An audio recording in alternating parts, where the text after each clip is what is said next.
Good morning, everybody.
Imagine getting an error message in your own chat. That's the absolute state of YouTube right now.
Nice. You got some almost 60 salads out of that.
Fires on the D6 are still good. Let's hope that it does all right.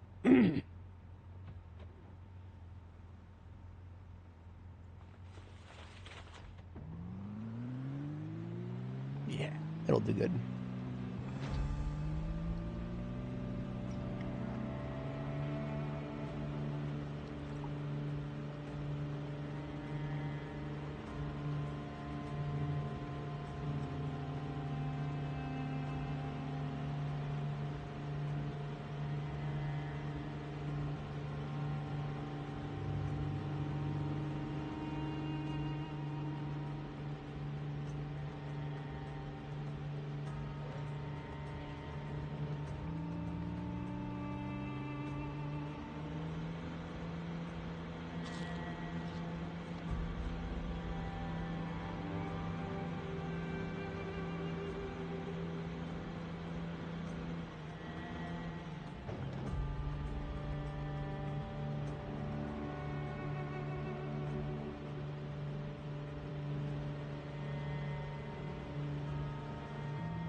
Play isn't awake this morning either. There we are.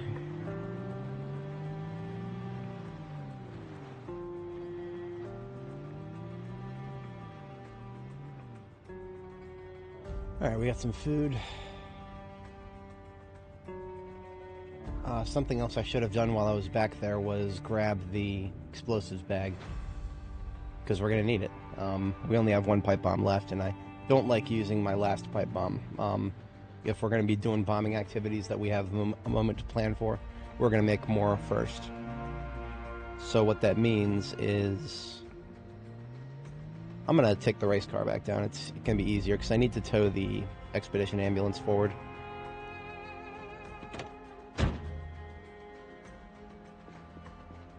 Also, perhaps I should just go ahead and deploy the generator too, because then I can actually bring all the perishable food up here, and I won't have to go back and forth as much for a while.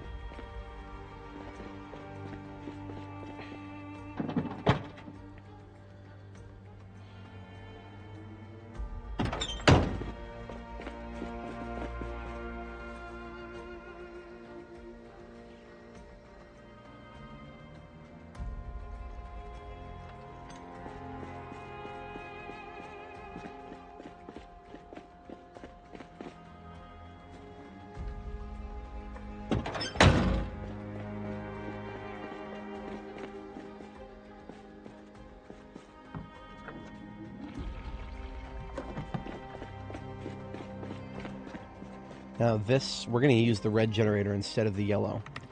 I seriously doubt we're going to run into problems with zombies, like large groups of zombies that we're trying to pipe bomb getting attracted by the generator. But if we do, I'm far more willing to lose a red generator than a yellow one right now. So, alright, we got the fridge up.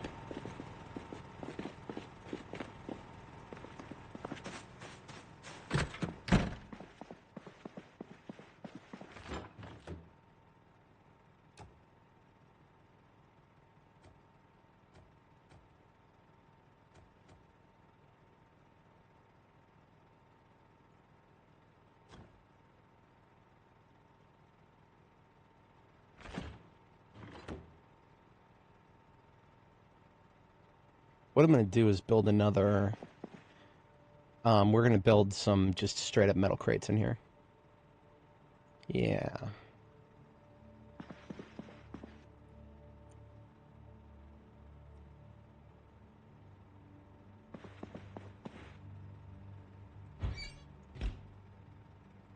Also, I might just... you know, I could always just do this. It doesn't... I think I can still reach the bed. Yes, I can still reach the bed from here, and that's the important thing. It's all the way off in the corner, but I can still reach it. Okay. That doesn't change much. We still are going to build storage in here, but aesthetically, I kind of like that better. I mean, as long as the stove's not on, it doesn't really matter if the bed's close to it. And if the stove is on, then just make sure the bed is made very well and there's no cloth touching it. It's not a fire hazard. What are you talking about? Alright. For anybody joining, welcome. We're getting warmed up today. We, not 100% awake yet, so we're just moving some things from our garage base down to the cozy box. That is henceforth the name of the new base, Cozy Box.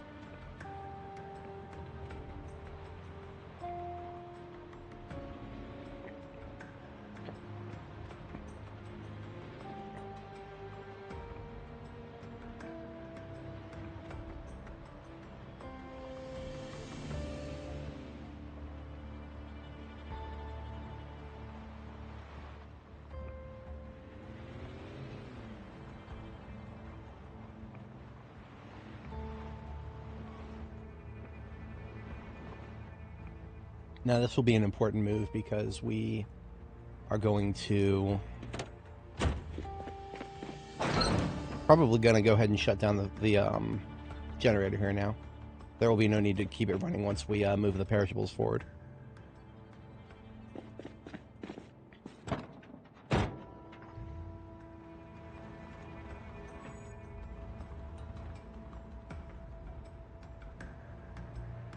So this is the primary expedition ambulance right here. We've been using it a little bit less often because we don't establish new bases quite as often, and when we do, it's a much slower process. In the past, when I would go to a new town, the ambulance here would be one of the first in the fleet to go, because the ambulance has just a little bit of everything in it. But most importantly, right now, it's got things like a coffee machine and spare swords. And what's about to be returned to it is the explosives crafting bag. Currently sitting here on top of the metal crate with the electrical parts in it.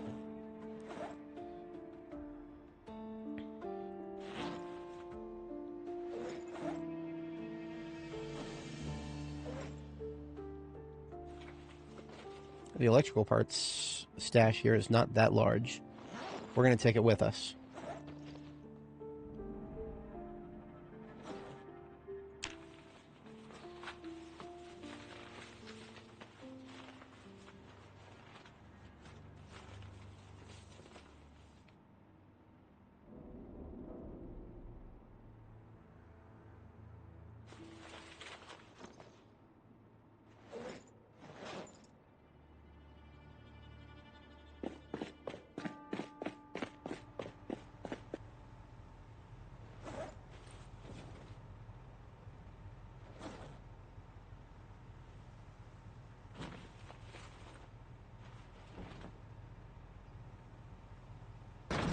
Oops.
I was supposed to do something else with that. That's all right.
Alright, turning it off only for now because there are many other objectives we could accomplish in this side of the city.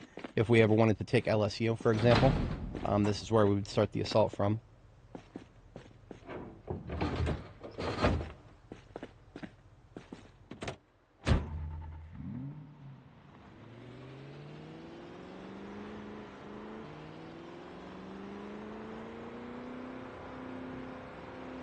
But we should only have one forward base active at a time in terms of generator running, so we shut down that one, and now we've got the Cozy Box generator up and running.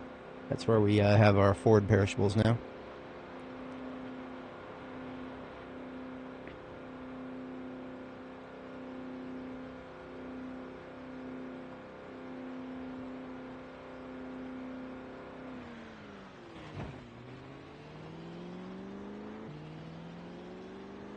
Skellingtons are almost gone, and then I can finally have at least that chunk of road clear.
Hey, Kraken, good morning.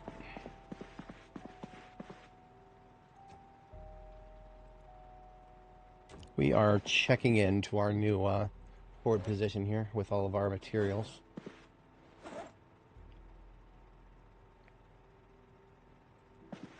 This bag I just put down is the explosives construction bag. And this duffel bag carries the electrical stuff. Surplus electrical.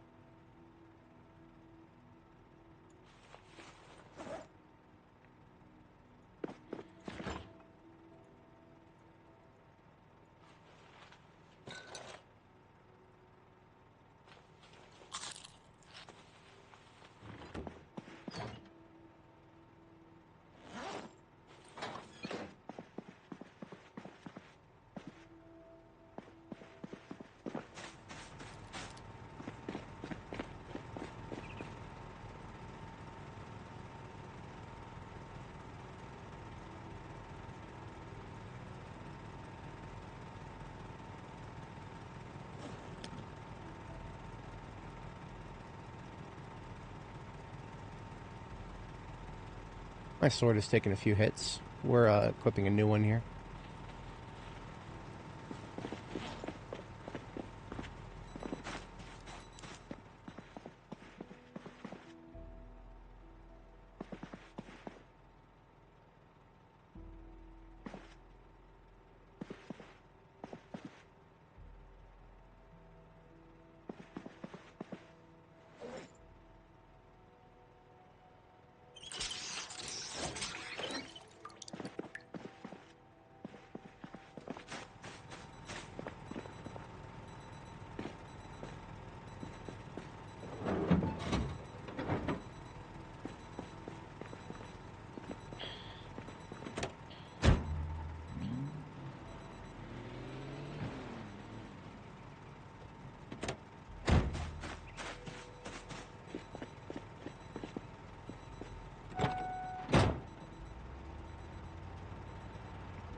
Okay.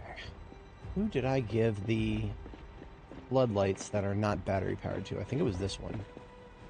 At least it should have been this one if I had any sense in my head.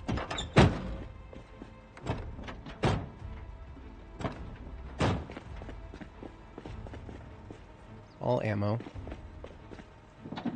All vehicle parts. Ah, yes, these two floodlights are not battery powered. So one of them goes upstairs, and one of them goes upstairs. Actually, we could use having lights outside of the base itself. So we'll put one of them in my front yard here. I think this is still in range of the generator. Yeah.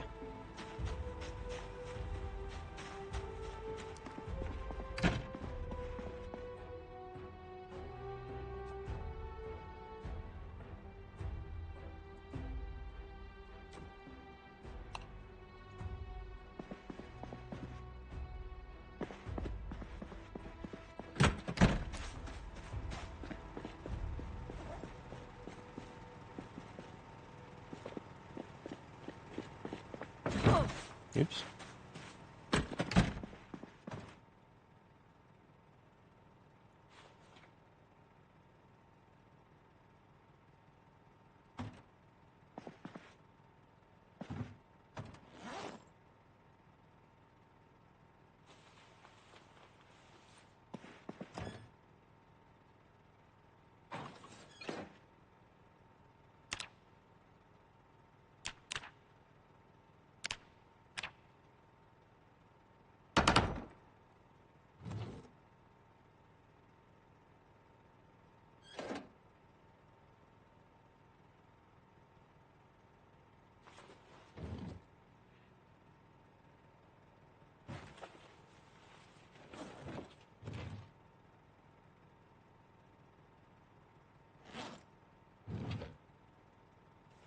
Hello, Gloria. Good morning.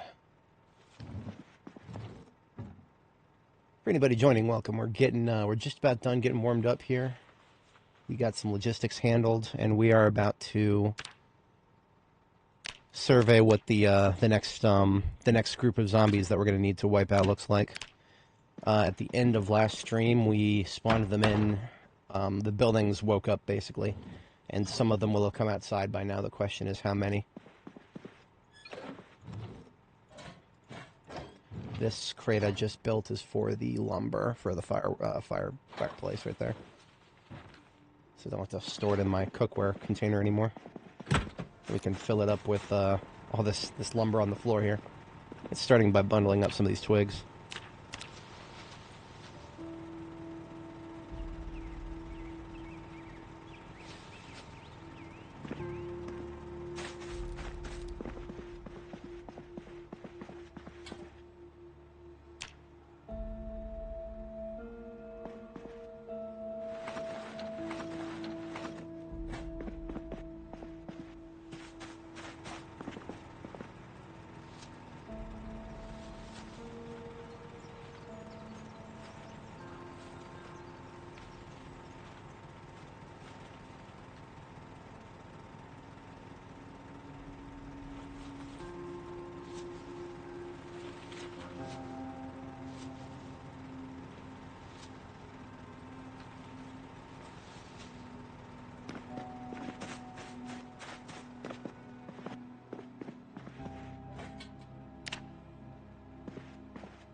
Alright, the rest of the wood, that'll take a little while to get up there. We'll finish that up. We're going to need a little bit of daylight in order to actually see what we're looking at down there.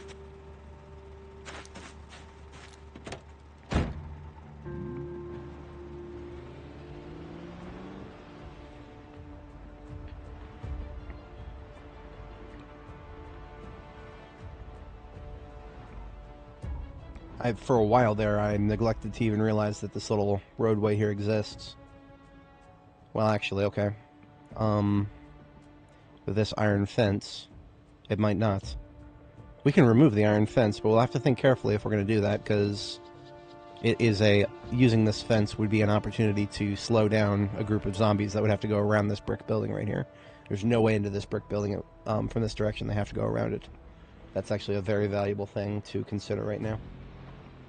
So let's go all the way around and see what it looks like from this side.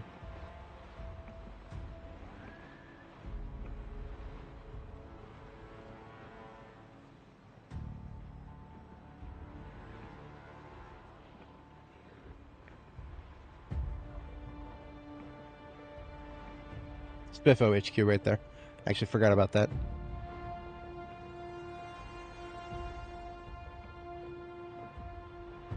This right here is the building we've been working on most recently.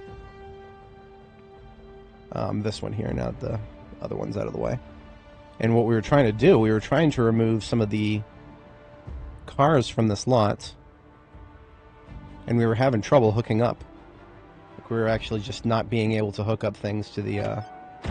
our pipe bomb is still here. Right here on this tile.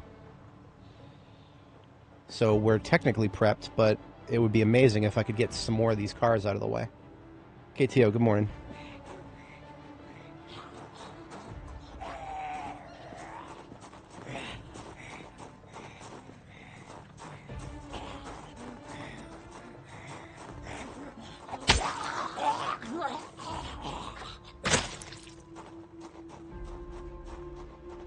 I'll just get ahead of the fact that we got these two up here. I can probably grab the blue van without worrying about anybody else. The blue van will be the closest, though, to the building. And the moment I make the engine revving of towing it, so I have to expect a lot more might come outside. So I figure I should probably do the blue van last. Maybe a bold assumption that I can do anything right now, because maybe whatever was preventing me from towing them before, maybe that problem is still here.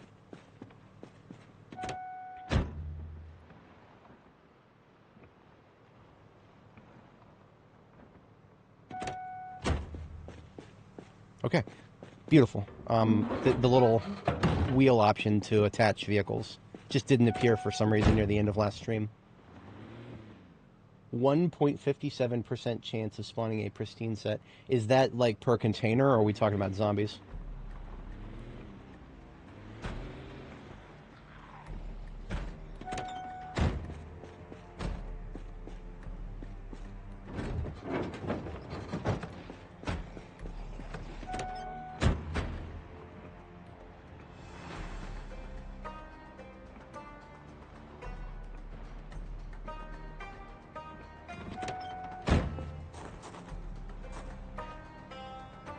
And here it is. This is the problem I was talking about. I don't know, maybe we're just not close enough, but I'm going to get a little closer and it's still going to be a problem. I just don't get it, guys. I can't explain it. There's no reason that should be happening. I guess we just can't tow anymore now, or at least not in this area.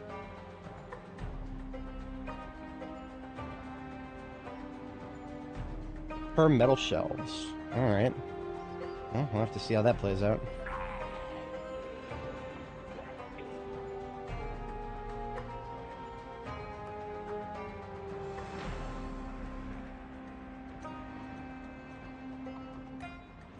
How difficult would it be to use the race car for what it's one of the only cars in the game that can push a vehicle, but nope, that's not happening. Alright, well.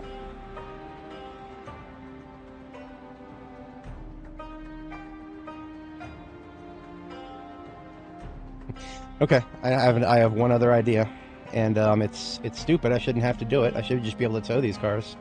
But if you can't tow them, you're gonna have to revive them and move them.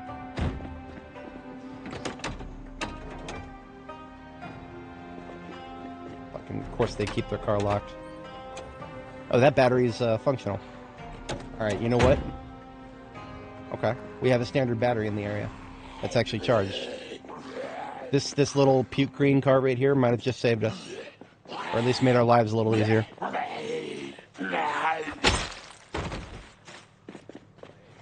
It is the puke green car that we just looked at before we started fighting here.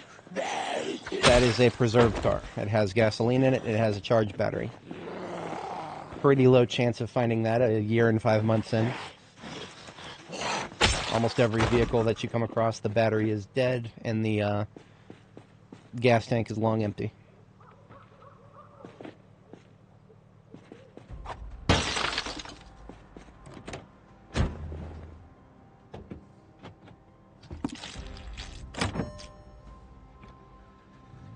So what I do is I'll move this car out of the way, and then take its battery and some of its gas and move the other cars out of the way. If I can't tow them, then this is the second best option.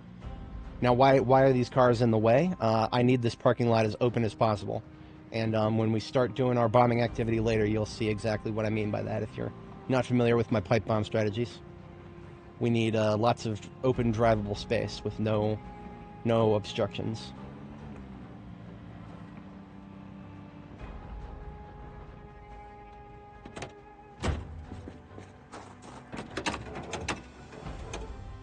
It's not front. It's the entire thing. We've tried every angle.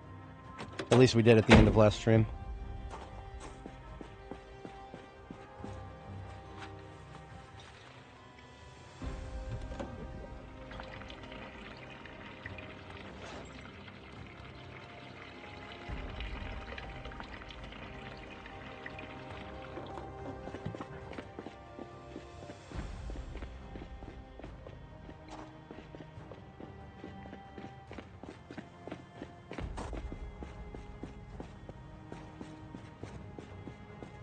Like a third to you, and then like a third to you,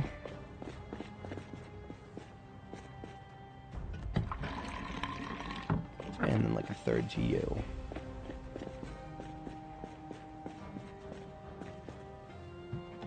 And then we just play hot battery. Swap them out, move them, swap them back. Now this one's a battery that's actually decent condition. I'll take it back with me, charge it, so we have a spare charged battery for if we have to do this again. Who knows how often this will become a problem.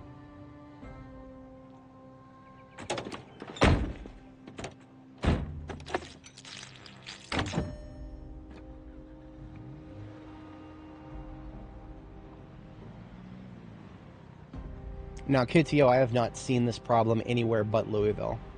So I don't think it's the latest patch either. I think it's just, for some reason, really densely populated areas might be causing the problem. So it doesn't surprise me that you'd be running into it, because of course you play on high pop.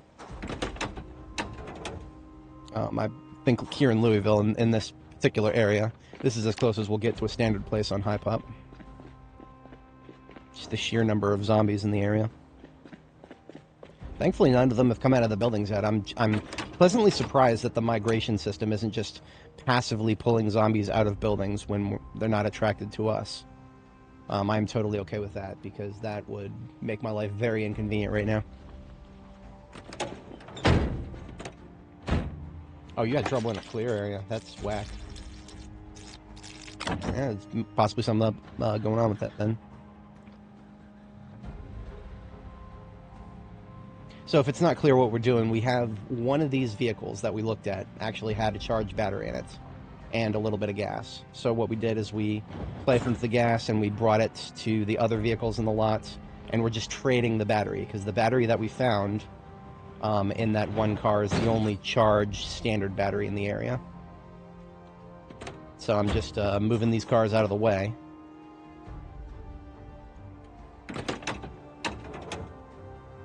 And trading the battery. And then we got this last one down here, and then the standard cars are all out of the way. So we have a nice big open parking lot out here that we can drive all around in. The blue van right there, we don't have a heavy-duty battery. That's a different type of battery, so we can't do that one yet. This one we don't have keys to either, so we'll mash the rear window.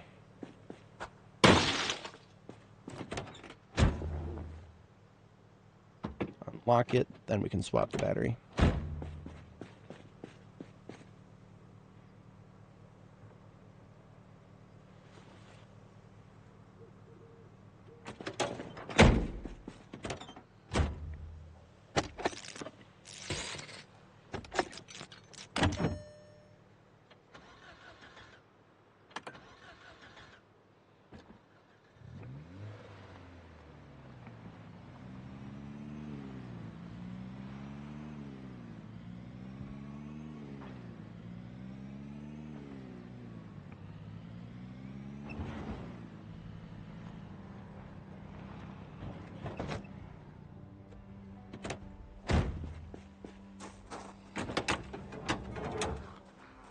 That's aggro noises.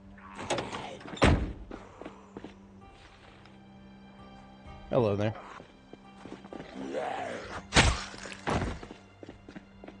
And 1, 2, 3 from the south. I'm just going to get out of here.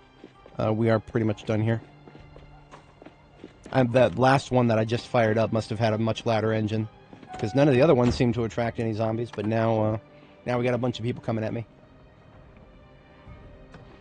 Perfect timing, though. We're done here. The pipe bomb is already set, and now all the obstructions, except for that blue van, are out of the way. I can deal with one blue van. That's fine. We can deal with that.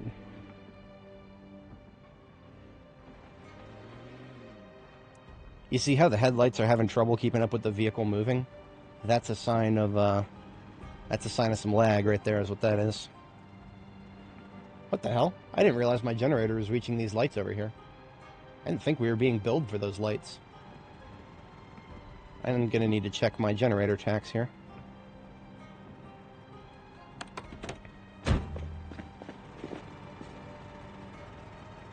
It's not powering any lights. The hell? How are these floodlights on? I thought these were not battery powered. They're not. I don't know what's going on. My generator is not... Maybe all of these lights, like the ones I placed and the ones at the edge of the building, are all actually supposed to be out of range, but the generator is still accidentally turning them on. That happens sometimes. I actually have not been able to successfully replicate it. So technically speaking, all 4 of the lights that are powered, or all 5 of the lights that are on right now, on both sides of the street, are all being powered for free right now. Okay. Threaten me with a good time. We got about 2 hours to spend getting cleaned up here, and then we go to sleep, and then pass the overnight hour, and then we are... Hopefully the weather's good tomorrow. We detonate the zombies tomorrow. I'm going to go deploy one of my car battery chargers. I should have 2 in the area, so that we can get one of these standard batteries charged. Make our lives easier if we have to move any more of them later on.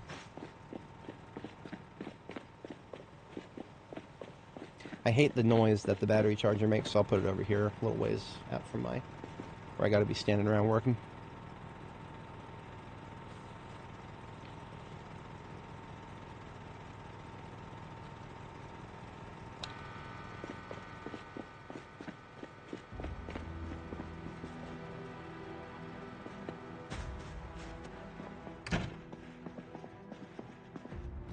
I know, right?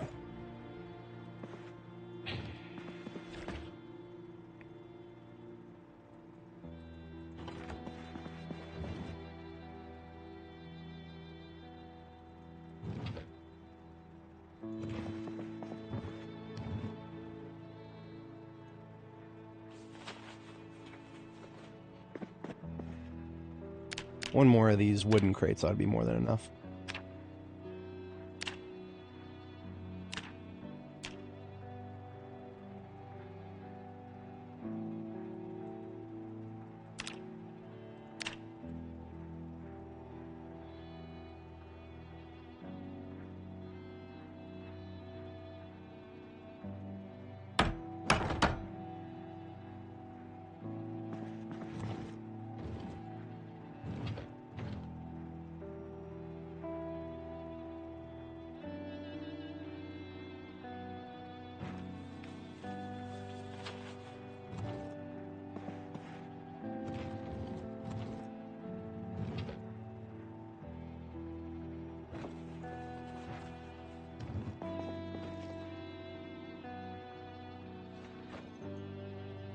That problem with the wooden crates not being able to put anything on top of them without it looking weird, that is still a problem, it seems. I would have thought they would have fixed that by now. Regrettable. I didn't have too many plans to put things on top of these crates, but it's the principle of the thing. It'd be nice if I was able to.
CRT displays. Oh man, it's been a while. I used to have several of them. I actually have I have some pictures. A little ways back, I cleared some pictures for public release. This, I have a couple of shots of my older PCs here. This is from 2007. I think one of these, if I'm not mistaken, I think the one on the left was a CRT. I mean, they might all be CRTs. I can't remember, to be honest. It's been so long since I've had any of these. But yeah, this was the first multi-monitor setup I had. My Xbox was actually plugged into one of them.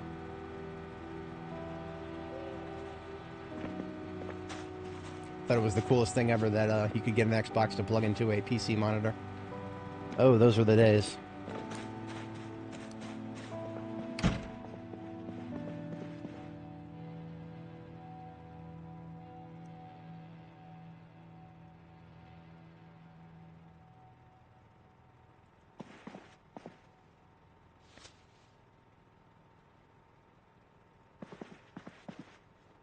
Out of sight, out of mind. Garbage bags full of, whatchamacallits, garbage bags full of the firewood there. So we don't have to worry about getting cold overnight. Alright, right on time for bed.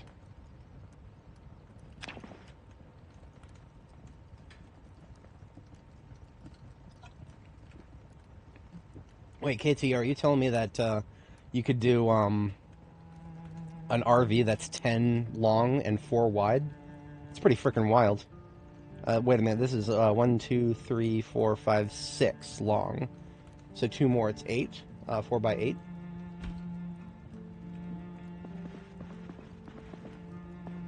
I believe that.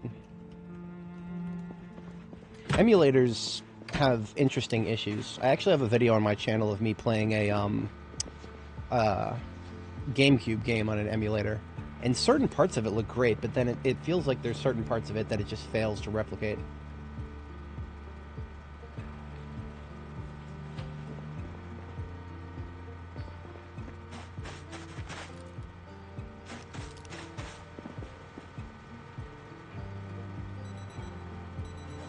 Never get tired of hearing that noise.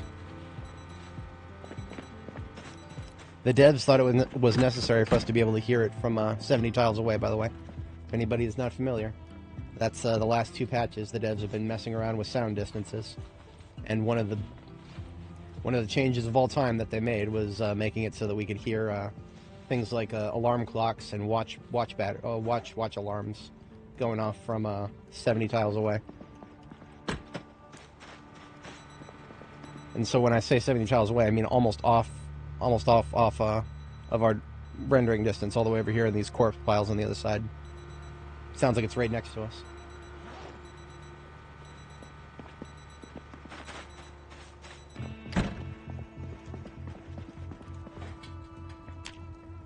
Y'all think I'm going inside because it's warm in here? No, I'm going inside to get away from the noise. No, we're also refilling the fire.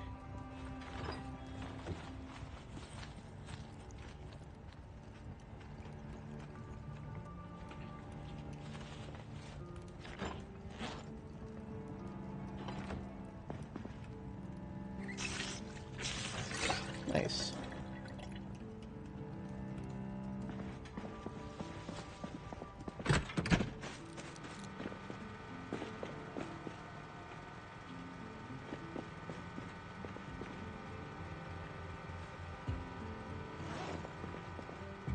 Hello. We have a guest, I didn't even notice. Hello, friendo. Right this way, please. And this is where the danger of having a generator running up here is starting to present itself. I don't know if this guy would have made his way up here without the generator pulling him, but who knows? It's hard to say.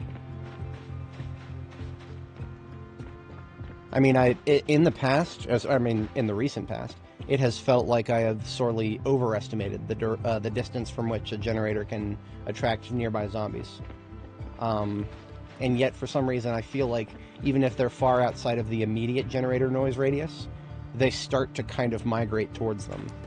But I've never confirmed that. It just kind of feels like something that is happening. It could be pure placebo.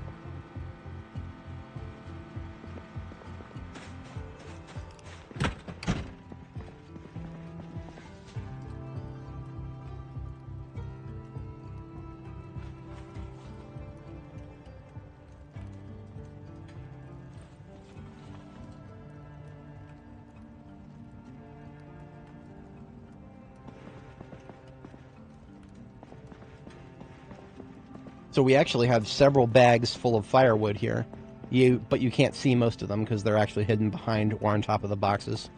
I'm totally okay with that because firewood is kind of hard to... It's really bulky, so if I could fill up all 3 of these crates with firewood and there'd still be wood all over the floor out here. So, that's fine. I'm just cleaning it up visually. It's a different watch alarm, by the way. I'm separating the saplings from the other types of lumber because saplings are one of the most versatile.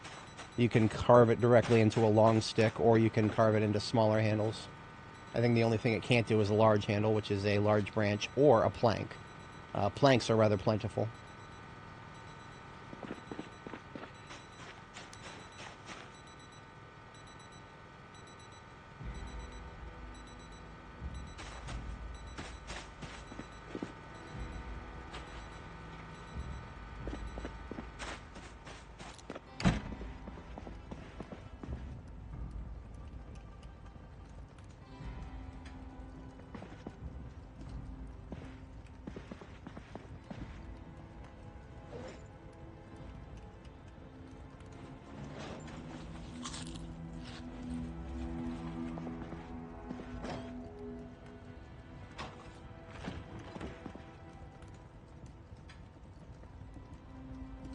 Got plenty of water. I can afford to wash myself at the sink. For now, at least. Knowing my luck, now that we're just past the fall season and just into winter, that's when drought starts. Knowing my luck. It's not a guaranteed thing, but in my experience, Zomboid fall, all the fall seasons in Zomboid are just a freaking deluge. Water out the yazoo. You'll never run out of water in fall. But then other seasons are far less predictable. Can you grab an oven like yours? I made this one. I think you can find these in certain places. This one specifically, I made it. It's a level 6. Hang on, let's check. It is a level 5 welding recipe. It does not require to find a magazine to learn how to make it. You just get to level 5 welding and you can make it. Ingredients are some dub rods, scrap metal, 2 steel sheets, 2 small steel sheets.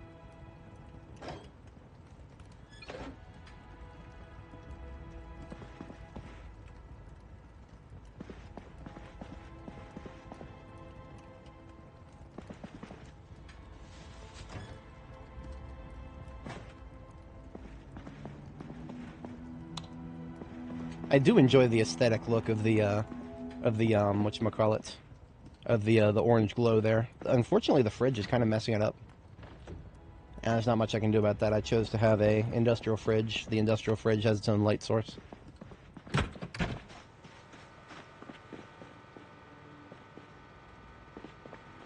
I should have gotten this trailer out of the way a while ago. I'm going to go ahead and do that next. It's got a bunch of grass in it, and I was going to just straight up delete some of that.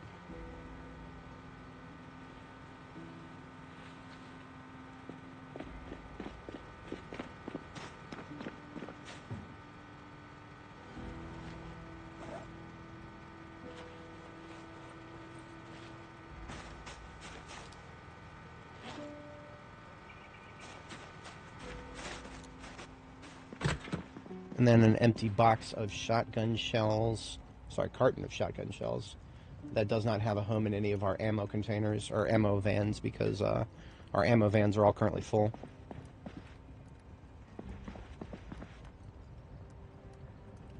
This would definitely violate a few military regulations about keeping ammo away from fire sources. That's alright. The accidental ammo cook-off update hasn't come out yet. I'm sure that'll be any day now. Oh yeah, I mean, KTO, once B42 is stable, unless my prediction about B43 is correct. If my prediction about B43 is correct, then we might just go straight from B42 unstable to B43. Meanwhile, B42 will go stable, and then B43 unstable will be out.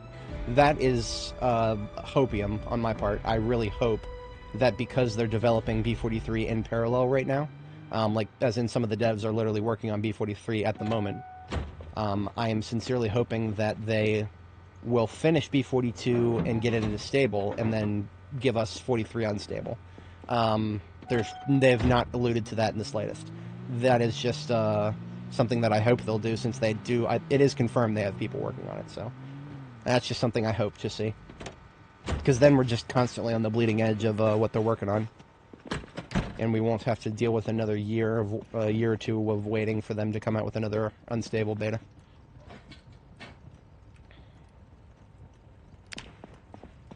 What are the main challenges you should prepare for winter? There's a couple, but I mean, honestly, winter, once you have enough food, winter's not a problem. And when I say enough food, I mean just get some non-perishables, or get your perishables into a freezer, and you'll probably be okay. For me, trying to find the right balance of insulation on my clothing so that I don't get too hot or too cold, winter presents a bigger problem with that.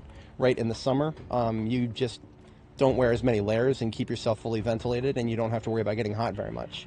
You never have to worry about getting cold in the summer, almost ever.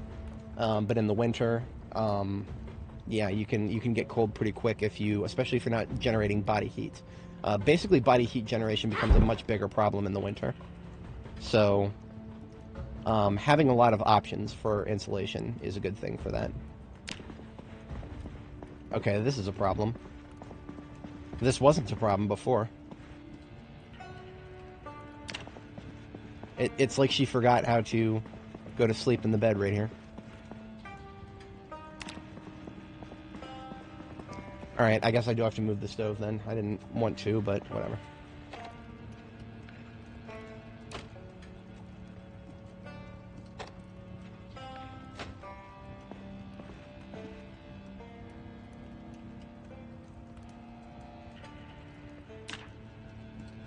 No, I don't play any mods. Mod policy we talk about in the description. It didn't block it before, KTO. That was the thing. That's the inconsistency. Truly bugs me. I prefer consistent behavior over inconsistent behavior. Perhaps I'm playing the wrong game.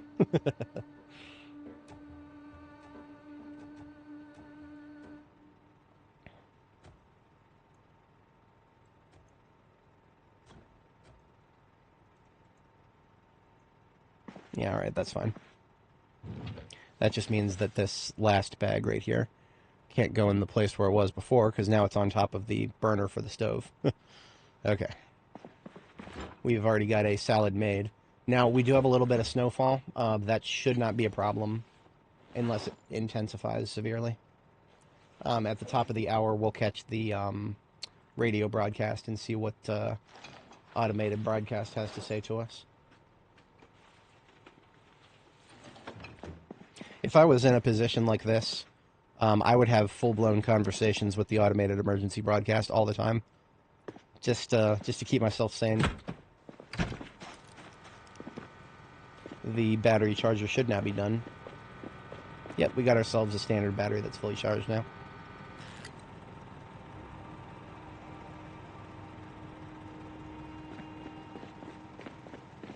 Yeah, this game is definitely insane. It is for the insane among us.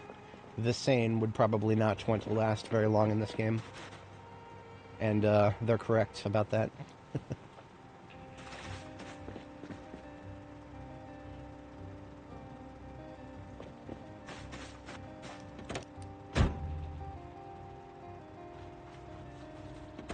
This tire pump that we have in the trunk here is actually superfluous, because we have one in the glove.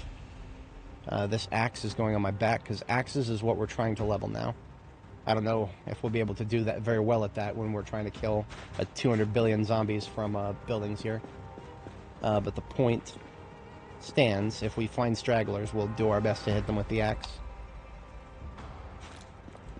We'll make our boy Gimli proud. Everything else that's in the trunk right now is as it should be, for the most part. Our M16 hasn't been repaired yet. We do not have a lot of M16s to use as repair fodder, so I'm going to wait a little bit more before repairing it. Our MSR-7T is probably the best condition of all the guns here. It's also the only gun that I have that does not seem to have been nerfed when it comes to the ammo straps providing reload speed.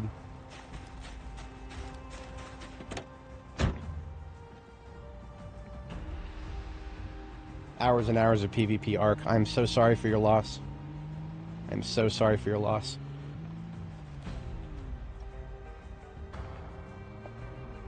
That, my friend, is time you'll never get back.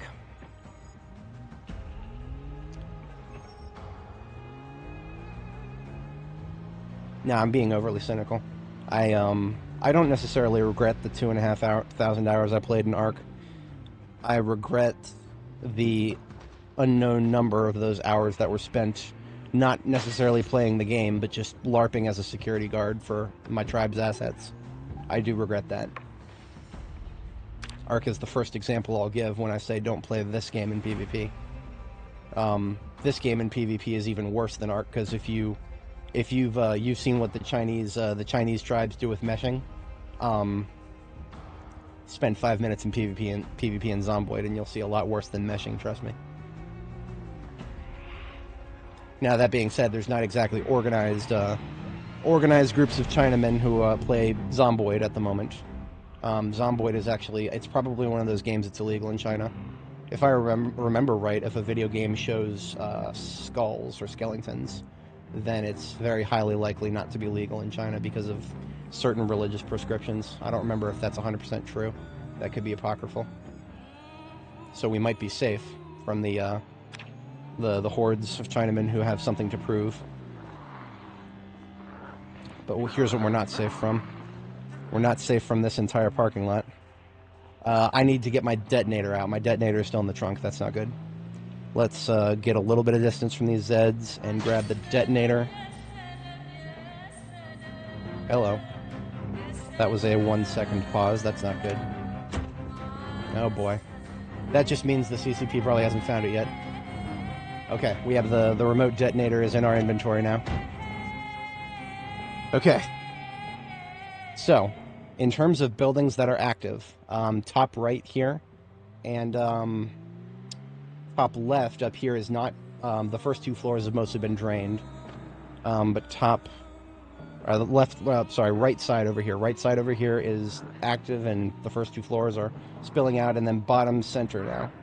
Bottom center, and I don't remember the status of left-hand side here. That's Spiffo HQ. I think we have gotten close enough to it to spawn it in, so as soon as I fire up the siren here, we're locking in.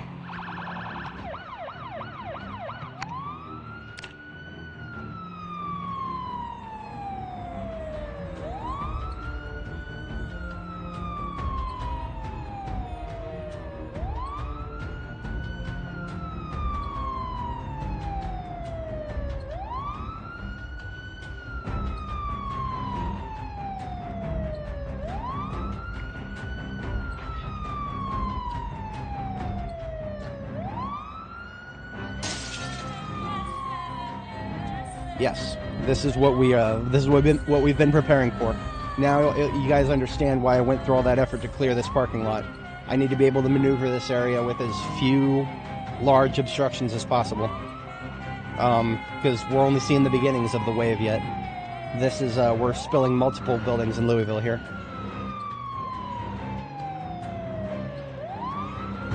This is a situation that I normally want to avoid, is having massive swarms coming at me from multiple directions. This could get really messy compared to my previous bombings, because there's 3 different directions they could be coming from now.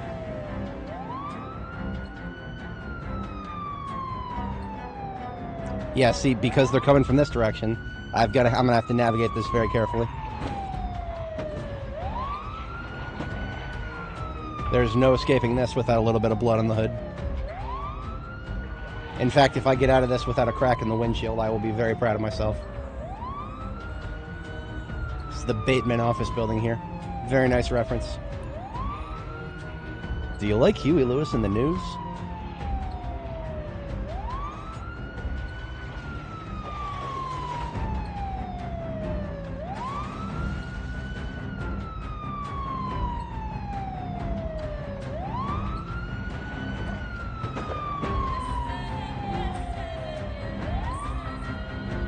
Using cruise control at 5 miles an hour to control my speed so I don't go too quickly.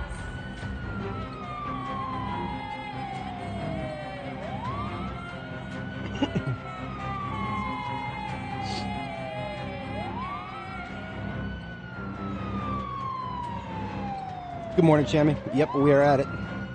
This is Louisville. Unfortunately, we've woken up too many buildings in this area to deal with these guys with hand weapons.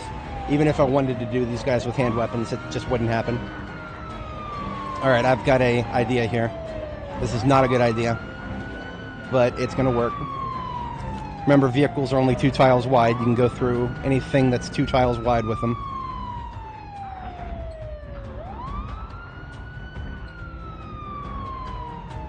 We're running out of opportunities to make that work.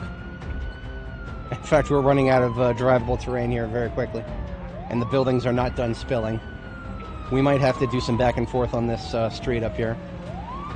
At least until we get a little bit more drivable path in front of the buildings. That was my Discord, sorry.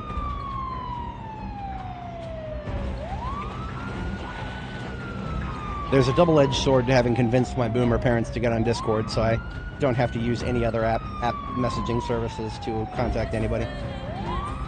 That means that if I want to get in touch with my parents, I have to have Discord running.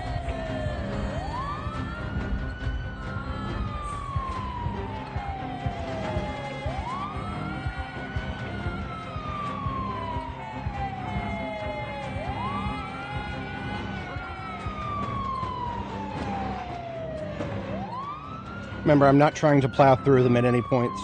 In fact, I'm doing my absolute best to avoid direct collisions. Just kind of nudging them out of the way.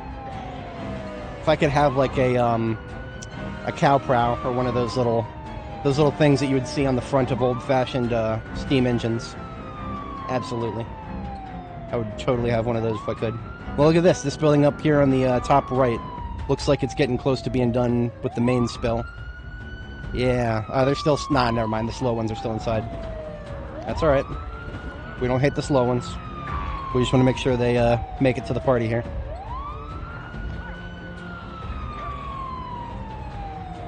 Good morning, 7108. Yep, we are at it again. Bright and early with this one. This is probably going to be the biggest one we've done in a while. I don't know if we have shadow zombies yet. If anybody's not familiar... Yeah, we got shadow zombies top center there. That means there's more than 500 on screen somewhere. And that means there's no further way to keep track of them. I mean, it's over 500 at this point. We just keep going until we get them grouped up. The pipe bomb, you can actually see it. The pipe bomb is on this tile right here. You see it's attached to the bottom of the street light here. So that's our eventual destination. For now, we're just trying to get everybody out of the buildings. Once everybody's out of the buildings, then we can start grouping them up on the correct spot.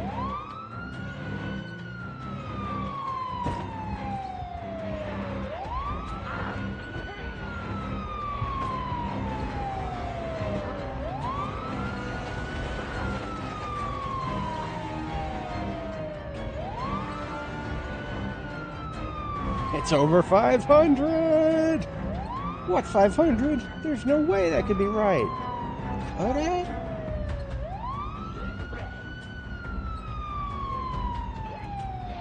That's right. We perform equal distribution of shrapnel here.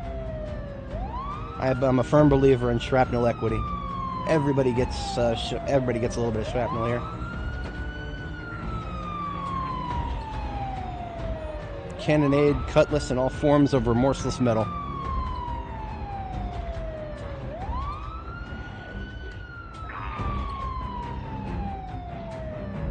See, I wish the fact that we've got shadow zombies, I wish that meant, you know, we could count how many shadow zombies there were and be like, okay, that's how far over 500 zombies on the screen we are. I don't even think we can make sense of it that way. If I'm not mistaken, the ones in here seem to be stuck. I don't know if I can do much to unstuck them. On my next pass, I have an idea, but it's... I don't know. We'll see.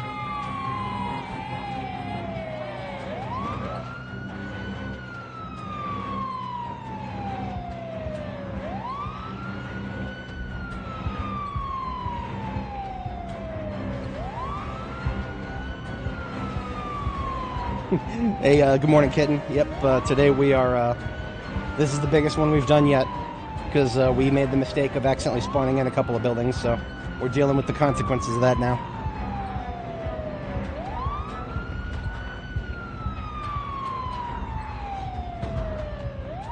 Hey, Roller Dude, yep, good morning, everybody. We are, I wish I could tell you how many we've got, but I was just lamenting, we, now that you see the black zombies at the top there that are rendering without textures, that's what happens when there's more than 500. Not even an RTX 4090 can do that. It's just a good old-fashioned engine limitation. We still got them coming from the left here. The fact that I see fast ones coming from the left, that tells me that this building has still got a ways to go before it's ready.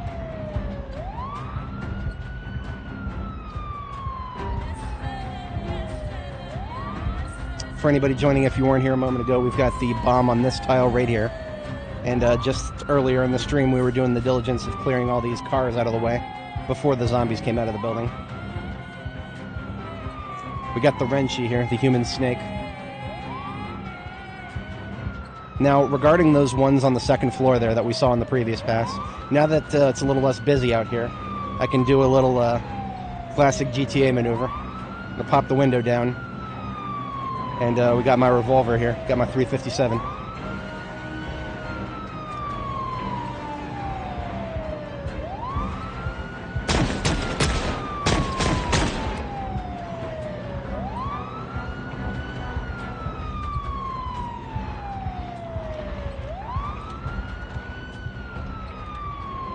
I don't know if that did much. I was hoping it was just one or two of them that were like blocking the others. So I thought maybe ragdolling them would get them out of the way, but no, they're still stuck up there. So that's fine. I mean, honestly, once we get the mass swarm of these guys out of the way, we can go up there and hit them with the shotgun from outside. 128 actually, but unfortunately, the Java virtual machine can't even do half of that. Out of curiosity, what is the core distribution here? It's not bad for multi-threading. Honestly, it's taxing one or two of my cores a lot, but it's doing a little bit of everything here.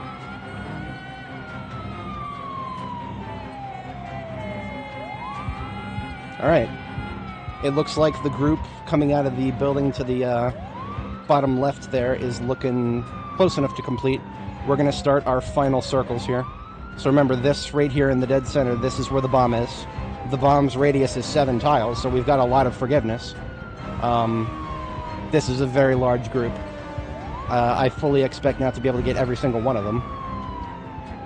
But we'll do our best.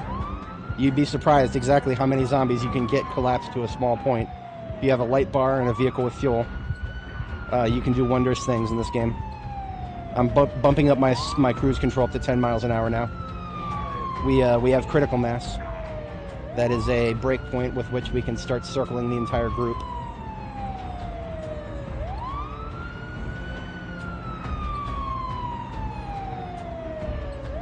And I have to sometimes just take it on a leap of faith that I'm not going to be ramming right into a zombie when I clear the threshold for that building there, the building that renders on top of the parking lot.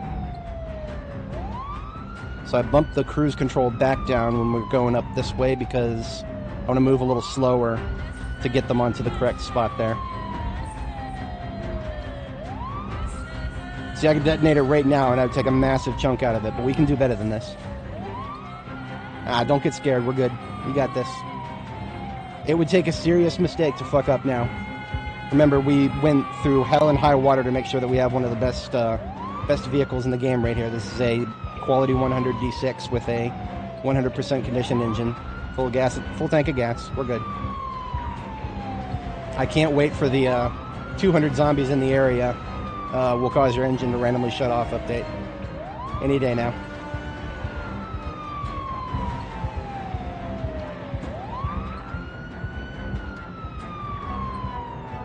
Now these slow shamblers that are kind of all over the place on the left side, I'm not worried about them. It's the fast shamblers amongst them that I'm worried about. There's nothing new about slow shamblers being late to the party.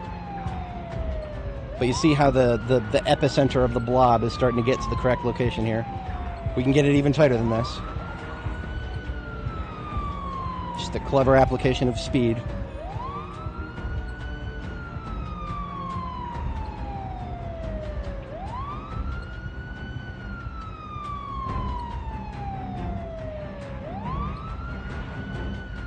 I'm going to get my UI set up here, since the detonator can't be put like in your hand. It's just got to be right-clicked in your UI. We're almost there, actually. I think I might be ready. Just about.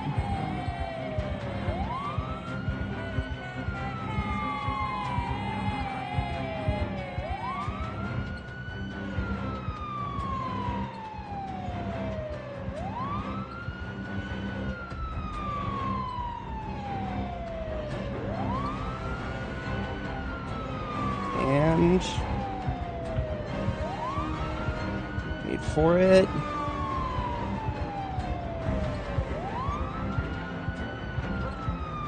Okay. Woo! Okay. That was a lot of zombies. Hello. We killed so many of them, the game froze for a couple seconds there. Alright, that was probably about as good as we're going to get from this. So, now what I do is we cut the light bar off.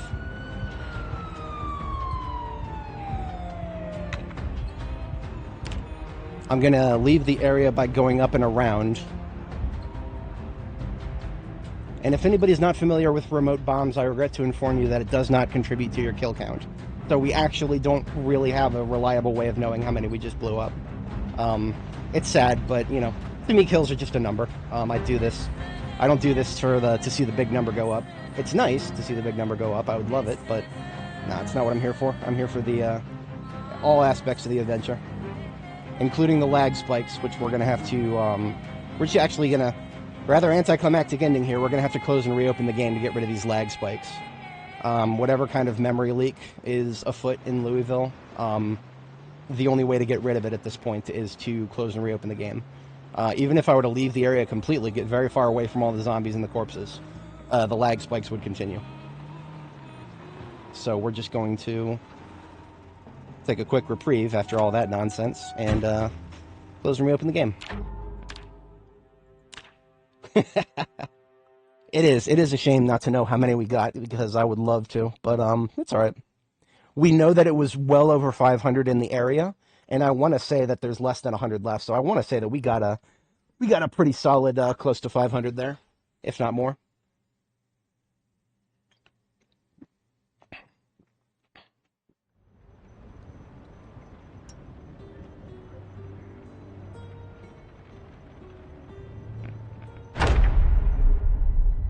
Yeah, KTO has some mods that try to track the things that the base game doesn't, and even the mods struggle sometimes.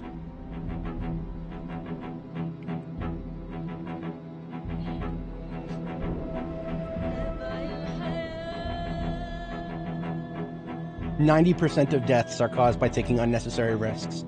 This little text line at the bottom. Take that to heart, folks, because it's true. My most recent character death was an unnecessary risk. But as you can see, no more lag spikes. We're nice and fluid here. And that's going to continue as we go down there to clean up the leftovers. What I'm going to do now is kind of carefully approach where we just were. And we're going to clean up the leftovers with the axe, like melee only. Because right now, my aiming skill and my long blade skill, two of my most important weapon skills, I've already leveled those to 10. But I want to level axes. So we're going to be using the axe here. We've made great progress. We're like 5,800 out of 9,000. So, pretty good.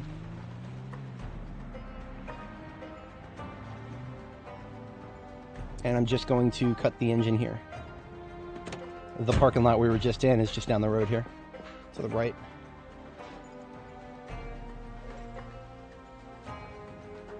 Now, I could take the M16 with me as a backup weapon. The problem would be is that would probably weigh me down to the point of being encumbered phase 1, or stage 1 encumbrance. Not if I put it in my backpack, though. I can only fit, like, 4 reloads. Yeah, so the M16 and 4 reloads will fit in my backpack, and I won't be over-encumbered. That's great. Let's do this. Let's make our boy Gimli proud. Bring your pretty face to my axe. I'm gonna get a little more distance and hit Q. Hey. Your voice is a tool. Use it well. Oh, while we wait for them to get a little ways away from the others, I'm gonna do something I should have done already. We're gonna grab the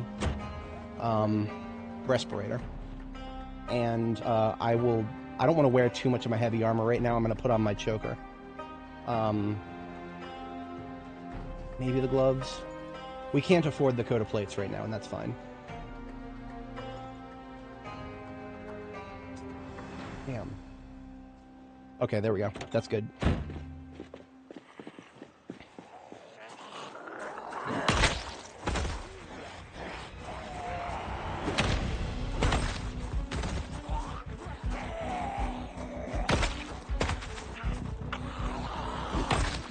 Getting flanked by these guys who didn't go the correct direction when they heard my voice. Hey. This is why I need to not be encumbered at all. I need to be very fast and foot mobile here.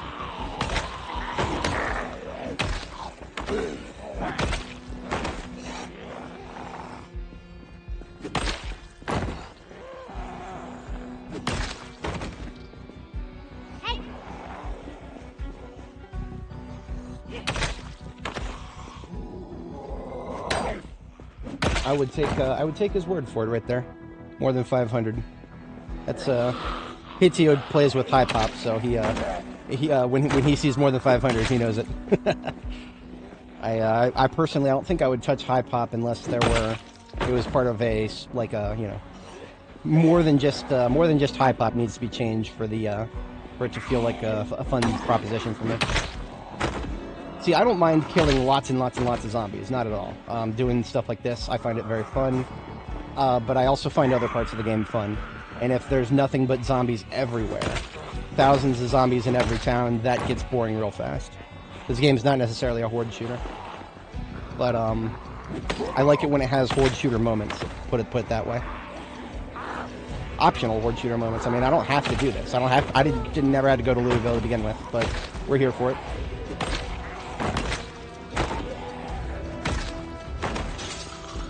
Bottom left. Yeah, didn't even make it outside. She broke the window and then gave up. Hello, top left. Right this way, sir.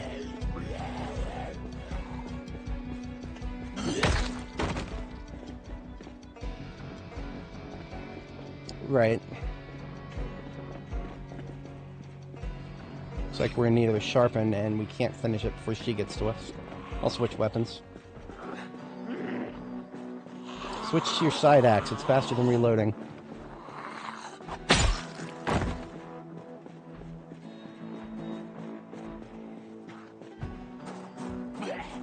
I'll always say this about axes. I have it on good authority that if you take the lumberjack trait and you get the expert trait, which actually gives you a damage bonus with axes that's independent from your skill level. I think axes are actually the best weapon in the game under those circumstances, but situationally, axes, you can only fit good axes on your back. There are no good axes that are anywhere close to a two-handed axe that you can put on your belt. Meanwhile, swords, I can put a sword on my belt slots or my back slot. So when it comes to doing lots of zombie kills all at once, swords will never be beaten by anything. That's why we're already level 10 with swords.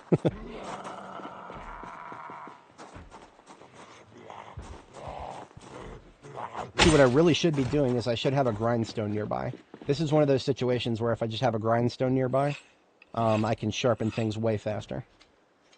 I would carry around a grindstone in my combat truck and then deploy it for certain segments of extended melee combat.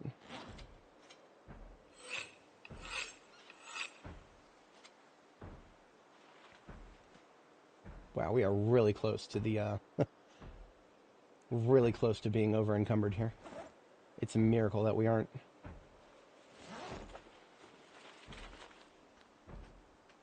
Swords, okay, so B41, I think it only has katanas. I don't, oh, katanas and machetes. So, long blade counts as, like, something like a machete is long blade, for example.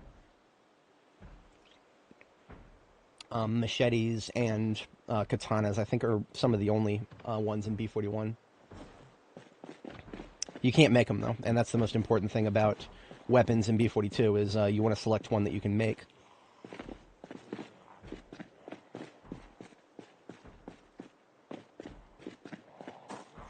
Oh, here we go. Okay.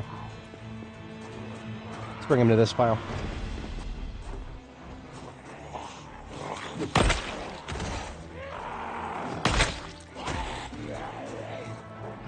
Now, sharpening is not always a problem if you select the right weapon. There are some pretty good axe weapons that don't ever need to be sharpened. Namely, the pickaxe. We had some really good results with the pickaxe. But if you just use a regular axe like this one, and then just stop using it after the sharpness goes down a certain amount, it's fine.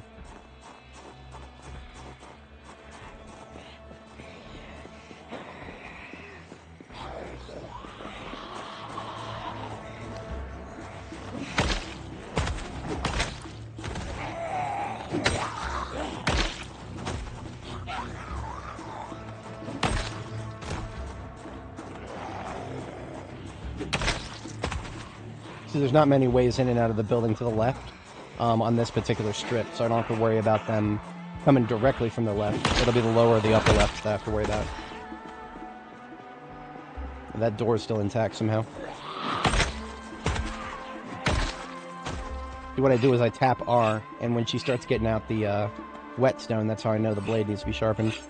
I don't think we're going to finish this. This is going to be cutting it. No, we're not going to finish that. Medium shamblers I don't run into as often. They're either fast ones like this or the slow ones. Let's get some distance from the stink and then sharpen. Second opportunity, I could have fallen back and hit the whetstone or grindstone back here.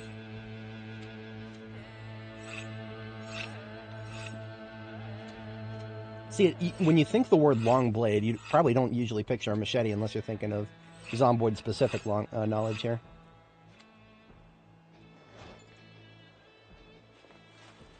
But in this game, machetes are, I always have one on my belt left. Because you see, machetes, from a stat point of view, machetes are equal to swords in every way except for reach. The trade-off is you have a little bit less reach, but it's a one-handed weapon, so I can have something in my offhand. I also like it better for close quarters combat. So anytime I jump in a window, you'll see me pull out the machete first thing.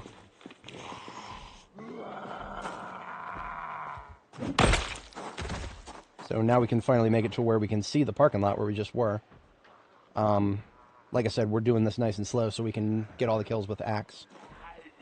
Could use some more axe experience.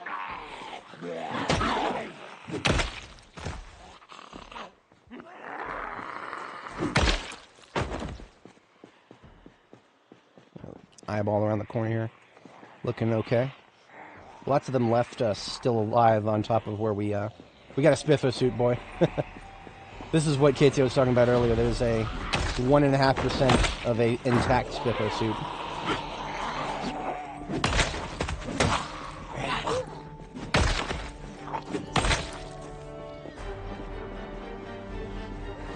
Yeah, no, a pickaxe in this game counts as an axe. And it's actually amazing. Once you get blacksmithing leveled up, pickaxes are just amazing because you can keep using them until they're about, like, literally until they break, and the damage will always be the same. Unlike axes. This axe right here, if I don't keep it sharpened, its damage nosedives. The damage will nosedive to the point where it's actually worse than a pickaxe. Which is one of the reasons that I've been considering just getting a pickaxe so that I can finish leveling up axes and think a lot less about it.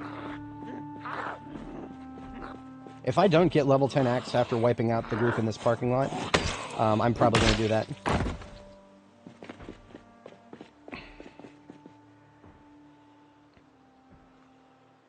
Yeah, these groups look intimidating, but they're not bad. Not in the slightest.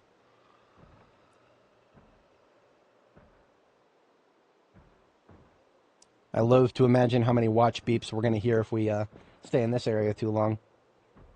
Beep, beep, beep, beep, beep, beep, beep, beep. Hey!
Don't even have to yell that time. Plenty of them spotted me. I'm actually a little worried I might start getting sick soon, so we got the mask on standby. It's in my backpack.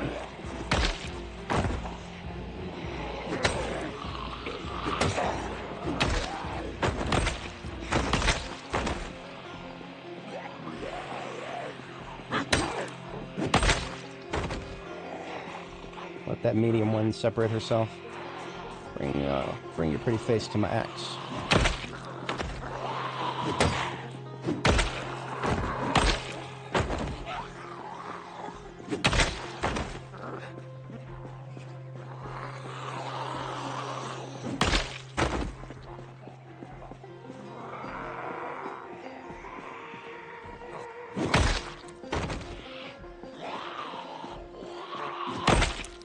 And there it is. There's the sickness. We don't want that to get any worse, so the respirator goes on now. That has increased our weight a little bit. I'm going to put the machete in my backpack. It's regrettable, but that's the only way to wear the mask and not be overweight right now. Hey!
Doing alright, doing alright.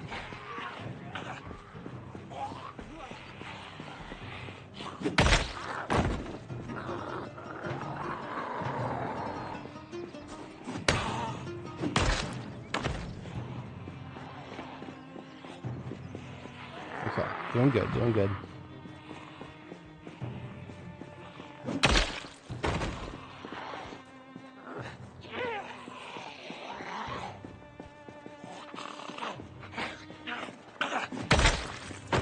See, I'm still trying to leave plenty of drivable space. We're not done pipe bombing in this area. There's still plenty of opportunity for it. It would be a question of where exactly we would do it, but yeah. There's other buildings in this area that haven't been spilled yet. It would be kind of hard to do another pipe bombing with all these corpses, to be honest.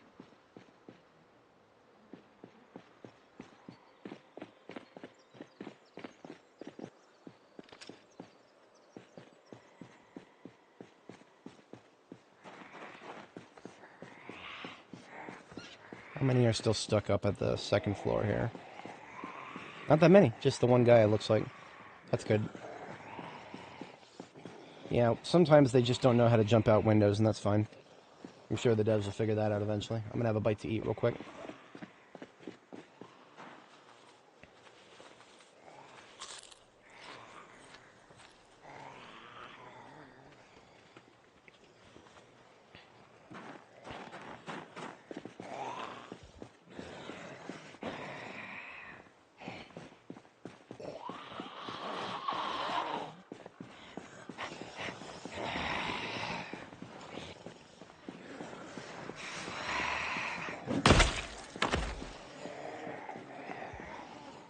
Lots of them are medium or slow.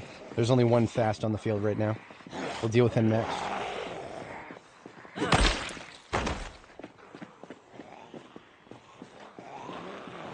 See how it starts to get hard to see whoever's upright and moving in this field of corpses here?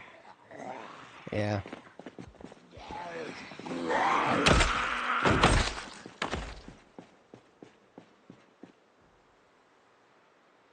Don't want to spend too much time there. See, even though the filter is getting everything, if there's that many corpses, the filters will not last very long. The higher density of corpses in an area, much faster the filters get used up.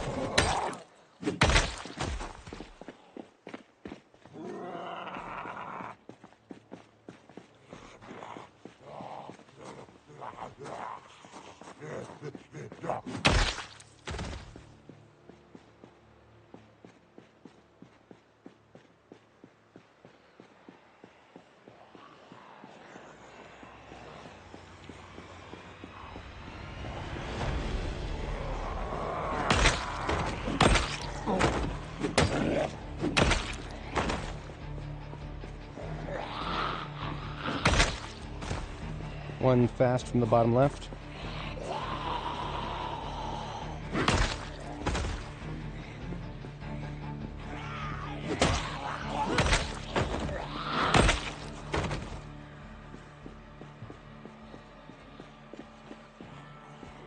Just using the sound of my footsteps to get their attention. I had a feeling.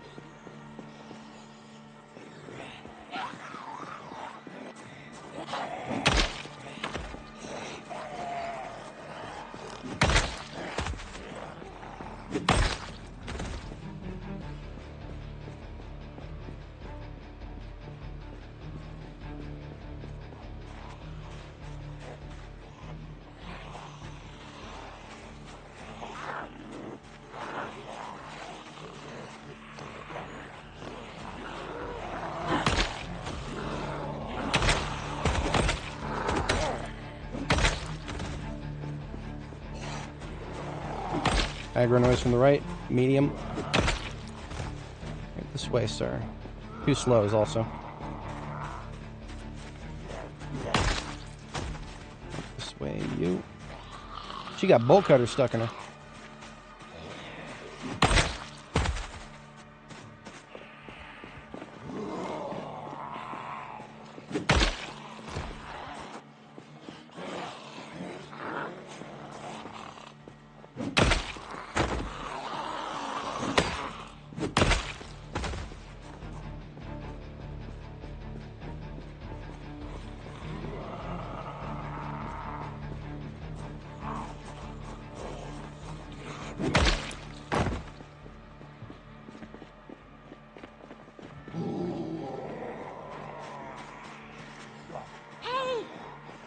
That was an accidental double tap.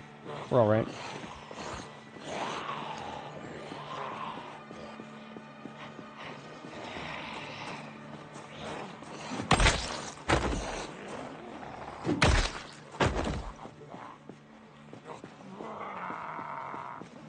Yeah. High strength characters are very good. And if you're not high strength, strength is much easier to level than fitness.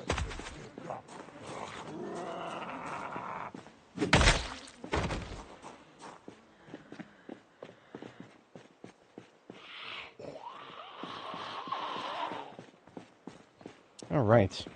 Very successful day today. Nice strong start. I'm going to try to wipe out this last group if I can. I'm not going to lose any sleep over it if I don't. The moment I see that fatigue mood will pop up, we're out of here.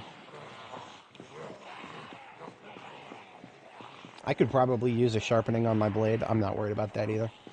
This axe is done once we're done with today. There is one foot mobile to the left who is not aggroed at the moment, so I just got to keep in mind.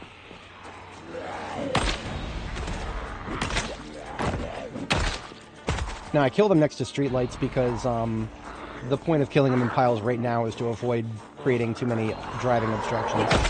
I would be avoiding these streetlights anyway when driving, so it costs me nothing from a surface area perspective to leave a bunch of corpses around a pole. It does, actually. That's the funny thing about that, kitten, is that it does.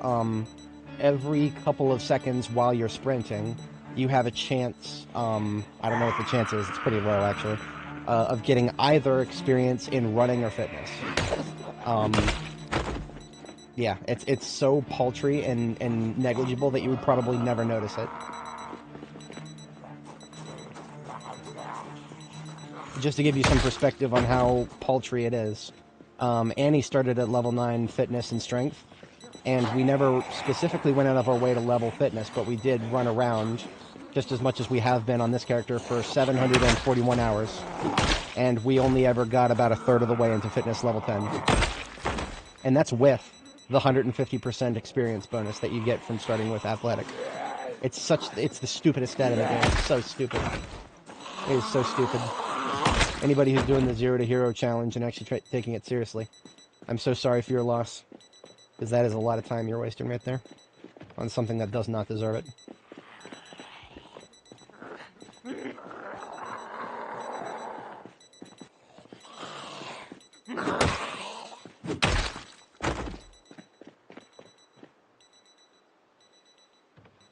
Alright, I'm not interested in individual stragglers.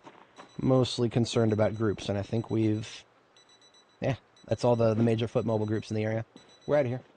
Very successful day. Cannot stress this enough. That was 3 major buildings in Louisville right there. The first 2 floors of 3 major buildings, so, you know, curb your enthusiasm, but we're alright. We're doing good.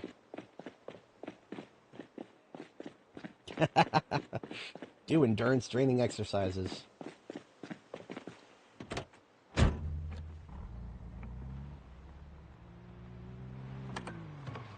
I just want more actual exercises.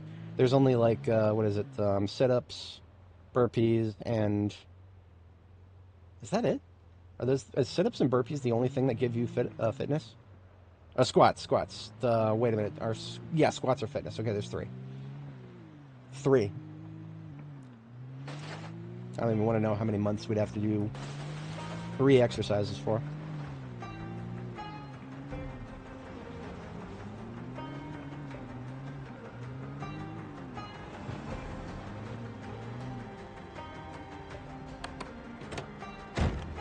Oh, hello. Got a guest. I cannot help but blame the generator for this guest right here. Nothing about what we were doing earlier would have brought him to that specific spot. I think the generator would have, though.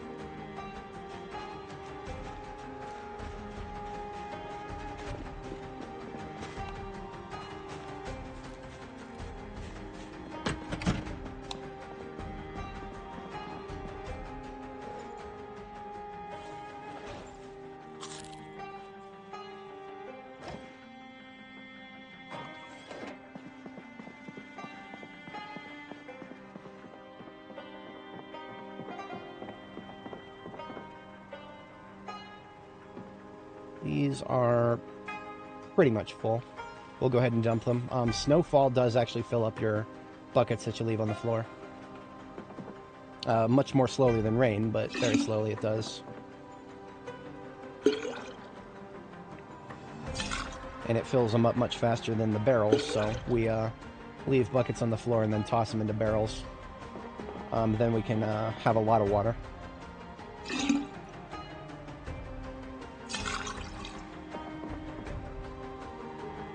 I have this theory that if you leave one bucket per tile, I think that results in the buckets filling up a little faster.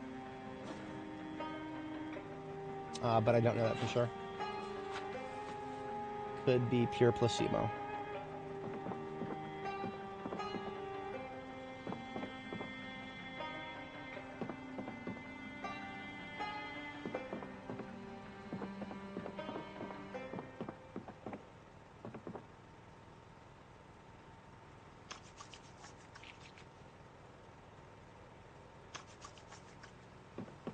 Now, hand washing clothing is extremely inefficient when you could be using a washer and dryer, so very rarely, if I'm even slightly limited on water, will you rarely see me use my own water to wash clothing. And unless it's in a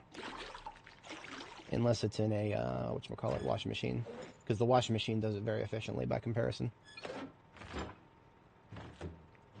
All right, I'm gonna fire up our warmth here, and then I have to step away briefly IRL, and then when I get back we'll do some cleanup maintenance overnight, and then bright and early tomorrow we'll take a look at the situation and see what we'll be hitting next.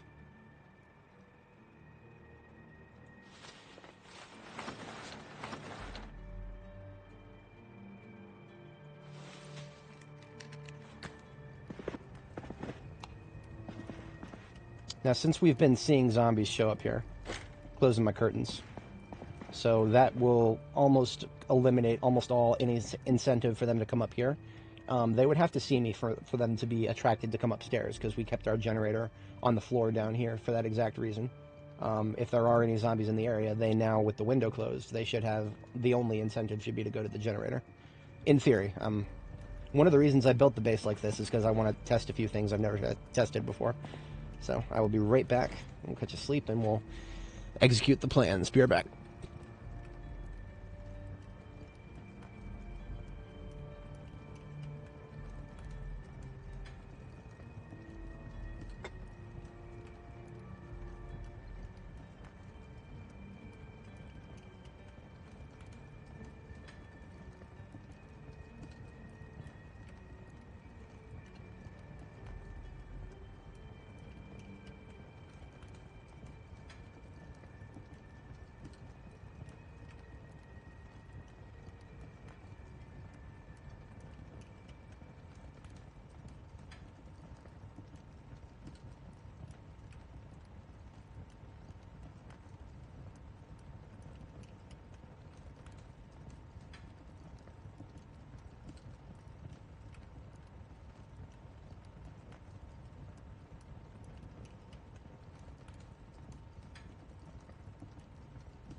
Alrighty, I have returned. I appreciate everybody sticking around.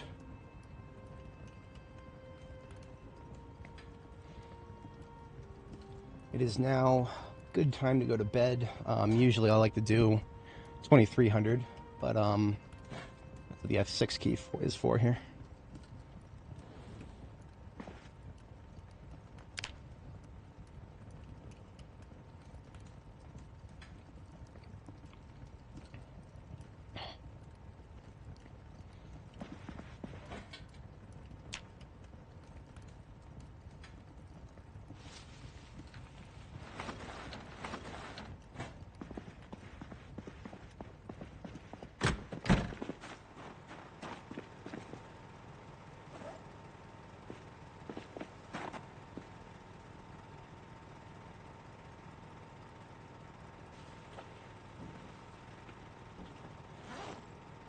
Surprisingly, the axe that we've been using has not taken that much of a hit. Its head has only actually taken one durability hit. That's a perfect activity to do overnight here. We're going to get some grindstones put together.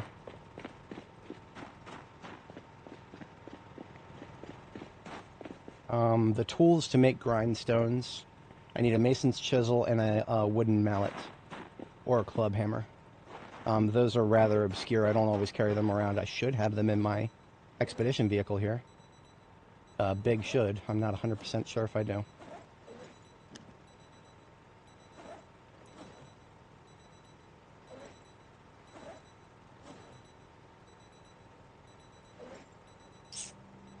That looks to be a negative.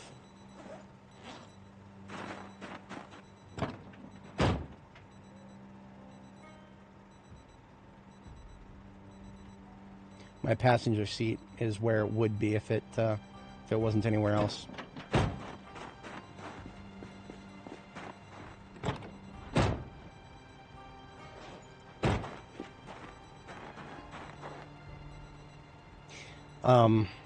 Need to do the exercise is a strong word. That is what you need to do if you are trying to build experience in fitness or strength.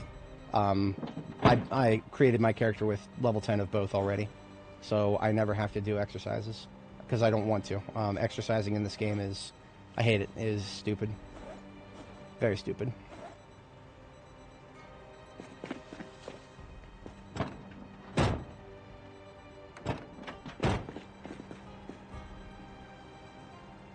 Yeah, regrettably, I don't have...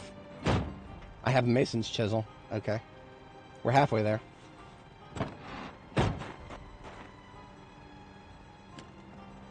Wooden mallets are not easy to come by.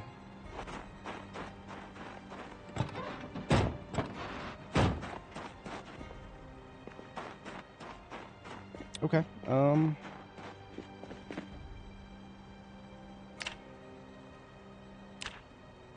oh, I can use a claw hammer for some of these. Okay, yeah, we can still do it then. Okay, good. We're not locked out of it. I just need something with a empty trunk then. Let me,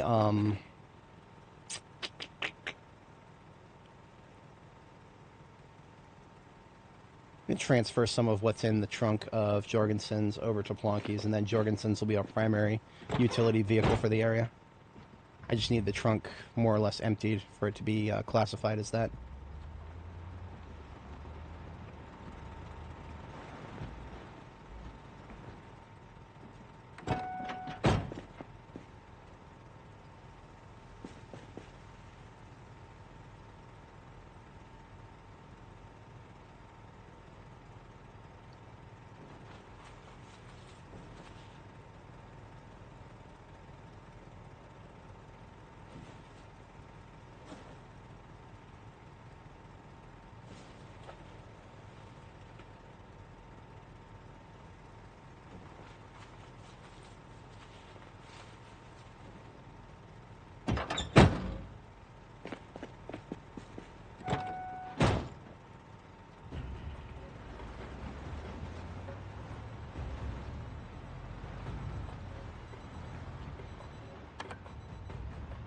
So while we were out here cleaning up all the wood so that we could traverse this area with vehicles more easily.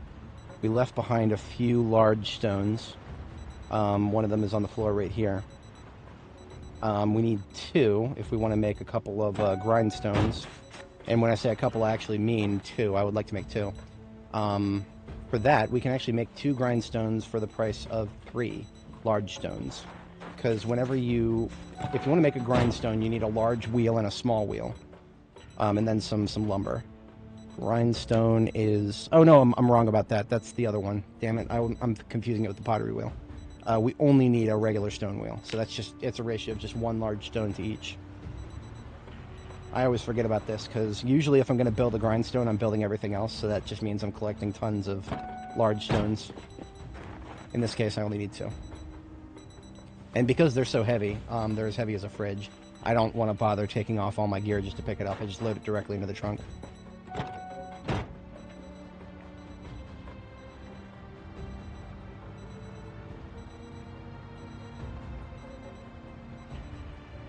And then we'll just need a crafting surface.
Okay, that's 4 logs right there. Here's 5 and 6.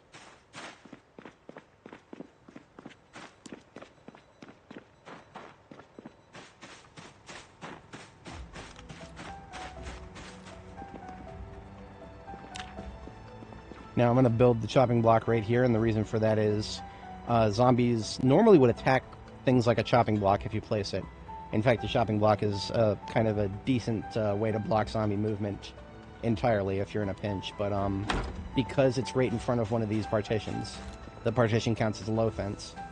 So both the garbage can on the other side and the chopping block we just put down, they both, you can walk right through them. So we now have a crafting surface right here that we can walk right through. The other logs that we just picked up, we are going to saw them. I'm going to go indoors to do that because it's really, really hot, or really cold out here.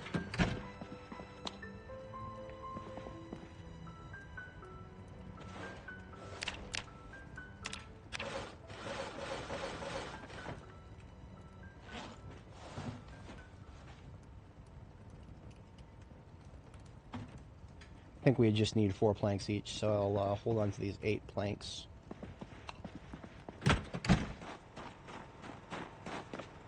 And leave them on the floor right here. And what we'll do is we'll finish what we've started here tomorrow morning, because we're coming right up on a second bedtime here. I like to do that at 5 a.m.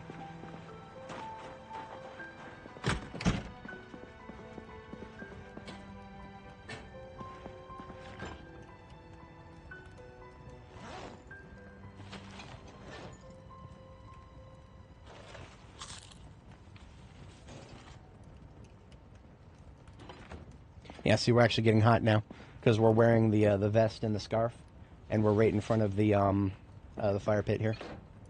Kind of wild how that works. Honestly, with the scarf and the vest, we probably don't need the fire burning. I'll leave the scarf and the vest here for now.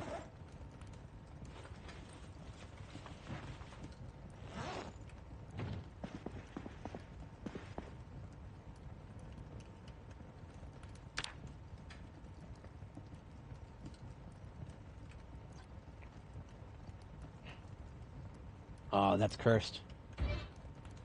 That's cursed. I'm gonna have to blame this game's silly generator system for that. It's such a silly system that we have to deal with here.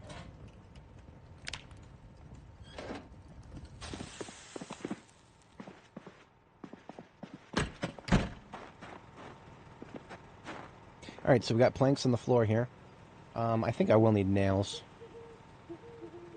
Yeah, I will need some nails. So let's go get some nails, and then all we got to do is process the large stones into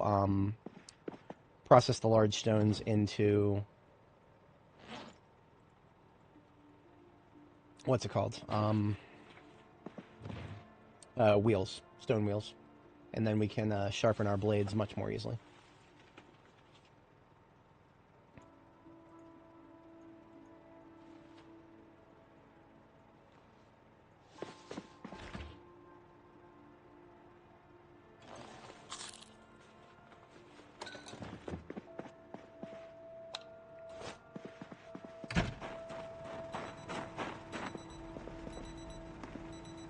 So now we got a crafting surface right here with the wheels in the trunk.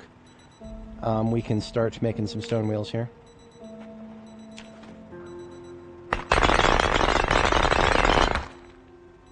There's 2 stone wheels. I think that's it. Yeah, that's all we gotta do. We can now make 2 grindstones.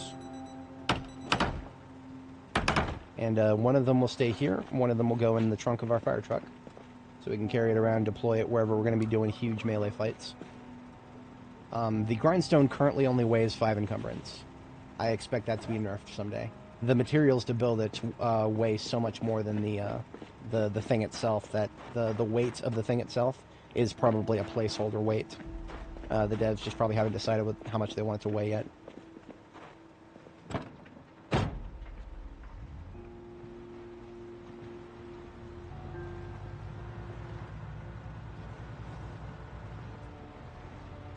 Oh, if only we had refrigerator trucks.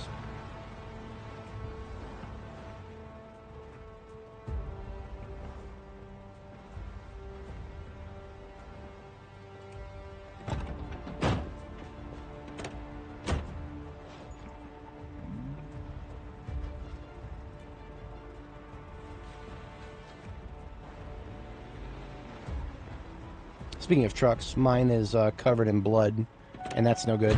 What I'm going to do is go grab one of the buckets up top.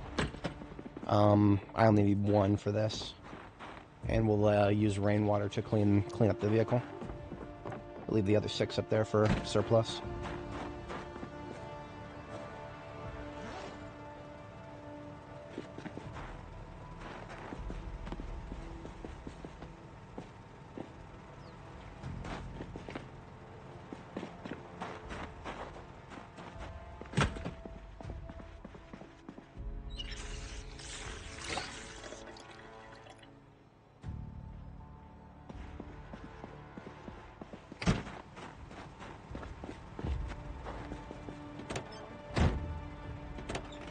Actually need to sharpen anything right now, do I? No, we're good. Alright, so we're just going to take the car out and scout a little bit and see what there is to see out there. There may be some more melee we can do to clean up the parking lot. And there may be some more melee for beyond the parking lot. Maybe some groups came out of the buildings but didn't make it to our party.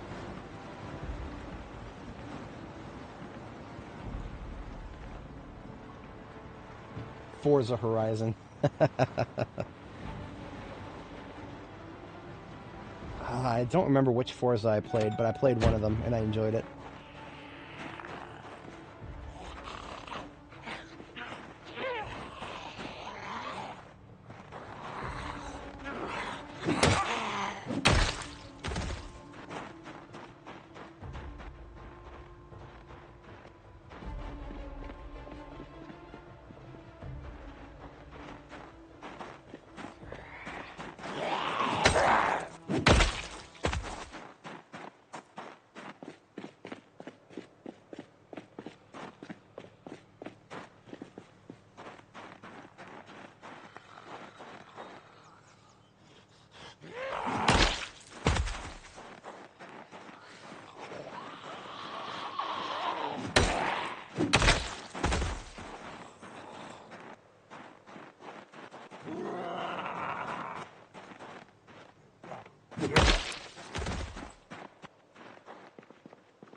Oh, we got a number of them up here. Okay.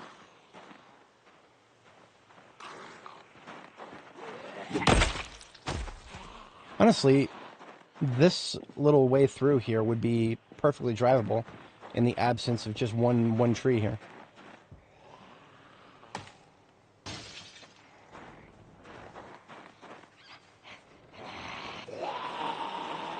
I have to assume that they could still come out of that doorway there, or any one of these windows at any time.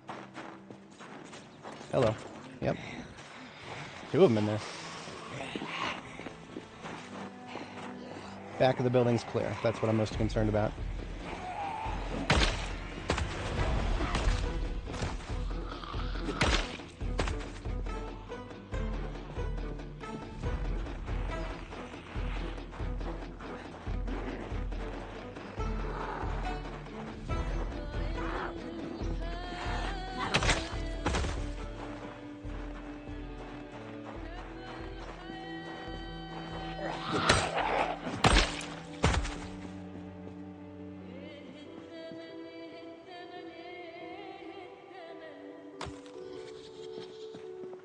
This is one case where I'm just going to use good old-fashioned melee swings to wipe out this tree. Because I don't trust anything about this situation. Thought there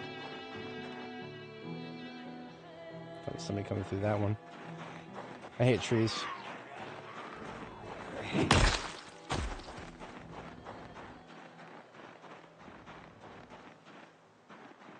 Couple in the lobby, looks like. Wish you could steal the Spiffo statue. I totally would, if I could.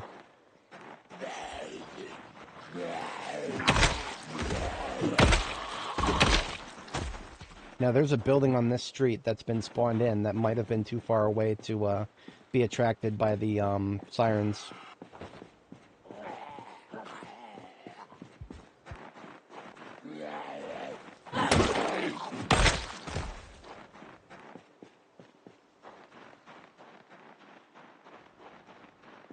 Spiffos to the right should be, I don't want to call it empty, but there should only be stragglers left in there now. But up here, the next one further down on the left, all the way up there in the far left corner where we just looked, that is, I believe that one has been spawned in, and I think it's been too far away to have been attracted by the most recent bombing activity. But we're going to verify that. If we still see people standing in front of the windows, then we know for damn sure that it is hasn't really been messed with. Unlike whoever just screamed, they've been messed with. R.I.P. Gigamart HQ, looks like. Yeah, we've still got people standing in front of the intact doors. Yeah, this one has not been. We haven't pulled many out of it yet. I would be curious to see exactly how many I could pull out of it right now. That being said, we left the race car running, so no, we're gonna go grab the. I'll trade it in. We'll grab the race car. We'll trade it in. We'll grab the combat truck, and we'll take a look at that building we were just looking at. See what. See if we can get some axe work done there.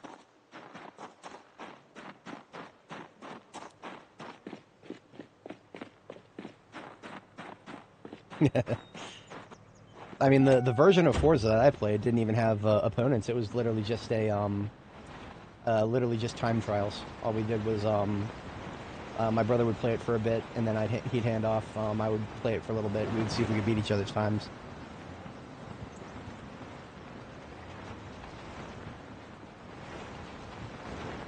We actually did the same thing with Mario Kart back in the day. Mario Kart 64 on the Nintendo.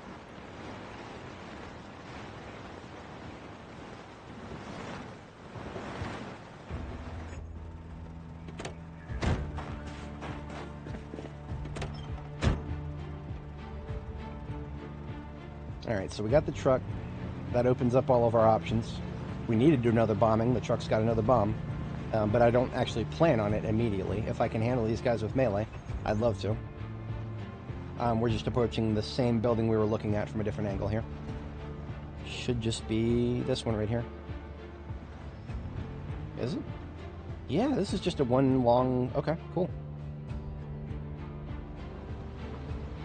Let's put down the grindstone up here.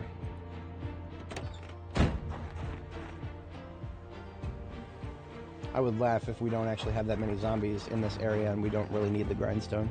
This is always how it happens with me. I prepare for a massive melee fight, and then a lot of those preparations end up being a little redundant.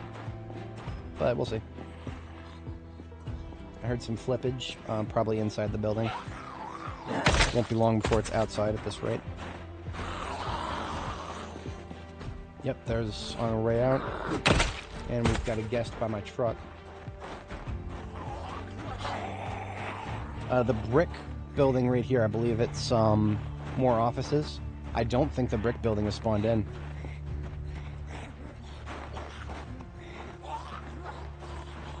So I'm going to try to tactically keep my distance from it. I know for a fact that if it's not spawned in, and I spawn it in, then we're in for probably more than I can handle with just the axe.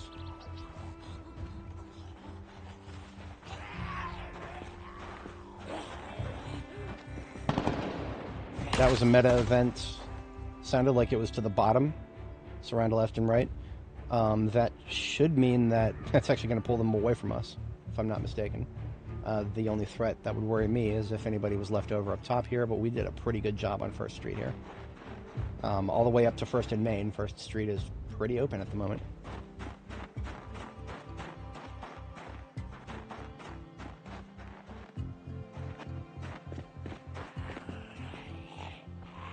The flips over, you see all the cubicles in there. The cubicles inside, when a zombie flips over one of these cubicles, they make the same noise as a zombie flipping out of a window. So that's going to activate my almonds a lot, unfortunately. That is going to bounce my brain. It's going to sear my cerebrum. Okay, yeah, look at all those guys in there. Hey!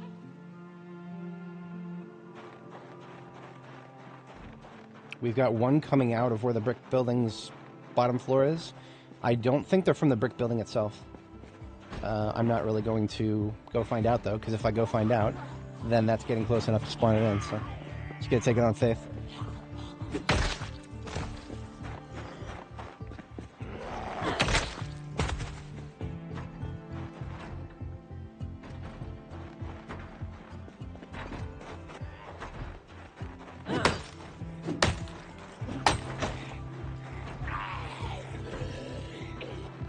Blocking my line of sight, damn tree.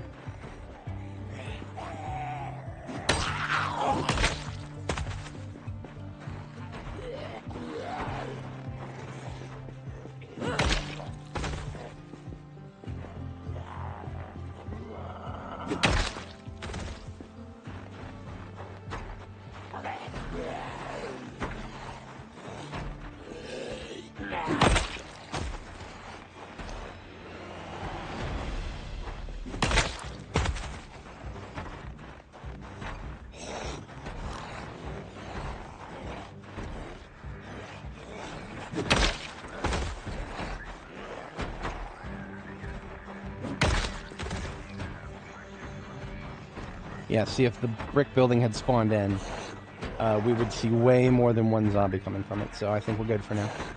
We can handle Gigamart HQ here and not be too upset about it. Hey! Those doors should break pretty soon. I don't think... yeah, there it goes.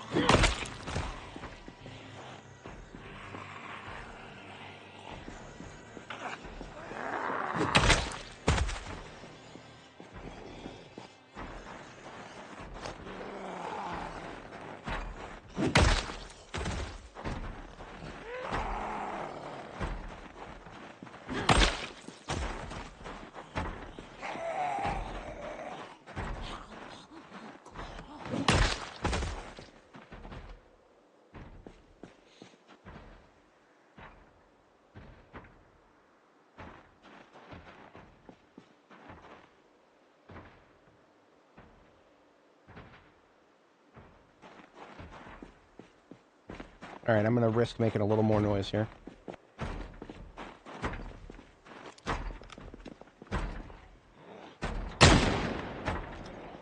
I'm going to fall back a little bit and see what kind of movement that creates.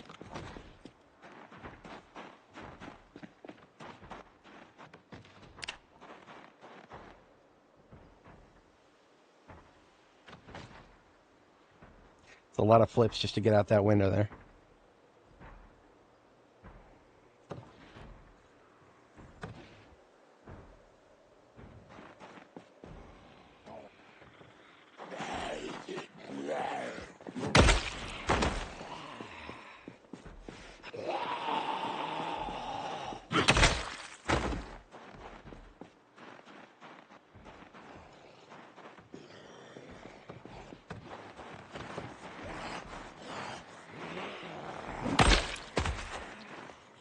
See how we brought a big old group here, but then they didn't keep track of us because we disappeared around the corner.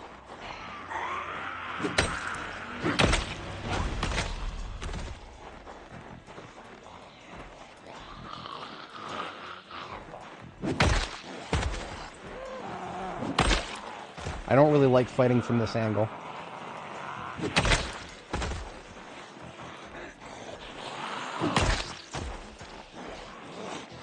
Much prefer fighting from any direction but the south.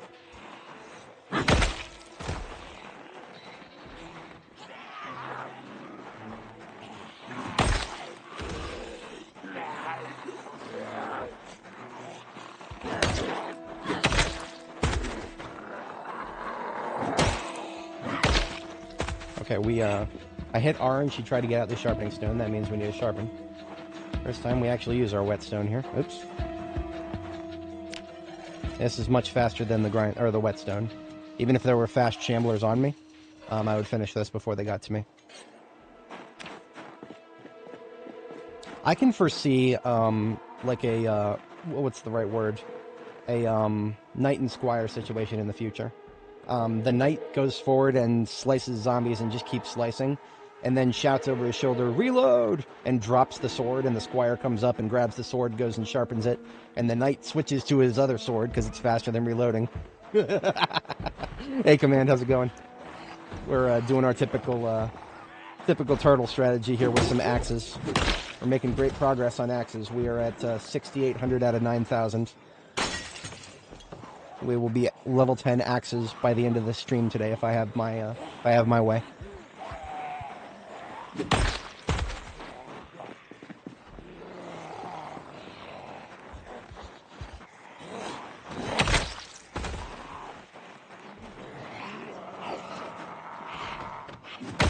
I heard somebody flip to the top there. We got one incoming. Possibly more than one. We'll see.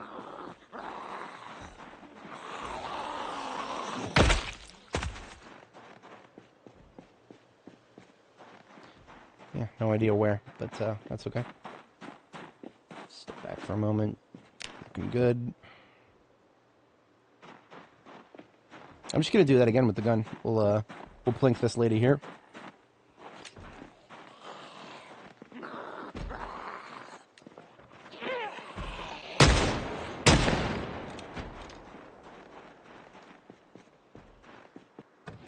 I'm gonna go ahead and grab the respirator and put it in my backpack. I don't think I need it yet, but that pile is not getting any smaller. Oh, it's already there. Okay, we're good.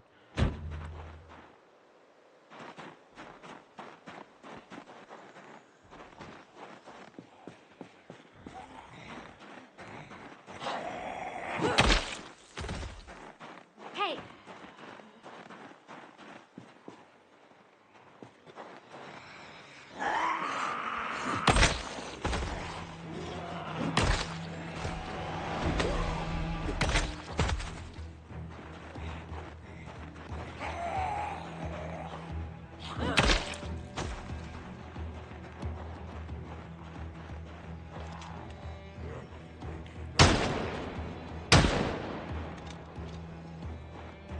One slow coming from top.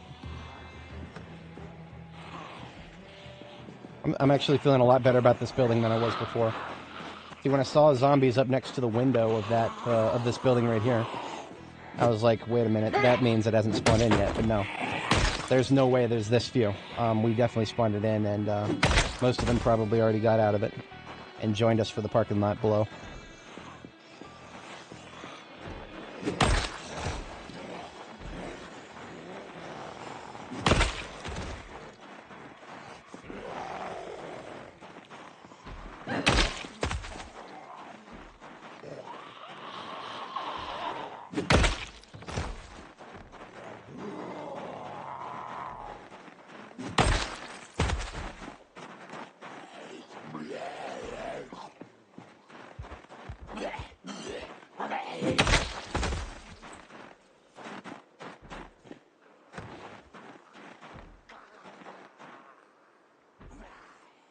Now, there's one other thing that's a lot louder than a revolver that we can do.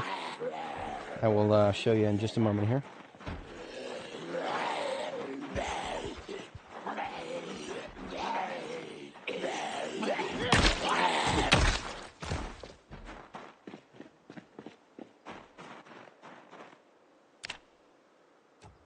Put this back. We got at least one use out of it, and it's the thing is it's random. We cannot guarantee how often our statistically, it's not very likely that we'll have to sharpen too often, but statistics and individual experience don't always reconcile. Oh, look at that. We just got sick. Okay. So much for that bandana. That's all right. Got us through the morning. Now, we're just going to take the truck straight inside here. Remember, you can drive through any double tile passage, and that includes you pasty gizzards. Get over here. That includes doorways.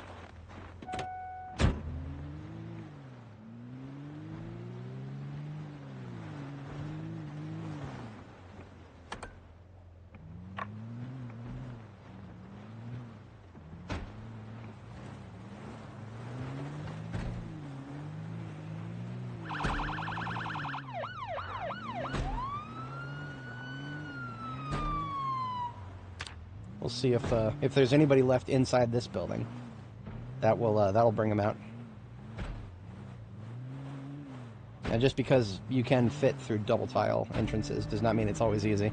So we're not going to stay in there very long. We're just going to see if that brings anybody in our direction. Meanwhile, I saw somebody creeping up here. Okay, that was... I stuttered for a second, and then I tried to panic stop, and then hit Q. Happens to the best of us. This is the guy that was creeping. Now that horn honk, actually, there is a small potential it'll bring them from the top left. We have actually been seeing some stragglers up here at certain points. This large building on the other side of Starbucks and the salon, we have not gotten anywhere close to spawning that in, and we're keeping our distance from it. That is one of the 5 buildings in the police department complex. We don't spawn that in without like 4 or 5 pipe bombs on standby. We have 1 pipe bomb on standby, so we're not doing, like I said, keeping our distance. We're not quite ready for the PD yet.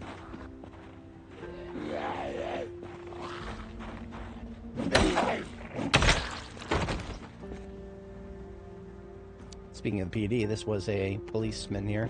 No weapon on him though.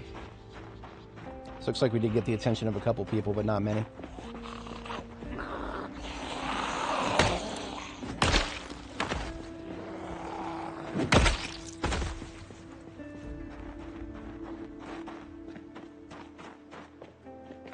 We blew the siren right in the lobby here, and there's nobody hanging out in the lobby now.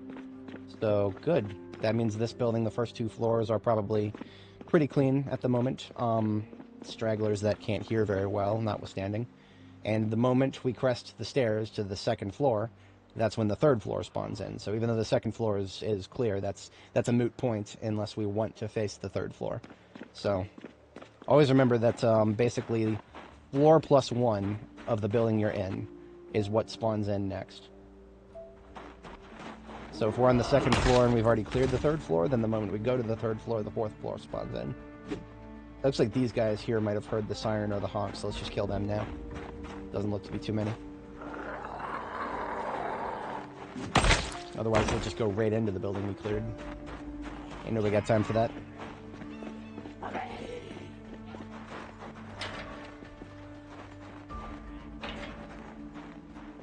Back side of this looks okay, okay. There is no need to slap the fence, lady. Or man, whatever you are. Don't need to worry about the fence. I'm right here.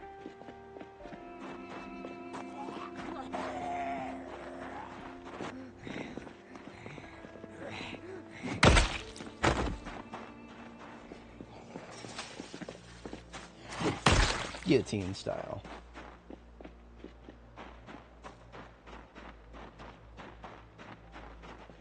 This building is the fancy apartments. which we should have cleared. I've not gone into it yet. If I have to go back in this direction anyway, perhaps I will sneak into it. Put a pretty trunk right in front of me and not have me look at it. Let's take some duct tape from here. Generator magazine, too. I've never seen generators before. What do I do with that?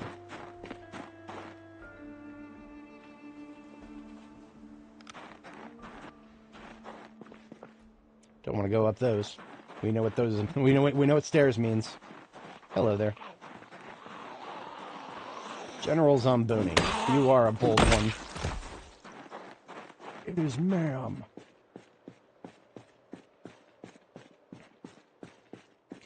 So, fancy apartment buildings, and I think it's attached to a grocery store. And I think that's yeah. We just went into the back entrance of the grocery store. Okay, not bad. We can actually take the respirator off now, because it is... We have sufficiently gained distance from any of the nearby corpse piles. Having some soda.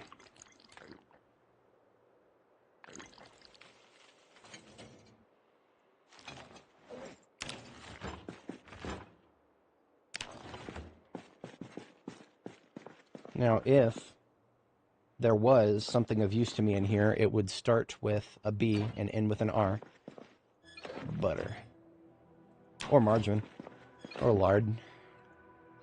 One of those super fattening things. Hey, pancake mix. I'll take it. Pancakes are some of the most lightweight things that you can put butter and margarine on. So if you're trying to put on a lot of weight, but you don't want to carry around a lot of stuff with you, you can make some pancakes, slap some butter, margarine, olive oil on it. Actually, don't quote me on the olive oil. Not sure if you can do it that hard. But you can also put things like syrup and whatnot. That'll get you carbs.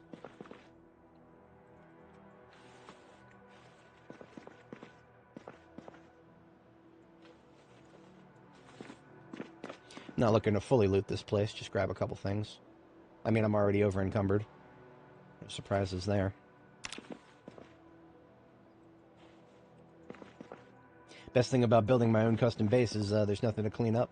It's already clean. Hey, there's a gingerbread man in here. Christmas is not too far away. It's currently December 10th. Yeah, okay. We got a gingerbread man for Christmas, boys.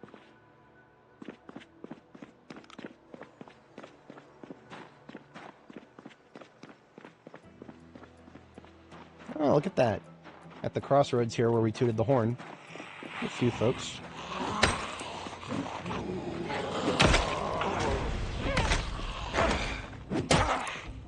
Into that pile. Let's join the skeletons, shall you?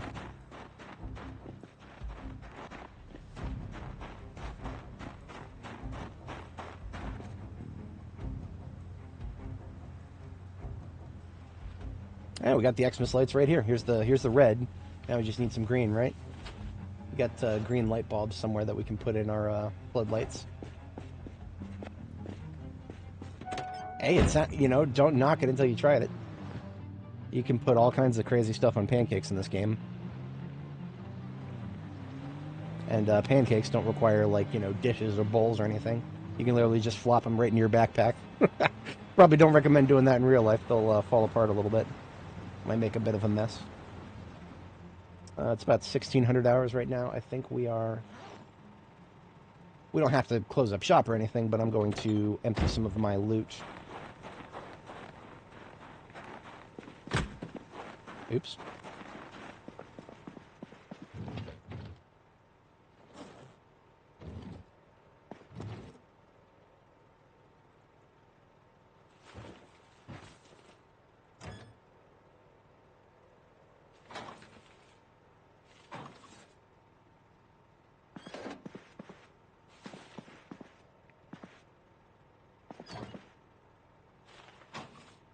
Lord help me if I were to put barbecue sauce on my pancakes.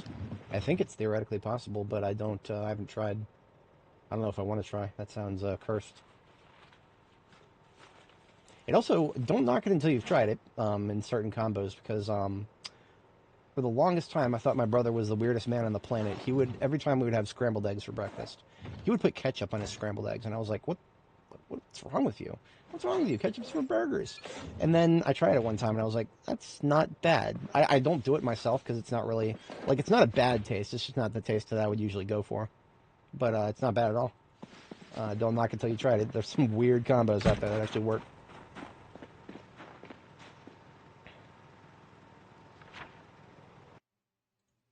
The cozy box. I believe we can start putting some more red arrows here. Some of them, I mean, honestly, some of these arrows we can turn green. Green means we can drive back and forth without almost any chance of a zombie. When all of the corpses dissipate, we'll start replacing these with green arrows.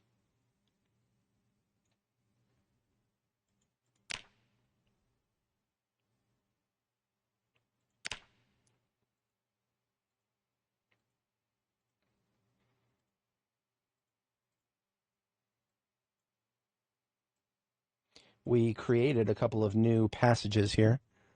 This was at the beginning of yesterday's stream. We made a passage straight through the train station, which that's technically the fastest way to get gas now from Jericho.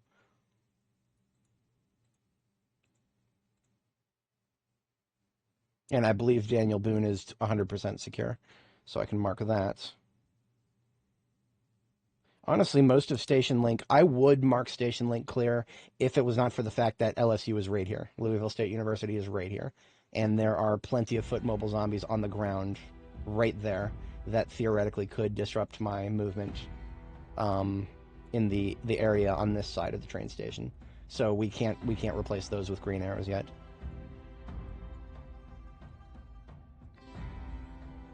Otherwise, for Louisville progression, I think we're doing great at the moment.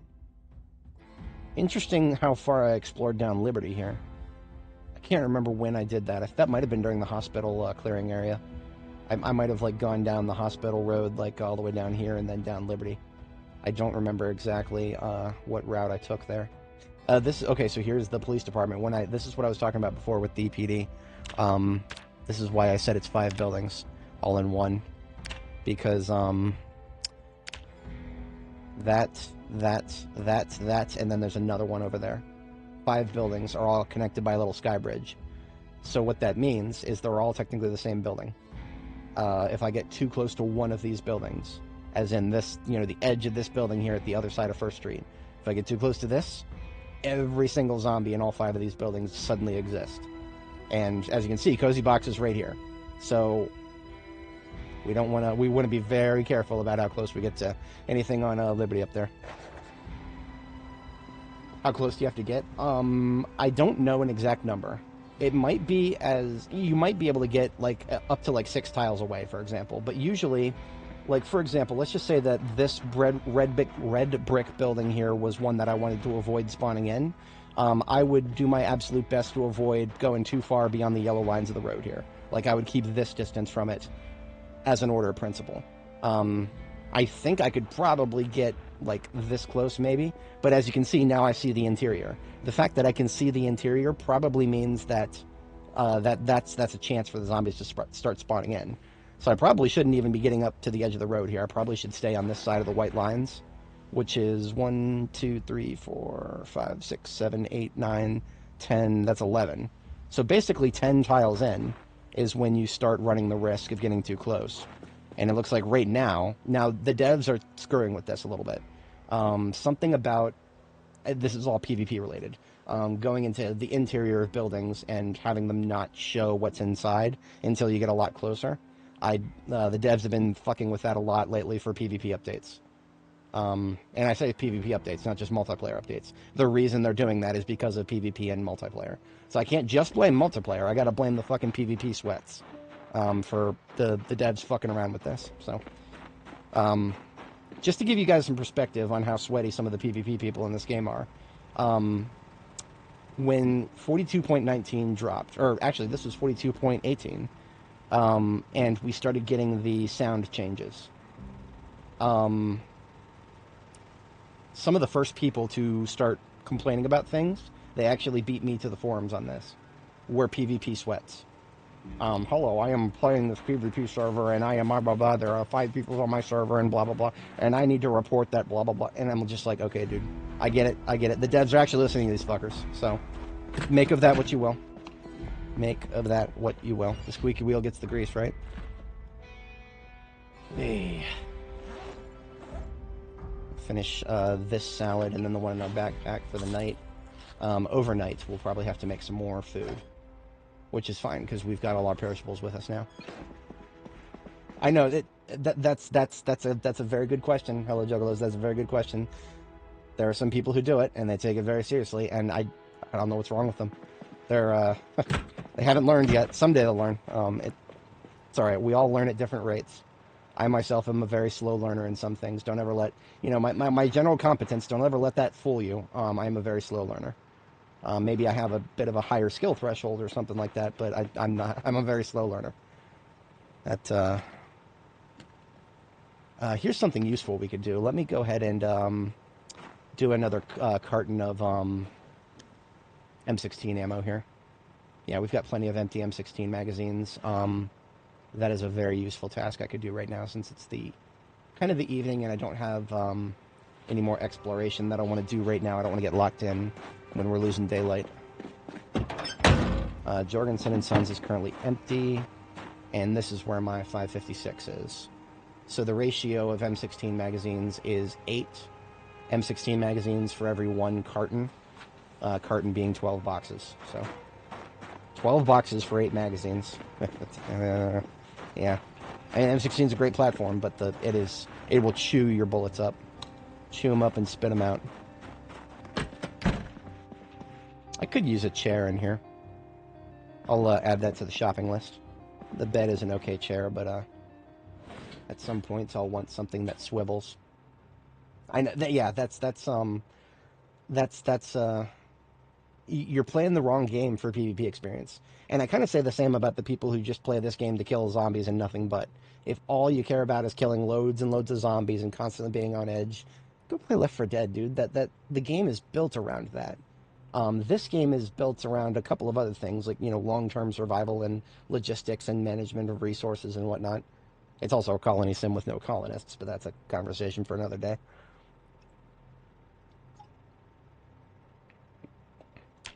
Open 20 boxes of bullets.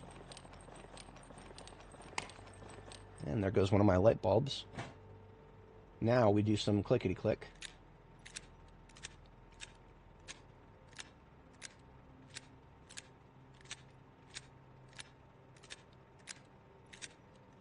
And now we fast forward. There's another 8 magazines loaded up. Now here's a slight problem. We don't have a lot of room in the trunk of my combat vehicle. When we were doing the bombing activity earlier, regrettably, we actually bumped into a lot of zombies. And every little bump put us at risk of losing trunk storage space because of the damage. We're currently down by like 20, if I'm not mistaken. Yeah, we're down by about 20. Max is 143, we're at 122. So I should have picked up some steel sheets. Yeah, we got one right here. I'm going to dump like 2 steel sheets into fixing my trunk. You do get diminishing returns on repairing trunks. However, it's not quite as bad as weapons. Weapons get really bad diminishing returns to the point where it's completely pointless. It seems with trunks, you actually get diminishing returns on the diminishing returns. So even though this trunk has been repaired several times now, because this is my best light bar vehicle by far. And it says potentially repairs 71%. The potentially repairs continues to go down, but the rate at which it goes down seems to have like a logarithmic drop off. I don't think it'll ever like drop off to the point where it's entirely pointless to repair. See, right there, it just went from 71 down to 69. Nice. Now, if I do it one more time, it'll go down to like 68. So it only went down by 1% that time. And I think it'll continue to only go down by 1% until it starts falling off completely. So it's extremely inefficient. I would only ever do this for my best D6. Because like I said, this is the only D6 in the fleet with a 100 engine quality. Every other D6 in the fleet is absolute dog shit in terms of engine quality. So now I can put all those magazines I just reloaded in here. I could do another 8 if I wanted to, but I would prefer to save the remaining 10 encumbrance for something else. Animals are the colonists. You're not wrong. Let's go get some more light bulbs. Right across the street, we've got some of these lovely little lamps on the wall. Honestly, we don't need floodlights inside. I'll steal one of these lamps and put it up on the interior.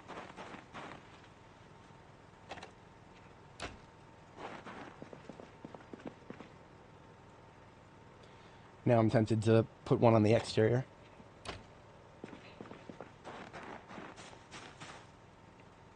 Now these lights actually have slightly different colored bulbs. So the bulb, as you can see, the color is warmer. It's like almost incandescent warm. Versus these over here, these are cooler colors.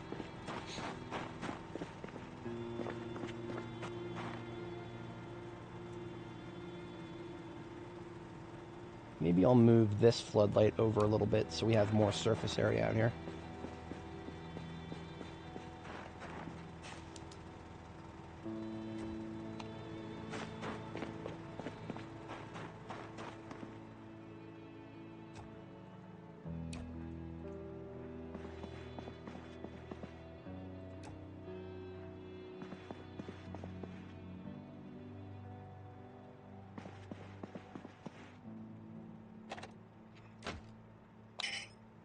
See, look at the surface area. It's just so small.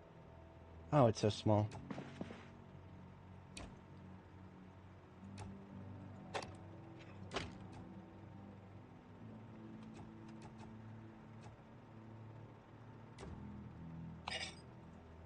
That's okay, I guess. I was going to do one inside and one outside, but yeah, it's fine.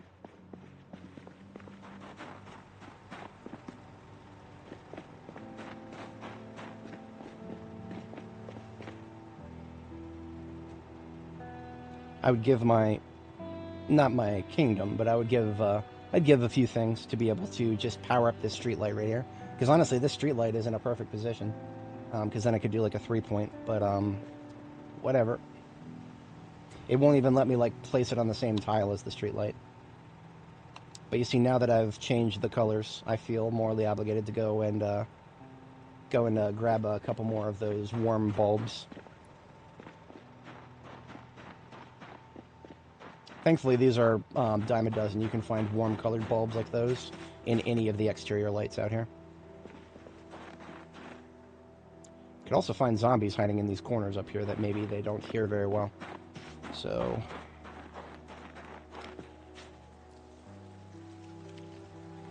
yeah. I'm not going to go into the building yet. Remember, we don't take Rayap's advice. We're not going into the Capitol. It's the City Hall, but it's the same principle. We're not going in yet. We're gonna await authorization is what we're gonna do. Oh, we gotta go inside the building. Inside the building.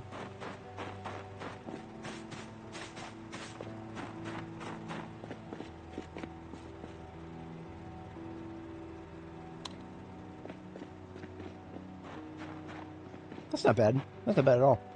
I do kind of want a 3-point so that I could do one over here, but that's going to be outside the generator range, so that's fine. Not too worried about it. It's got this nice aesthetic appeal to it.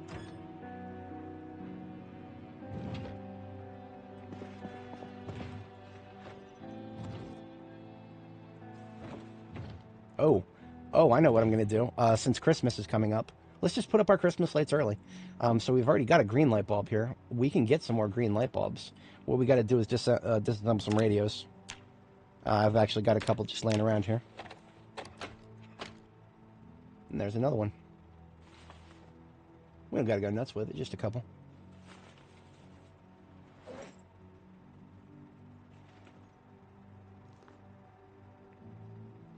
I'm going to pretend that I didn't see the fact that I used up my spare battery and I forgot to replace it, and my flashlight battery is almost empty. Let's forget that happened. Shouldn't have done that.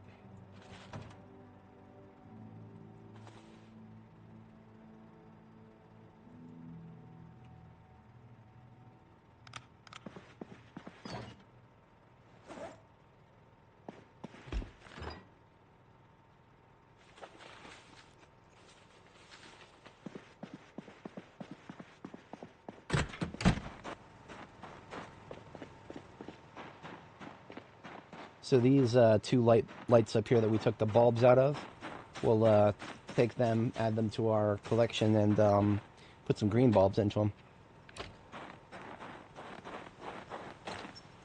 Now, using up green bulbs is, we only have 2 right now, so when they burn out, they're gone.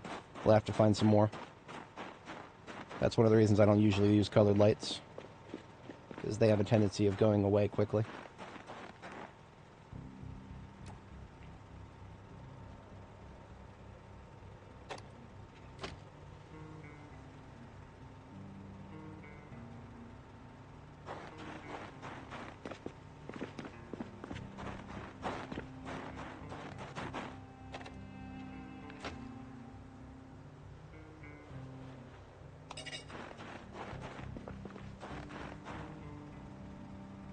That's actually a wider radius than I thought out here.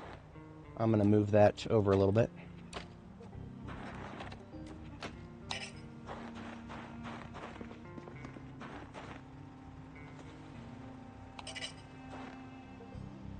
Hell yeah. How far would the game come with little programming and electrical stuff? So there was one game that I saw that had a really amazing electrical system that I would kill to see in Project Zomboid, but I seriously doubt we'll get something quite that complex. Barotrauma. Barotrauma, it's sort of like a, it's like a side-scroller's, like a submarine survival sort of game, where like you're stuck in a sub, and you've got to like jerry-rig repairs to it, and deal with enemy creatures and enemies and other subs, and it's pretty good. It's a pretty neat game. I can never get over the side-scroller art style. I always kind of hated that, but the electrical system in it, where you had to wire everything, you had to monitor amplitudes, you had to monitor voltages, and you had to make sure that everything had the correct delivery and nothing was getting overcharged or undercharged, and it was pretty cool. I liked it a lot. That particular aspect of the game was amazing, and I would love to see it in Zomboid, maybe in a slightly more simplified form.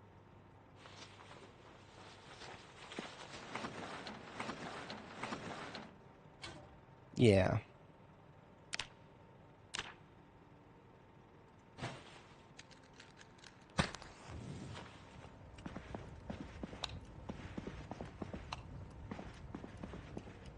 Nice, very nice. The closest we'll get to red and green lighting without having to actually have a what's it called? A red light bulb, which red light bulbs are actually kind of hard to come by. You get a chance at a red and a green from disassembling radios. The green seems way more common than red. Like if we go back to Jericho and look at my master collection of disassembled stuff that I brought with me, green vastly outnumbers the red.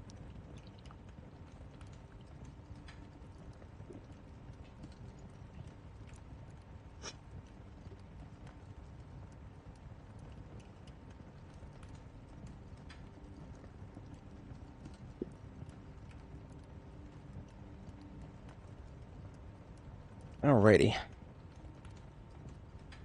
A little bit early for bed. I suppose it wouldn't hurt to get started with some, yeah, maybe I'll just get the kale out of the freezer and into the fridge.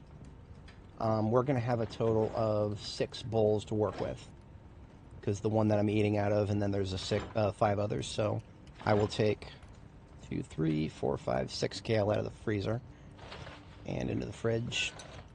We have a turkey in the freezer. We'll hold off on that until Christmas. That will be our Christmas feast. Make ourselves a nice roast.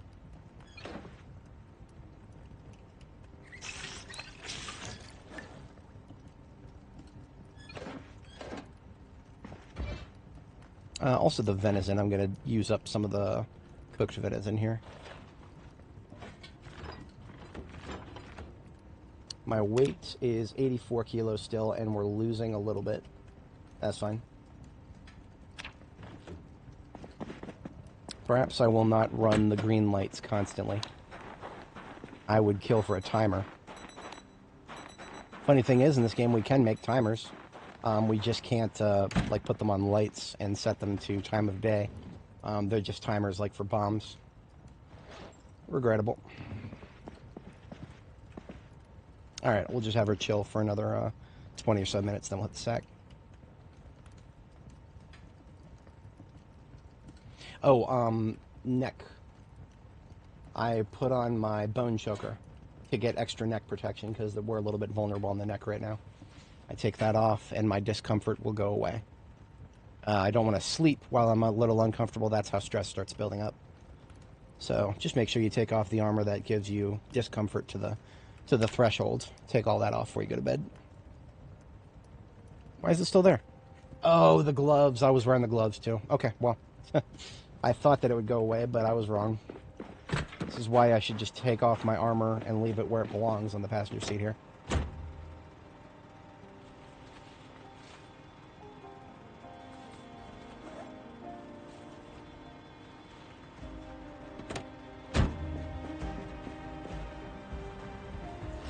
Oh yeah, I don't have a time code for it, but it was a little bit earlier.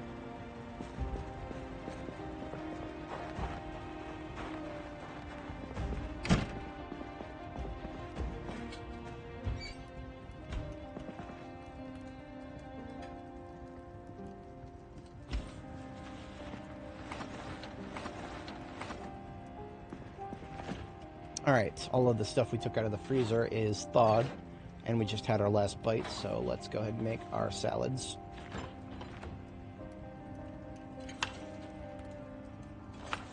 Kale is sometimes... Oh, shit. Okay, whoops. I was just about to complain about something, but then I messed it up a little bit. I'm supposed to cook it before I start using it.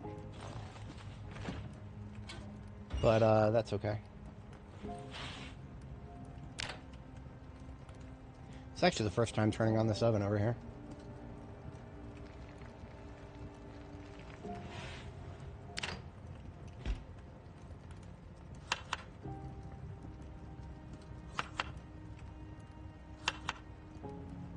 By cooking it, I actually get more life out of it, and I can get 3 uses out of a single leaf of kale.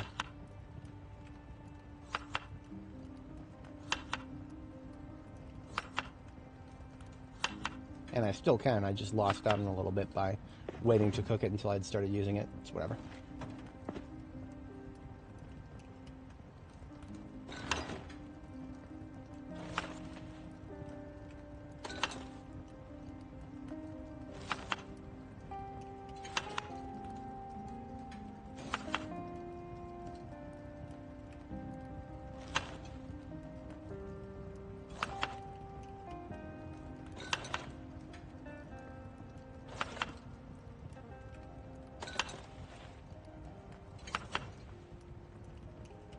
So we're doing 3 helpings of kale, and then, because the kale is going to die the fastest in the freezer, so I'm trying to use that up the most.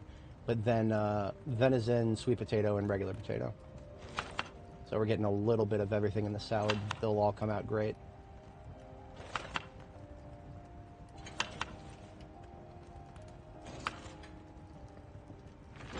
And we'll go ahead and put like 4 of them into the fridge. Actually, all 5. We'll put 5 into the fridge and then hold on to 1. Salads don't have a too awful long shelf life. Oh, wait a minute. That's the freezer. The venison goes back in the freezer. The venison has a pretty bad shelf life, too. I take it out. I use it a little bit. I put it back in because we have a lot of venison in each of these 2 slabs.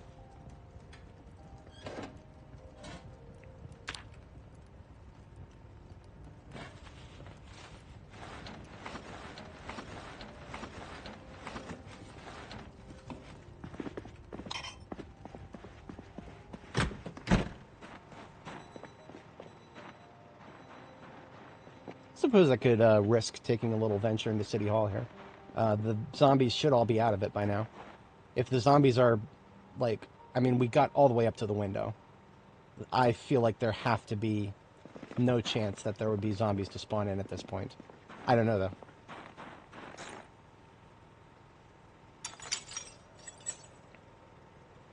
though. Yeah, no chance anymore. Hey, look, some artwork. Some pretty artwork.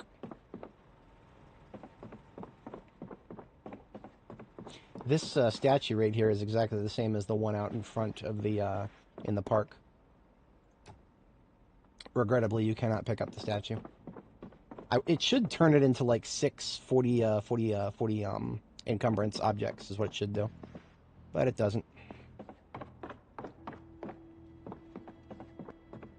is one of my favorite paintings. It's called She's Got It. Let's not speculate on what it's talking about. This is YouTube, after all. I will absolutely capture some flag. Flags are some of the perfect wall decorations for me.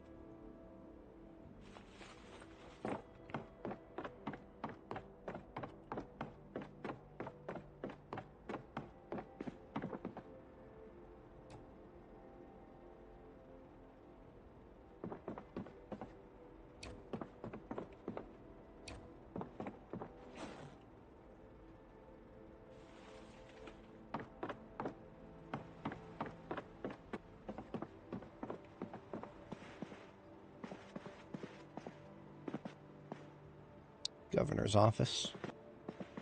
Or mayor's office, rather.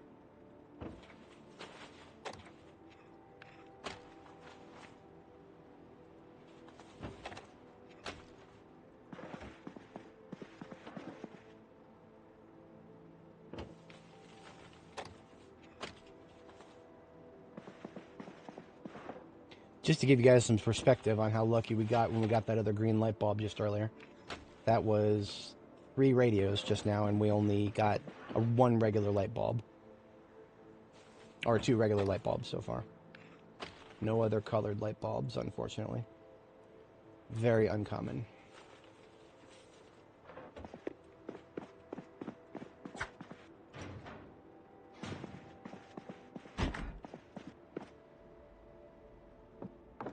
I don't think these buildings ever spawn in, like, in subgroups. Like, half of the building will spawn in, the other half won't. I don't think that happens.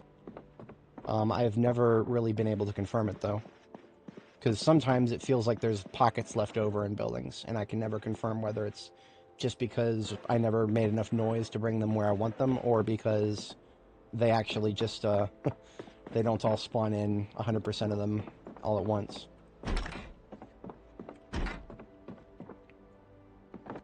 Should be the whole first floor. I don't think this building has a 3rd floor, so I should have no risk of going up to the 2nd floor. Let me double check this.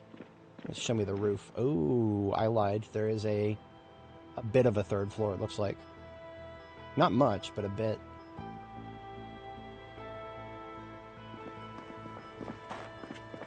Well, let's find out. We have a couple of minutes here. It can't be that much surface area up there. I don't even know where these stairs are. Was it straight in and up? Ah, all the way back here. Okay.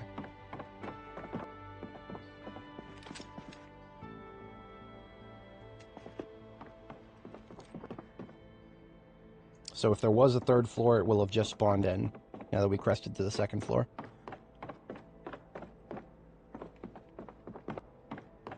The window I saw for the 3rd floor was over here somewhere, if I'm not mistaken. Maybe that wasn't a 3rd floor window. Maybe that was just some isometric bullshit here.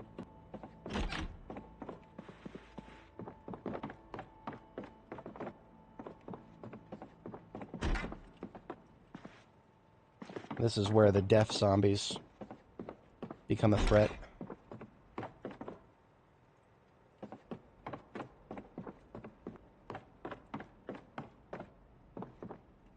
Saw a coffee machine there.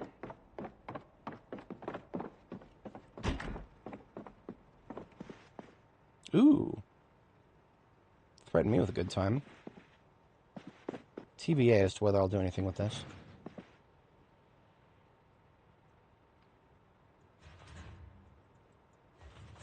Zip ties are the most lightweight way to fix a handle. If you have a few zip ties, you can... all you need is a crafting surface. You can repair your weapon handle easily. For some reason, I want to say that this room right here might have a staircase. Yes, because this is like sort of a tower. I don't know if this staircase will go all the way up, but I'm curious now. I've never been this deep into this building before.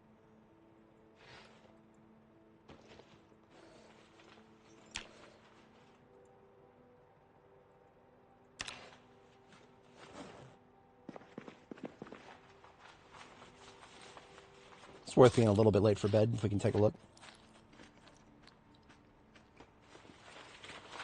I mean, hell, I didn't know we had any white tiles in this area. These white tiles would be perfect for my roof. I don't have the capacity to take them right now, but...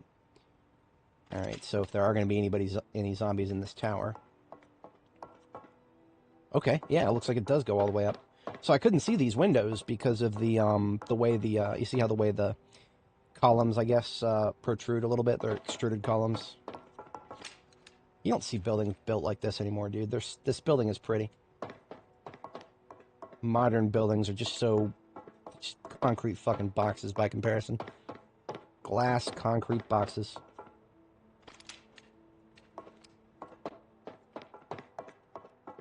Solar power was not very common in the 90s, Chamicho. This game is set in 1993. It existed, but it was very... Especially, like, for residential and commercial use. Oh, there's not, like, a balcony or anything. There's even windows up here. I'd be curious to see what I could do with this. Now, that being said, elevated positions in this game, they seem very interesting. They seem very fun. At the end of the day, you eventually get tired of going up and down the stairs all the time. Sometimes even literally get tired if you have to run so much. Elevators would be very nice to have in this game. If I could install my own elevator shaft, I would absolutely do it. I don't care how hard it would be, I would do it.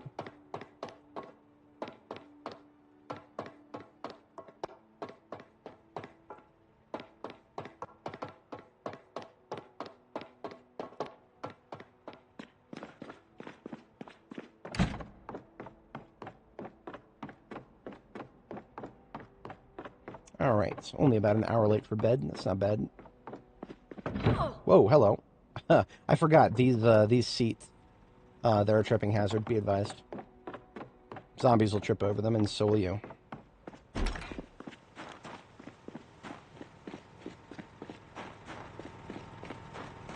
Oh yeah, that base right there, that would be amazing in multiplayer. You could create a whole complex for you and your homies. Watchtower and everything.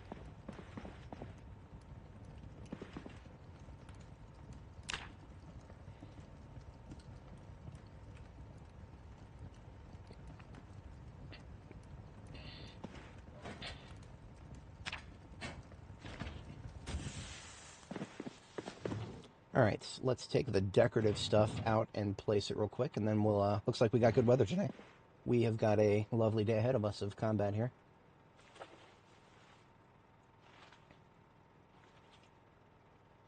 If I was a riverside and a waterfall painting, where would I put myself?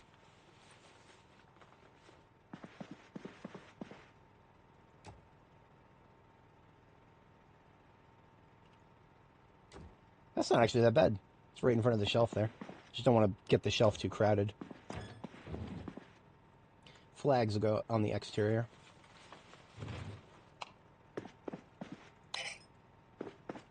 I don't really need these running during the day. Plenty of light in here during the day. That's why I put the one window in.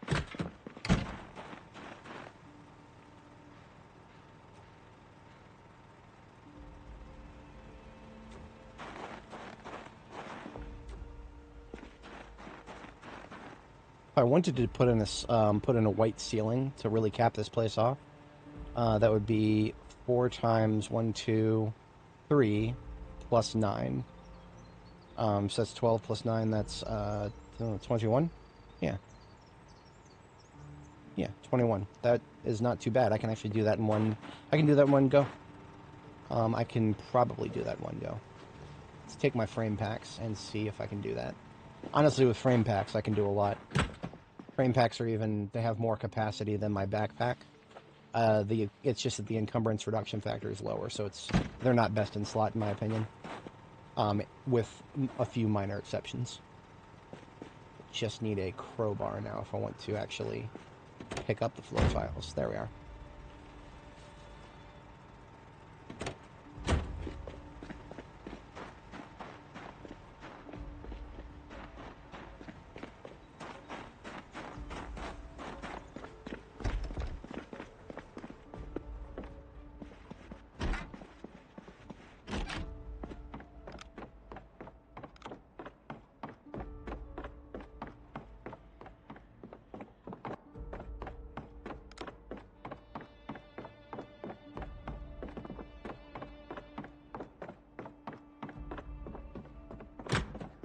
Now the floor tiles look messy here, but honestly the mess is all on the floor. Once we take the tiles, put them on our own creation, they will no longer be messy.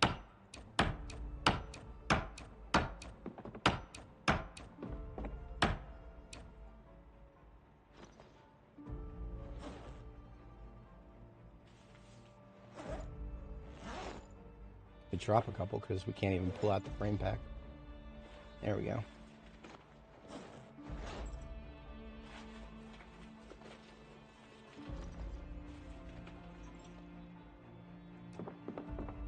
People all talk about throwing zombies out of windows. I just want to throw a backpack out the window. Because that would be extremely convenient right now. Wouldn't have to run all the way back around carrying this damn thing.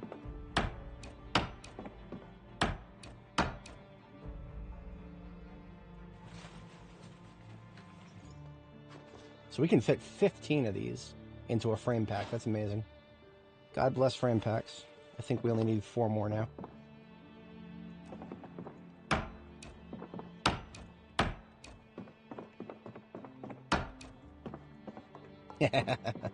Yeah.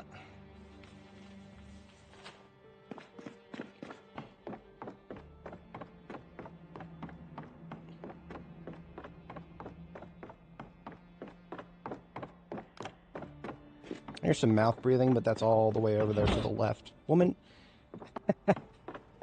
I don't gotta move until I get past the statue. Little did I know.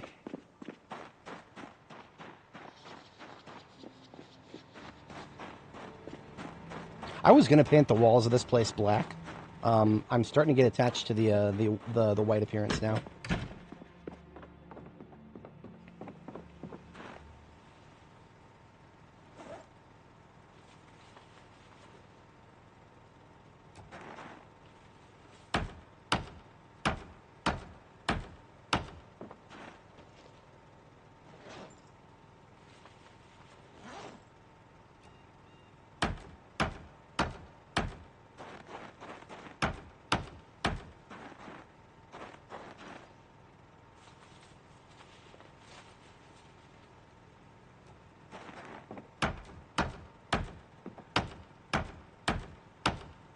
Beautiful. B-E-A, beautiful.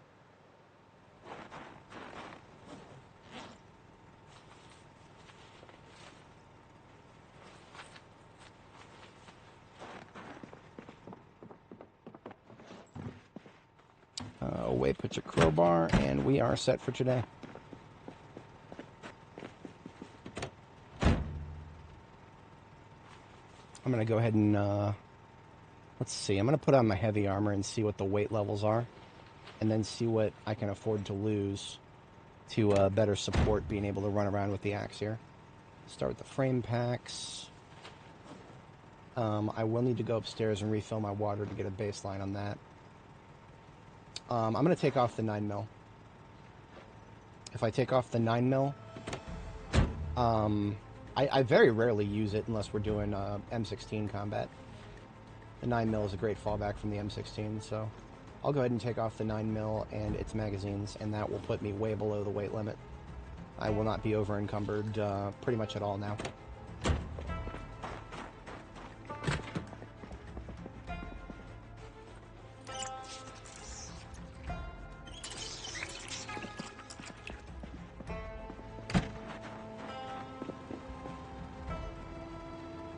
How does this axe look compared to mine? It's actually about the same. Okay, this axe is now a backup. I'll leave it in the truck.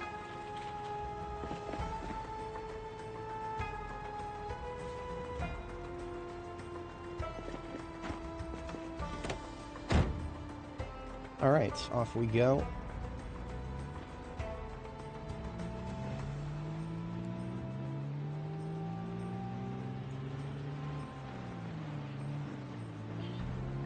Good. Our first catch of the day.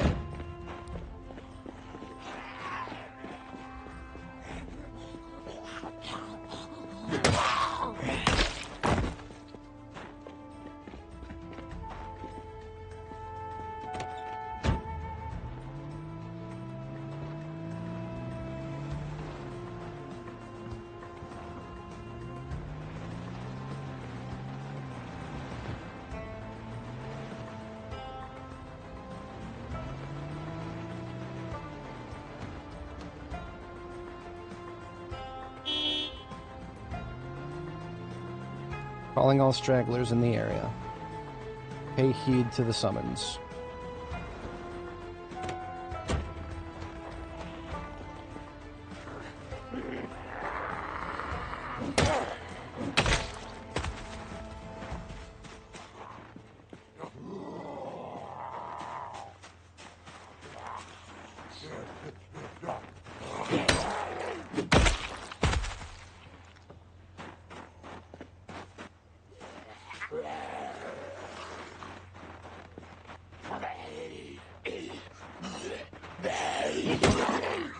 Honestly, I shouldn't start with the... If I start with the respirator from the very beginning, then I am going to get so uncomfortable that it's going to affect my stamina regeneration. So we're going to... I also need some replacement filters, because the respirator filters on this thing are not long for this world. If you're at extreme discomfort, it starts seriously messing with your stamina regeneration. So I don't want that to be persistent throughout the entire encounter. We'll just deal with it when we have to put the mask on.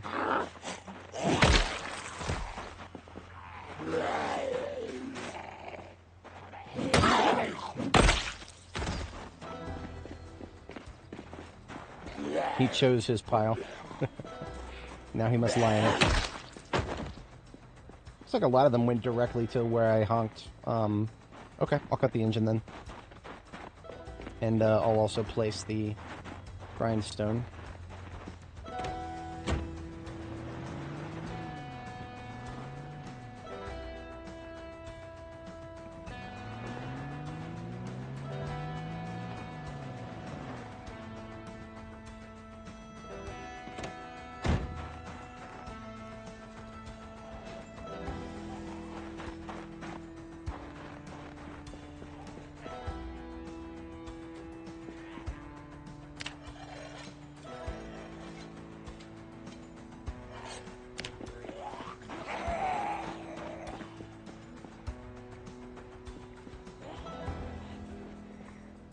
She's slow.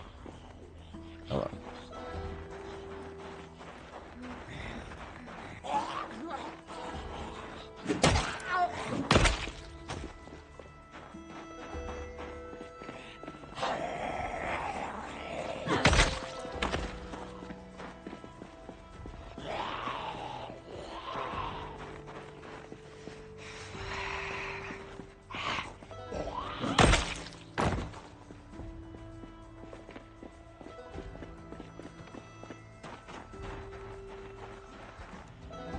Couple flanking south, so I don't want to make too much noise.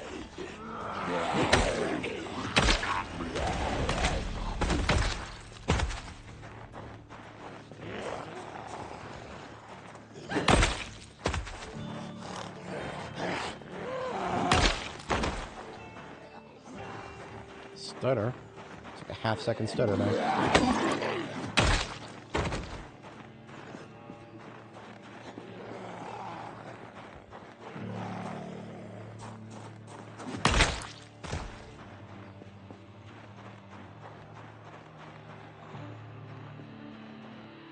It's the one lady stuck behind a car up there.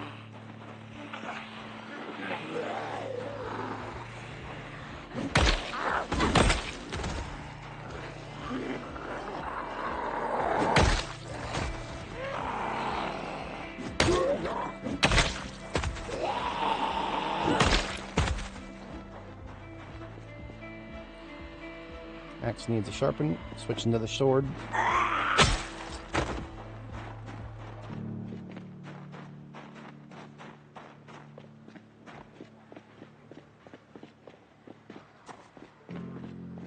This should be where this, the grindstone sharpens. Even if one of those is a fast shambler, I should be able to finish sharpening before they get to me. We're pushing it. I've never tested this.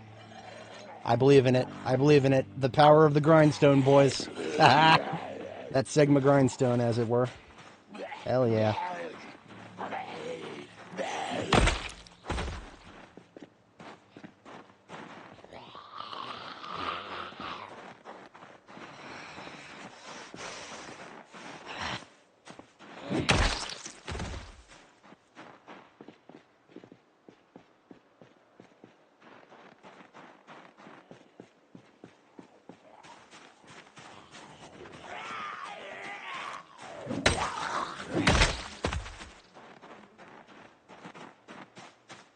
Doing pretty well in experience. We're at 70, 90 out of 9,000. So we've got about 2,000 experience to go here. I want to say it's like 3 per zombie, something like that. So what is 2,000 divided by 3? Whatever that is. That's kind of how many more kills we'll need. There's plenty of zombies for it. We just want to make sure we're getting them in manageable chunks.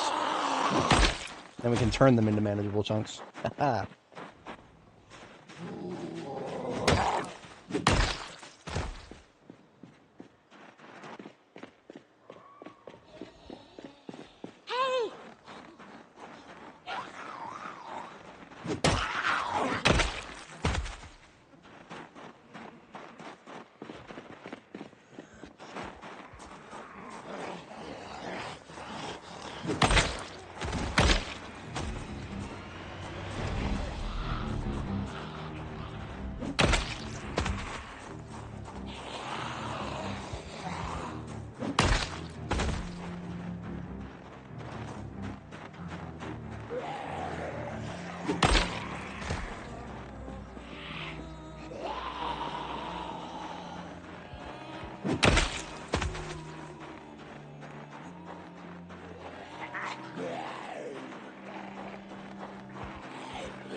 Is there a sweet spot here where there's no corpses? It doesn't look like it. See, I would think that when we're this far away from all the corpse piles, that I would have a sweet spot where I could take the mask off and eat. Doesn't look like it. That being said, we could actually step inside for a moment. Just gotta worry about Karen here. But by stepping inside, we are completely out of the stink zone.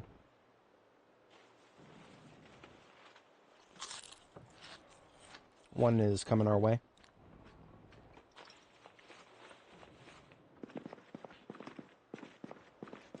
Now, if we wanted more zombies instantly, all we'd have to do is go up these steps. That would spawn in the next floor. Then we'd have to make some noise and bring them downstairs at our leisure. I'm not even ruling that out, but I would like to kind of parse through the lower floor and see what's here first. This is one of our destination buildings. This is Top Crown Plaza. I think, is Top Crown Plaza the biggest building, or is it the one across the street? We're in that area where all the buildings are really, really big, and I actually can't visually tell the difference immediately here.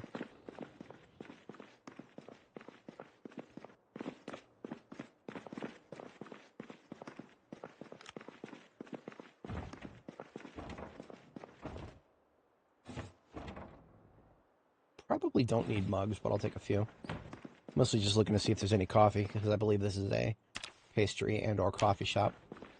That espresso machine over there doesn't lie.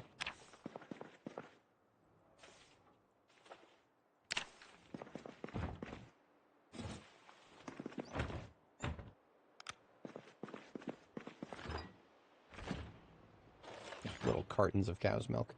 Okay, then. Where's my heavy cream at? That's something I would never allow us to run out of at Starbucks. The great thing about working at a Starbucks and a grocery store was I was able to, if we ran out of heavy cream, I would just go mark some down off the shelf and immediately have a restock of it. We would never be out of heavy cream at my location. Unless the whole fucking grocery store was, which never happened.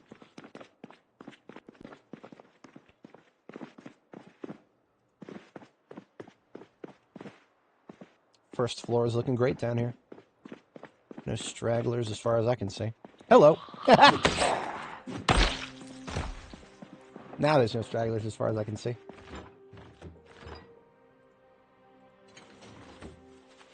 Let's give our girl something delicious here.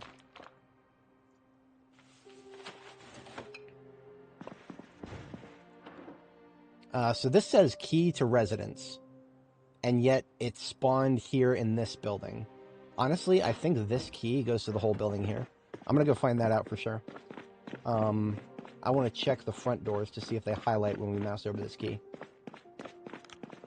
The front doors are not here. They're around the corner.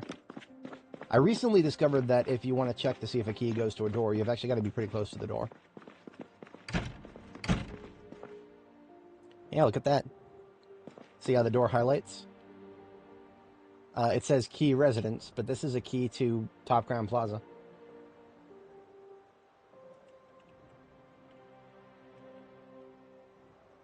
I'm going to laugh at myself if I'm wrong about the name. Let me step outside real quick. No, this is Oreo office place. Okay, I was wrong. Rename.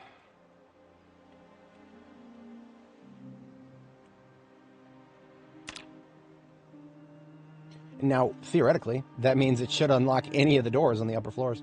Not that I expect there to be too many doors that zombies won't immediately break through. Very rare that we'll find one that isn't completely shattered, most likely. But who knows? Maybe there's a security door somewhere. I wouldn't expect that a building of this size doesn't have a security room somewhere. Probably multiple.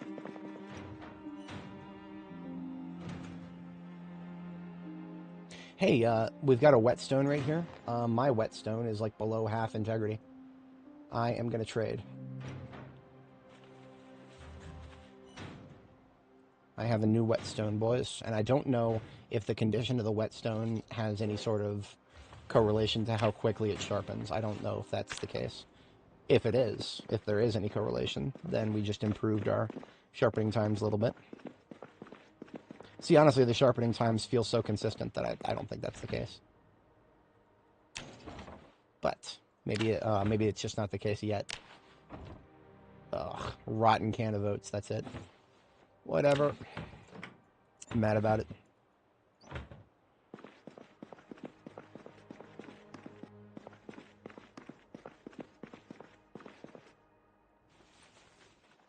Okay.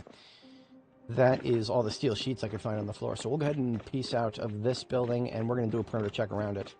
And if there's not a lot of zombie foot mobiles outdoors out here, then we will cautiously look into spawning in an upper floor of just one of these buildings. It'll most likely be the this one right here. Most likely. Because I think that just has a third floor, and maybe not much more. We'll see. We're not in any rush. I mean, the zombies aren't going nowhere.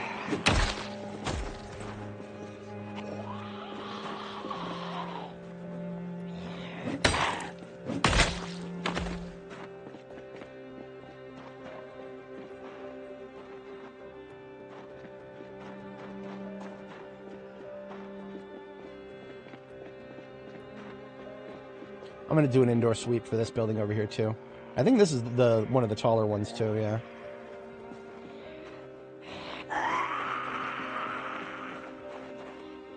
If I had to do another pipe bombing right now, just on the fly, it would probably be that street light over there, bottom right on the parking lot, this one right here. Because this is the one that has pretty much the most open radius around it without any corpse piles too awful close. It is a little close to the building for my taste, but that's okay. We've made it work before. We can do it again. So I still hear quite a few whispers and groans here. That tells me that we've got a pocket somewhere. Somehow. This building was not the one I was expecting to have any leftover pockets. Honestly, this building, I expected us to have a much more thorough removal. This is the Bateman office building.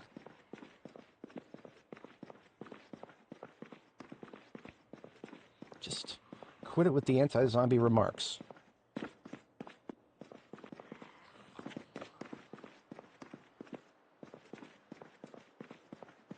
Hello, Karen.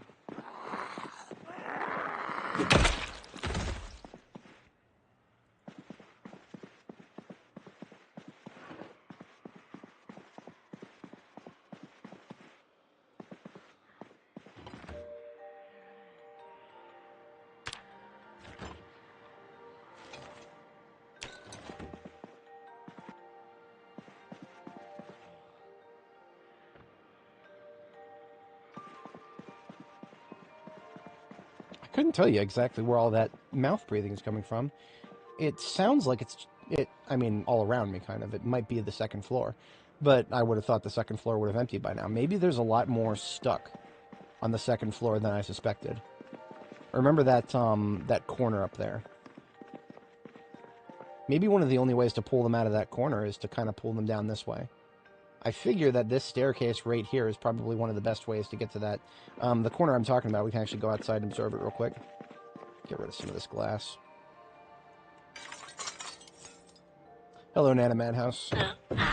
For anybody joining, welcome. We're just getting, we've been clearing the first floors of these buildings that we've drained most of the zombies out of, and now we're just checking for stragglers and cautiously considering pulling a second floor somewhere. This little hallway on the second floor up here that we got this window. We had a lot of zombies up here at one point stuck on the second floor that didn't feel like jumping out the window like most of them do.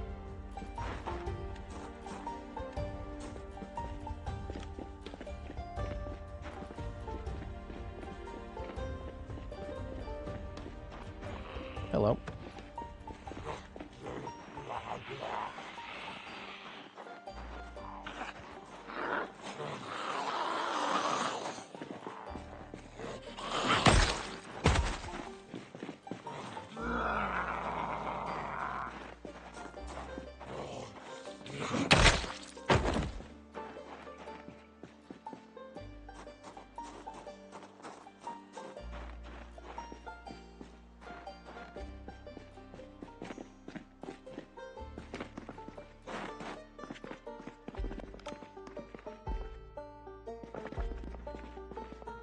Is this the only staircase?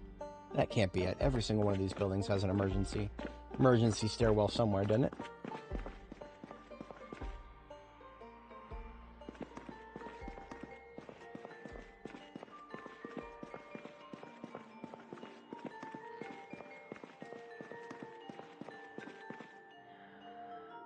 Yeah, see how it sounds like they're directly above me? That's definitely that hallway up there. Honestly, this building is a lot, like, you know, it's a lot less wide than any of the other buildings in this area. I think that's the only stairwell. I'm pretty sure that's against some fire regulations somewhere. I don't really care, though. That's very convenient for me. We can exploit that in a number of ways.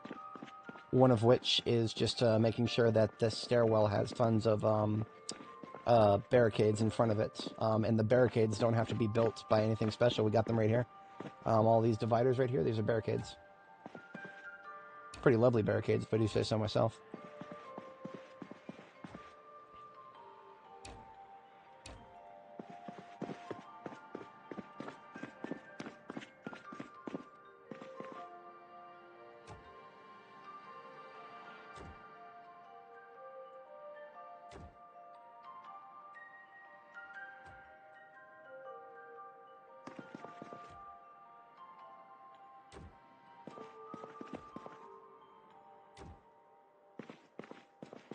And honestly, these windows too. Now the windows are a little bit less useful because they the goal that I would look for here would be to make sure that zombies that come at us from different angles have a lot of barricades they got to flip over before they get to us. Because even if the zombie itself doesn't make any noise, the sound of them flipping over a barricade is, I think it's guaranteed now. Like, I don't think I've ever seen a zombie flip over a barricade without making a noise. Which is pretty good. That's good for us.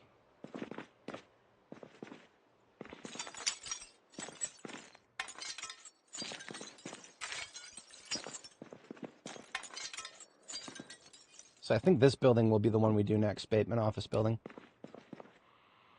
Just because of the convenience factor. I mean, the one staircase makes it something I might even be able to handle with, well, melee would be, yeah, we'll see about melee. I'm not sure about melee. Obviously, we can shoot them. Can shoot them pretty good. Have I ever made it to the penthouse? I have not. No, the penthouse is really tall in one of the one of the apartment buildings here. I've almost never done any of these apartment buildings other than the first couple of floors. I don't know if y'all heard that, but that was the sound of somebody flipping over something. It sounded like it was muffled, so it most likely second floor. Now, I'm hearing some mouth breathing that is not... There's no barrier between us and whoever's mouth breathing. So either they're on the first floor or the second floor and there's a balcony up there. I suspect there's probably a balcony. which means there might be a position up there where the Zeds could see us. Or vice versa. Oh, look at that. First floor. Hello there, welcome to Bateman Office Building.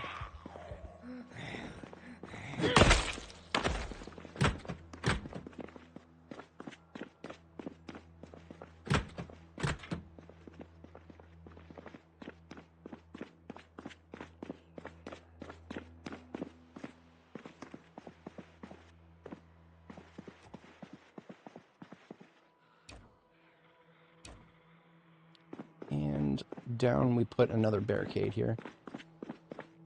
The last time I tried this with a shotgun, it didn't go very well because the shotgun started jamming, and it basically didn't stop jamming. It jammed so much that I just gave up. There was no powering through it.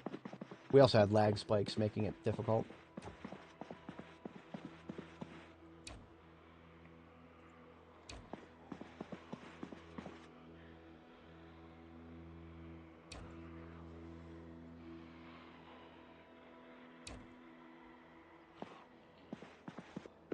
Little lag spike every time we pick up or place a building. That's exceedingly unfortunate.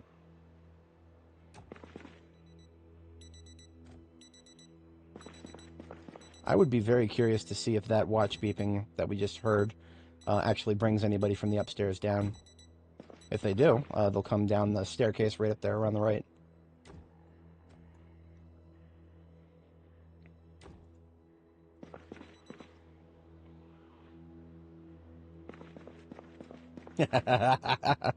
Oh man, if we could find a Huey Lewis in the News CD here in the Bateman Office Building, that would be a chuckle of the century.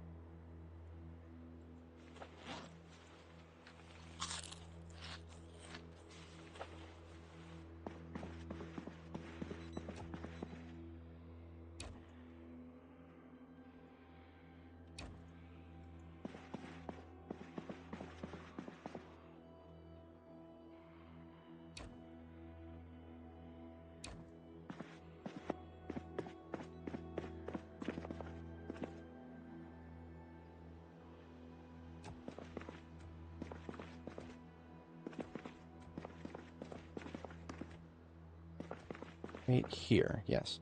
If I start right here, then that makes it so that if I stand in the middle here, then everybody's got to flip over something to get to me. There's no direct path to me. There's all caveats to that, but this tile right here really minimizes. They would have to go like straight through this way or straight through this way, which is highly unlikely. Well, I take that back. They can't go through this way because of the water cooler. Or actually, no, the water cooler is no clip because it's in front of it's in front of a window. So they can go right through the water cooler. So this little tile right here is in play. Okay. Well, good to know. I don't know if I'll make extensive use of this. In fact, I might not be able to get much use out of it at all. I am just curious how useful these kinds of barricades would be. Not very useful for melee combat, I know that much. Barricades are never very good for melee combat. It's almost exclusively range combat that you can make any use out of that. Now, all that being said, if we wanted to make sure that most of the zombies in this building come through a very tight corridor right here, we could do it. I mean, they would all come right out of this this floodgate right here eventually.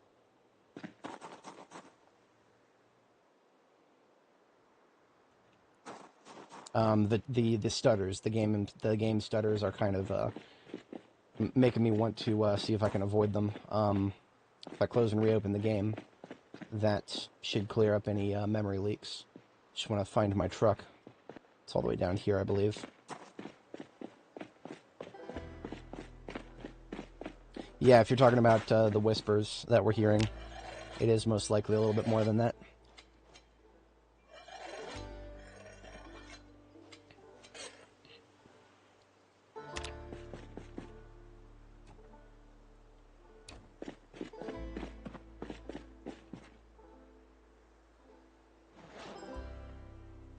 Now, one of the things that can make these barricades useful in terms of melee combat is not if you can not actually stand next to them, but lead zombies through them and then leave gaps.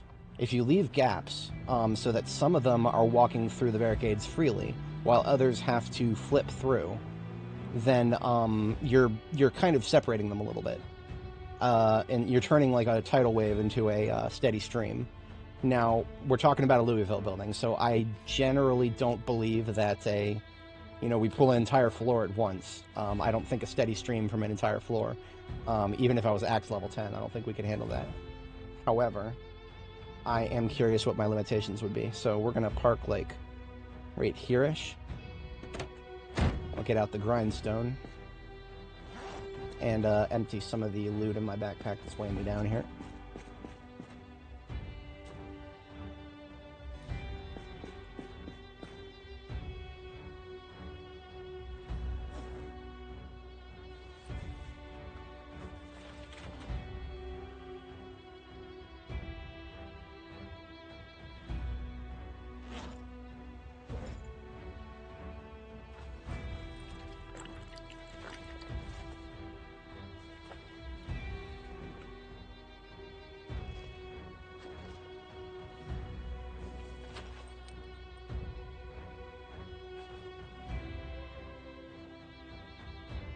The headlights on my fire truck are a little weak.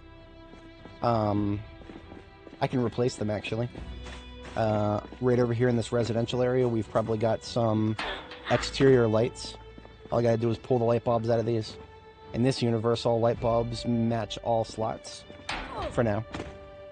I do not encourage the devs too much on changing that, because it's very convenient. That's how I know it's gonna get nerfed. What kind of loot? Not really loot. At this point, I don't really even think about loot as much. It's mostly just for the sake of, I've never done these skyscrapers, and I'm curious to see what kind of a combat experience it feels like. So at this point, it's really not even, I'm not even that worried about loot. Now, of course, it's an office building, so every single desk has a chance at spawning glue. And glue is a key ingredient for more pipe bombs, remote pipe bombs specifically. So I'm always down for more glue. That would be great. So what I'm going to do right now, before we actually start pulling them outside and test what's in there, we're just going to close and reopen the game here.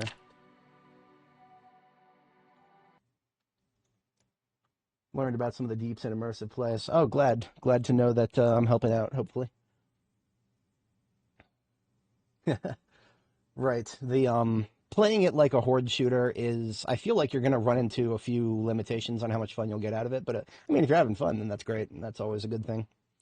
After a certain point, killing zombies, I need a break, I need to do something else. Constantly killing zombies is not fun to me, but doing back and forth, right? Hey, very good, very good. We're all about living a long time here. Good to hear.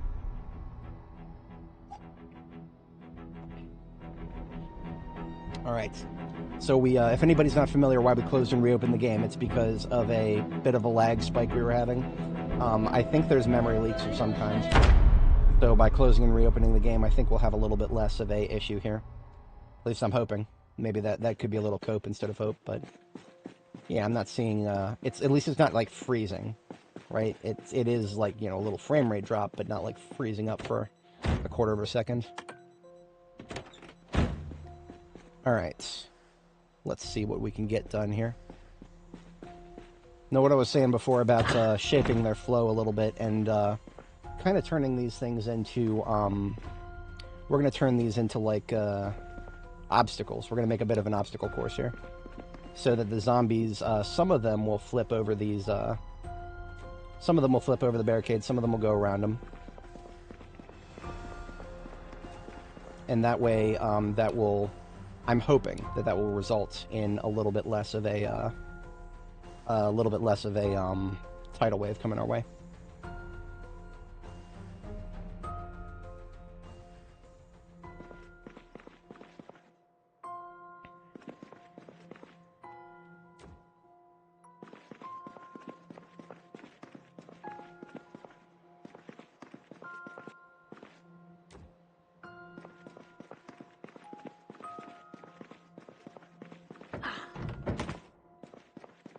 I'm just going to get ahead of the fact that this is going to be a late night here. I've got a couple of extra coffees here. I'm going to drink one.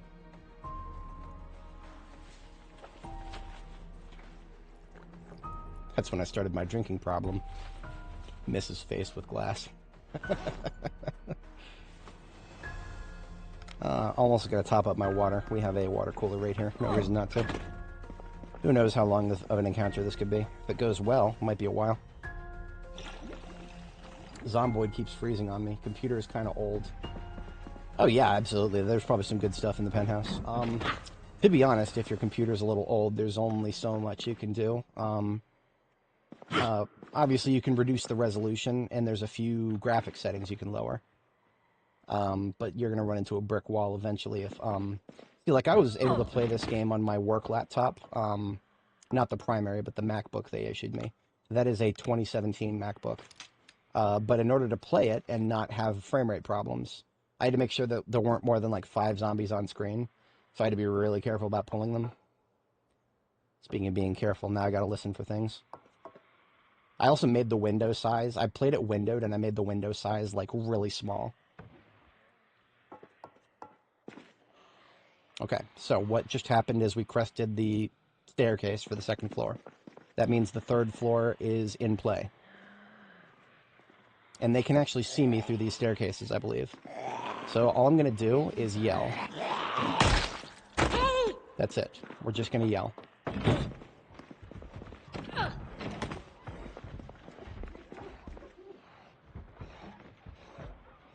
Hear all that? Okay. Oh dear, we're already stressed. That's not good. Now, we can stay ahead of the stress if we can kill them, but, yeah, we need to be killing them, a lot of them at this rate.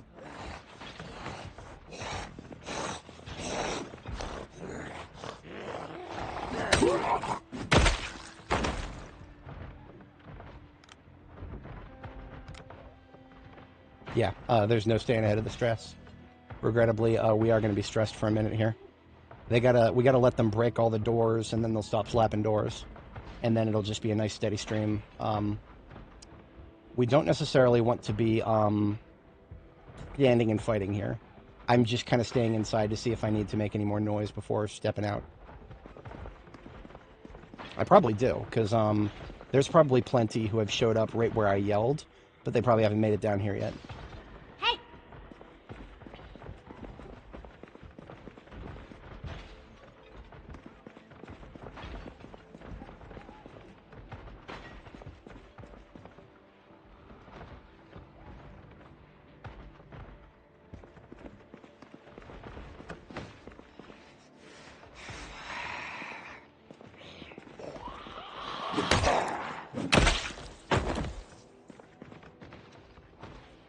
Okay, that's what I like to see. Now let's see how well this little obstacle course splits them apart.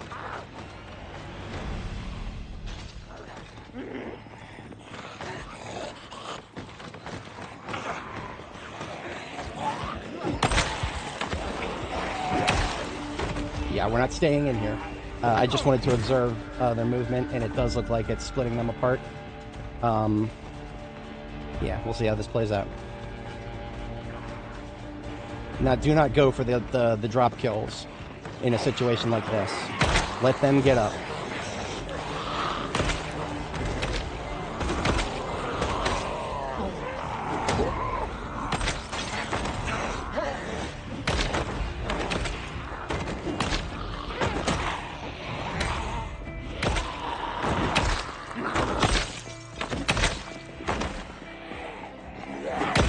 If I was not confident that it would be a steady stream, I would have just turned around and ran. But yeah, that's not that bad. Not that bad. We could have definitely put some dividers out here too. Like if we had just put a couple just in front of one side, for example, we could have cut that volume in half, and we probably wouldn't have needed to fall back much at all. Looking good. No need to sharpen. And that eliminated a lot of our stress, but now some of it's coming back, so it's a mixed bag. You see how homie's on the 3rd floor up there? We could shoot him. It would be a very bad shot, though, and it might bring more towards us right now from different directions that I'm not interested in dealing with right now. I like how my character is still looking up as if she's looking up at the zombie. I think I can fix that if I aim. There's something weird with aiming up and down sometimes. Hey!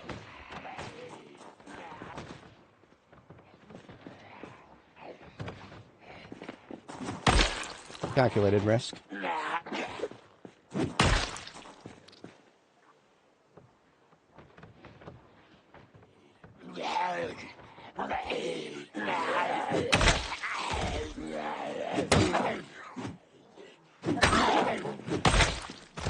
It should almost never take me 2 hits. Or like 3 hits like that. I feel like this axe has really outlived itself. Let's status check this axe. I mean, all it's taken is 2 durability hits, or 3. 3 durability hits. It's like a 7 out of 10 right now. And apparently that seems to be enough for it to be, I don't know. Hey! Maybe that zombie was just tough. If we get too many more 3-shot hits like that, or 3-shot kills, I'm going to feel a lot less confident with this axe. I'm going to want to switch it.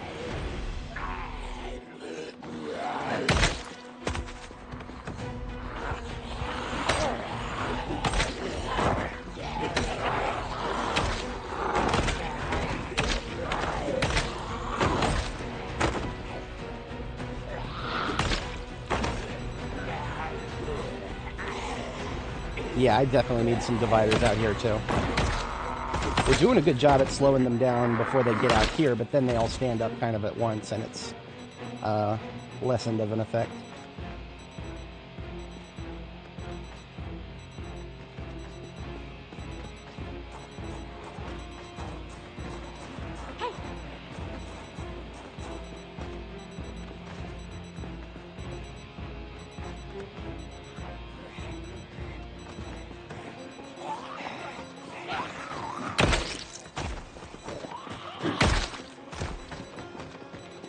Ah, lots of slow ones, okay.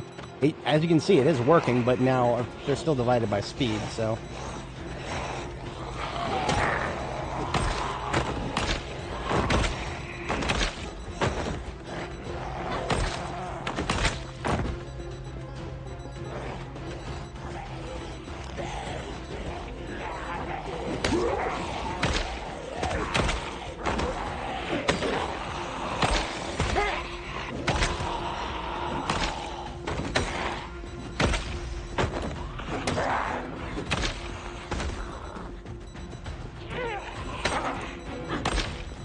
See, if I just pull out the shotgun for 1 or 2 shots and just nail that 3rd floor right there. But that would absolutely bring some people from the residential community back there that I'm not ready to handle yet. Because remember, they'd all be outdoors. The residential community to the bottom right there. We've only cleared like the 1st row of townhouses at best. So we're not quite ready for shotgunnery. It just sucks because there's a perfect opportunity up there. All those dorks stuck on the that can't seem to flip out the window.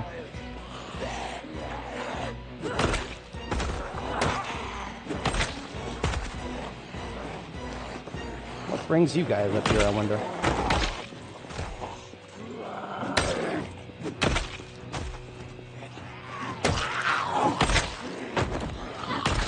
Isn't going too bad. Obviously, the first rush was the worst. Honestly, as long as the axe holds up.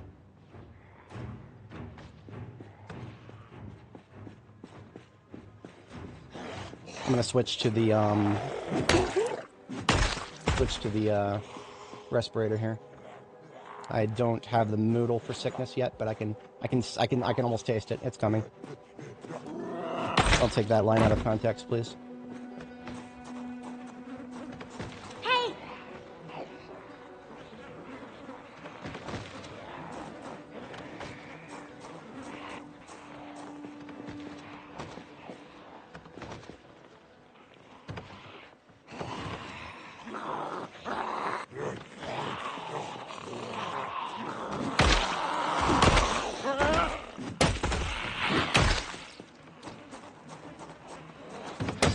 Ooh. They can nail you through windows, by the way. And that's why I just randomly swung there as soon as I saw some shape. We don't want to risk that. Windows for attack purposes might not even be there now. Even if the window is intact, they could break right through it. Mess your day up.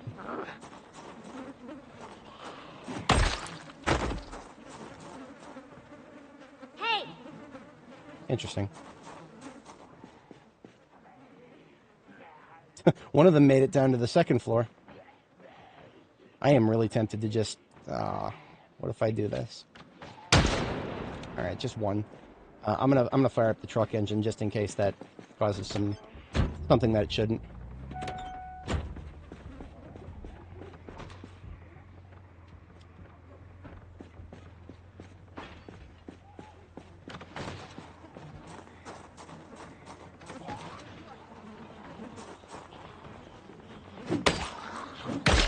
It's not very smart to stand right in front of the window like this, but for one-offs, I feel pretty confident. It increases my chance. Oh, hello! One of them found out how to jump. I'm so proud of that guy right there. Is that like... Oh, it died. That guy died, and I think he had a shotgun on him. Interesting. It's, doesn't happen very often, but sometimes they remember how to jump out. My filters just died, so we're back in stink zone. I have replacement filters, but I need a moment to replace them. As soon as we got her, let's replace our filters. We're probably going to have to fight foot mobile for a moment here. That's alright. Oh dear. Now, of course, they all choose to come out. That's alright.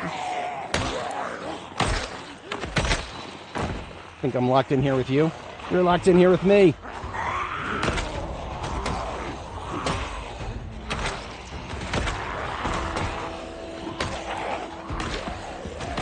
Volume back.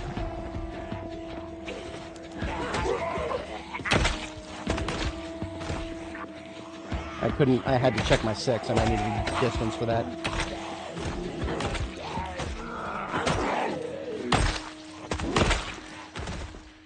Yeah, we need to sharpen. I'm switching to long blade till we're clear. Oh, fuck it. Alright, fine.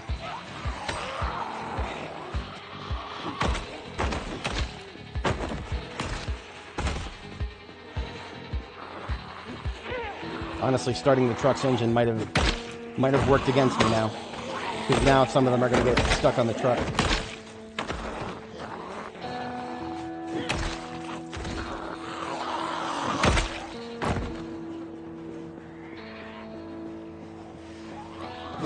Hang on.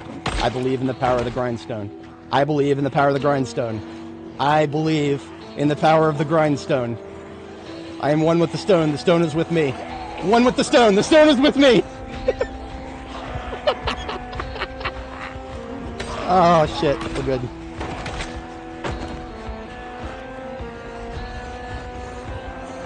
Hands are shaking. We're good.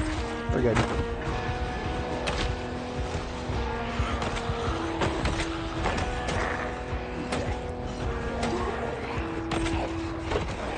I think I'm exerted. I'm exerted. Alright, yeah. I'm not fighting through exertion. That's what this is for.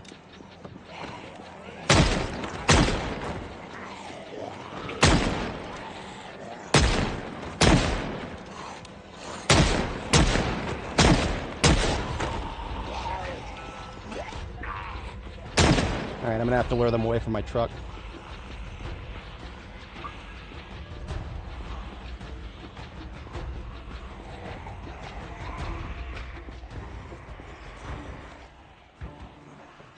I will stand here and shoot until I am no longer exerted.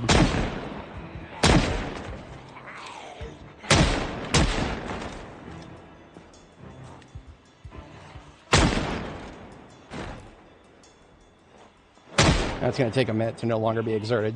Just because the moodle goes away does not necessarily mean anything. It's going to take a moment for us to actually be ready for more melee fighting.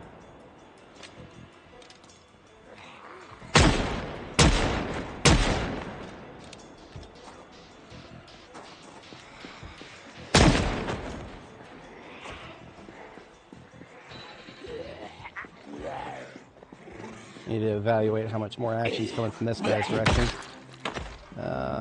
1, Just one, perhaps. Avoid running wherever possible. Remember, we're at extreme discomfort, so our stamina regeneration is actually really slow.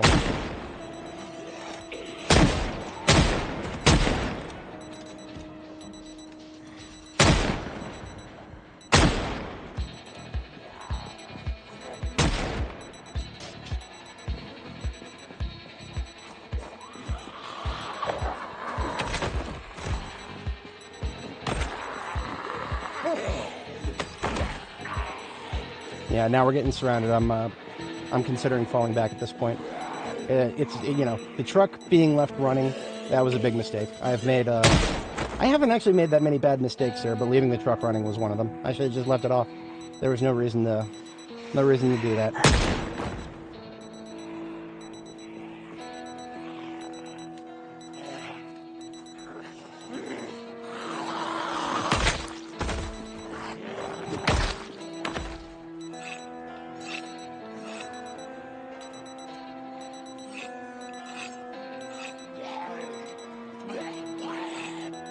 I'm confident, but not so confident that my thumb's not on the space bar. Yeah, fuck it.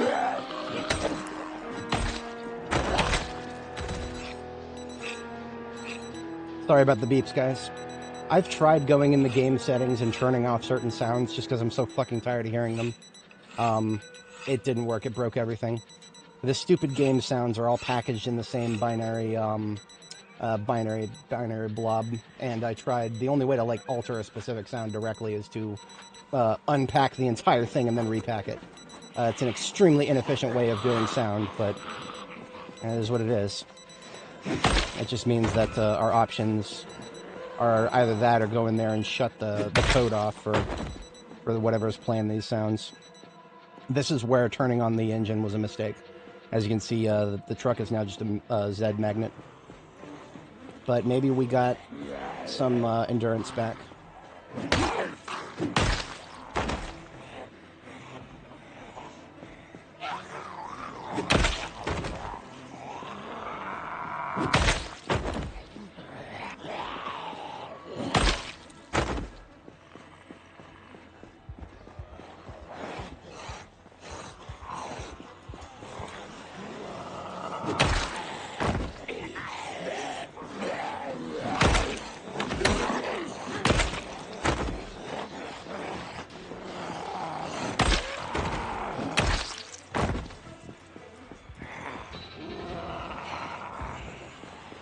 Yep, that happens, yep. I mean, there's another benefit of having a base nearby, the cozy box. I can just turn and walk away. I could walk away, I would be back at base in a reasonable time. But I don't want to. That's not convenient. That just turns a combat operation into a recovery operation. And, nah, I like to finish what I started if I can.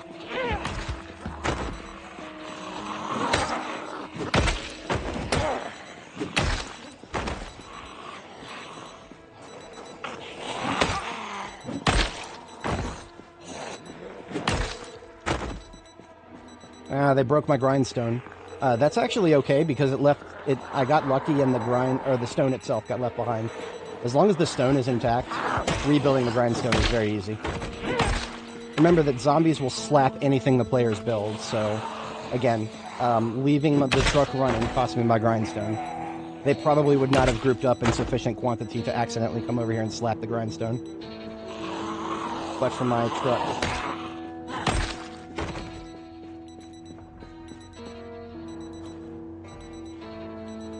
I would call this not a total success, but a partial success. I mean, we got everybody that I wanted to get. There's a few stragglers in the parking lot, and it's a little bit late, but whatever. We used up 2 filters for the respirator mask. We're going to need to... I have a replacement, but that's going to be it. I don't have any fully charged filters. We're gonna... That means I need to stop by the parking lot base and pick up the golf bag. The golf bag has got all of my, most of my filter recharge supplies. We'll also need to make, in order to recharge filters, you need charcoal. And I recall that my bag of supplies actually ran out of charcoal. On the bright side, we have got literal billions of things that we can burn for charcoal here. All we need is a charcoal burning barrel. For that, we'll need some stones.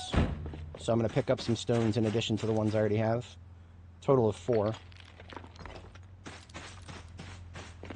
So that stupid-ass train of thought that I just went down has resulted in me wanting to get stones, basically. That's what kind of why I went down that. I think these stones are some of the only in the area that we're going to find. Reliably, at least. You can always forage, but lol, foraging. Foraging. That system that gets you what you don't want when you don't want it.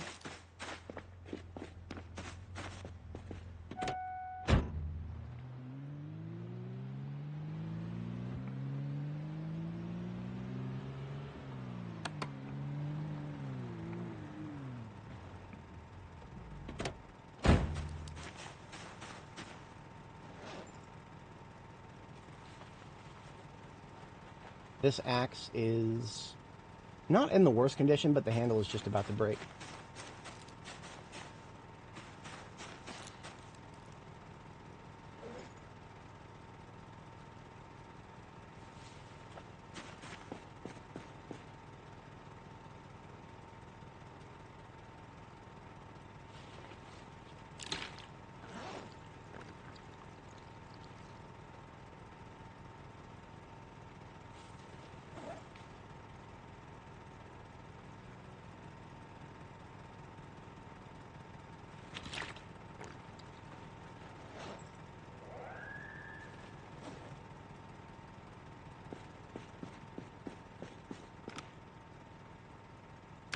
Currently, I don't need the grindstone.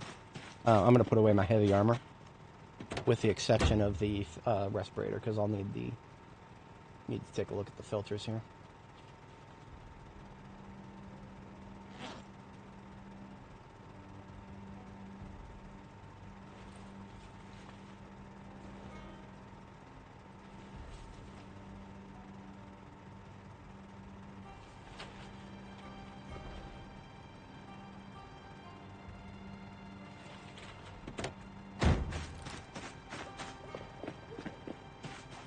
December 12th, a bit early for Christmas, but I'll turn on the lights.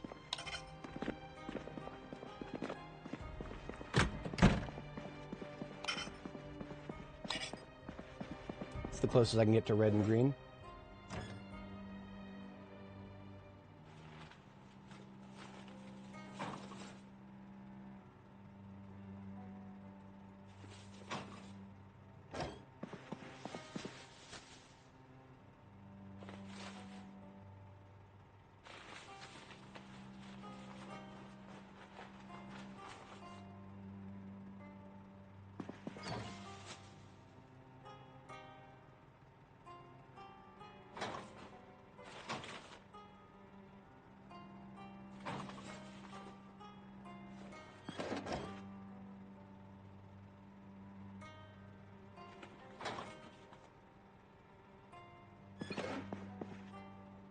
We now have 2 used up axes here. I'm going to turn them into a wall decoration. Let me grab my... Well, actually, let me sleep first. We're ready for a sleep here. We'll go ahead and catch a sleep, so we don't fall too far behind our sleep schedule. And then we'll catch our second sleep as soon as the game lets us. It'll be a little hard to catch a second sleep under the current paradigm because the, whatchamacallit, the coffee that we drank last night. You would think that after getting so exerted, it wouldn't be too hard to get a full night's sleep, but that's not the character we're playing right now. We've got Restless Sleeper. Restless Sleeper means screw you, you wake up in the middle of the night for no reason.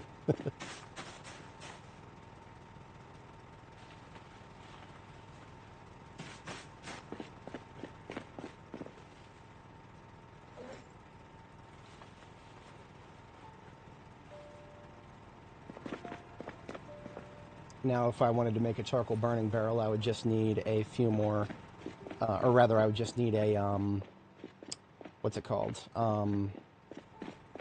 Barrel, like an actual metal barrel. I'm going to wash a few things, and I'm going to use the water from my neighbor's house instead of mine. Sure, they got a, toilet water does not touch me, but I have no problem using it for wall decorations and such. Never underestimate the power of the lone bathroom stall straggler zombie. They exist, and they're real, and they can hurt you.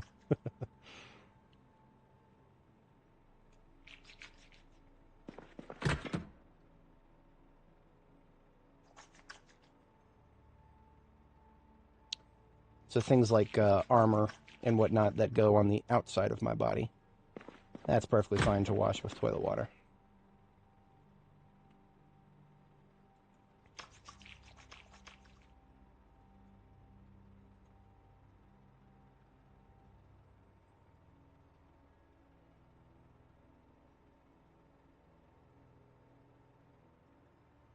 Yeah, never mind. We'll use the sink for everything else.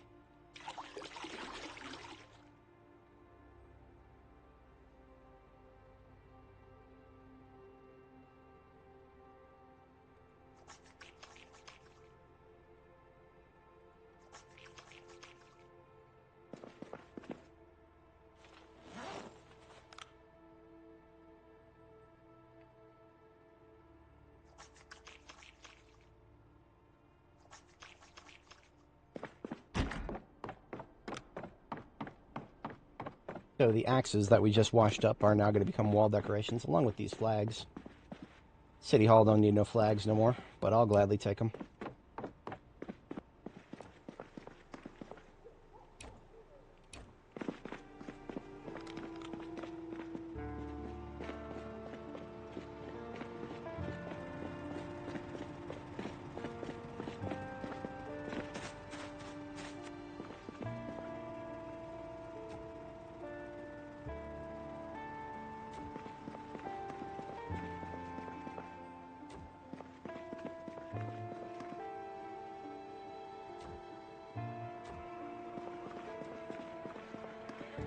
Probably even more in there.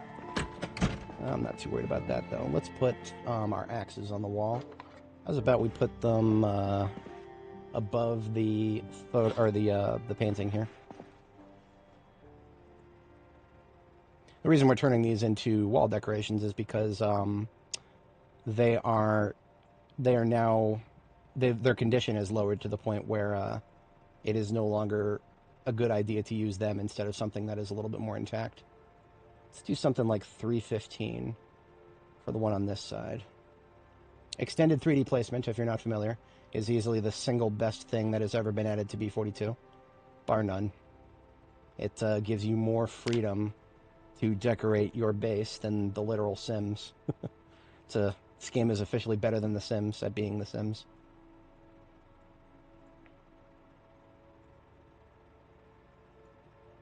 $180, $270, $15 maybe? That's going to actually rotate it all the way around, so it might look a little wrong because it's going to be darker. And also 15 is too low. Is that 45? Or is 45 too high? No, 45 is perfect.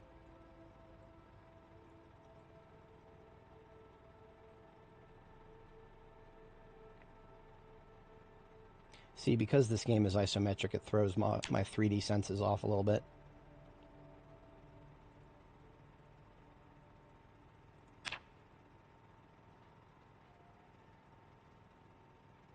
How does it look with the light on? That's not bad. I kind of like that. Either I'm going insane or I just heard somebody mouth breathing.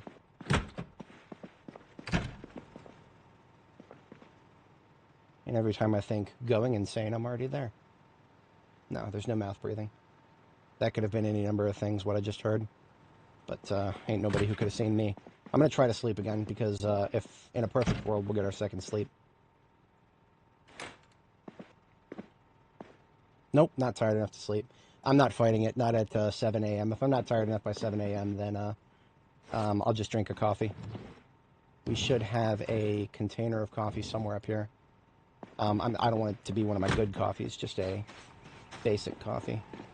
We do not have a container of coffee up there, so I'll get one out of the expedition ambulance.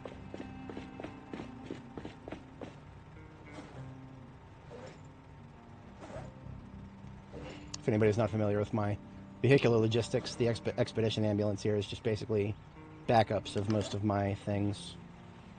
In this case, coffee. There's lots of coffee in here. I'll put this carton up. I was thinking I might actually need this carton of nails, but I think we're good for now.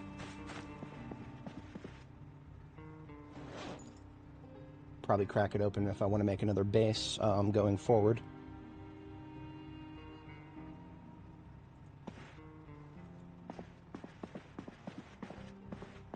It looks a little weird, but it's not that bad.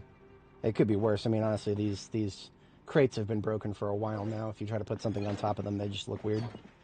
So I put the coffee in here, and then we just fill up a mug full of water.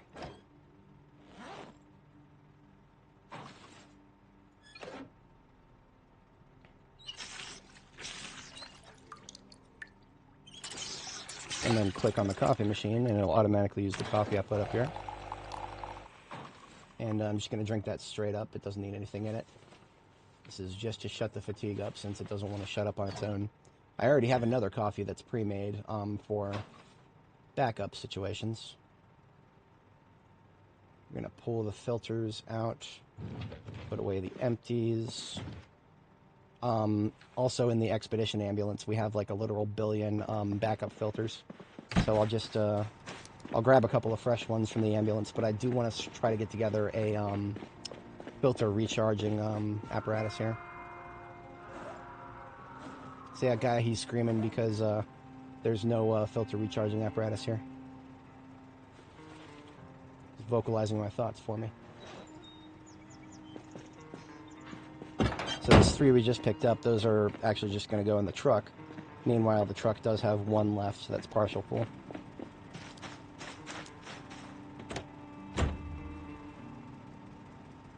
Alright, filters attached.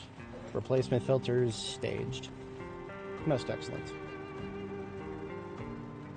I'll just leave that in my backpack. We'll need it in a little bit here. I'll have to sort out my food situation. I'll also have to step away briefly IRL. Won't be gone long. Just gotta step away and probably get some more water. This is my last one. Yeah, some more water for sure. In the meantime, she is having a bite to eat and then taking the other salad with her. Alright, I will be right back, folks, just a moment. We're also going to rebuild the grindstone that got broken. All we need is a few planks. Okay.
Alrighty, folks, I am back. I appreciate everybody sticking around.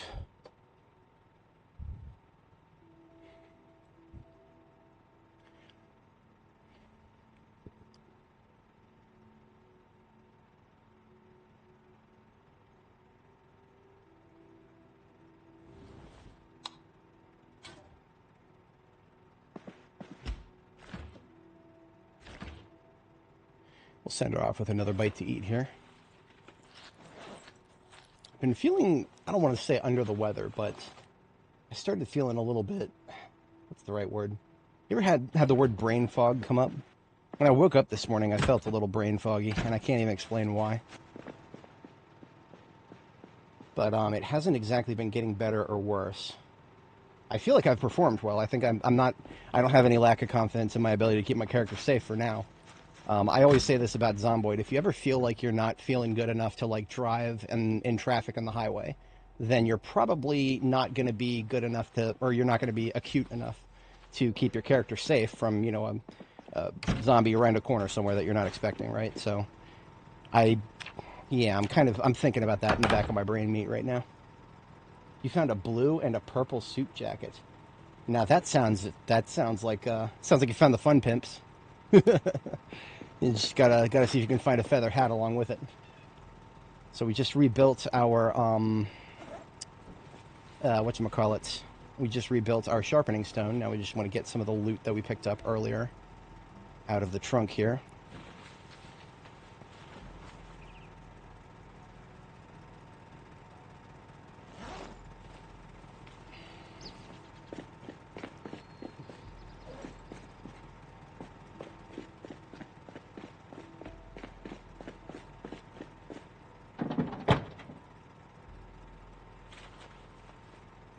Oh, it's full back here. Okay. What's this? It's got an axe in it, doesn't it? Fresh one. Yes, please.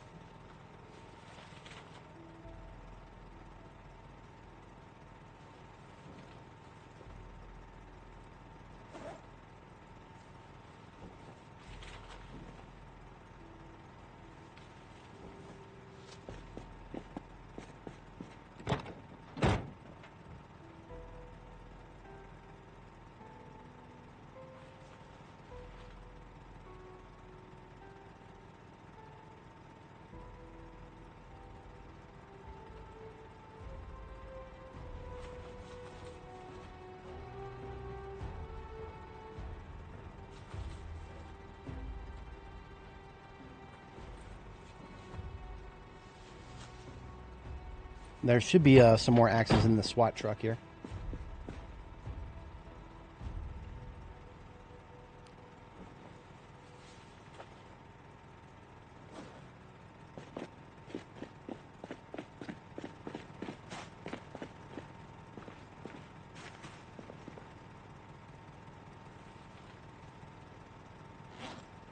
Alright, so we've got an axe on our back. It has taken quite a few hits. It's probably not going to last long before it starts getting reduced to three-shot kills, which is not a threshold I'm eager to hit.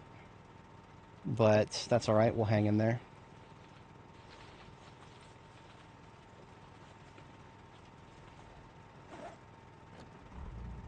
Carrying more than one axe at a time is bringing us up to that threshold, so I'm going to put one into the passenger here. And we're still at the threshold. I'm going to take the M9 off. Okay, that should do the trick.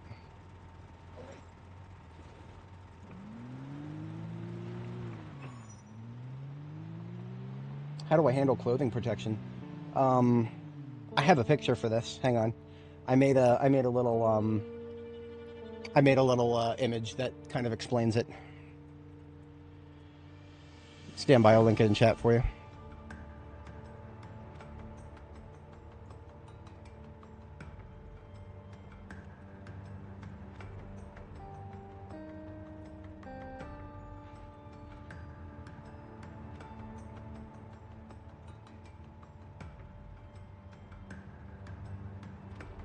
So what this does is it shows you best in slot items and how I handle getting an ambient protection level that's really high. This kit that I show in this, I actually don't have one part of it, and that's the military jacket with holes in it. I don't even know if it's possible to get holes in it without debug mode. So that just goes to show you that some things in this game are impossible to have. Alternatively, I could equip it myself and run around and try to get scratched by trees or something. That's so stupid. I shouldn't have to do that. It's so stupid. I should just be able to poke holes into things. But actually, no, that is right now, that is unironically one of the meta options is to, because what we're trying to do is we're trying to balance insulation. I could wear that the military coat right now and have it be intact and get a little bit more protection, but then I would start sweating my face off the moment I start running around. And sweating my face off means I drink a lot of water and I get tired faster. I don't want either of that. I want to actually be combat effective without overheating or getting cold. And right now this is basically this leather jacket that I'm wearing. I found it on a zombie. It has holes in the neck, the chest, upper and lower chest. And then I just wear this coat of plates on my chest. So my chest is 100% protected by the coat of plates, which doesn't have any insulation. Meanwhile, the jacket I'm wearing specifically for the arm protection. But I kind of took this for granted, but of course I'm putting leather strips on everything at level 10 tailoring. Level 10 tailoring gets you the best protection that you can put on regular clothing. And then underneath the leather jacket I'm wearing like several different clothing layers. Crafted denim shirt, crop top, hoodie with holes in the chest. Jockey silks with holes in the chest.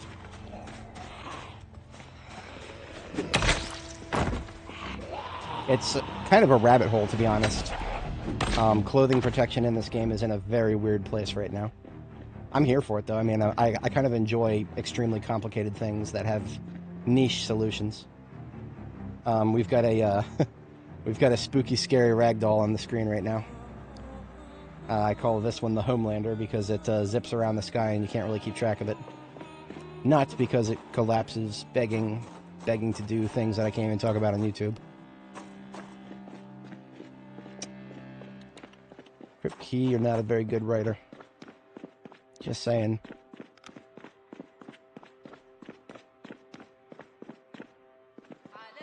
Now, we just got hot because of all the running, and then we're indoors. That's okay, I'm not too worried about that. It usually goes away after a minute or two. As long as I don't keep running for an extended period of time. So what we did the other night is we went up to the second floor, which spawned in the third floor. No, not all places, but the arms, because you see, the fun thing about the military jacket, I already closed it, but the fun thing about the officer military jacket, it's one of the only things that is it's actually a coat, is what it is. It's a coat, and it's a long coat, and the long coat goes over your thigh and groin. Right now, the groin is actually one of the hardest places to protect without taking a huge movement speed penalty. You can go get an athletic cup and send your discomfort into orbit and cut your movement speed down by like 20%. I'm not interested in that. Movement speed is extremely important to me. I'm only willing to take a few select trade-offs for it. So groin protection is actually our weakest right now. The only way we can increase it without further trade-offs is to somehow find one of those general jackets. That's kind of what it is. It's an officer jacket. It's the kind you would see a general wear.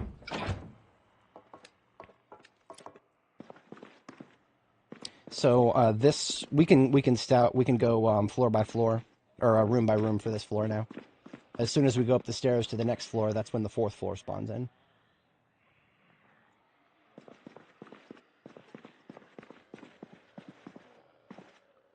Guess they must have canceled that office.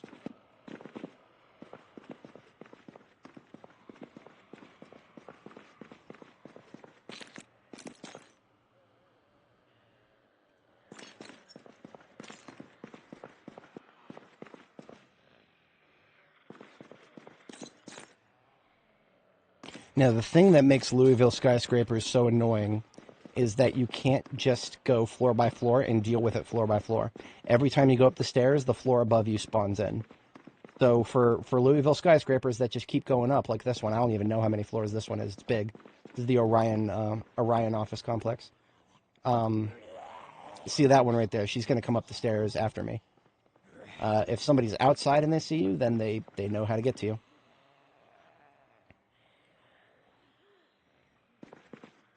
Thankfully, this place has only one staircase, so as far as skyscrapers go, This one is a lot less complicated than the others, despite its height. For one, there's less surface area, but for two, there's only one staircase. A lot of the other buildings have many staircases.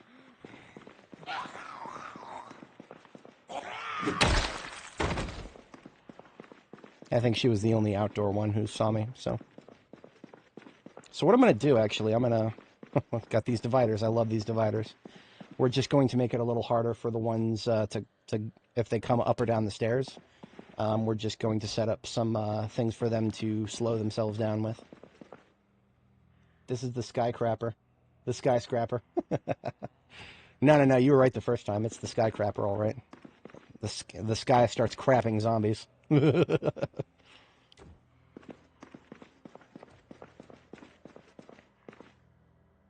The game doesn't like it very much when you put something at the top of a staircase. So with this second divider, I'm going to put it like right here.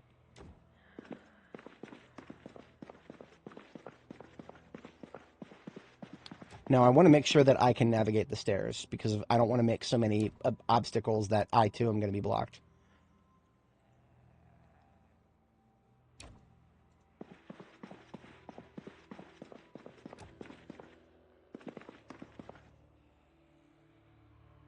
Maybe if I make it so that one side of each staircase is blocked up. That doesn't feel too awful bad.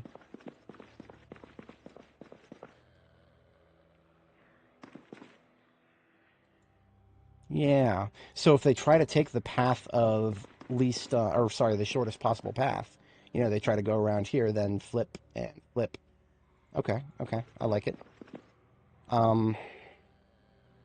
I feel like I keep hearing people downstairs, so I'm gonna do a quick room by room downstairs. There might be stragglers in some of the other rooms down here. See right here, this little obstacle course is what we made the other night, and it served us pretty well, so.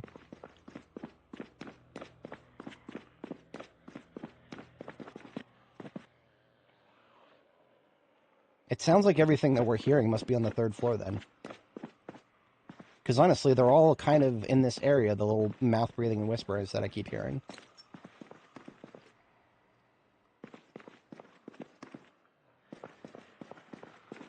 I hate bathrooms in a place like this.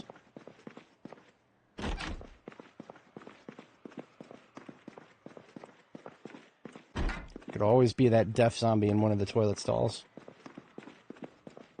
Hello.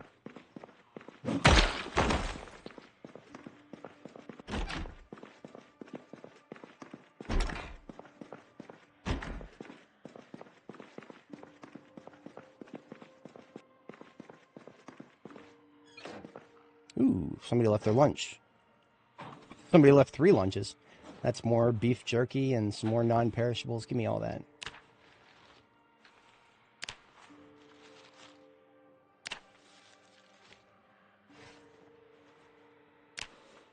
I pick up sponges because those are for, they assist with reloading your filters for your mask.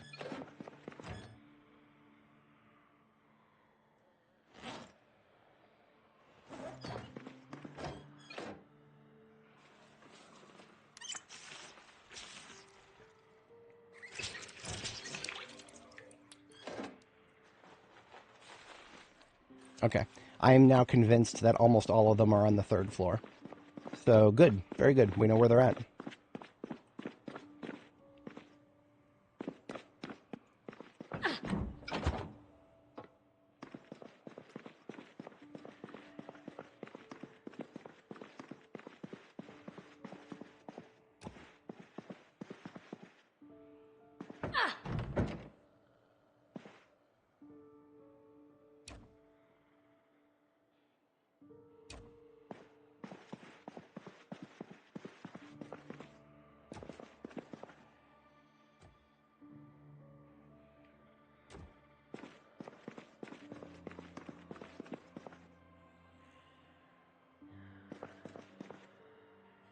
Okay.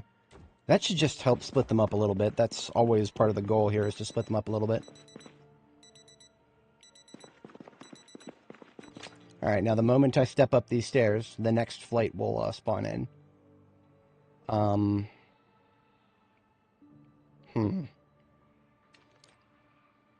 Yeah, we're okay with that.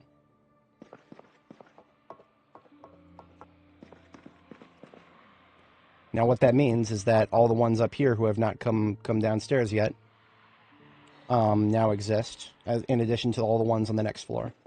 So I'm going to do real quick.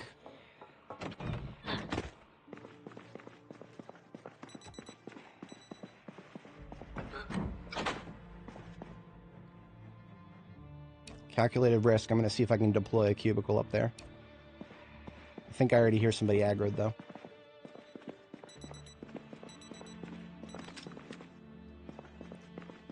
I always aim at the top of the stairs to see if I see a crosshair. If I do, then that means that there's one up there right at the top of the stairs.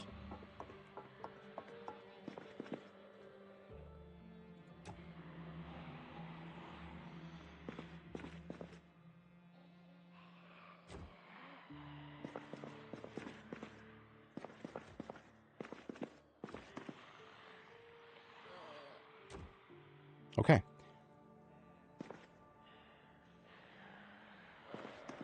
We're testing my stealth capabilities really hard now.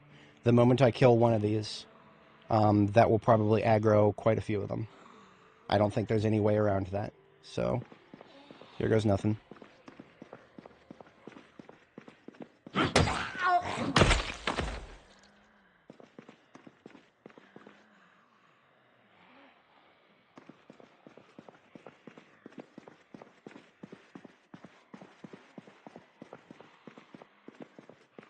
Actually kind of surprised that we're not... Okay, here we go. I at no point am I going to go too far from the... I'm only going to hold this position until I see a few more of them come down the stairs, and then we're out of here.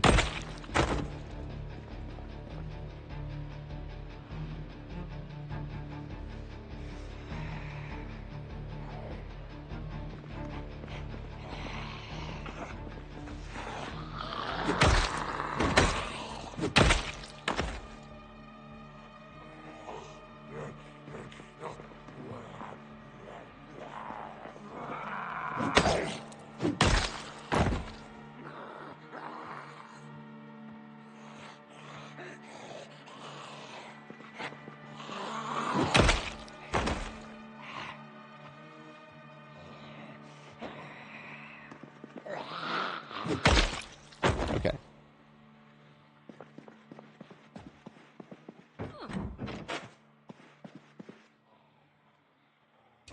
Now, just because I don't hear any more aggro noises doesn't mean anything. There could still be some coming.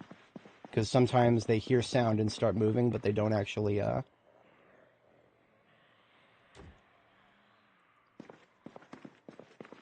Okay. This is potentially ill-advised.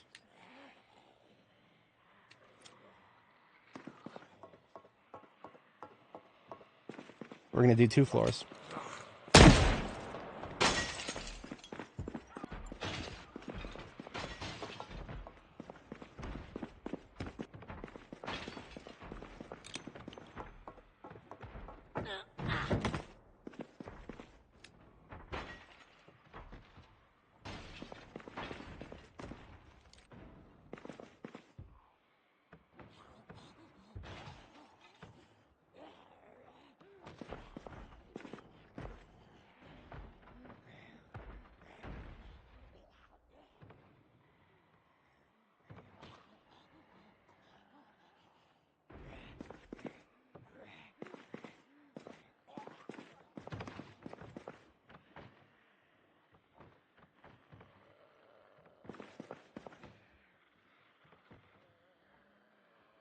I really should have blocked up that front door. It's not too late now.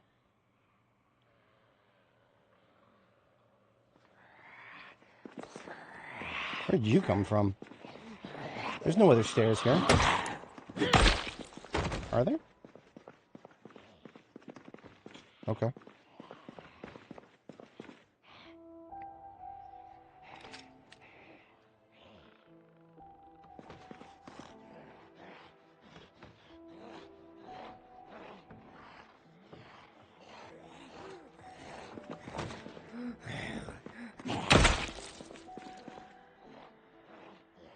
I normally I would have just made some noise down here, but if leaving this door open back here behind me, that is the only mistake that's stopping me from making some more noise at the bottom of the staircase here. Because remember, we shot that gun, but then that didn't necessarily bring too many of them down here. So let's use my singing voice here. Hey! And then before I engage any of them, I'm just going to check out here and make sure that we don't have anybody coming through the apartment or the townhouses over here. Looks good for now.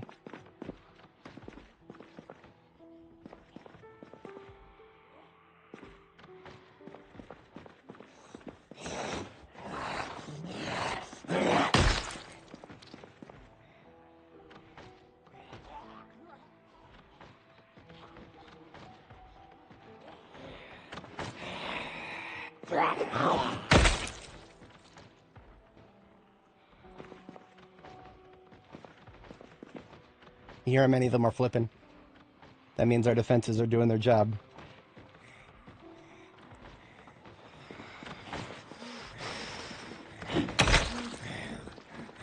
As soon as we get more than one at a time coming down the stairs, then this is going to be... We cease and desist on the ground hitting.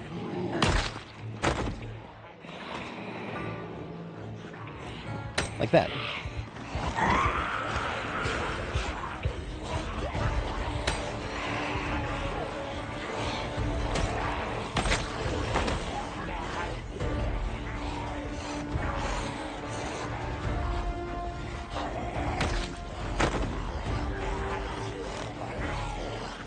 Yeah, it's not... I'm not fighting in here. It's obstacle courses for them, not me. I'm going to go ahead and put the respirator on now.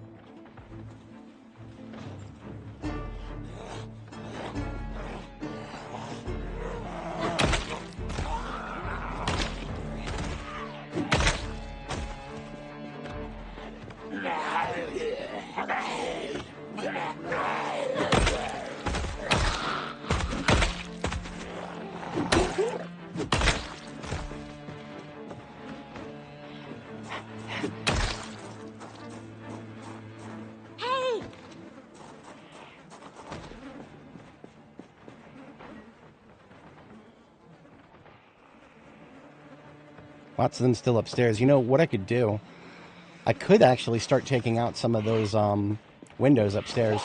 If I want to keep bringing them down to the ground floor easily, then honestly, my current tactics plus sledging out a couple windows on the intermediary floors, because there's always a chance that if they follow my voice, they'll end up at the end of the hallway, but plus 1 or 2 or 3, maybe, yeah, a couple floors, basically.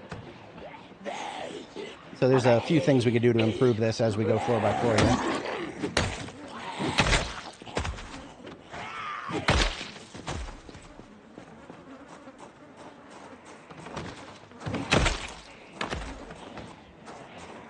Some of them are going around now.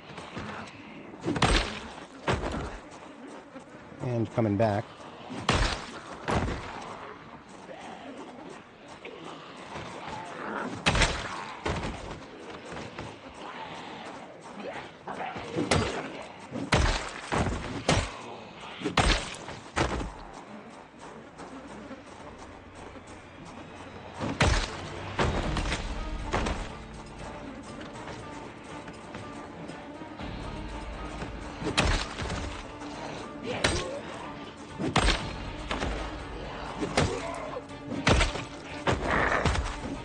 Interesting. She actually bumped into me, it looks like. I didn't even know that could happen. Good to know.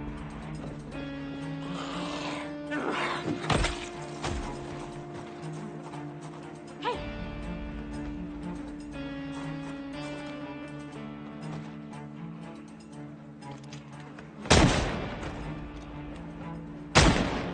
I wonder if doing that, since I should be out of line of sight of those ones upstairs now. I wonder if doing a discharge right there, out of their line of sight, will help bring them downstairs. I'm going to chill here for just a moment.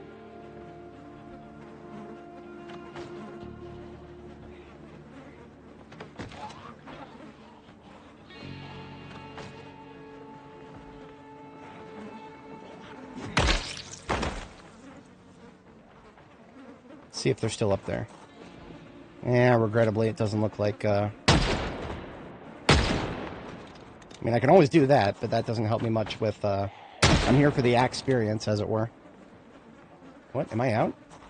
No, I'm not out. What's going on there? That was 2 shots. Why didn't we reload 2 bullets? Okay. I didn't get charged for one of the bullets, I guess. Odd. Maybe I got a 2-for-1 deal on the reload.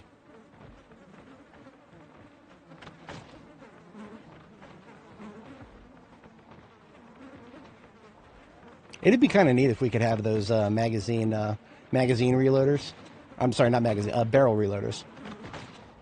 Those barrel reloaders for revolvers, so we could discharge all 6, and then pull the wheel out and shove bullets in them.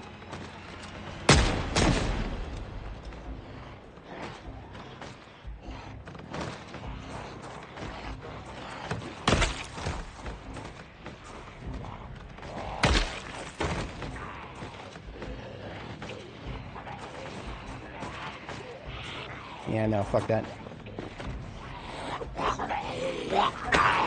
Nope.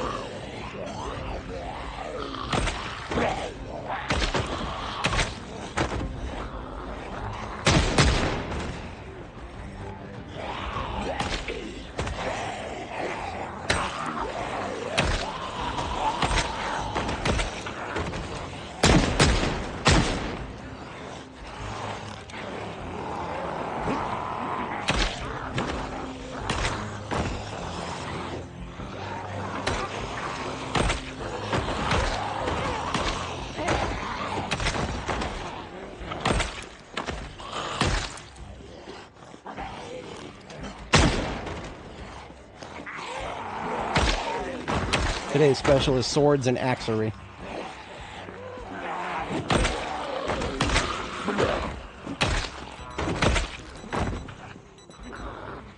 We need a sharpen, and I never deployed the grindstone. That was a bit of a doof. Wrong object.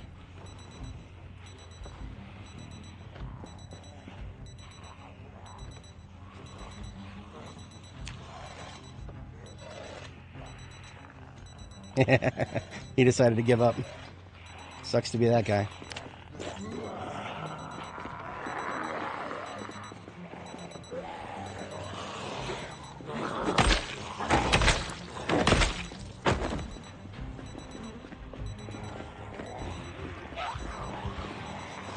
One fast coming on my 6.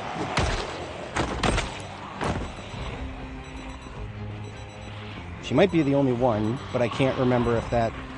She's a little too close for that sound of a iron fence flip to be her. There's going to be another one coming from somewhere to the right or the behind me.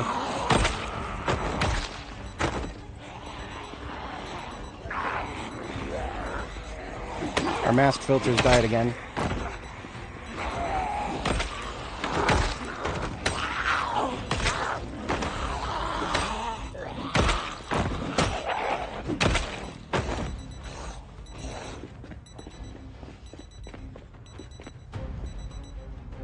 Oh, there's somebody to the south there who is, not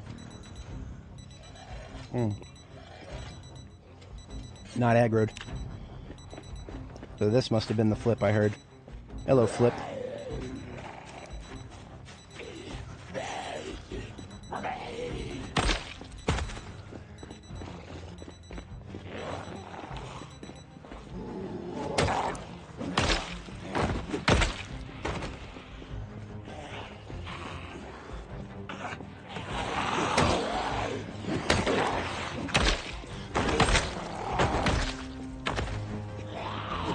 Okay, falling back, and we're going to get some replacement filters in this thing.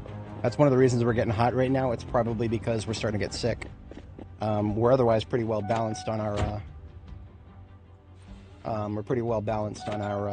what's it called? On our insulation. And it's not too hot outside today. It is a little warm for December. Mid-40s Fahrenheit. But, there we go. Fresh filters going in now. And about leaving the truck running when I don't have to. Let's not do that. Give her a quick break from the sickness here.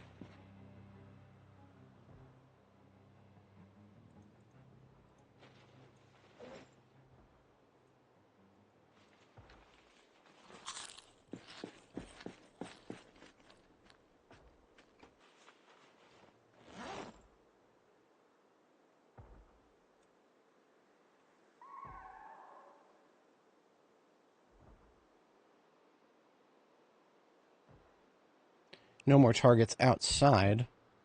That's pretty good.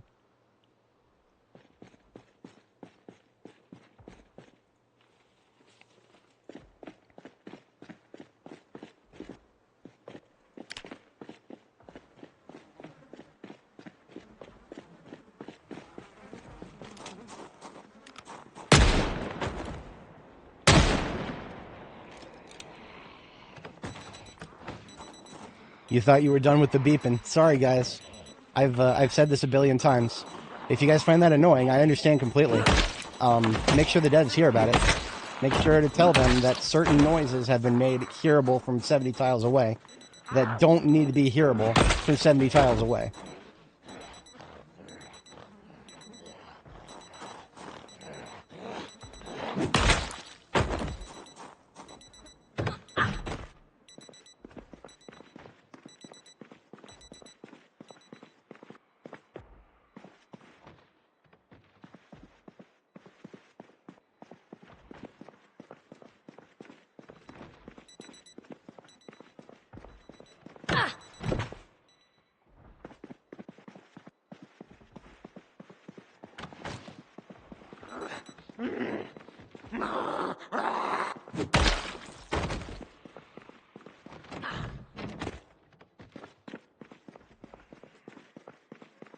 Hey! I summon all ye who come down the stairs. Cometh.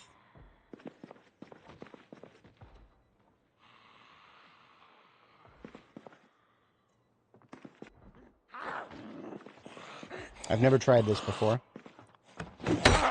Not successful. That could have just been the axe. This axe was already 70% integrity when we started, which means its damage was suboptimal from the beginning. And that's okay, I'm not too upset about it. Oh, hey, Bloody. Good to see you again. That's, I mean, you know, infection isn't, I mean, turning infection off isn't going to save you if you get grabbed from 6 different angles and then, you know, ripped apart. That is still something that could happen. But, nah, it's alright. Play the game you want to play. Don't let nobody tell you how to play it. Unless you play Extinction, in which case you're wrong. I'm just kidding.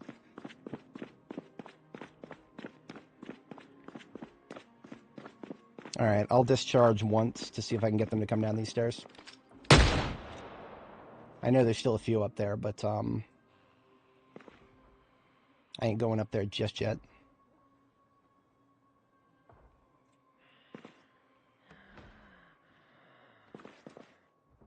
I hear y'all mouth breathers. Let's go. Hey!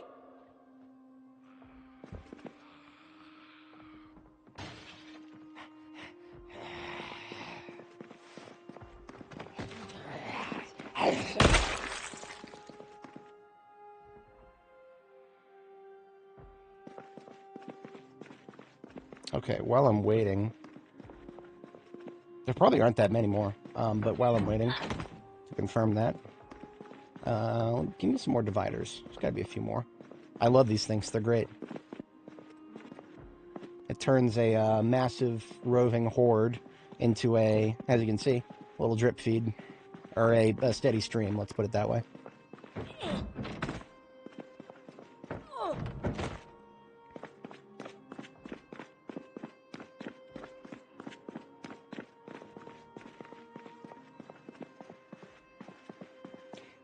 Kind of. I mean, there's a few gaping holes in the optimization. Right now, here in Louisville, there's some problems that come up because of how dense the buildings and all the zombies here are. And those problems manifest in some frame rate drops. Optimization could probably fix that. Actually, no, it could definitely fix it. Yeah, you could definitely fix this. Somebody in chat has been telling me that the garbage collector, the GC for the Java virtual machine, is actually kind of not very good. I would believe that in a heartbeat, but I don't know the technical details behind it. So what we just accomplished there is is that a hard barrier? That's a hard barrier. Okay. So this is a doorway, and we just put an office divider in front of it. And now my character doesn't seem to know how to get out of the doorway. It doesn't seem to be possible. Oh, cool. I didn't know I could do that. I don't know if I'm going to, take that for granted, but maybe I can look over my shoulder just a little bit less now. Yeah, no, Arc is, yeah, unoptimized is the correct word for Arc. Objectively correct word for Arc. All right, I think we're good for tonight here. There's still going to be a few upstairs, but the fatigue's going to hit me any minute now, and I'm not interested in risking that. I'm going to put away the grindstone.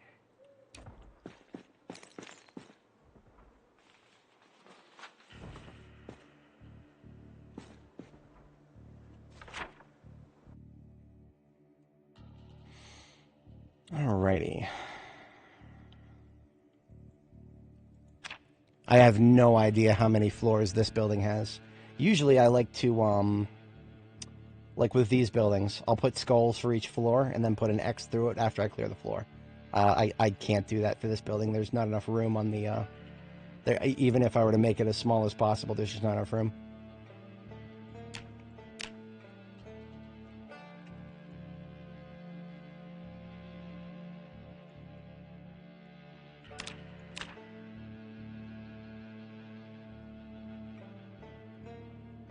Three floors. And I can edit that. I can edit that after I hit the third floor and clear it out. After I hit the fourth floor, I'll change that to a 4, so on and so forth. I don't even know how many floors there are, and I'm not going to spoil it for myself. We'll just keep working upwards until we get it knocked out.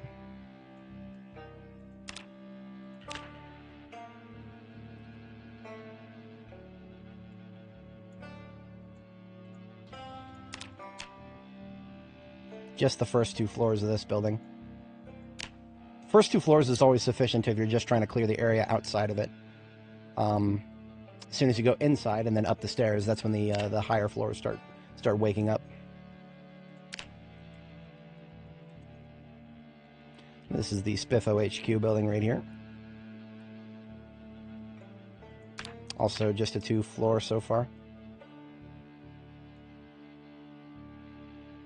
They're not going to respawn. So update to you, Bloody. The whatchamacallit, as of 42.15, our new game director came in there and made some fundamental changes to the game. The respawns are now off by default in Apocalypse, which is what we play here. We play Apocalypse mode. What the game dev, or the new lead developer, is trying to do, in my opinion, I think he's trying to take the sweaty tryhards, the people who really want to just do nothing but kill a bunch of zombies all day and constantly be on the edge and never get a moment to breathe. Those people he's pushing over to extinction mode. So extinction mode is that's the new hard mode for your Dark Souls players. I don't even remember what this building is, but it is another office building. And we've cleared the first 2 floors of it because I have been in the lobby of it. The game automatically pauses when you open the map now. Otherwise, I would have definitely closed it by now.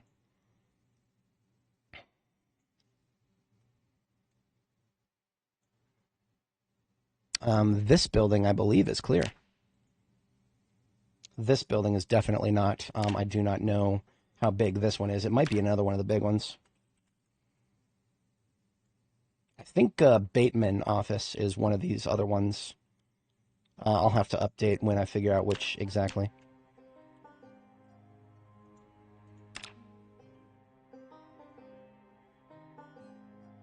Bruh. Oh man, the devs' crusade against the Oats has not been completed.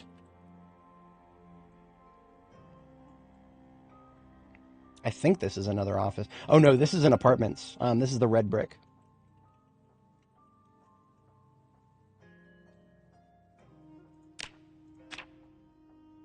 I don't think I've spawned it in yet.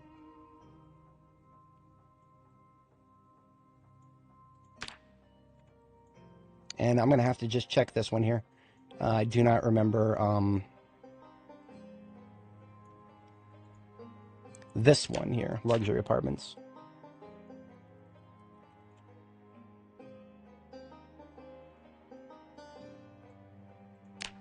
First 2 floors as usual. There's no incentive for me to go upstairs unless I plan on actually going floor by floor.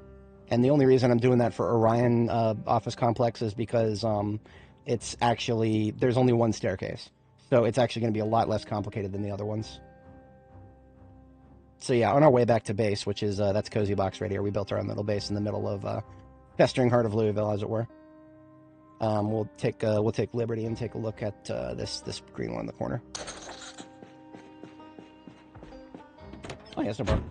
Luchador, how's it going? Oh, community tab. So if you go to my channel, this is just public service announcement. If anybody has been frequenting the channel for a while and wants to share something Zomboid related, you can go to my my channel page in the bottom there, and from the channel page, where is it? View your channel. From the channel page, there is the community tab right here. You click the community tab, and you can post pictures and text posts and whatnot.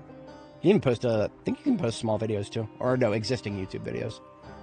And this is where Bloody was sharing his base, his updated base. You have added. Did you get rain barrels in? Yes, yes, you have. What was that, 3rd floor? Nice, very nice. Took a bit of a calculated risk with the piano there. Looks like it paid off. I have not paused the game, so bear with me for a moment here. But yeah, if anybody has made a base that they're particularly proud of, do share. I'll get a roast my base challenge here.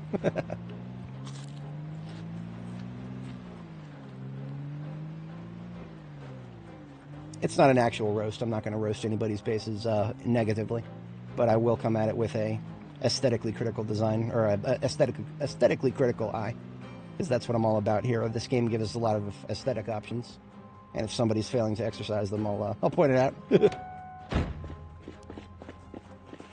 For example, Luchador there, he's really leaning into the wooden aesthetics here, and there's nothing wrong with that. Nothing wrong with that, but for every single room, if I was living there personally, that would definitely increase my boredom stat. Carpeting is annoying to do because sometimes you can't source it from a reliable place. We can't make our own dyes, and we can't make even if we could make our own dyes, we can't like dye a roll of carpeting. That'd be really cool if we could do that. Then we wouldn't have to go to specific buildings to steal their flooring. You know the answer, KTO. You know the answer. There is only one answer. Check their engine qualities and prioritize them accordingly. Oh, this is the bar hybrid right here. Yes, the bar hybrid. Every time I pass this, I think, oh, it's just like a restaurant and a bar, so it's only one story, right? No, I think this is actually a multi-story. And it's so on this side, it's like a bar sort of joint, but then on the other side, it's Gigamart. Gigamart HQ. I actually completely forgot about that. See, I every time I drive past Gigamart HQ, I'm like, yeah, it's definitely not connected to that one at the end, but it is. It's all one building. And it is only 4 floors. Yes. So, Gigamart HQ, I'll put like 2 out of 4 or something like that.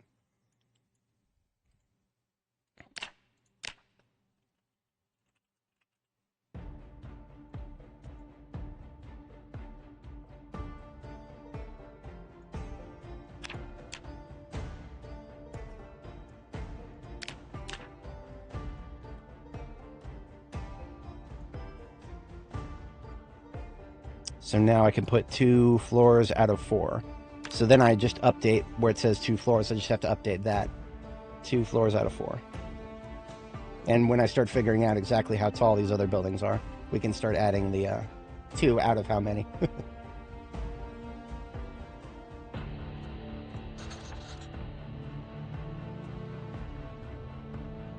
That's a better idea, to take breaks. Yeah, don't. This is an example of what not to do right here. Do not do what I do and just sit here for 4 or 5 hours straight and only take a break when you run out of water and start getting thirsty. It's not a good way to do it. It helps that I'm in a recliner instead of, cramped posture sitting up with my back straight. But it only helps so much. It's still not healthy for me. I have been considering doing a workout regimen before every stream in the morning. I haven't pulled the trigger on it yet. There's still a few things I'm working on for that. I know, excuses. I know. It is excuses. If I wasn't so good at excuses, I would have started working out already. To be honest, I feel like I'm pretty good at committing to maintaining a routine once I've actually started it. Kind of just like what you see with the game here. If I lay up a bunch of dominoes and knock them over, it's good. They stay knocked over, as it were. But if that sounds like a bit of cope, you're not wrong. I need to actually get started on it, because that's the most important thing.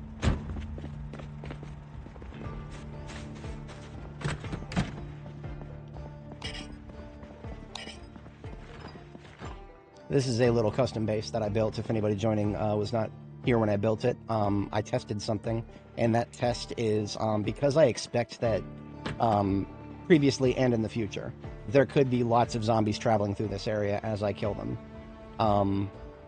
And I don't want them to get stuck attacking anything in this area, because this is where I want to be able to sleep. So what I'm doing is just making it so that my base area doesn't stop them from moving. If they need to move from left to right, maybe from the police department to this direction where I want to blow them up, they can do so, unimpeded completely. There's nothing here will stop them. It'll just slow them down. These barricades, they'll flip over it and slow down a little bit. But otherwise, the base is entirely on the second floor. So if it looks like it's floating, yes, it is. This game doesn't have structural support requirements, so we're in a floating cozy box here. It's nice. I like it.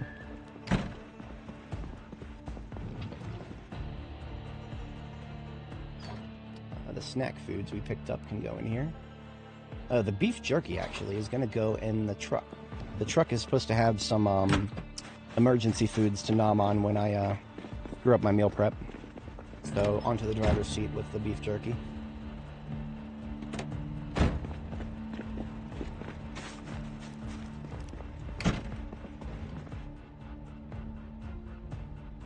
Yes, no, Bloody is 100% correct. We've got to... No. We're taking Shia LaBeouf's advice. Do it. Just do it.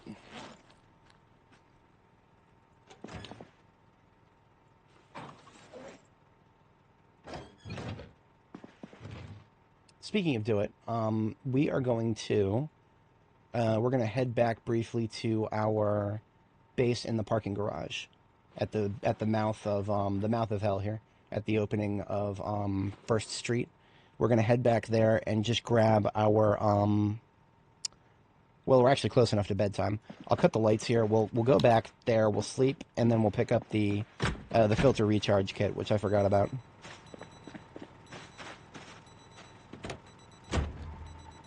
Late game, this game feels like Animal Crossing. No, you're right.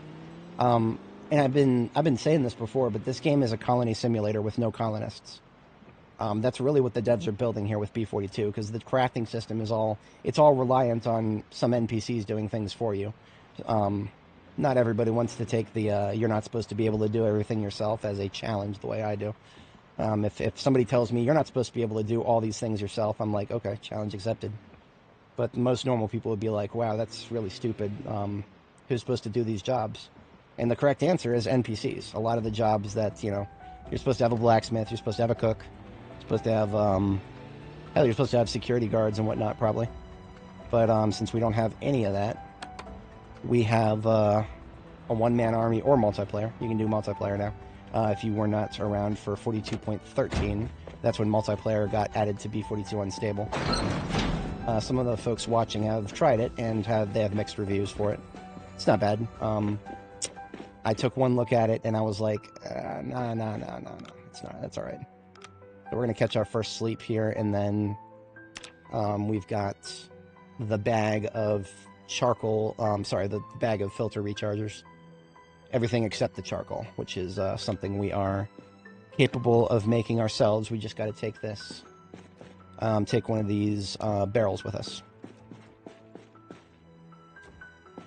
That is one of the reasons I set aside another barrel here. Barrels are heavy, but you can make burning bins with these. Well, there's already people who have grown up with this game. And there probably will be plenty more who grow up with it. I personally only started playing it as a 41. I got into it 2023.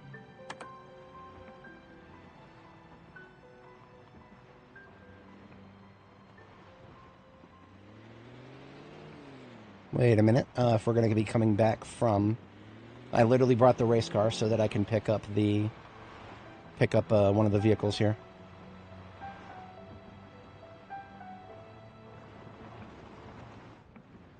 At some point, I want all of my fleet to be at the forwardmost location for the most part. As much as we need, at least. This one is probably not loaded all the way up now. There's plenty of room in this one. Is there anything here that is loose that I need to bring forward? Not really. I mean, decorations are like the lowest priority imaginable.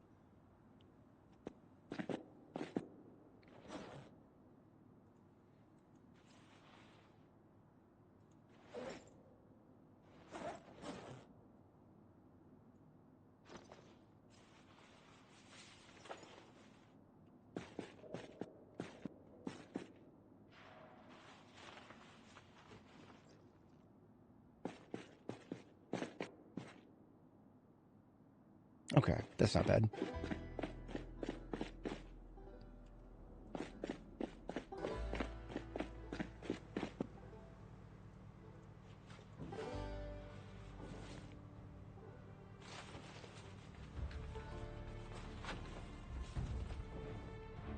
Still about 60 left. I'll just bring it inside and load the stuff that's on the floor there. The metalworking stuff on the floor, we don't need that here anymore. See, there are a few things that I want to leave here because, for example, LSU is right down the road from this place. If I feel the urge to take LSU, which I don't currently feel, but if I do feel the urge to take LSU, this would be the base we would use.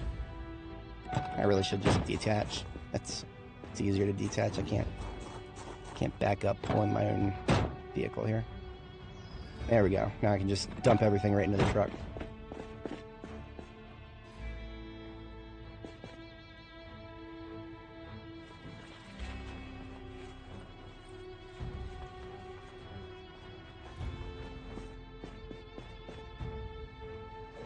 Paintbrush, I needed one of those.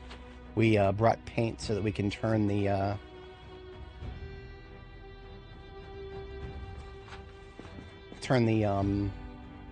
what's it called? The cozy box into the correct color.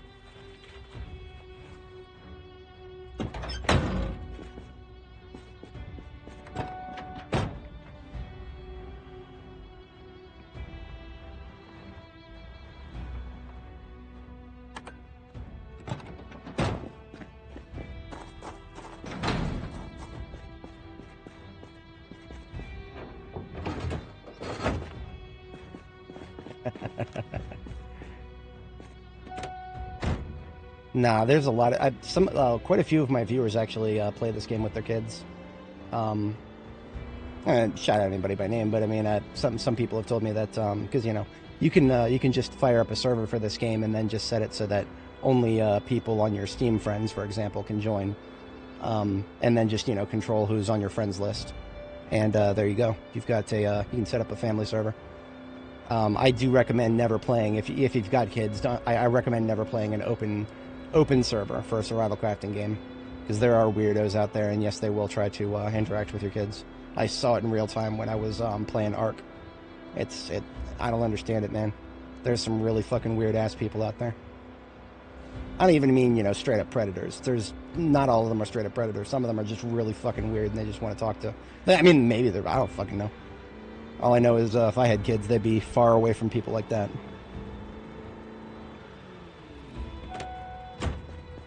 I'm loath to say it was different back in my day, because, I mean, back in my day, when I'd never played games like this when I was a little kid, but when I was a teenager, I would play, Call of Duty and whatnot.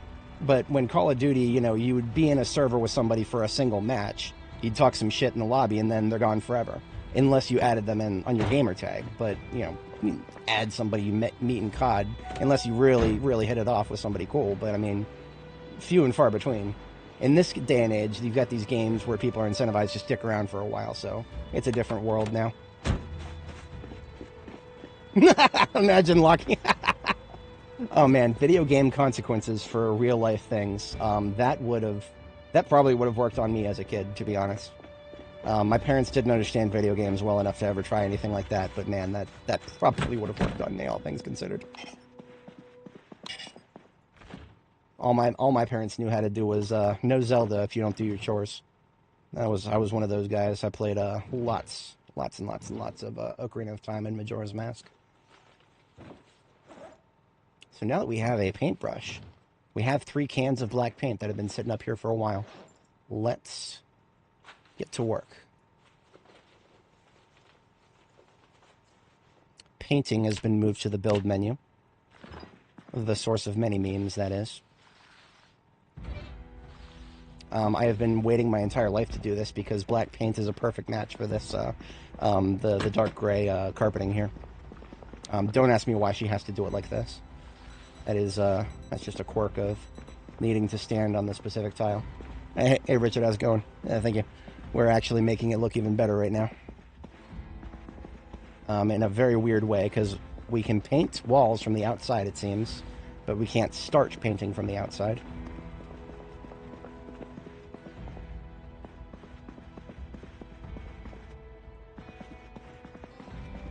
Yeah, very weird situation. I'm just glad I can reach that corner. I could easily foresee the game just being like, nah, you can't reach that corner. And then I'd have to move the bed, and then,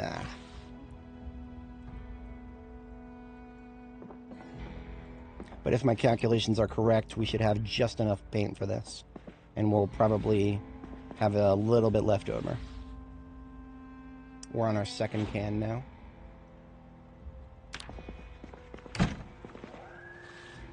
See how it matches with the tiles inside and outside. The roof tiles are a little bit off. I couldn't find enough of the dark quad tiles, so I went across the street. We found some white tiles. I don't dislike it. There's a nice what's the right word? There's a nice contrast to it.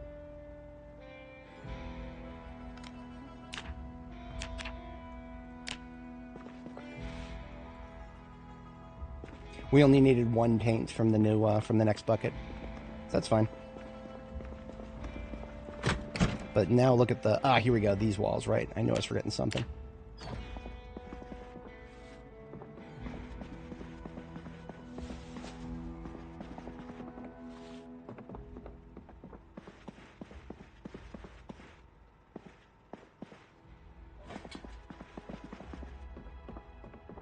Painting walls is definitely a little bit on the tedious side, but it's not bad. I don't even think I can see that, but I'm going to paint it anyway. See, now I feel incentivized to swap the trash can. It is kind of in an awkward spot. I need a trash can, but this one is it's a little bulky.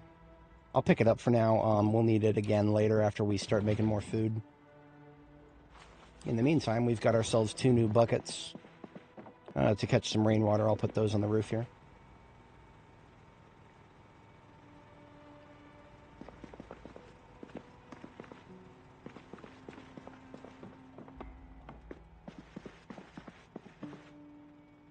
Now, when we first built this place, we had some really dumb, weird problems. And those problems are the reason that I'm not currently...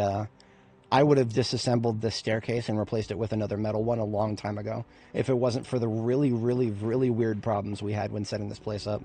Oh, we have leftover paint. I haven't tried this on the latest version yet.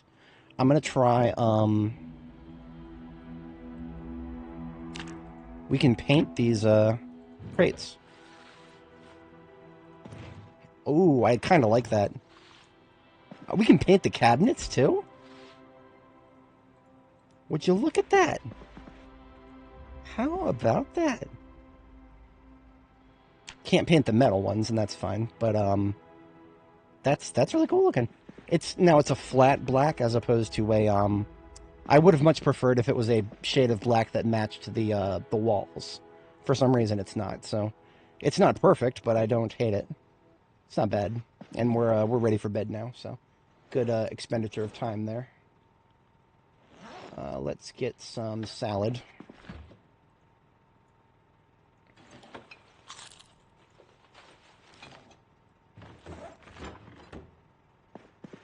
Did an expansion with all craftsman's brick wall. Ooh. That, yeah. Mixing paint. I mean, honestly, all the infrastructure is here. All the infrastructure is here. It'd be really cool if we could do that. I hope the devs are considering such a thing because that would be amazing. I'm going to wash my axe and put it down as a decoration now because the head has taken some damage. We'll eventually get it on the wall once we get a second one.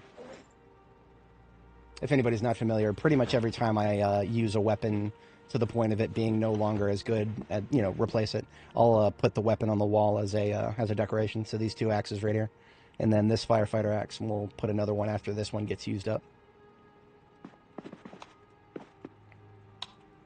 Woe betide ye who decided that we can't have light switches of our own. I'd really like some right now.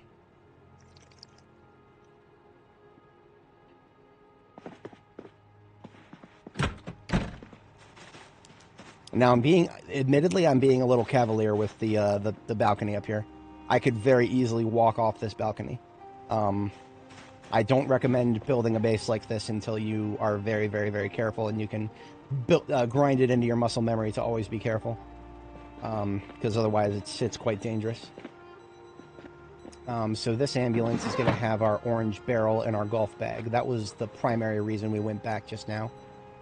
The golf bag has our all the supplies that we use for recharging our filters. So we only need a crafting surface to go with that. I will put the golf bag. Let's put it... I want to put it like out of range of the corner barrel right here where all of my electrical supplies are. So someplace like right here maybe. And then I do the craft standing right here so that, yeah, okay, good. See, I don't want to eat out of the duct tape and whatnot in here except for controlled amounts. My paint can is like one charge away from being empty, so I'm gonna dump it out, and there's another car wash bucket here. The paintbrush must be left somewhere where I can see it. Very visually conspicuous. Because I literally forgot where it was last time. How about right there? So a charcoal burning barrel. I'm actually going to build it out here in the field a little bit. Because we've got a bunch of wood just laying on the floor right there. So all I need is 4 stones because I got the barrel in my backpack. Currently, this is easier than it's going to be in the future. In real life, burning charcoal is a long activity. So the fact that we're able to do it very quickly, that just means the devs haven't added a timer to it yet. That's what that means to me. If it feels too easy, it probably is. So 9 tree branches is equal to 1 burning of charcoal. And so 12 charcoal, we use 1 charcoal each for our filter recharges so that we can put new filters into our masks. The other things that we use for recharging filters are glue of some kind. I recommend saving your wood glue for this because wood glue can be used for a couple of things. Wood glue cannot be used for detonators. Only regular glue can be. So if you have to choose between regular glue and wood glue for your for your filters, I very strongly recommend saving your wood glue for that. Because if you eat into your regular glue for recharging filters, then you're going to have a bad time. Or maybe not that bad of a time, but it's not going to be as efficient. What am I missing here? Oh, I need a mortar and pestle. So I actually do have a mortar and pestle in the electronics bag here. I just don't want to eat into my duct tape, so I'm going to move the mortar and pestle over to the I can eventually make another one of these. Soon, TM.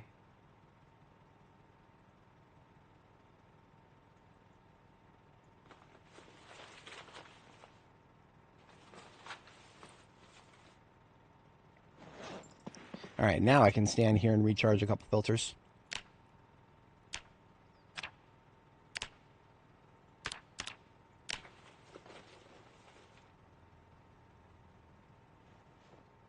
Now, another thing we need to recharge filters is duct tape. I do have some duct tape, but it's kind of limited, so I'm going to save the duct tape that I have with me, and I'm going to just try to locally source some. Duct tape is not too hard to find if you are actually looking for it. I have not been very diligent about that, so... Alright, you're grabbing a salad and we're good to go.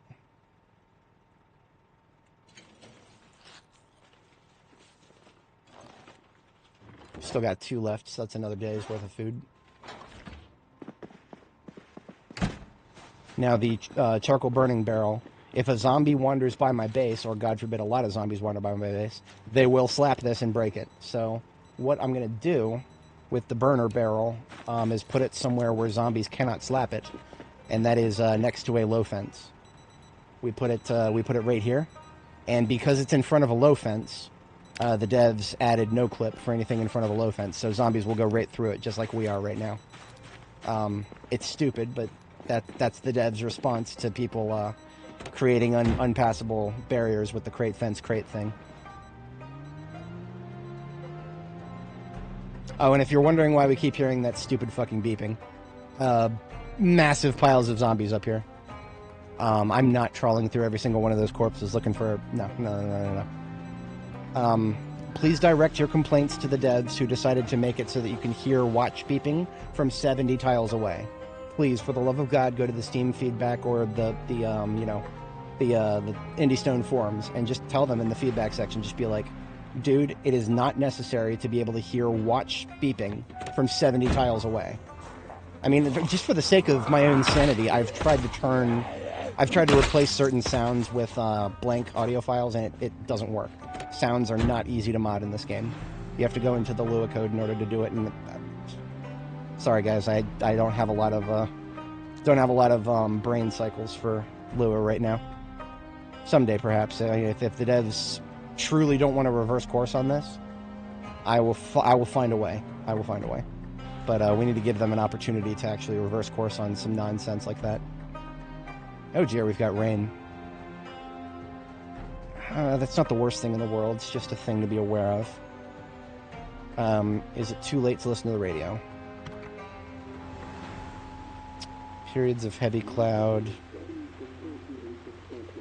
Period of weather predicted to start in the morning. Expecting showers or heavy rain. Okay. We didn't hear anything about the weather ending, so it might go for a day or two. Okay. Weather period predicted to end in the afternoon, so they're talking about tomorrow, so that means we expect rain and or snow through tomorrow afternoon. Regrettable. Yeah. Honestly, I would prefer snow over rain right now.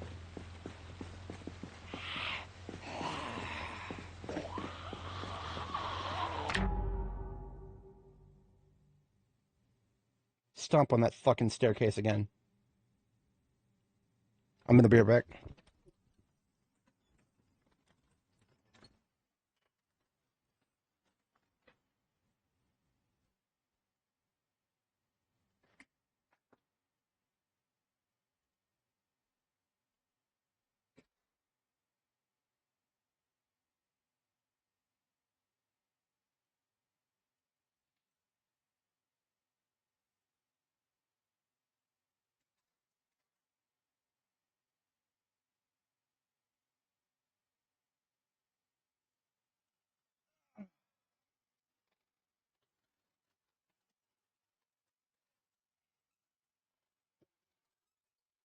As always, I am hypersensitive to noise.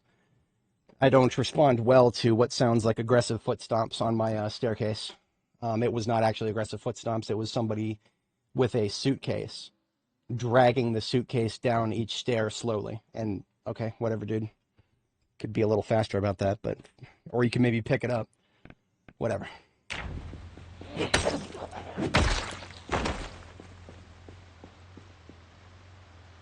Where were we before my thoughts got all canceled? Bateman office building right there. You know, I might have marked that as Orion. Yeah, I marked that as Orion. That's the wrong building.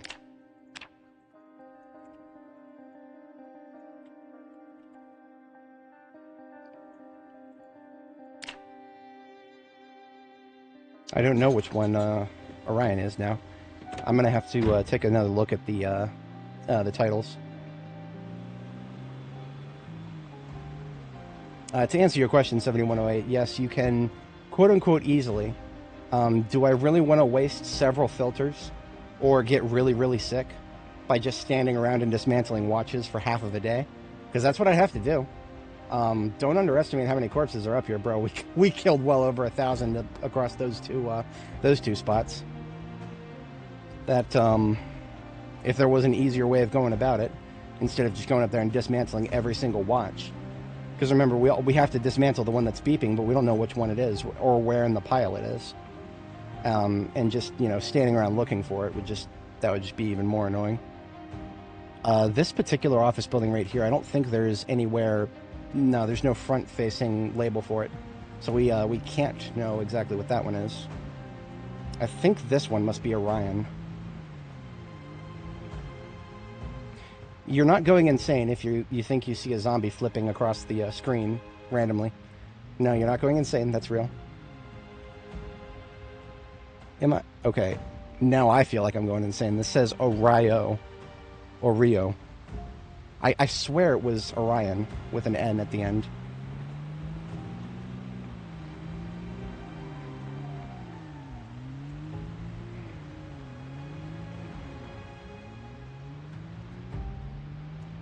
No, it's Oreo. Okay, cool. Bateman's coming for you. Does that mean I... Yeah, I'm off by 1. So Spiffos is the one up here.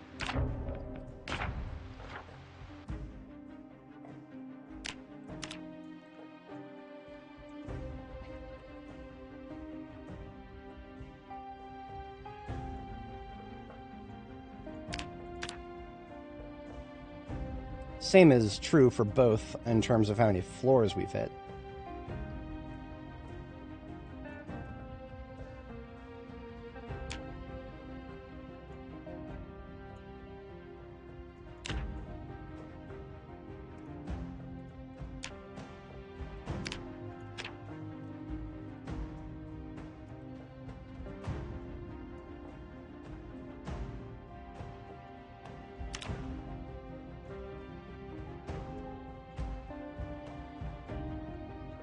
This office building, we can see the front of it. You need that. Yeah, no, that Spiffo statue is, I really wait. Okay, so, I haven't tried recently. Let's give it a shot. I have not tried recently. I have tried in the past, but I haven't tried recently. Let's see if we can pick it up. What? We can! Holy crap. Amazing, dude. I'm thank you, Amelia, for reminding me to try, because I haven't tried in a long time. There's another one of these in Muldraw, but I think it's a smaller one, and that's another one that I haven't tried recently. So it looks like it's a 3-part item. My inventory disappeared again. I need to put... I can fit both of those in my backpack. It's 15 each, so 45 total for the whole thing. That's absolutely going to Jericho.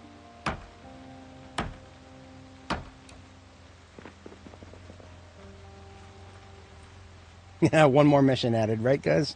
That is that's life goals right there for your Project Zomboid character, 100%. 100%. I'm kind of tempted to steal the carpet too. This turf green carpet here is not very common. I know a place where we can get more of this light green carpet. It's actually like at the very opening area of Louisville, right past the boundary camp. You go through the checkpoint past the boundary camp. There's some commercial sector stuff to the right as you're going into Louisville from 31 West. There's a bunch of commercial buildings. One of them is a golf supplies building of some sort, and they've got a bunch of this light green carpet that's pretty rare. I don't see it. I can't say I've seen it anywhere else. So I'm gonna go take this all back to Jericho right now. No reason not to. I had no idea we could do that. That's freaking amazing. We got Spiffo, boys. Yep. Yep, KTO, we can get Big Spiffo. Now, this is a different Big Spiffo from the one that's in Muldraw. So if you go to Muldraw in the Spiffos that's on 31 West in the center of Muldraw, there is a Big Spiffo that's a similar... I actually thought it was the same as this one. But looking at this one is a little bigger. So this is the biggest Spiffo. I do not know if we can move the second biggest Spiffo, the one in Muldraw. This is a good opportunity to check the generators back at Jericho anyway.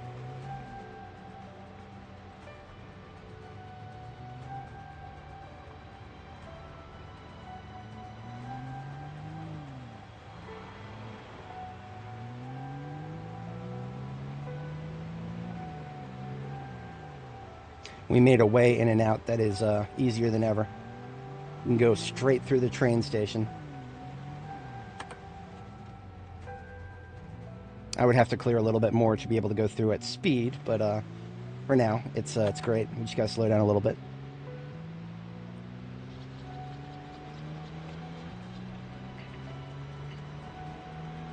Yeah.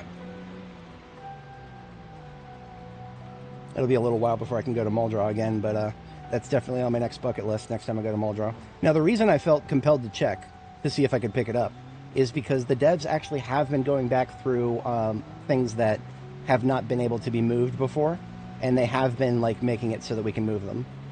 So I don't know if what we just were able to, the Big Spiff, I don't know if it was a recent addition or not.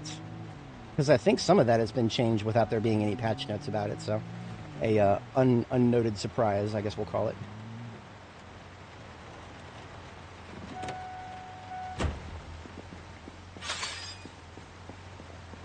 So if anybody's not familiar with Jericho, this is our power center for all of Louisville. It is in south central, southwestish central area. We still have kale growing here. I am amazed that the kale did not die as of December. That actually makes me want to say that kale just doesn't die. I mean, unless it dies in January. If it dies in January, then that means January is the only month that kale is not valid to grow in. That's kind of wild, all things considered, because February is the earliest month you can plant it in. So, to be honest, this garage right here with the green floor, this is probably a great place for it. I mean, the carpet right here is only a slightly different shade. All right, let's see what this looks like, shall we?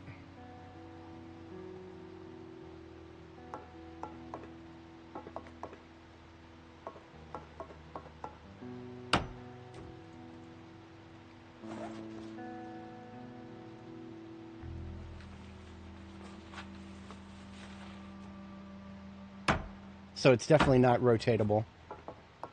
So he's got to be facing south. Spiffo does.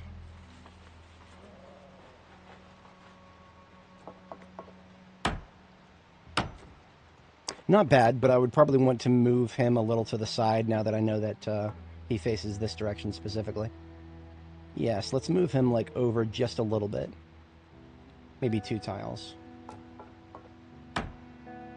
Because you see, the difference between this Spiffo and the other one is the other one I'm about 99% sure does not have a logo beneath it and a platform. The other one is just like it's the same shape of Spiffo, the dude holding the burger there, but it is I think it's just at ground level. The last time I remember trying to pick it up was on Nora, so that would have been before 42.15, I think. So it's been a few versions for sure. We'll go ahead and put the light carpeting underneath it. Oh, I can't. Okay. This particular floor, it looks like, is... this floor is fixed. Okay. So I cannot pick this floor up. I could put a, what's it called?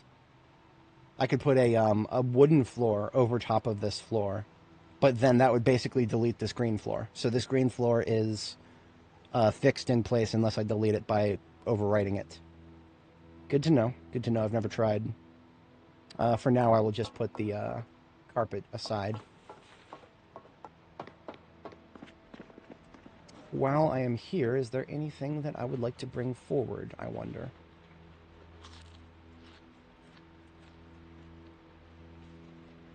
Possibly, but nothing essential. All the essentials have been brought forward a long time ago. If anybody is noticing a couple of lag spikes and stutters, yes, they are happening. You're not going insane. The reason that's happening is there seems to be some sort of memory leak with the really big skyscrapers. Just kind of hanging around them for a little while seems to trigger it. One of my homies in chat was saying it's the garbage collector going nuts, which we can make it stop if we close and reopen the game. But it's somewhat tolerable for the moment. I'll just close and reopen the game before we get into any more heavy combat operations.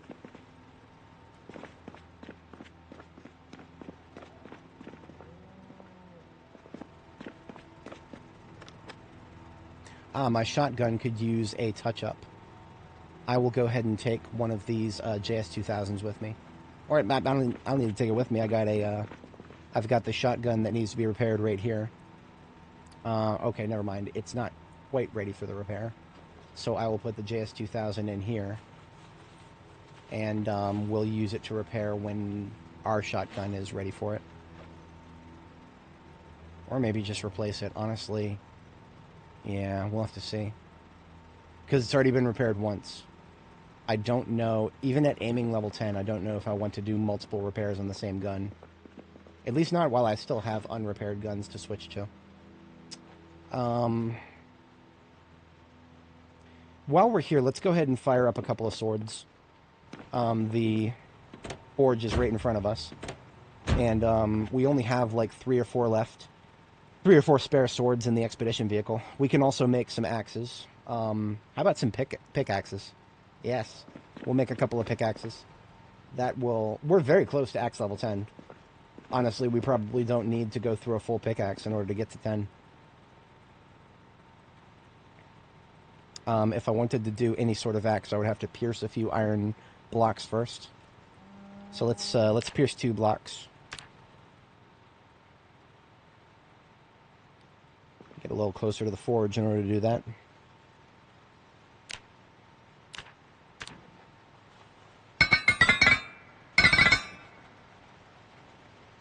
On the subject of obnoxious noises.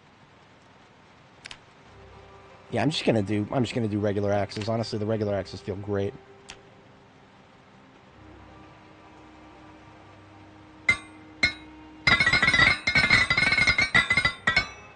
Honestly, Chammy, that's not a bad idea.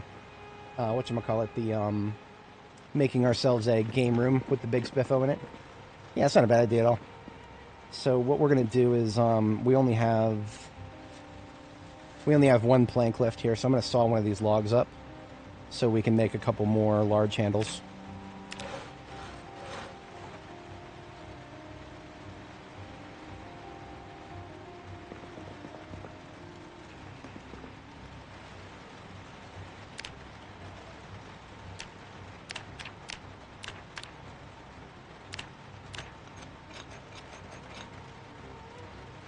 And now we can assemble 2 axes.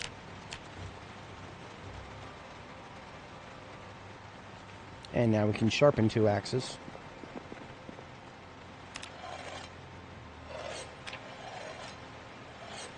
And now we can load 2 axes into the truck. And we'll just do the same with swords. 2 should be fine for now. We're not using swords as actively until we're done with axes. Once we're done with axes, we'll still use axes a little bit to see how they feel in combat at level 10. That's one of the reasons I'm leveling them. I've never been level 10 with axes before. I would like to side by side feel how swords are versus axes.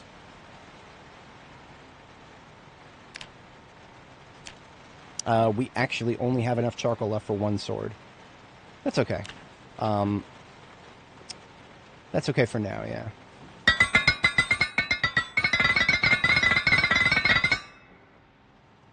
See, what we'll do is at one point, perhaps, we'll just burn a bunch of charcoal at our forward base location and then take some back with us. Because we have like tons of logs up there. Tons and tons of logs up at our current combat base. So we can burn some of that into charcoal and bring some of it back to Jericho for more weaponry. We do have a forest on the other side of this parking lot, but it is a finite forest. The more of it we chop down, the farther we got to go. So it does make sense to just use the ones we've already cut.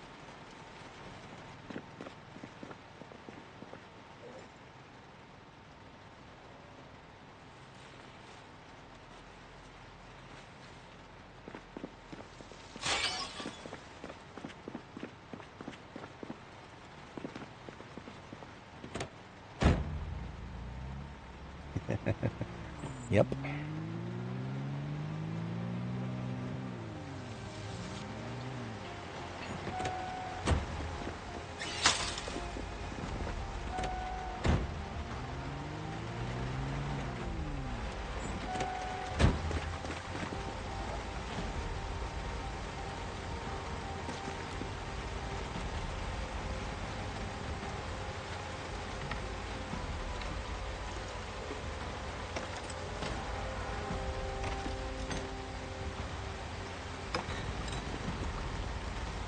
Okay, so running into a bit of a weird problem here.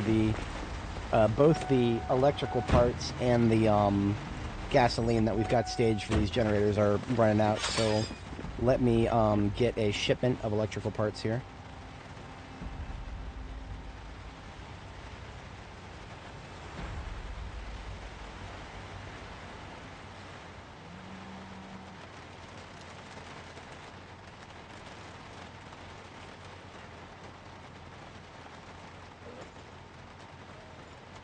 There we go, I'll do 10 in each bag. That's a good round number.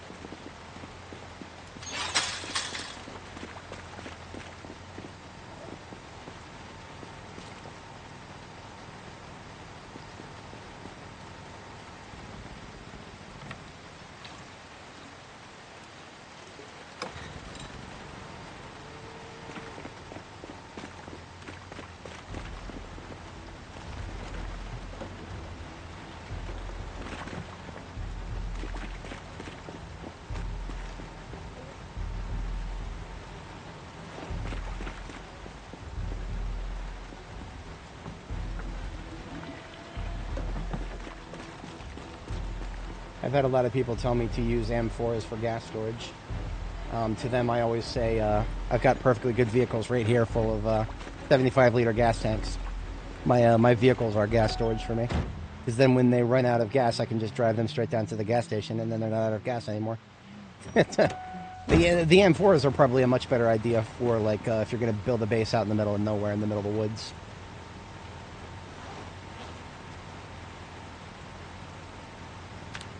That's not typically my strategy, but if that's your strategy, then that's a way of going about it that'll probably work out.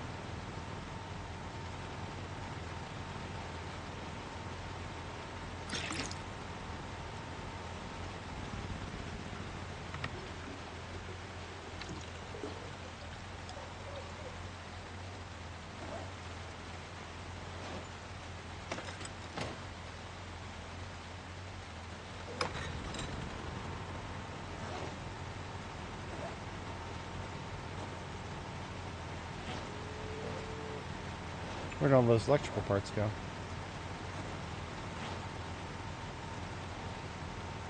Huh. Maybe I'm a doofus.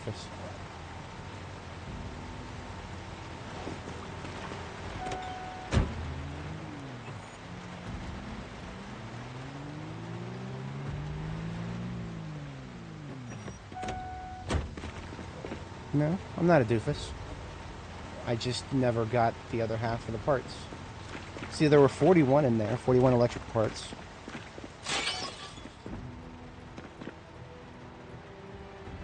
Yeah, no, I was... okay. Whatever.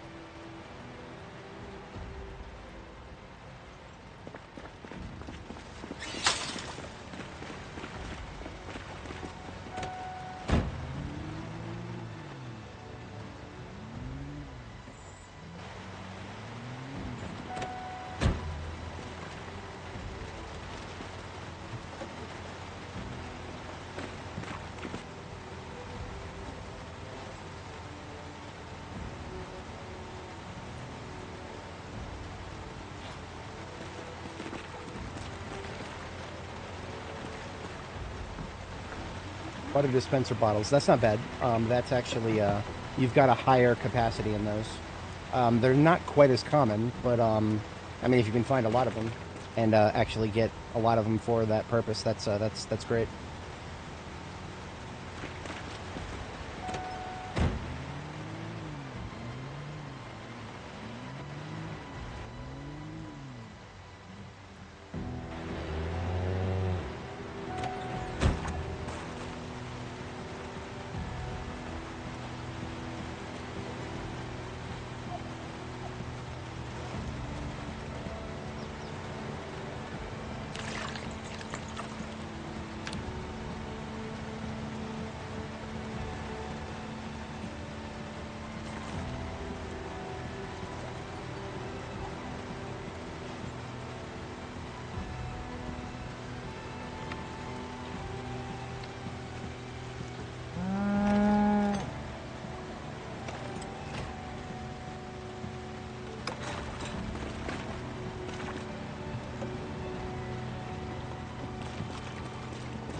We have a little bit of gas left. The goal is we're going to fill up the gas, fill up the truck on our way out of here.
Alright, we should have just enough to get down to the gas station with that.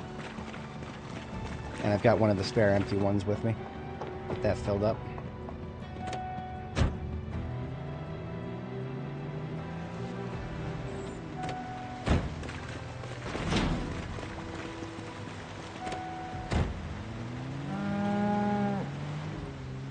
The closest gas station to Jericho is just right down the road this way. Now, we have not been in this direction in a minute, so if there have been migrations, it is a reasonable expectation that this area may have a few zombies in it. Because there are still a few pockets that could be in this residential area. And they do like to migrate to wide open spaces, especially gas stations, it seems. So I don't see anybody in the immediate vicinity. But who knows, maybe with a couple minutes of generator running.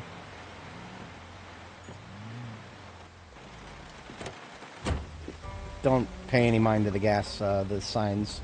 This whole place has got gas. It's just the signs seem to spawn for no reason.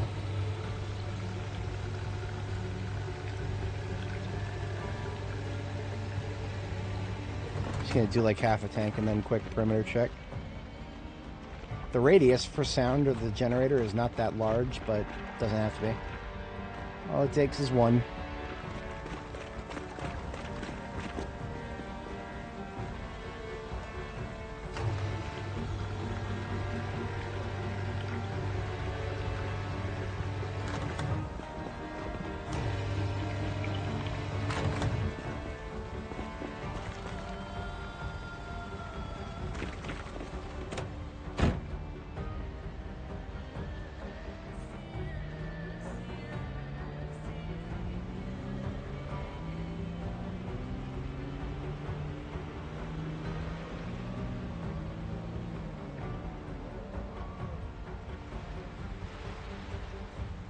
For anybody joining, welcome. We're currently in a bit of a downturn at the moment due to we've got rainfall until tomorrow afternoon, according to the weather. So we're just getting some base work put together here, and then about tomorrow afternoon we'll probably resume.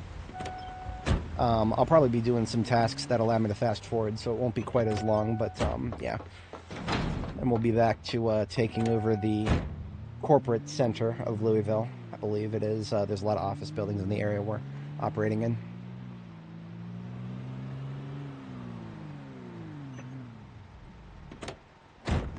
We'll spend the night here at Jericho Base and take a look at the aminals over there. They're probably good to go, but wouldn't hurt to give them some grass to eat.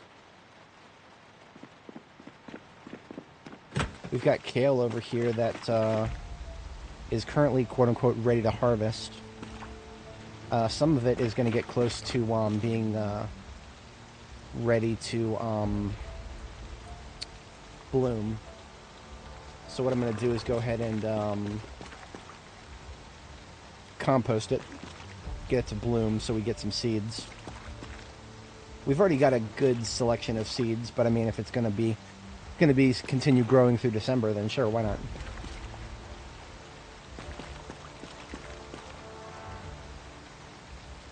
That left us with an odd amount of compost, so I'll probably take a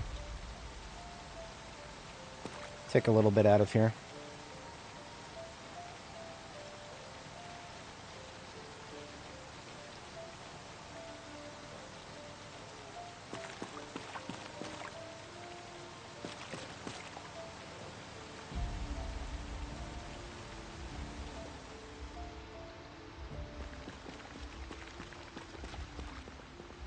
I have a bad habit of leaving my doors open, so just to double check, make sure I didn't leave too many open.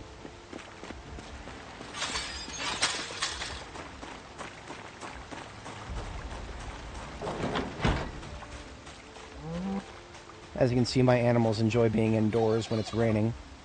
That would include the deer we managed to capture.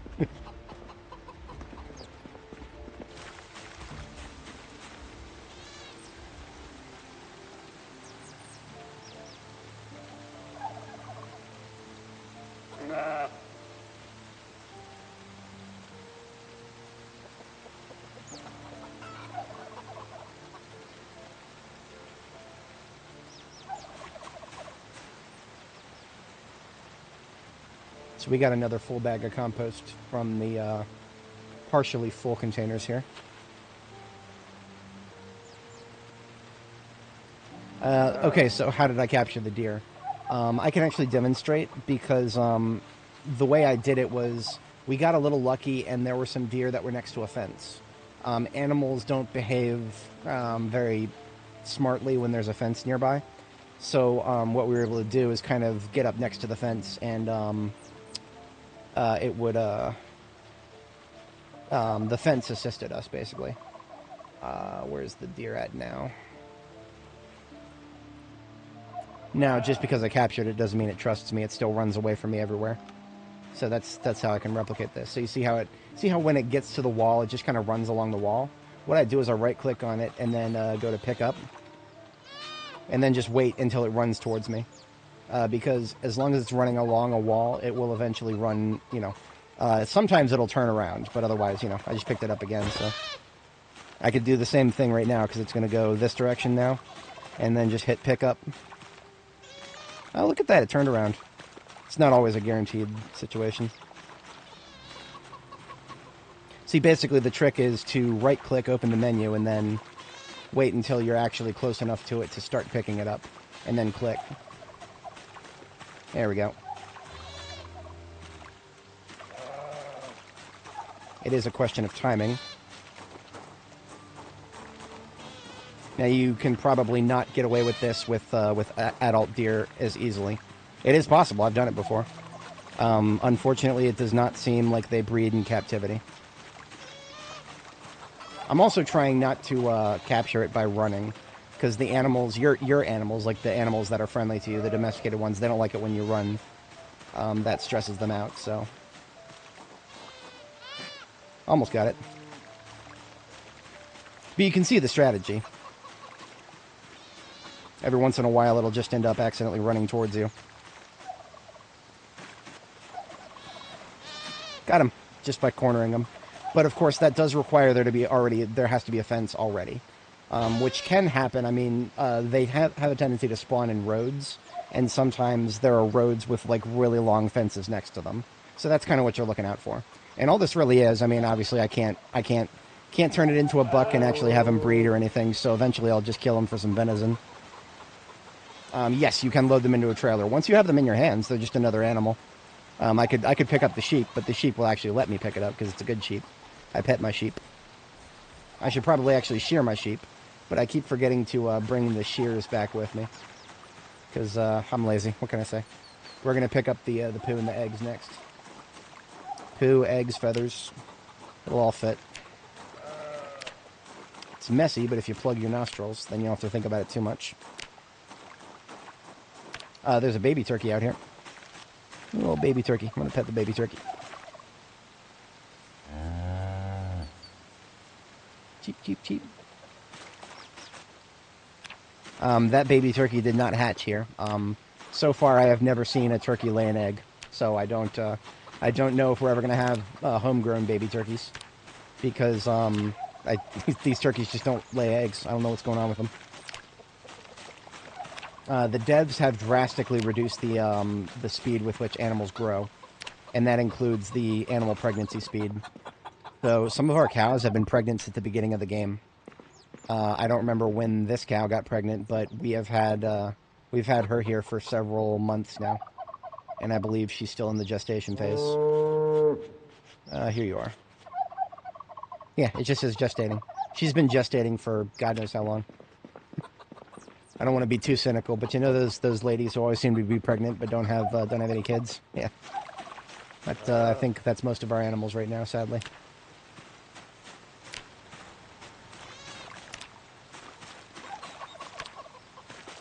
It is possible that something went wrong with a save game conversion. In fact, I'm guessing that that's what's wrong here.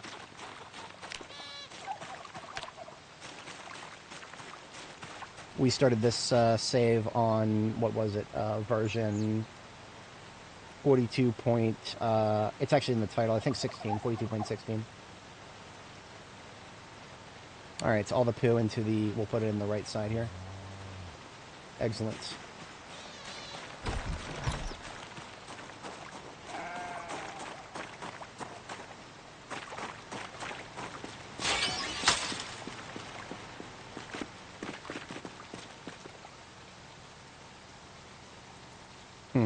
2.3% or more required. Damn. Oh well. So one of our compost bags is cursed to be partially full forever.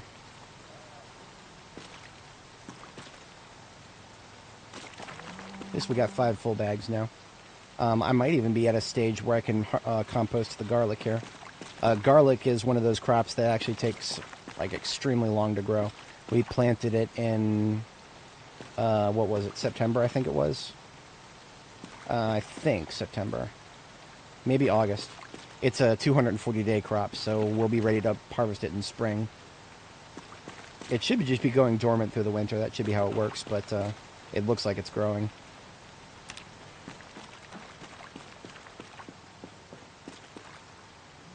Yeah, no, bulls will only hurt you if they're stressed, so the solution to that is don't let them get stressed. We actually had a stressed bull at one point, and we were really careful around him, but all we did was hang out around him. We never got close to him until he stopped being stressed. Yeah, 240 days, that's an absolute creep. So all the feathers we picked up go into our tailoring station over here.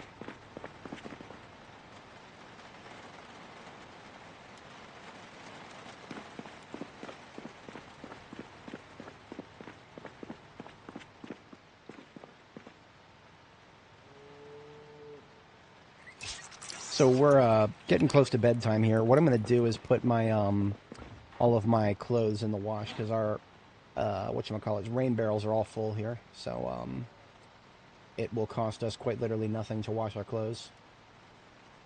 The rain barrels need to be used a little bit, otherwise they can't keep filling up.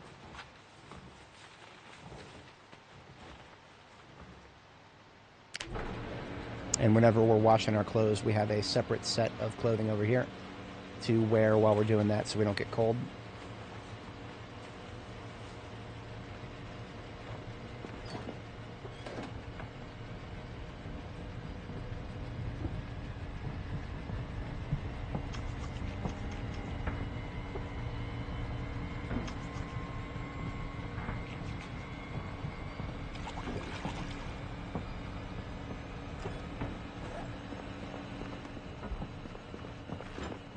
We ended up with a few eggs here.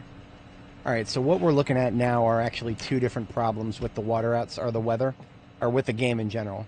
We've got the stutters, but we also just had the rain turn to snow. Because the rain turned to snow, the water is going to be stuck on the ground unless it goes back to rain. So actually what I'm going to do is after we catch our first sleep here, I will close and reopen the game, and that will fix both problems at once.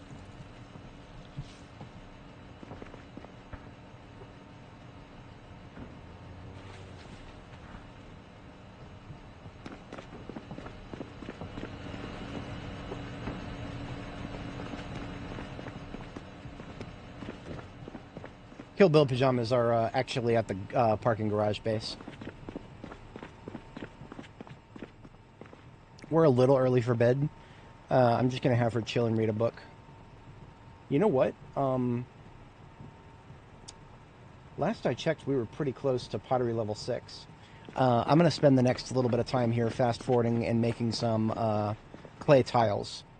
Because there's some clay tiles I could put together out here. And making just a few more clay tiles will probably get us to the next level of pottery, and then we can actually read the next book. It's been a long time since we've had a skill book to read that we can actually get a skill buff from. So we would need to do, I think, 4, 8, 12, 16. Let's do 16 clay tiles here. Might be enough. No, maybe not. That's actually a bit of a weak recipe. Yeah, we need 2,000 experience right now to get to the next level. Oh, if we sculpt a few jars, that's a much higher level recipe right there. That's a level 5 recipe. I'm going to... Well, I can't fire these tiles because I don't have any charcoal right now, so we'll wait for that to do later, but I'm going to do a couple of jars. I've actually never made jars before.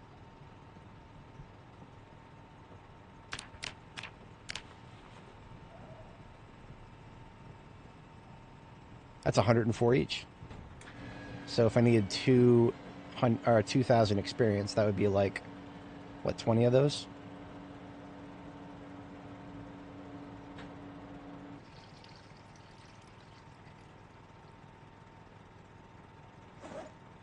We have a billion clay.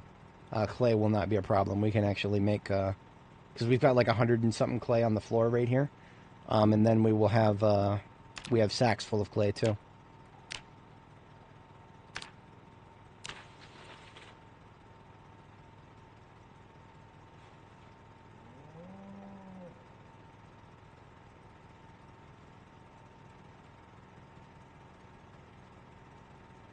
Yeah, we only need to make a total of 11.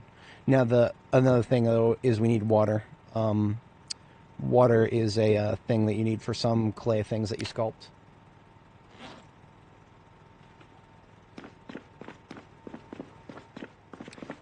I will... Let's close and reopen the game now. That will fix a few problems now that we've gotten the... I was actually going to wait for the washing machine to finish, and we just heard the sound. So the washing machine's finished.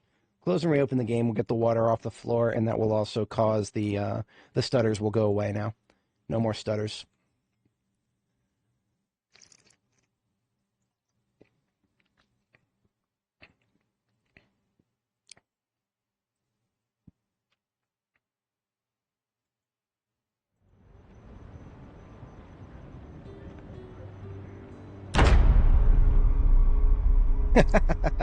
Loading tooltip. There's nothing behind you. Bullshit, there isn't. I'm gonna check anyway.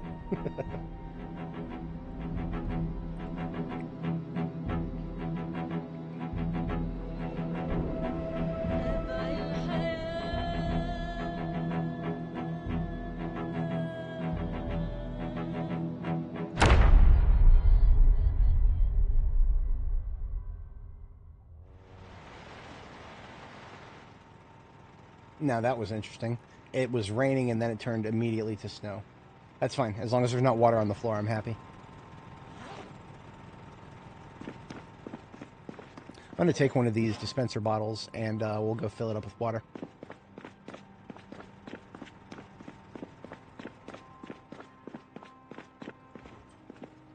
Oh, we should be able to... Nope, this is not a combo. If it was a combo, we could turn it into a dryer. But this is a fixed washer. Apparently the devs fixed that. I have not confirmed this.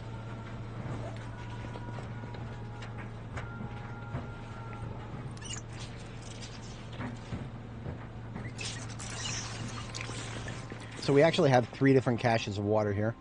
One cache is for the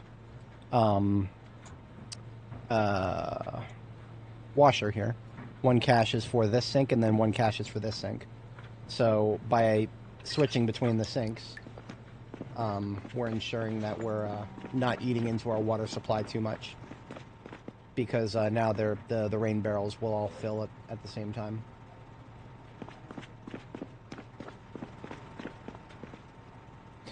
We never caught our first sleep. I'm gonna go ahead and sleep, and then we will continue with some pottery overnight, and then we'll, if we actually get to the next level of pottery and we can read the book, that'll give us the perfect thing to do until the weather goes away.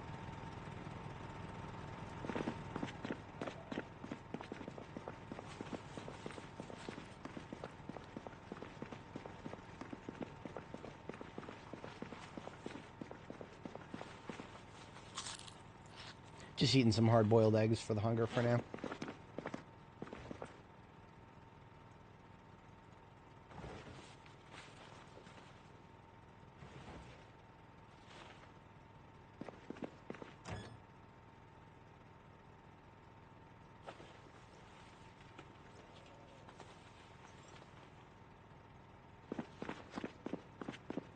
Doesn't look very different, but we're very clean now.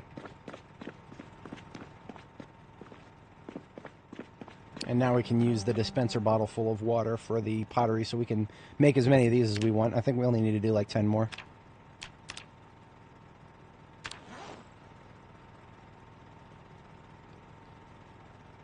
Or maybe 11.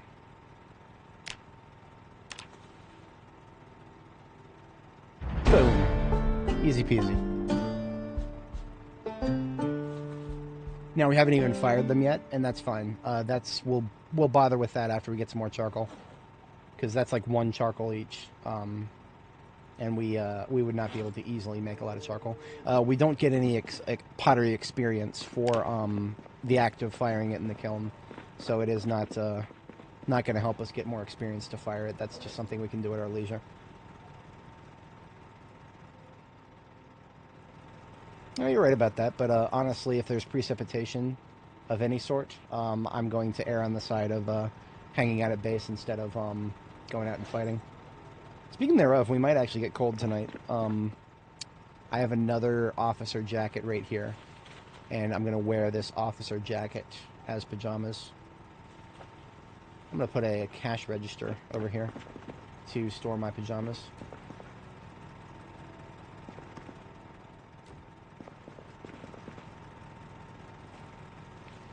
See, this officer jacket, if I had one with holes in the chest, this is what I would be wearing all the time. This is the best jacket by far, because it covers the torso and the thighs and the groin, and you can put leather strips on each of those slots, so we could get like 70% groin protection overall. The only problem is this jacket is also extremely high in insulation. Like extremely high. So if I were to start running around while wearing this, I would cook myself. So the only way this jacket is really effective is if we ventilate it a little bit with some holes in the chest. I have not ruled out going into debug mode and just using debug mode to poke holes in it. I already know the commands to do it with, but I'm not going to do it, not yet. Maybe at some point. I kind of want to make like if I'm going to do that, I would like to make a video where I explain why I'm doing it and then show how to do it and then be like, Hey, Andy Stone, do you mind giving us the ability to make holes in our own clothing for this particular reason? I don't even know if they've considered this. Like, I don't know if they've considered that there is a situation where one of the most efficient things to do with clothing is to actually have some with holes in it to so that you don't overheat. I don't know if they've actually considered that. If they have, then it makes no sense that they would not give us the ability to poke holes in our clothing. This is looking like a blizzard, but we saw the weather report. It doesn't seem like it's going to get that bad.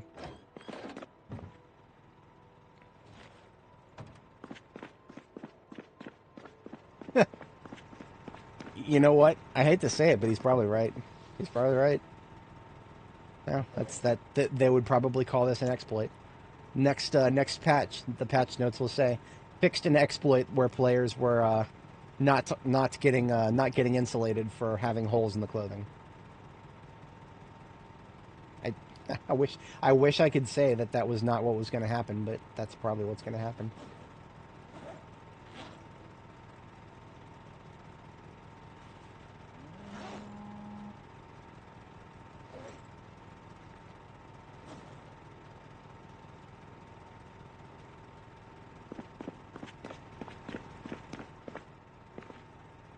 Okay, I am going to need my reading glasses. I haven't needed those for a very long time.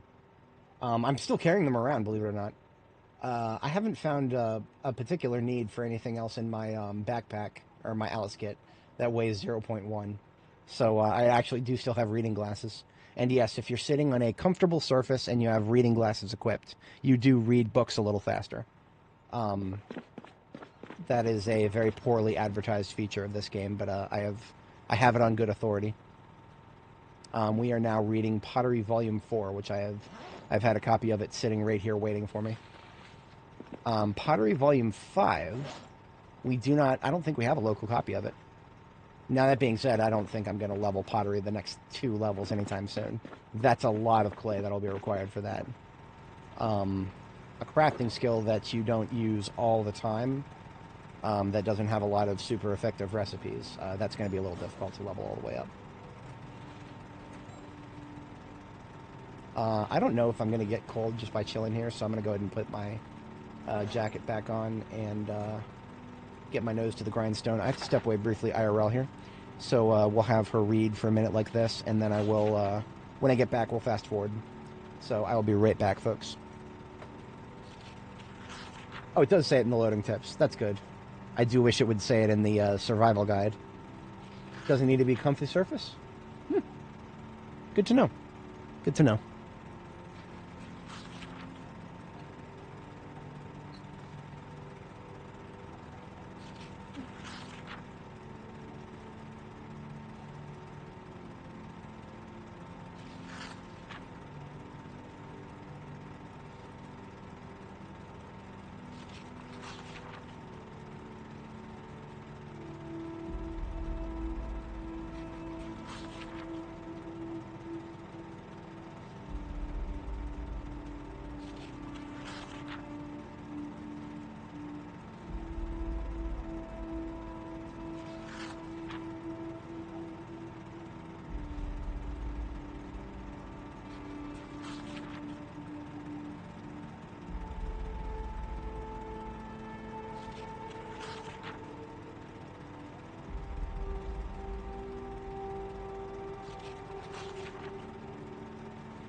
Alright, so I'm back. I appreciate everybody sticking around. Oh, same thing as yesterday. I stood up after sitting down for a while and got a little lightheaded. I've decided that there will be no more excuses. When I'm done with today's stream, I'm going to start working out. And then by tomorrow morning, when I start tomorrow morning's stream, I will pull the trigger on getting my, whatchamacallit, getting my pre-stream workouts situated. I already have most of the infrastructure in place, most of it. There's just a couple things missing that I'll mess around with after today's stream. Looks like the snow is actually going to stick. Maybe. I don't know. All we have to do, it just has to go up a couple degrees, and then it'll turn to rain, and it'll all wash away. Because that's how precipitation works, right? Snow just completely deletes itself after going a little bit above freezing for a very short period of time, right? Oh, man. Try telling that to people who live in Buffalo. I got a buddy who has family who lives in Buffalo, New York, and he goes to visit them sometimes. He's been snowed in with them before. They have some of the highest snowfall in the United States.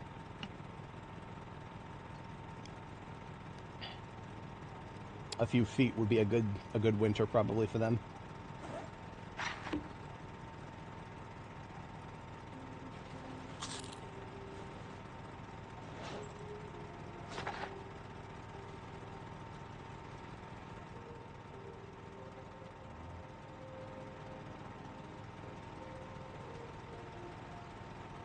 Yep, it's already back to rain. Like I said, I'm over it. I'm over it. It would be so nice to actually have some snow in this game for once and actually have it stick. We're about 10 days out from Christmas. We've had a white Christmas before in this game. It's just not a very common thing.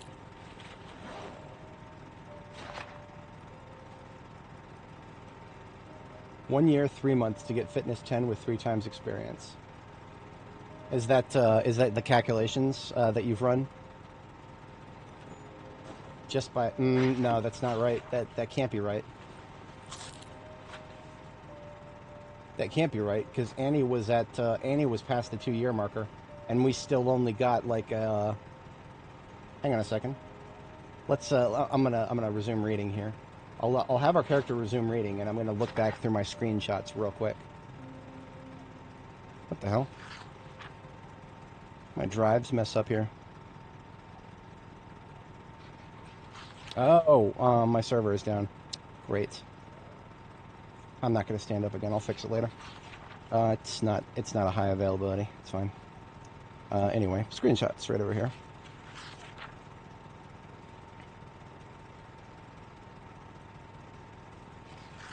We're going back in time. There is Annie. That's Annie's save right there. We're looking for, this is her 1-year anniversary.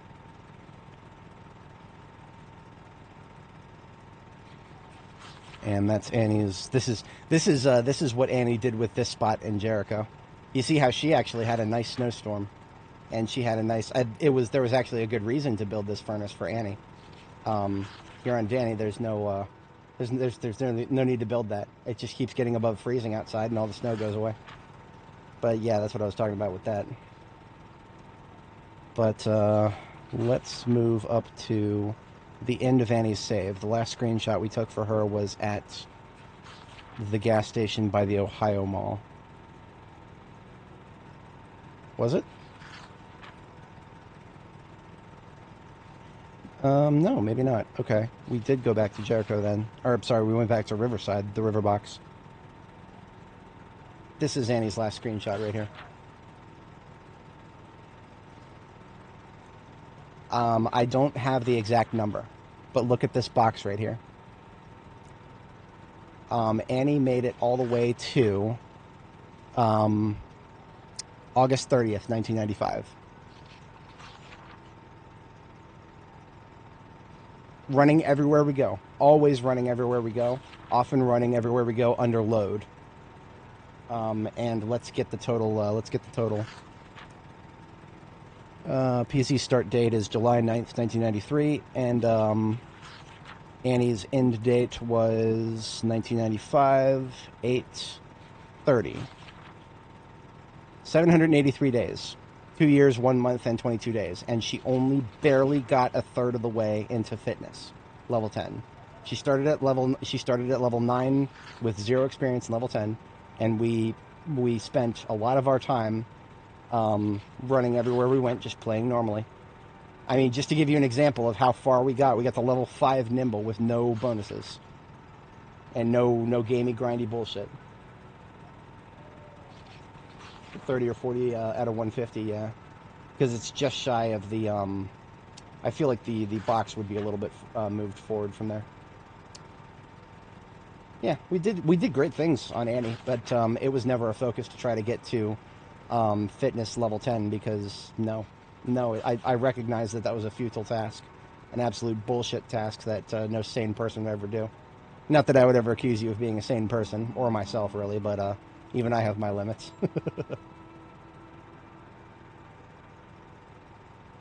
Oh, if you have gymnast, yeah, that's pretty good. Gymnast is definitely something that I want to try someday if I can find the points for it.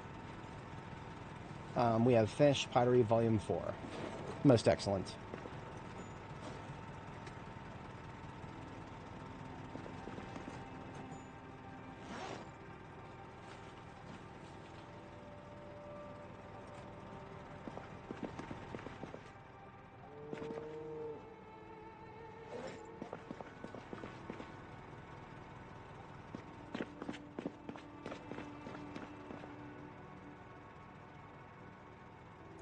The whatchamacallit, the grindstone that was in our vehicle lost. The game forgot what it was for a moment, so I have to put it down and pick it back up again. The game just called it a movable object and gave it 1.0 encumbrance. That's no good. Oh, now I can't put it back in. Ah, that's funny. That's really funny. I'll just take the shotgun back out of here. I have to just hand carry it.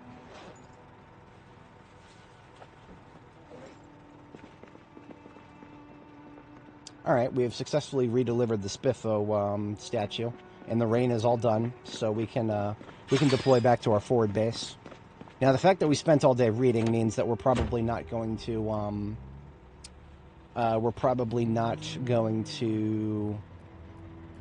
be able to sleep on time. I might actually use some sleeping pills just to keep my sleep schedule intact.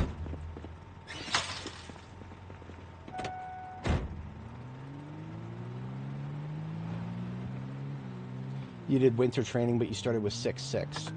I don't know how I feel about that. Now, when you say started with 6/6, do you still have one of the traits that gives you some of the experience gain increase? Because I'm going to be real with you, I didn't mind being fitness level 9. I really didn't. Because I could just forget about the fact that I wasn't 10. The ever so slightly increased swing speed for melee is not... It's something I can live without. Let me put it that way. It is something I can live without. We can be effective at doing anything that I want to do. Yeah, I can live without that.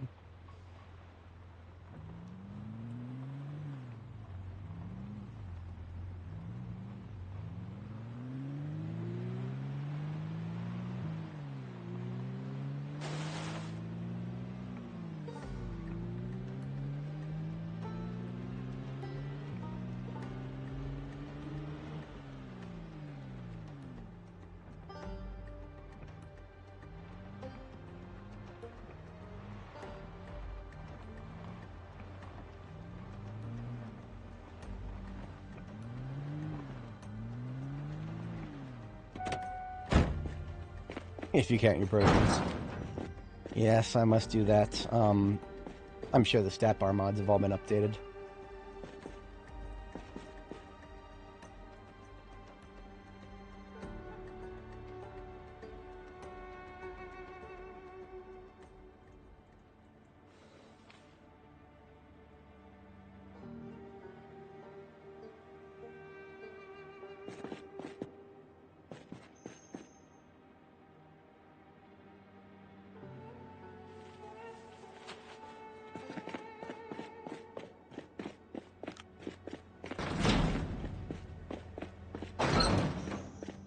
This van right here is our shotgun carrier. It carries nothing but cartons of shotgun ammo. Currently 12 of them. And since we have the truck with us, we can tow it forward. Nutritionist is now cheaper. Yes, yes, yes. If only okay, so I'm going to be real with you. If Nutritionist gave us a stat bar so that we could at least understand our own stats and maybe the stats of our NPC and or player companions, yeah, I would take it. I'd probably take it. Because then I could meal prep for the whole crew. I would do that in a heartbeat. But for some reason, I don't think that's what we're going to get. So you can see a single fish, right? The fucking man, the protein bombs from the fish. That's kind of, well, that's always been wild.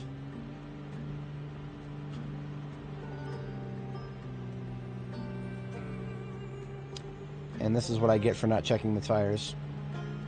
We're slowly creeping up, though, so we might make it. There should be no more corpses in the road now. The corpses should all be gone.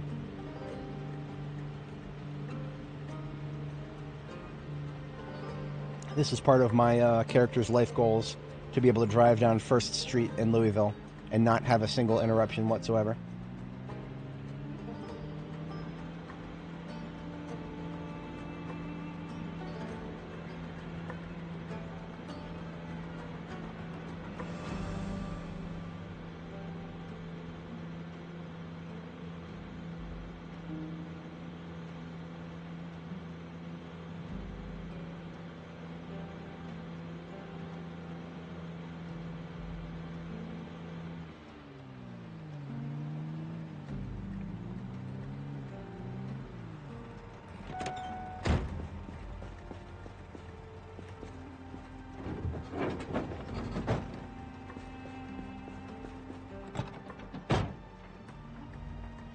I have a dream.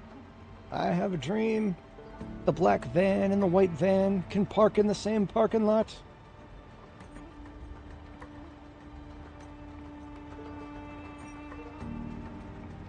Gives a whole new context to Jorgensen and Sons. It's a shame there hasn't been any humans born with zebra stripes. And it'd probably be a pretty unique thing. Wouldn't be very popular, though.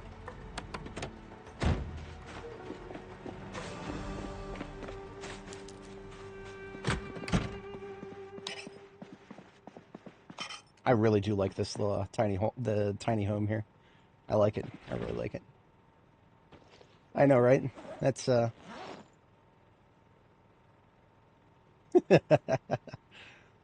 read too deeply into that. I'm just here to make edgy jokes once in a while. Possibly that one was too edgy for YouTube, but what can I say? I'm a line crosser. I too like to live dangerously. Oh, look at that! I can sleep. Okay, we didn't push it too hard with reading all day. That being said, we'll have to be physically active overnight, otherwise we might not have built up enough fatigue.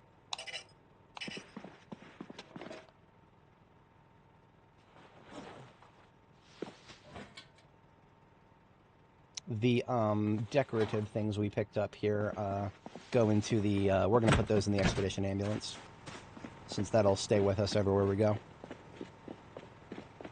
Just pulled 3 M16s in a random basement. So, RVD41, you're correct. The spawn rates for certain guns have been improved drastically. In the playlist, and in the description of this video, we've got some playlists of 2 of our previous characters. One of them only ever found 2 M16s. The other one only ever found 1. Collectively, those 2 characters are worth about 1,400 hours of gameplay. On this character, our most recent character, started on 42.16, we have found almost 20 M16s. 18 of them were fully intact, and 2 of them were damaged. So, I don't know what the devs did, but something on a more recent builds, they have made M16s far more reasonable. We haven't found very many outside of the military checkpoints, but in the military checkpoints, which is where you would expect to find them, we have found plenty, and that's a good thing. That's a very good thing.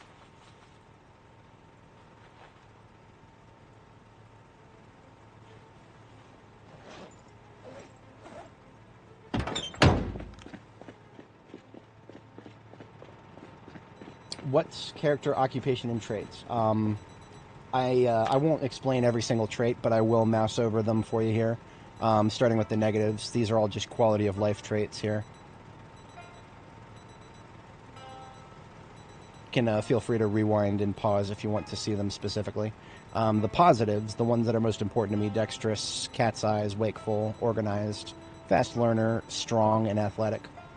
We were just talking about all the things that we hate so much about building up fitness. So strong and athletic are just way to pass all that. Profession is firefighter. Firefighter gives us a +1 to strength and fitness, so that we start at 10 of both. So we are at peak of all physical traits. Locker inside the mobile offices at the Army checkpoint. They can have multiple M16s. Really? Good to know. The mobile offices I did not fully explore. Next time we go in that direction, I'm going to take a look at that. My brain meat is telling me that I left one of these vehicles running. But I don't think so. Nah. If I had, it would be more obnoxious. I would hear it. This ambulance can go into the lineup now. We've taken what we needed from it. It's still got some stuff in it, but mostly lower priority. Now again, and I gotta say this for everybody listening, if the watch beeping is annoying you, please let the devs know. The watch beeping is coming from all the way over here on the far right side of the screen. We literally can't see it unless we zoom all the way out and go all the way out here.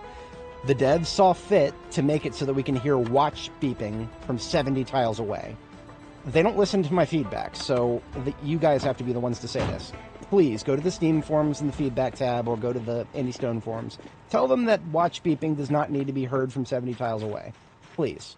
Because otherwise, how do you kill hundreds and hundreds and hundreds and hundreds and hundreds of zombies? Is it then mandatory to just go disassemble all of their watches? Really? Are we doing that? We're also, a year and 5 months in, so that's just an extra absurdity on top of all that.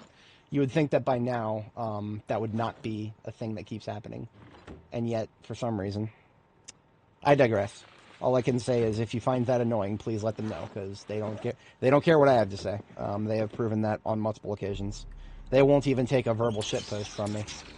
I posted this on my community tab, but they literally delete little shitposts that I post in the Steam forums at this point, so they definitely are not interested in anything I have to add. We've got about 2 hours left to burn here. There's a few things we can do. I'm going to do, speaking of burn, we're going to do some charcoal burning.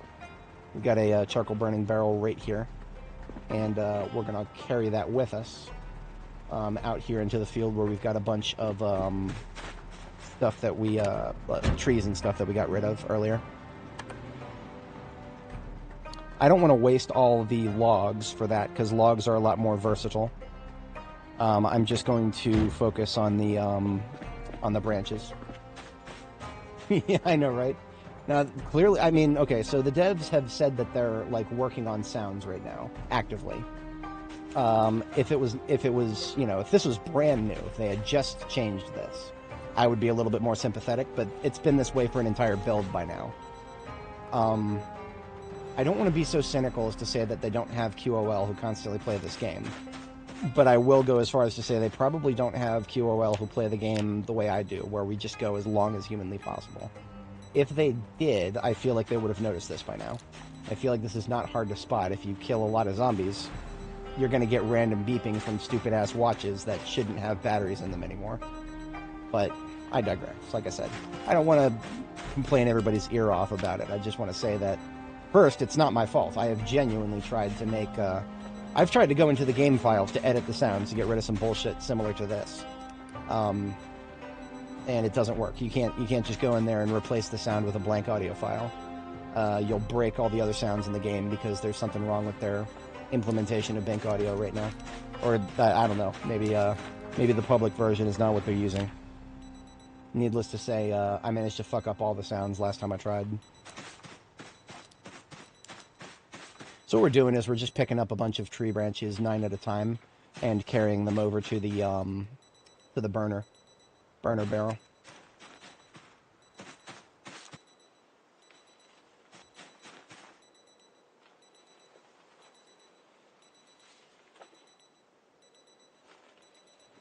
There were plenty of stacks right here that are already completely full, so we'll just move the barrel down here for those stacks.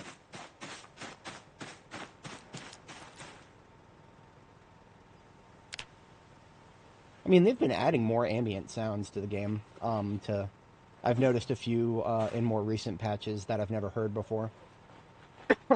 They're using them as opportunities to troll us because some of the sounds actually sound kind of similar to zombie sounds. There's one specifically that's like a gust of wind that sounds a little bit like nails on a door. That is 100% intentional with that. Speaking of sounds that bother me, that was the sound of our floodlight running out of... we got a replacement bulb already up there. We can deal with that when we get to it. Bring my headlights up. I mean, you know, an alarm volume setting would be... I would be okay with it, but that's... From my understanding, that's going to be a lot of technical work. I actually don't want to give the devs more work than they already have. They've got a lot of work. What I would rather they do is just... It's very clear that they've put certain sounds into the category of sounds that you can hear from an extremely long distance. It's very clear that that's how they're doing it right now. I haven't even evaluated the code. I can already tell you that that's how they're doing it, because it's basically they've made it so that certain sounds can be heard from a very long distance. I would just argue that watch sounds do not need to be that.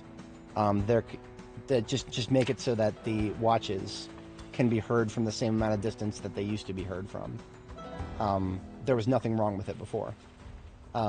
It makes perfect sense that you hear it if you're near the pile of corpses with a billion, you know, zombies that could be wearing watches. That makes perfect sense. I'm not even mad about that. And that's my Discord, by the way. I'm sorry, guys. I know. Oh, dear. That's a very important notification. If anybody watches Mr. Mediker, he's going to be streaming tomorrow at 6 p.m. 7 p.m. Eastern Standard. That is one live streamer that I will change all of my plans to make sure I can watch. I don't usually stream in the evenings in my time zone, so that won't matter with my streams. But yes, I will be watching Mediker's next stream. I love that guy. He says things on YouTube that I would never get away with saying because he doesn't give a fuck.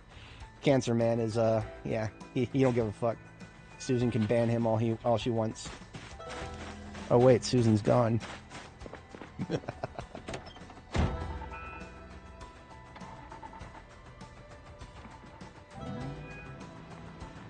You're the same way your pickaxe broke during scary Minecraft gameplay.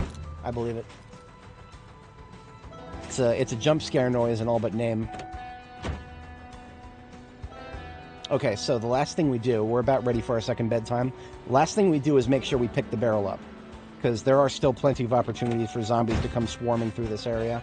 All it takes is one or two to start slapping our burner and it's gone. So we want to put it somewhere where they will not get stuck slapping it.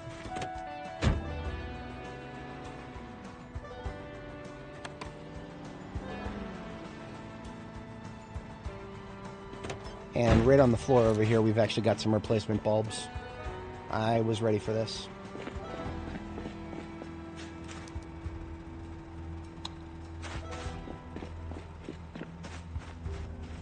The place I was going to put the barrel is right here, because it's still down here, but it's in front of a low fence, which means zombies and players will walk right through it and not get stuck attacking it. We're fighting one glitch, or one bullshit with another bullshit right there. And we built up enough fatigue to sleep. That's good.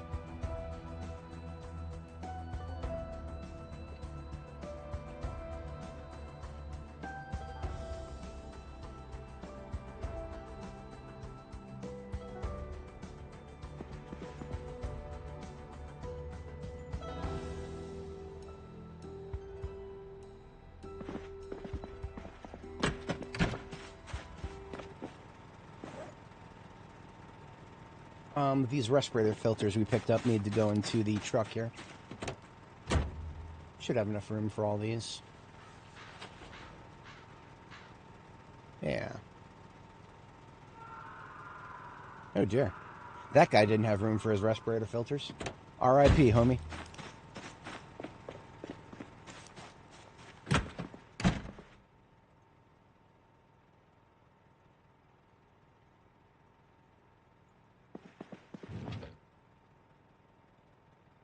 some more bulbs here. I came up here to leave my rags behind. Here we go. Rags are needed for filter recharges. And that's why we brought a bunch of rags back with us from Jericho Base. Don't worry, we don't have to stand around listening to it this time. We're about ready to head out here. The current axe that's in our hands is still pretty good. Next durability hit that it takes, we're going to drop it and replace it with one of the ones we made when we were back at Jericho here. Alright, so off we go. We're going to evaluate which one of these buildings hasn't spawned in yet, because there's still a few up here. In fact, let's push a little closer down this road. This is still 1st Street up to the bridge is not far in this direction.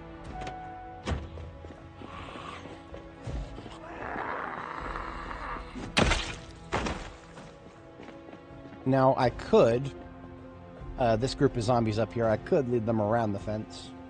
I would much prefer to just kill their asses. Just kill their asses where they stand. I got the shotgun in my hands here. I'm just gonna take like half of the shells that are in the trunk. I don't expect to actually use the shotgun too much, but just a few hits.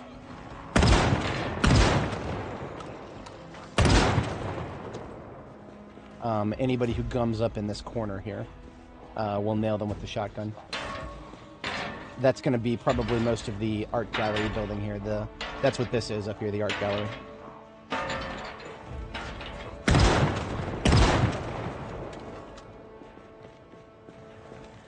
But as soon as I see somebody coming down this road from the left, or too many foot mobiles coming from this direction, then we're out of here.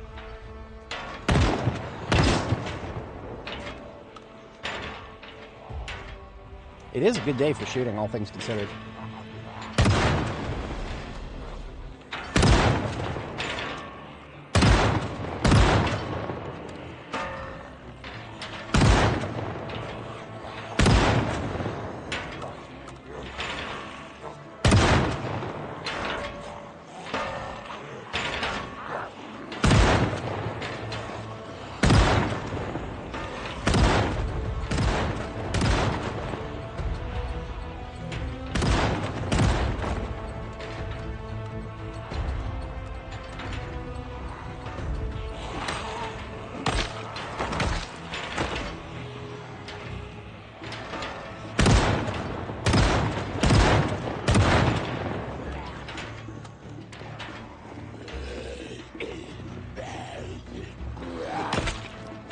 He might not be the only one coming from that direction, so head on a swivel. Otherwise, we'll melee until we get a nice big group in the corner up there. I mean, or just until... I mean, there's not going to be that many coming at us. This is all just outdoor foot mobiles right now.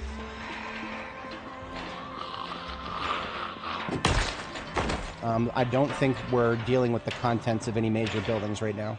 I could be wrong, but I'm pretty sure.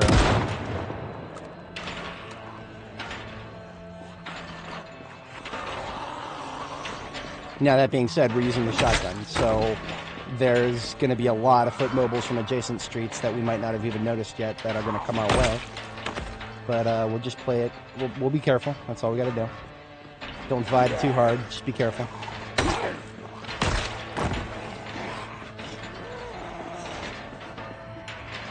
The reason I keep dropping the shotgun is because that enables me to run around a lot with melee without being over-encumbered. See how this guy up here is just attacking the window just to be an asshole? It's like he knows. It's like he knows that I like windows and I don't want to see them broken.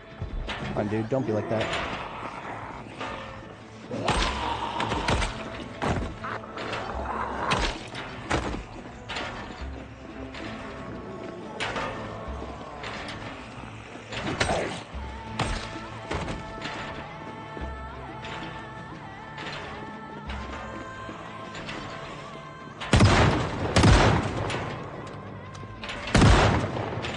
This is a really nice corner right here. I like it a lot.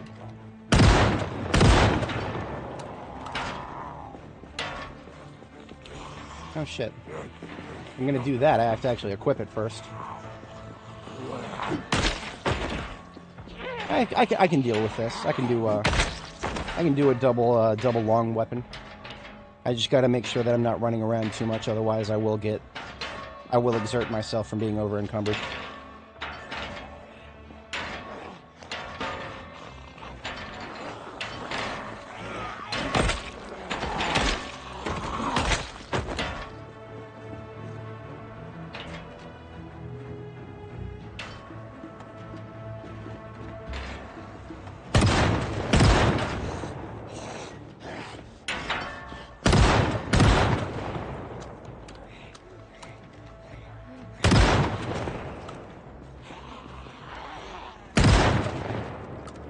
Okay, I think that's good for shotgun for now.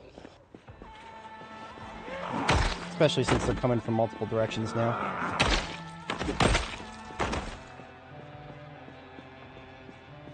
Let's put it in the trunk. Let's mask up and clean up here.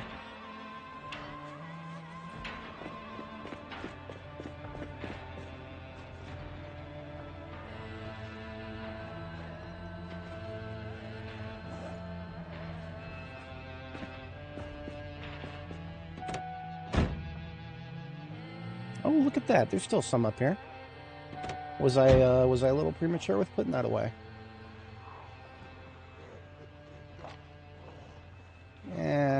No. Honestly, if I had already finished leveling up axes, then yes. But nah. I'd like to finish this first. Dani the Drifter, what are you doing? Sir, finishing the fight. Where's my...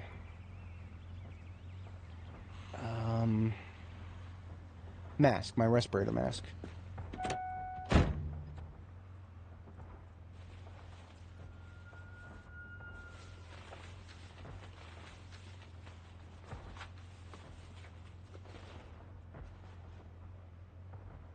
Okay, perfect.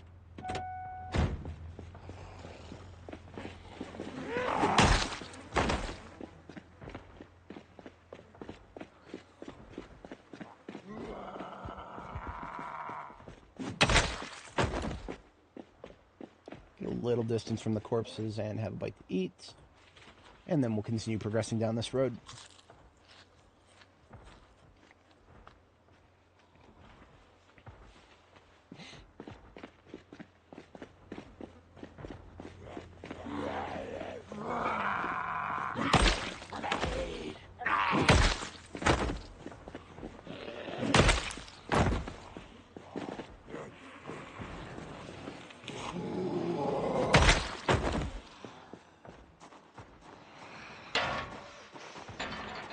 Curious to see if there's a way around here. I don't think there is. Nah, I haven't been behind the Louisville Art Gallery before, but it goes a little ways back there, so that's fine.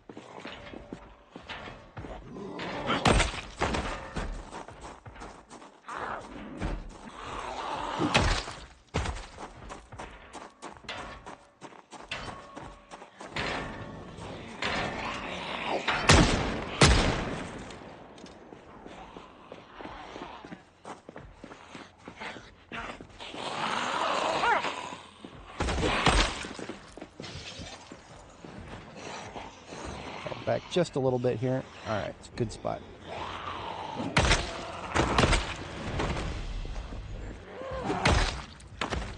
In need of a sharpen. That's what we got the stone for.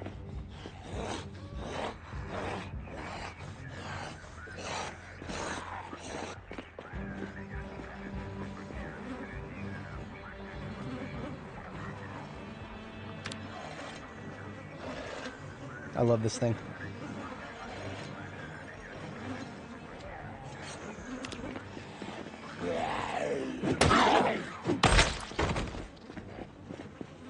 I'll be real, honestly, just placing a grindstone somewhere nearby is probably safer than, like, falling all the way back and then fast-forwarding. Because with the grindstone, I don't even have to fast-forward.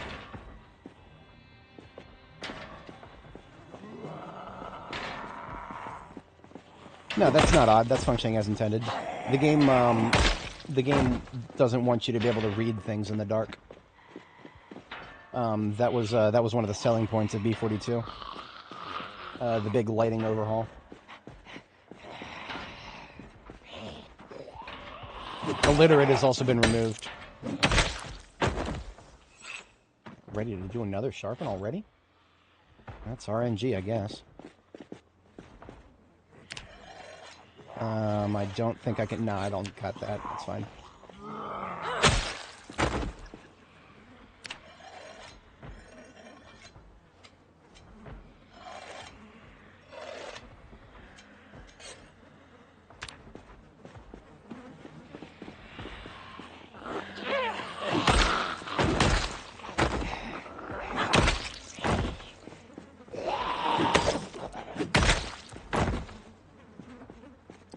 But this thing feels weird, like it's taken too many hits. I mean, the head condition is still fine. It shouldn't have lost any damage. It's unusual, though. I'll keep using it, but it's definitely on its last leg. Might just go feels over reals here.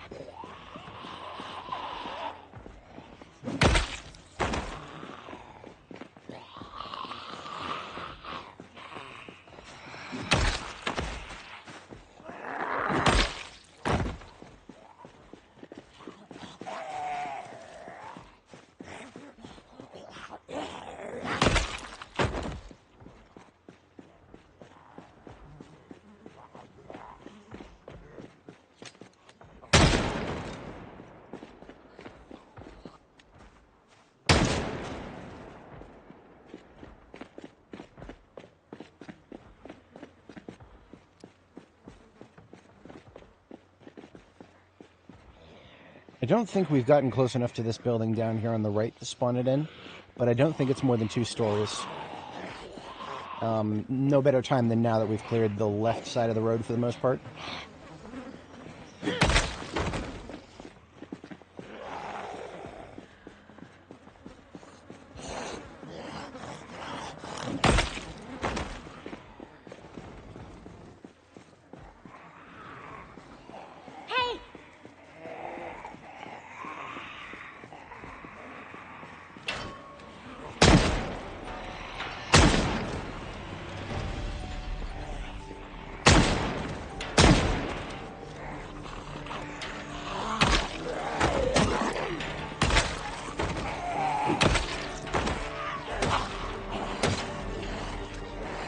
He was supposed to die in 2 hits. Kind of annoying. She didn't want to participate.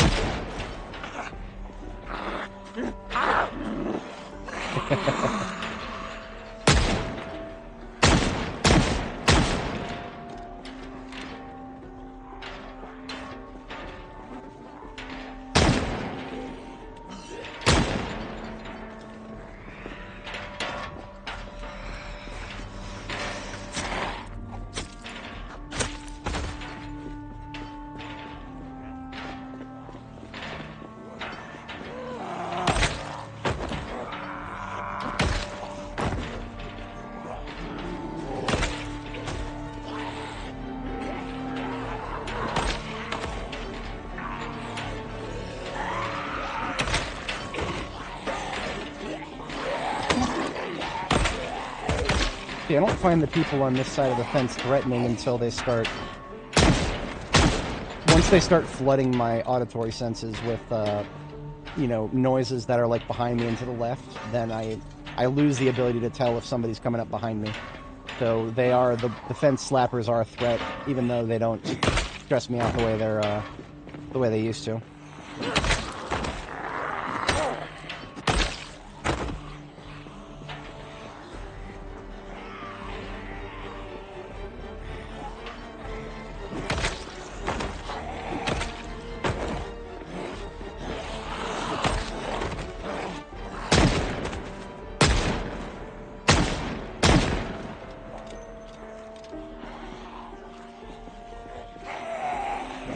A steady stream, honestly.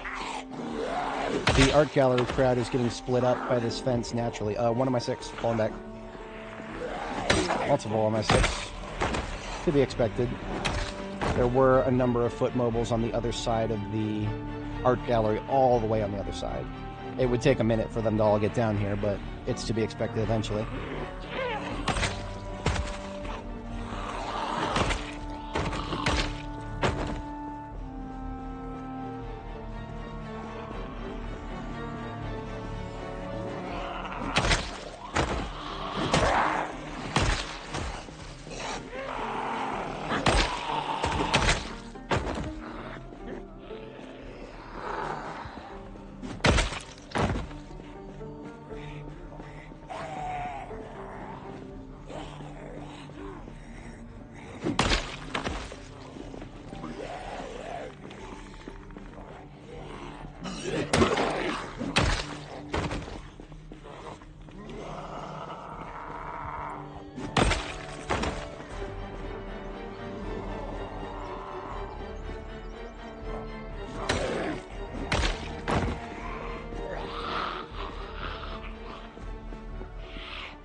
Now, one thing about the art gallery is I do like to be able to drive into it because there's a lot of really heavy things in it. If you want to do an art heist and take all the pretty stuff, you could fill up multiple step vans with all the stuff that's in there. So I don't want any big corpse piles in front of the doorways here. We're ready for another sharpen. I'm going to go back sharpen, put the sharpening stone away, and then we're going to go forward a little bit past this corpse pile. Get a little fresh air.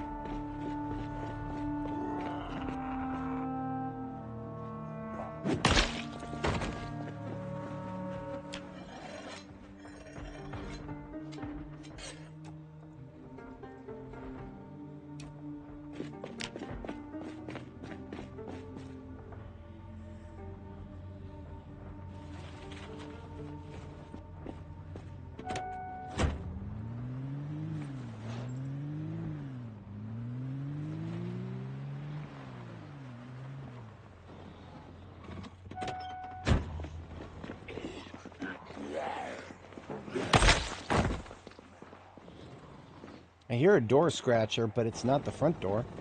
So I'm not 100% sure what's going on there. Not too worried about it. If somebody comes out of the art gallery, they either got to hit a door or flip through a window there. So we'll have some audio feedback. I don't think there's too many inside the art gallery right now. If there were, I seriously doubt all those windows and doors would still be intact. They made plenty of noise out here.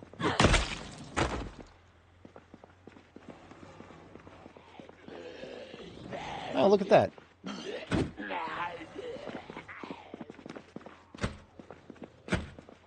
Really? All the doors are locked. Now, if I were to jump through this window, that would be giving him a free hit. So I'm not doing that.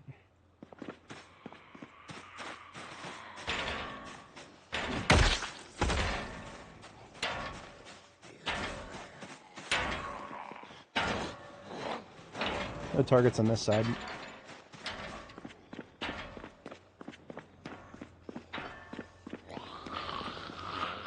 Truck. This way, sir.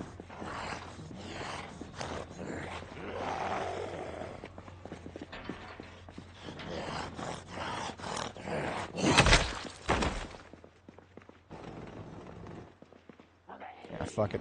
Let's even this up, shall we?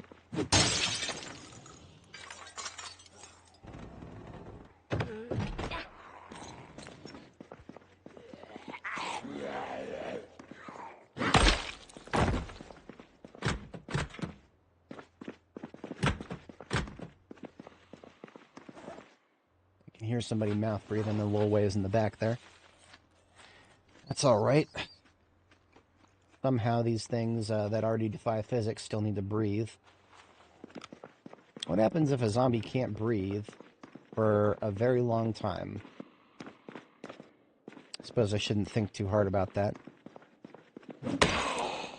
Thermodynamics has already been removed from the equation, so... Now we can take a look at this. I know what this painting is. Yes, I know what this painting is. it's relevant to the zombie apocalypse, very much so. For some reason, we don't have any behemoths in this game, though. And they took them out of 7 Days to Die. I know what this painting is, too. The Scream. Ooh, we can pick these up. And yes, we can put them in our bases. They do regrettably weigh as much as a fridge, though. So we're not doing anything with any of those until we come back here with a step van that's completely empty. We'll take some statues and maybe some bust statues home.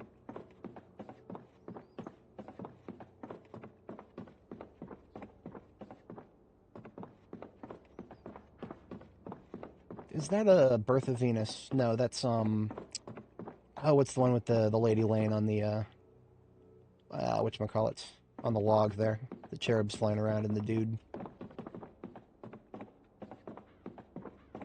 These ones are more common, these portraits of the dudes. And this one is, I think there's another one of those. The busts are around the corner here. There's a few more of these out there if you know where to look. Ocean's 1. It's legit. 100% legit. I guess this showroom is not currently being used.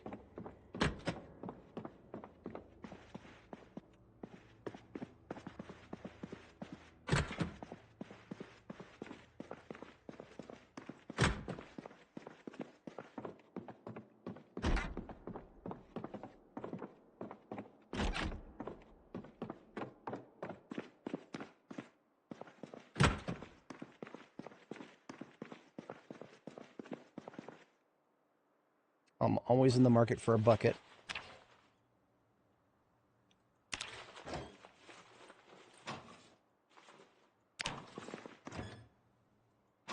Rags and sponges are basically more filters.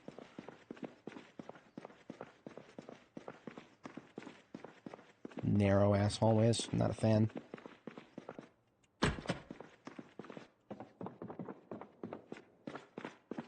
Security! Hey, look, security.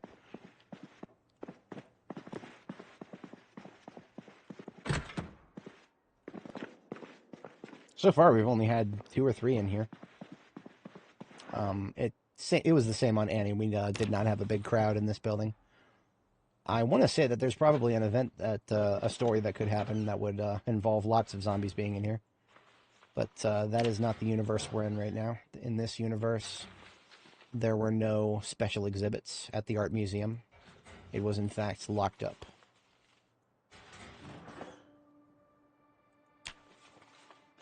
Be Still My Heart, a first aid kit with all useful items in it. Now that's I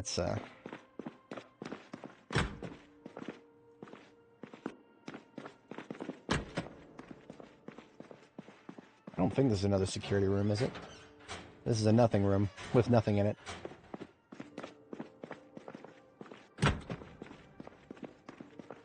This is the possibly not nothing room.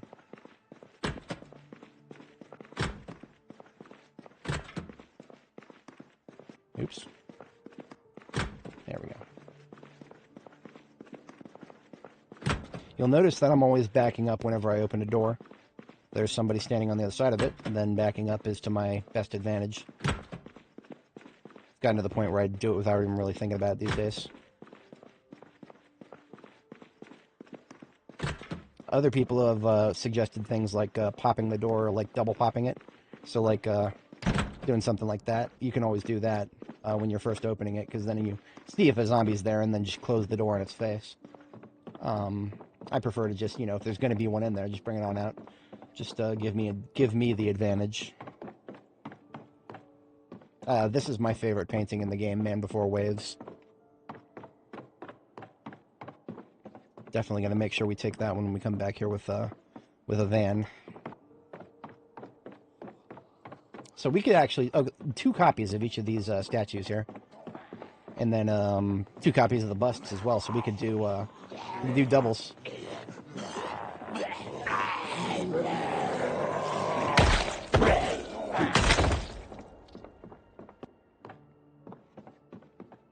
I guess maybe the museum staff were having a meeting back here.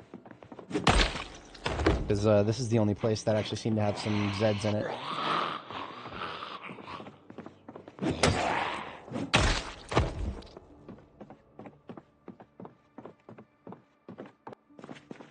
Oh, this is the, oh, I see. Okay, this is like the museum gift shop.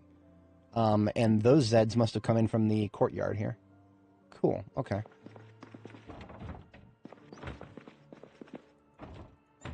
Yes, I'll have a granola bar, thank you. And a juice box. I think this is the only, one of the only staircases I've seen here. And the other one looks to be around the corner there.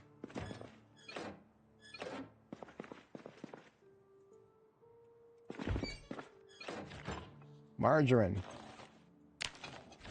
It's a lot of calories right there.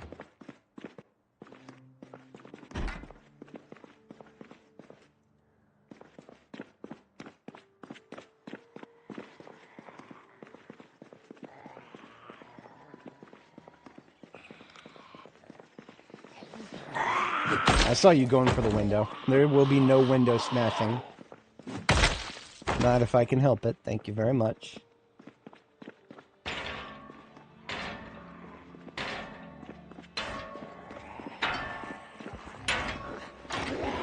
So no need to break the gate, guys. I'm right here. I'll open it for you. I'll literally open it for you.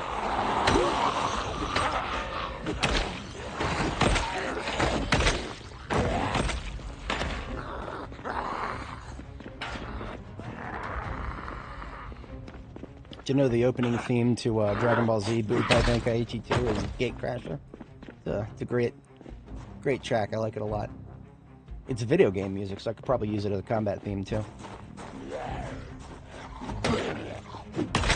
But I'm not interested in doing another foray through my hard drive because I saw it a couple days ago in there with my one of my music download folders. I don't remember which one though, unfortunately. I have a lot of music download folders, among other things. Over the years, there have been different ways to get videos off of YouTube. I can't really discuss any of the modern ways because YouTube would actually consider that against community guidelines.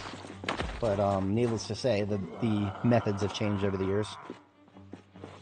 Because of that, it used to have different software that could do it, different websites that could do it. Oh, I think all those have been DMCA'd now. Axe level 10, boys! Would you look at that?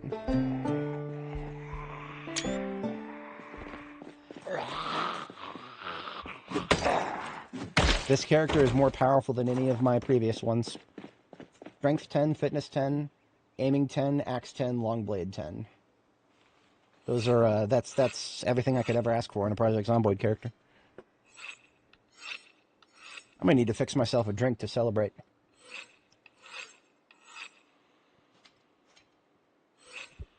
Beautiful. Truly beautiful.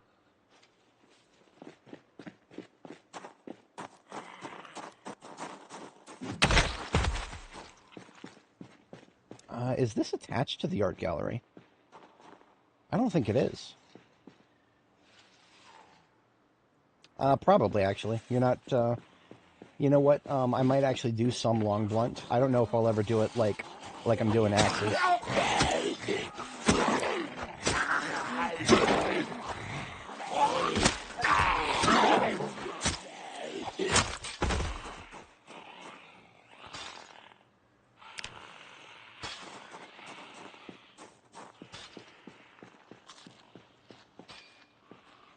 Zippy Mart around the corner. But we're getting a little far afield here. I mostly just wanted to see what was around back here. I did not know that there was a, so there's a pawn shop up here. I feel like I knew about this one. Oh, hello. Oh, hello.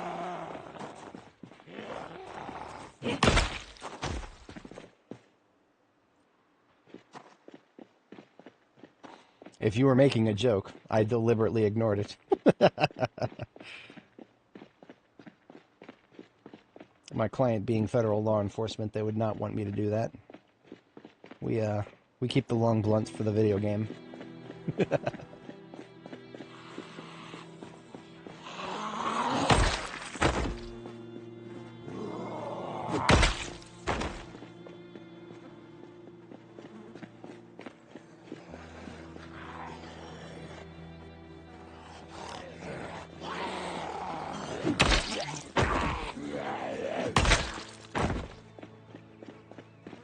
bats with rake spikes. I've never done a two-handed bat with rake spikes before.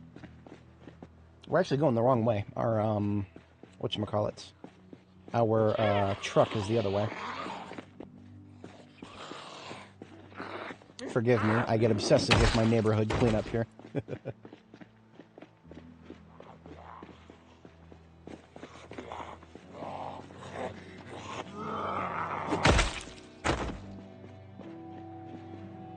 Okay, speaking of obsessive, let's spawn this this building in. It's only a 2-story. I don't feel very threatened by a 2-story building.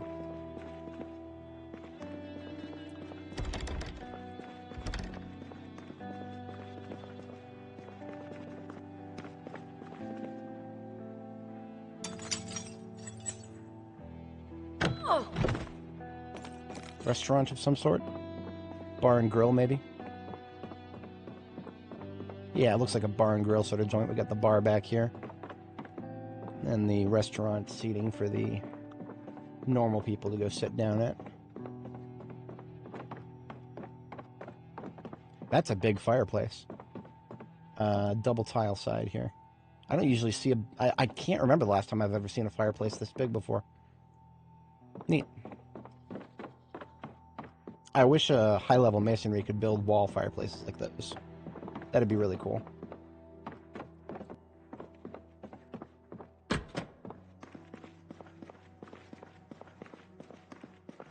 I'm mostly interested to see if there's any, look at that. We got tea. We got tea. There's a possibility of coffee. I'll take a pot, sure. All this talk of long blunt and pot. The algorithm is definitely going to raise an eyebrow at me today. I swear, YouTube, we're just talking about cookware and weaponry.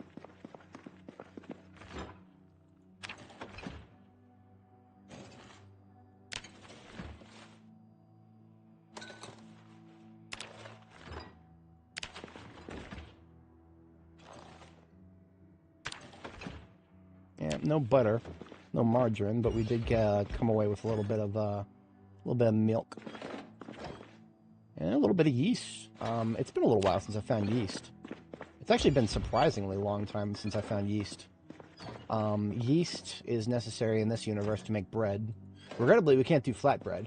That's one of the few things in real life that I've actually baked recently, just straight up from scratch. I did my own flatbread.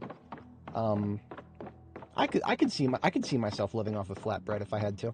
It's really, really, really plain. I mean, if the name doesn't give it away. But you can, it's a very easy platform to add things to. And that's amenable to my interests. I love screwing around with recipes. Literally every time I see a recipe, the first instinct that I have is, oh, what if I replace this ingredient? What about that ingredient? Naba on my Al till I Hyatt.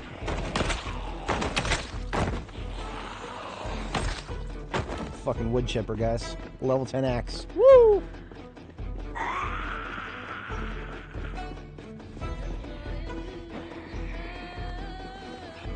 I don't know what you're talking about, man. The coral reef is out there. Coral reef is out there. There's a reef right out there in the Ohio River. Speaking of the river, it's coming right up here. We have not spawned in Havisham. Havisham is, I think, one of the last big zombie vomiters. There will be a lot of zombies to come out of that place. We have driven past it before, though. I say we rip the Band-Aid off of this place here, except for Havisham. Let's collect all of the foot mobiles in the area up here.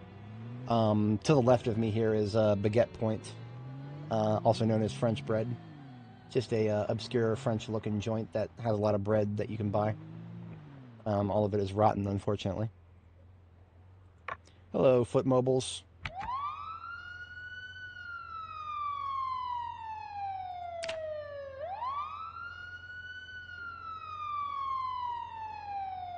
I've fallen, and I can't get up.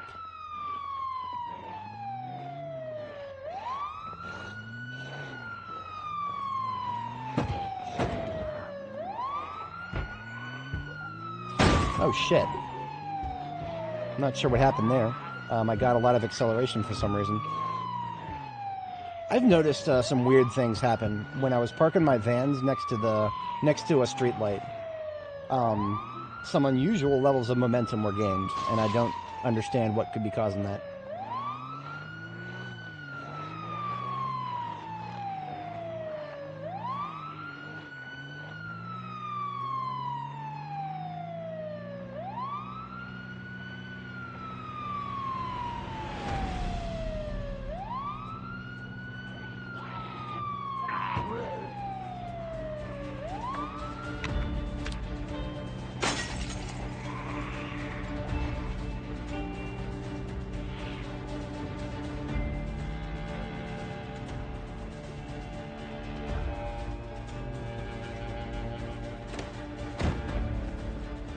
All right, let's see how this plays out, shall we? We're living the dream here. I have got axe level 10, long blade level 10, and whatchamacallits. I'm fully armed to the teeth here.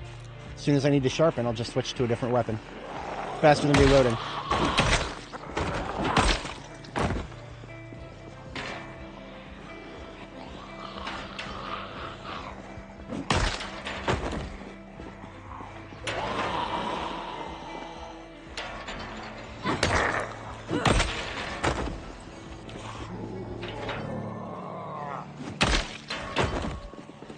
See how the way they magnetize to this silly fence, it's the fence just kind of absorbs the excess population, so I don't have to think too hard about bringing everybody all in at once here. We picked up a little bit of loot that's weighing me down right now. Let's get the milk out of my backpack. And then we found a couple of guns in the...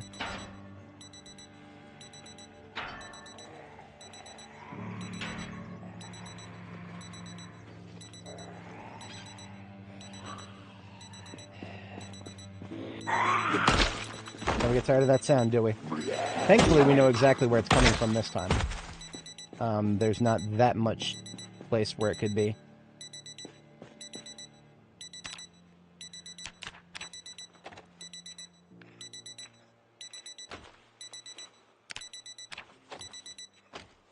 Much better.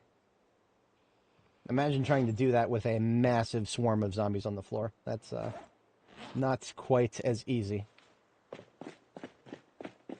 Alright, let's put these boxes of ammo we picked up away. And then our trunk is full. Yes, truly tedious.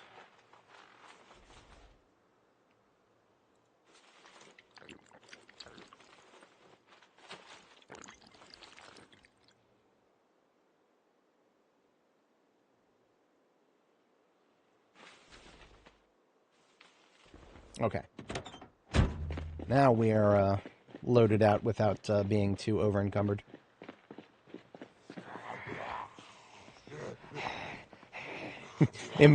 How I learned to give up and embrace the watch beeping.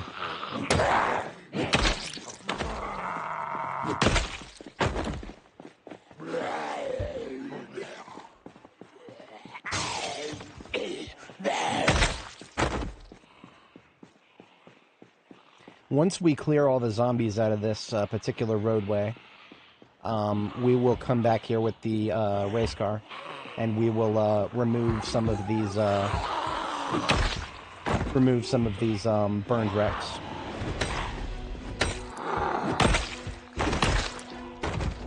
Is this axe done? Yes, this axe is done. It is now down to 60% integrity. At that point, I don't do anything after 60% anymore. Not if it has to be sharpened.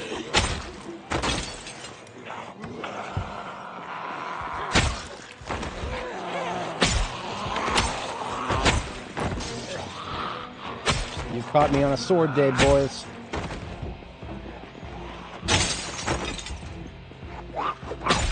Negative.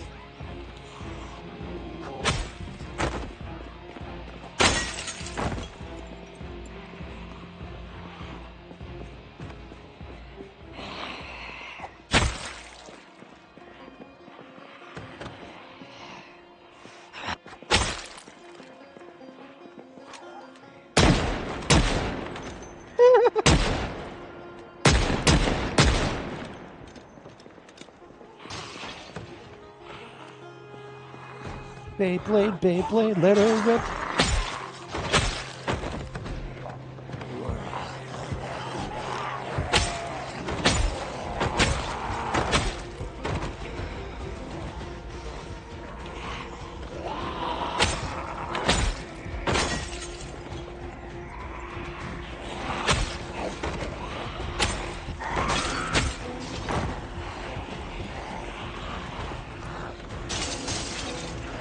That's a lot of glass.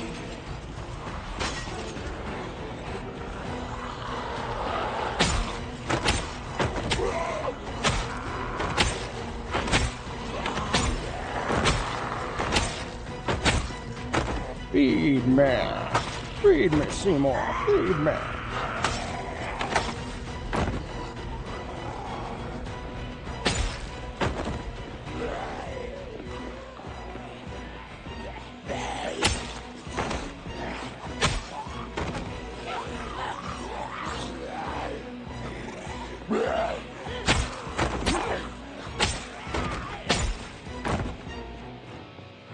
Still not ready for a sharpen. Okay.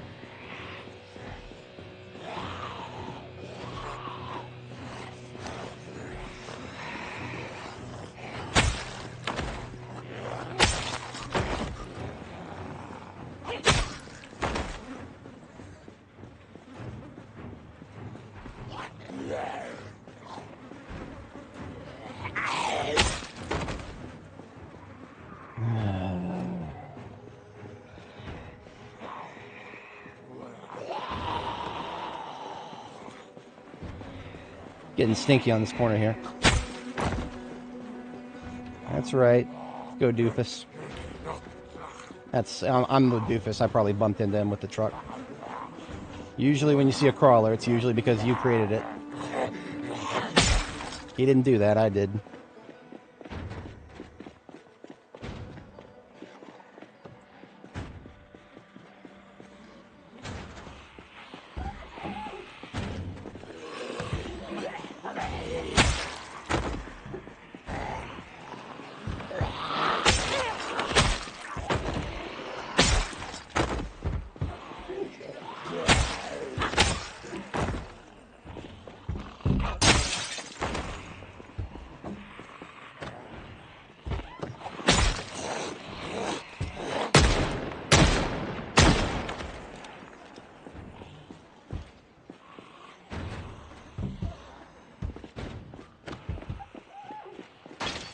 Yeah, this would get tedious after a few blocks.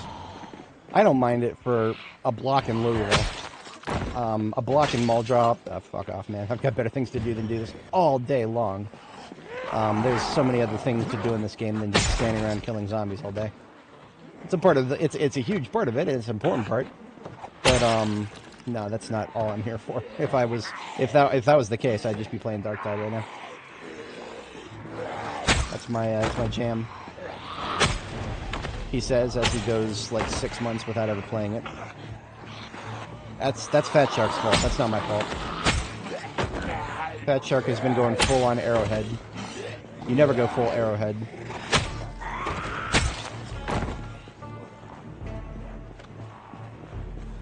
It should be illegal for a developer to retroactively decide, like 2 years into a game's lifespan, that tactics that have been around for the entire lifespan of the game are suddenly not good.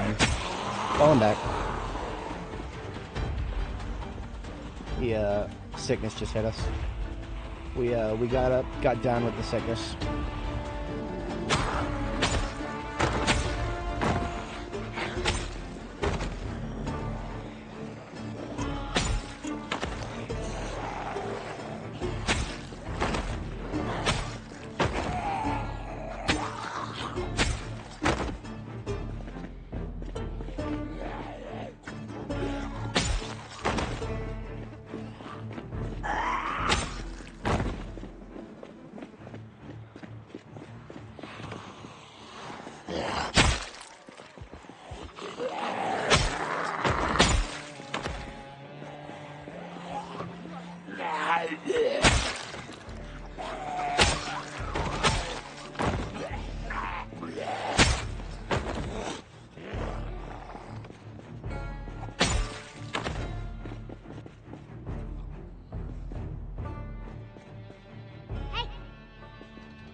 There's a lot of zombies in the 90s, dressed to the 90s shop here.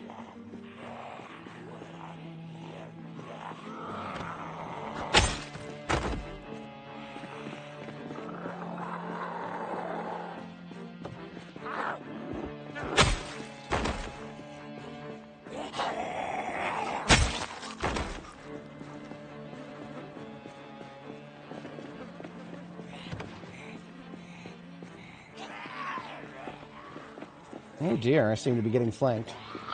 How about no?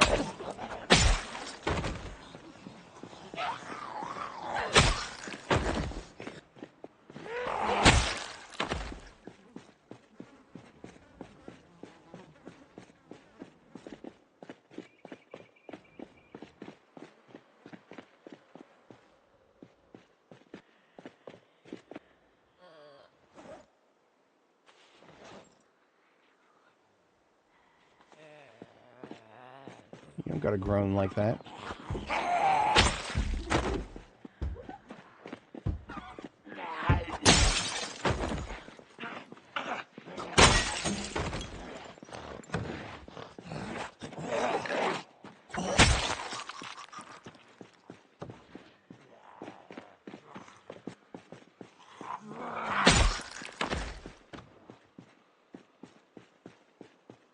French bread is very long here. The store is like a baguette. It's just really, really unnecessarily long. Hey!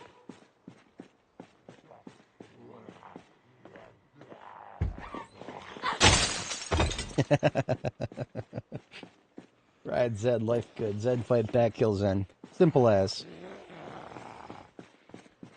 Not racist, just don't like them. I've got a problem with dead people. We're all about the living people here. Hey!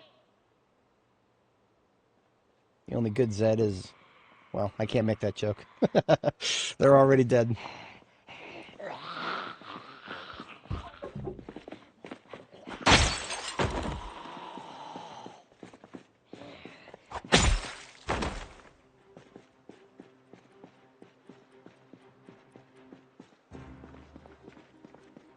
Le petit gastronomie.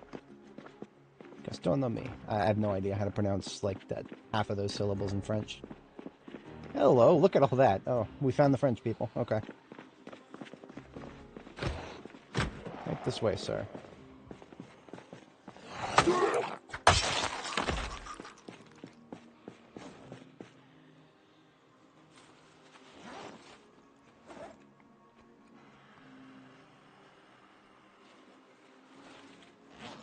Have a couple shortbread cookies to stave off the hunger.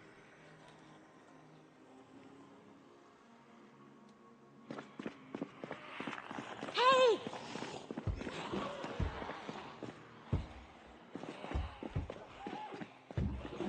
Just gonna bring them out and then go around the corner here. See how many of them actually retain interest in me after hearing the shout. That's why half of them were sitting down.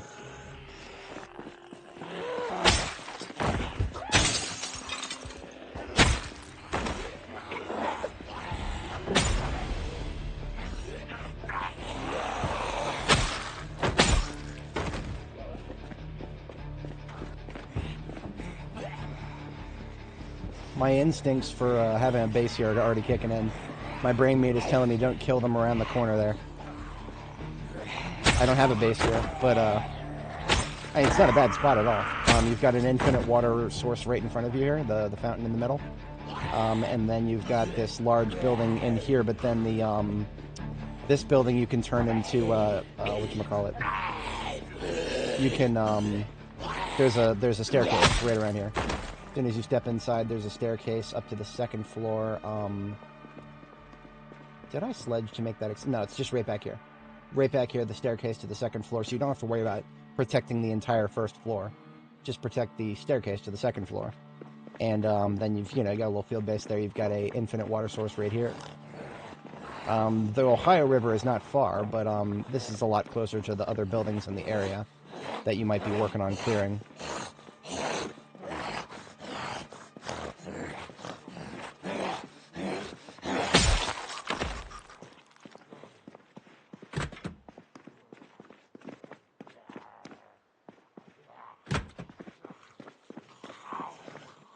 Oh, look at this guy.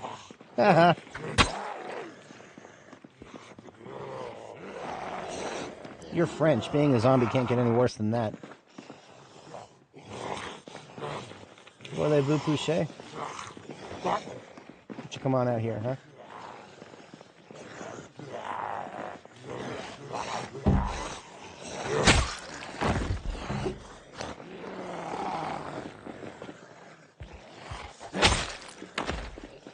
Yeah, oh, you got to see otters. Nice. Otters are really, really, really cute if they're not looking at you as food.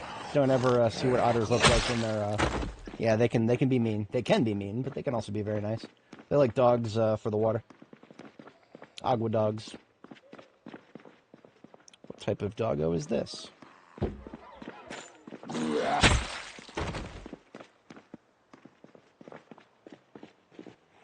I didn't even realize I'm fatigued.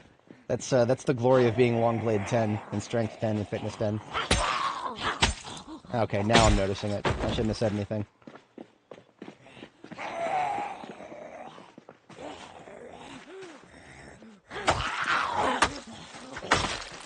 So as a recap for anybody joining or rejoining, we have made it to the end of 1st Street in Louisville.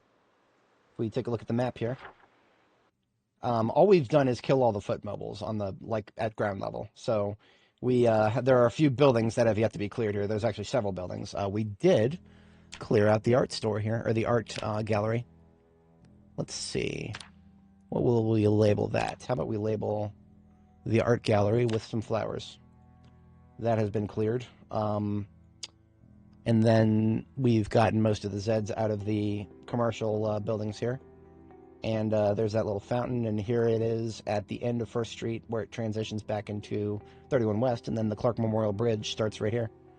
So we, in terms of just, raw foot clearance, the last major building that's going to spill a bunch of Zeds at us is Havisham Hotel right here at the corner of 1st and Jackson. Bateman is the highest building. Okay, well, we've got it marked right here, and we've already started going up.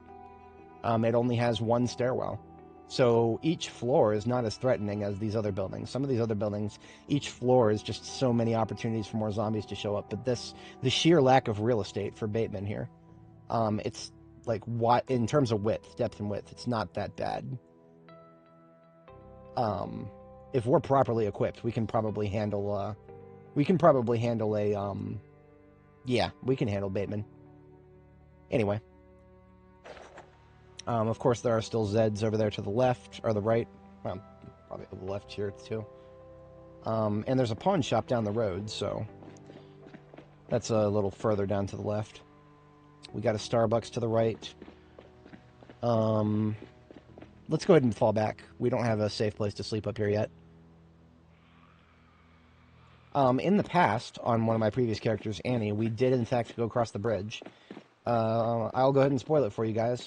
Once you cross the bridge, the road is still there. It goes on forever. Forever and ever. And you know what else goes on forever? The zombie spawns. So the road with a bunch of zombies on it continues indefinitely. This is not a preserved vehicle. Got some pretty good parts on it, though. Engine quality is 74. As far as step vans go, that's way above average. So I might recover that later on. This is Havisham right here, on the right. This would be the last of the big, large buildings directly next to 1st Street that I have not spawned in yet. I believe everything else on 1st Street has now been spawned in. Which, that's great. I'm totally here for that.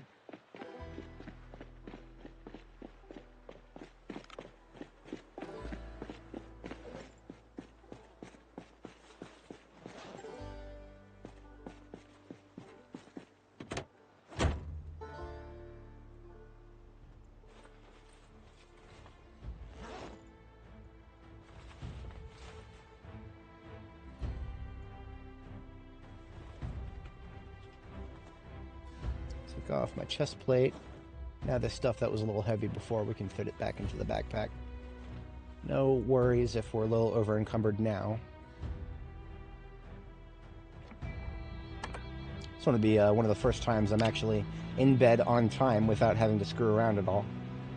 We're literally just driving straight home and crashing. Well, these two zombies, of course, are actually close enough to my base to be a potential annoyance, so let's wipe these guys out.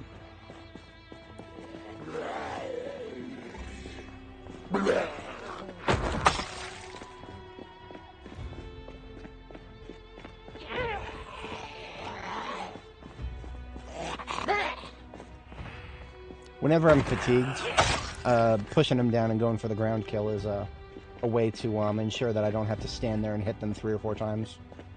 If I fail to crit, sometimes I'll still have to do that even at level 10 and everything.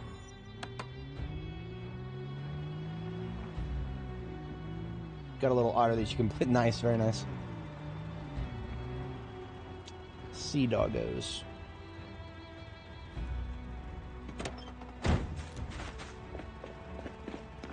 We're getting close to Christmas, and we're working on Christmas lights.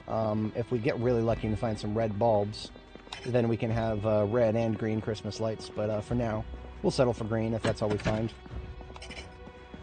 These are like warm incandescent. I can't really call them red.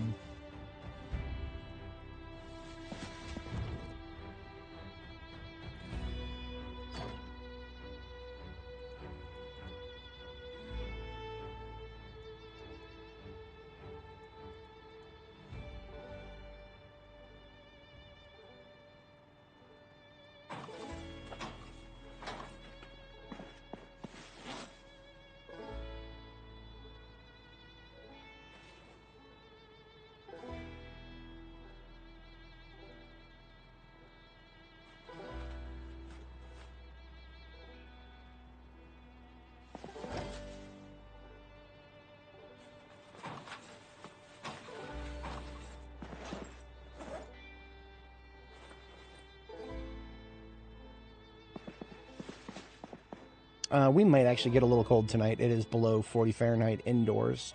That is a cue. I'm going to go ahead and turn on the, we'll turn on the stove for tonight.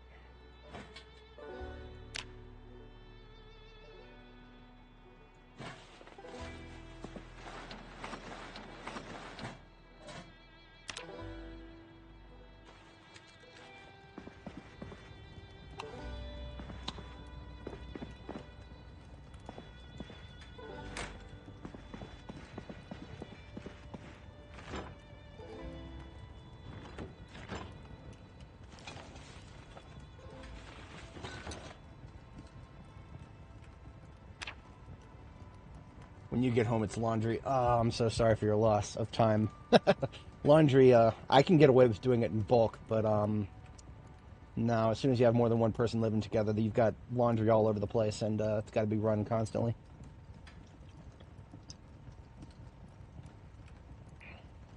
I just have lots and lots and lots of clothes, and I just have multiple laundry baskets, and I just fill them all up. But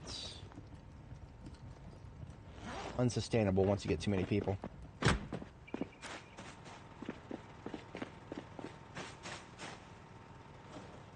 That means I'm putting away the, these fingerless metal gloves are supposed to go in the passenger seat.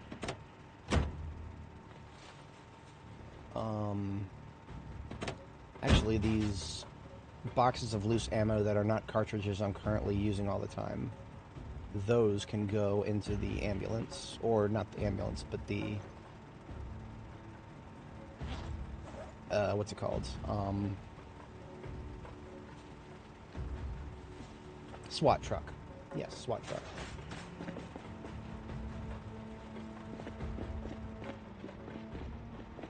Loose ammo and empty magazines over here.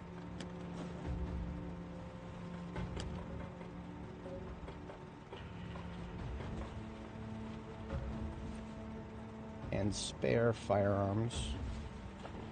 At least ones that are relevant.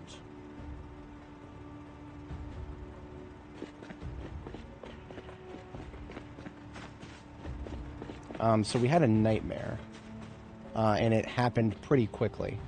So I do want to try to sleep again sooner rather than later.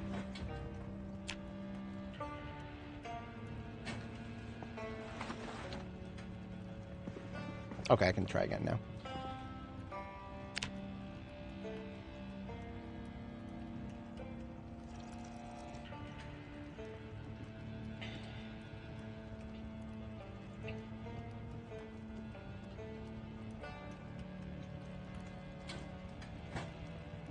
We should have something to read somewhere here.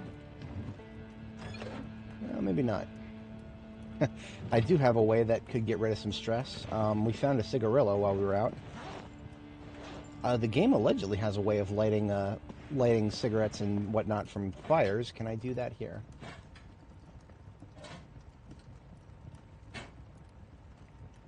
No, I guess not.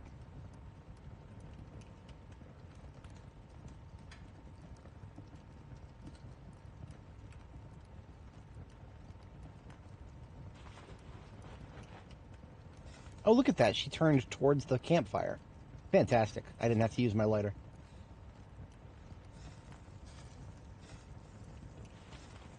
Allegedly, that would have gotten rid of some stress, but I didn't even see the Moodle bump. So that might have been 100% useless. I really don't like that. I mean, if smoking didn't work on non-smokers, then there would be no smokers. I feel like the devs of this game have not. Somebody needs to sit Chris and Mike down and just tell them, guys, smokers come into existence because smoking actually reduces stress for everybody. If it didn't, then there'd be no incentive. Whatever. I'm only a little bit mad about it. We do have some reading material on the seats of the cars here, but that's supposed to stay there for field use. We'll probably have some over here somewhere. How long my life? It's in the stream title.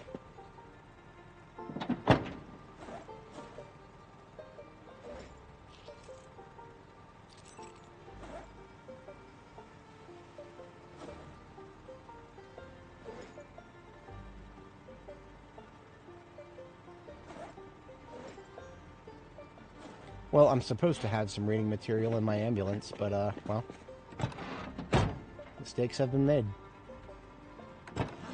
You know what? I'm willing to bet that my, the office over here has some, we got some magazines in here somewhere, don't they? Some magazines, guys. I believe in you.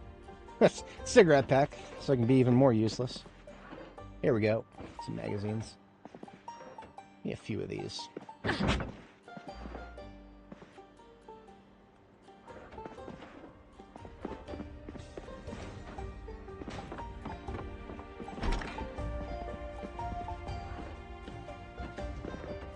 It's not going to be the last nightmare I have. That was a little careless to run in here like that. It's always the door that you don't expect to have a zombie behind it. I'm usually pretty good about stopping and doing the thing like this.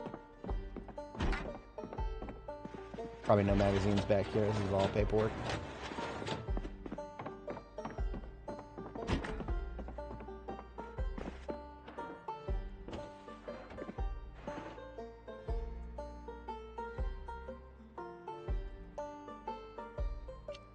I have the keys to City Hall. You could almost say I have the keys to the city. Nice.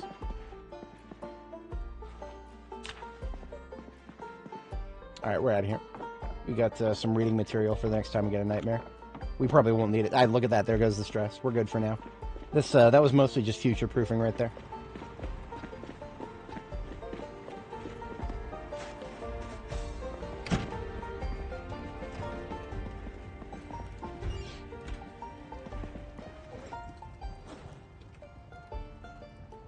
The reading material in the backpack up here. How about that? I can't wait to forget that it's there. I'm gonna come up here later and be like, where did I put my reading material? Not tired enough to sleep. Golly. You would think after all that running around and killing zombies. But this is because of the nightmare. We started to get a little bit of sleep, and now we're fucked up for a little bit here. But I knew we were close. This has happened one too many times. I knew we were close, so I just fast-forwarded for a little bit, and then we were able to sleep.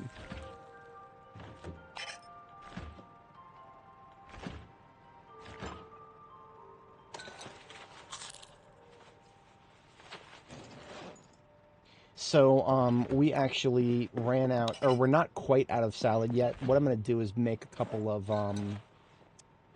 I'm just going to be lazy and make a couple of stir-fries. It's a little lazy, but it'll work.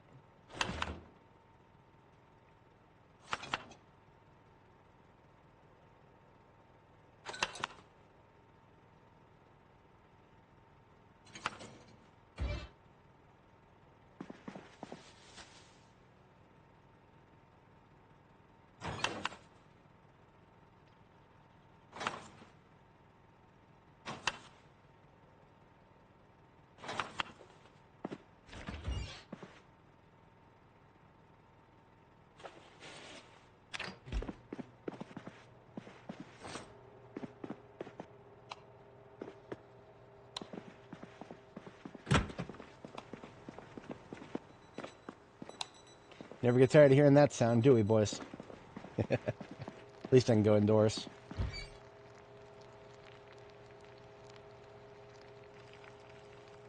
Got a couple of 30 fries right there, mostly made out of potato.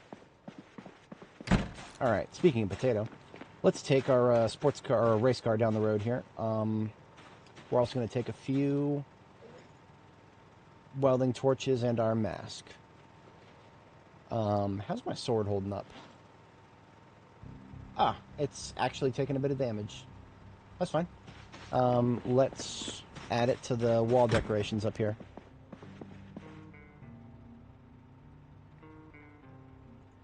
Because we got a replacement ready for it. So we got axes up here, and now a sword for the middle. I swear this is the best thing they've added to this game, bar none.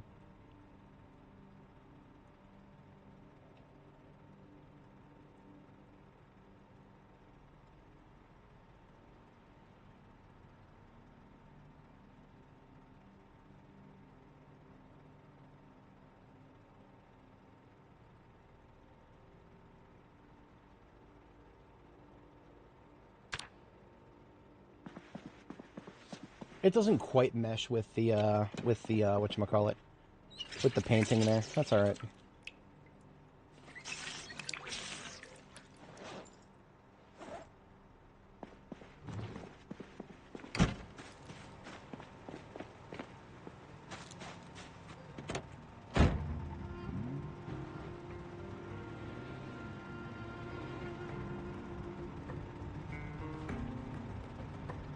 Who had my torches?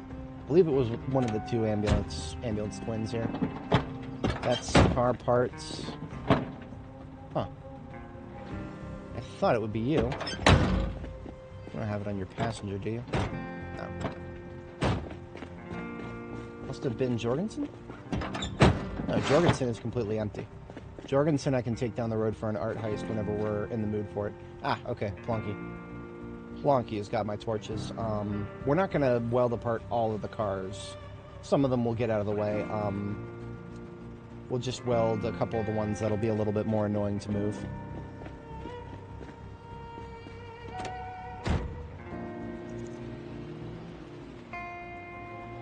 Mod policy is linked in the description, buddy. It's only a texture mod right now. I haven't ruled out using other mods, but we want to keep it as light as possible.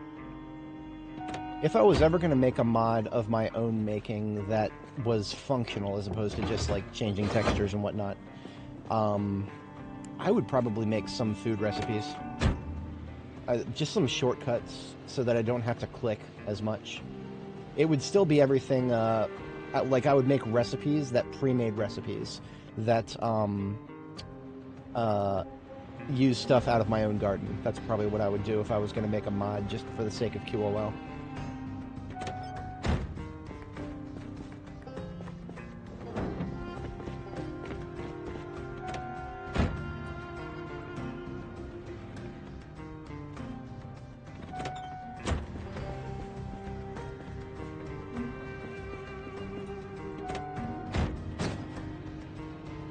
Long life good. Yeah, I'm here for it.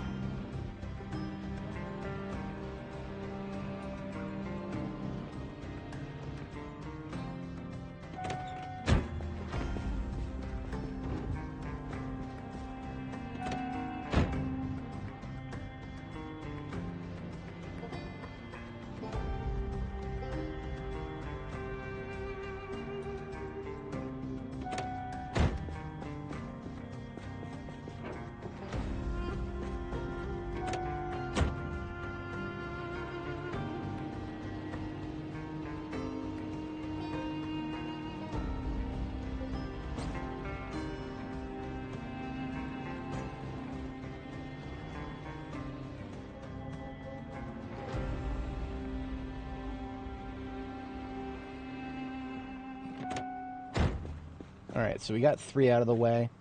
We're running a little bit out of real estate here, so let me kill these guys.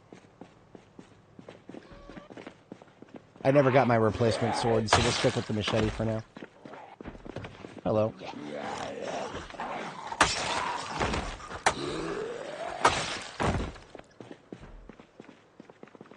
Who else is hiding in here? I thought I actually cleared this place. Maybe not. Let's take a look.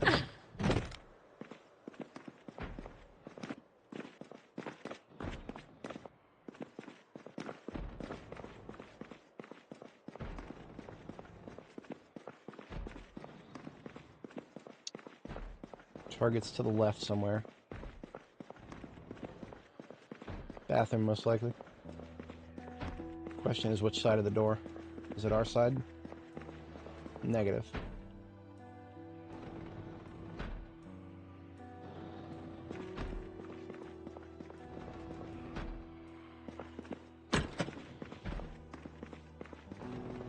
Other side.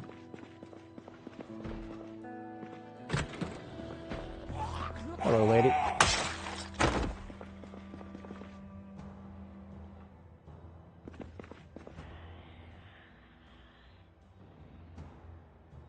Somebody is hanging out in front of a door here. I'm predicting it's this door. I didn't even know for sure, but I took a preemptive swing just in case. Looks like I nailed it.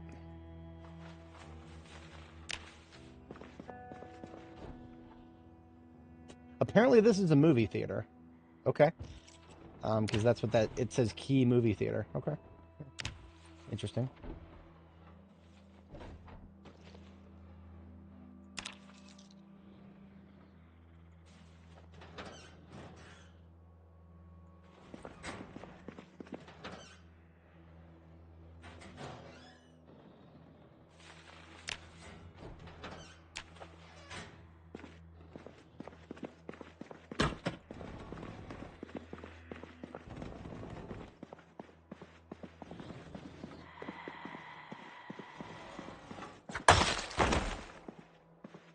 Okay, not bad. Like a, what is this, like a private showroom here as part of the bar, I guess? Neat.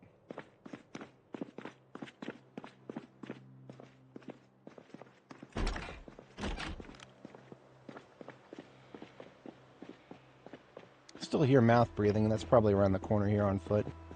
Yeah, we got somebody here. Hello, somebody.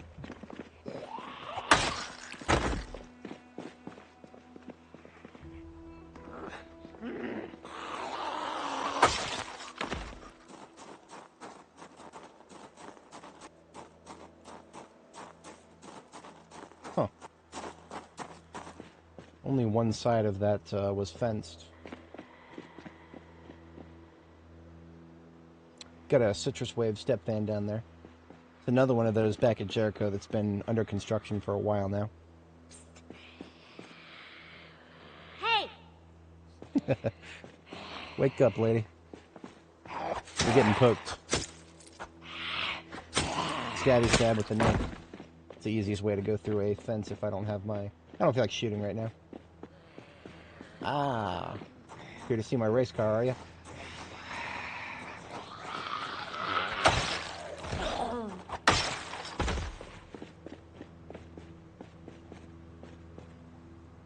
Detached, okay.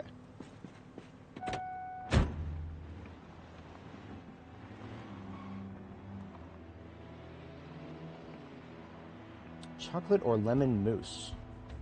I usually prefer my mousses in the Canadian wilderness.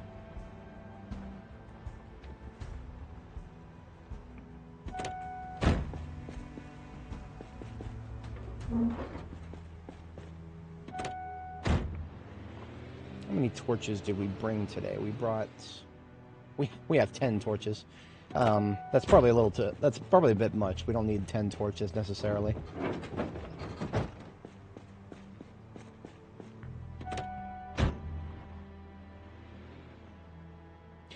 Maybe what I'll do is delete any vehicles on the right side of the road here. The left side will clear them over, and the right side will delete with welding.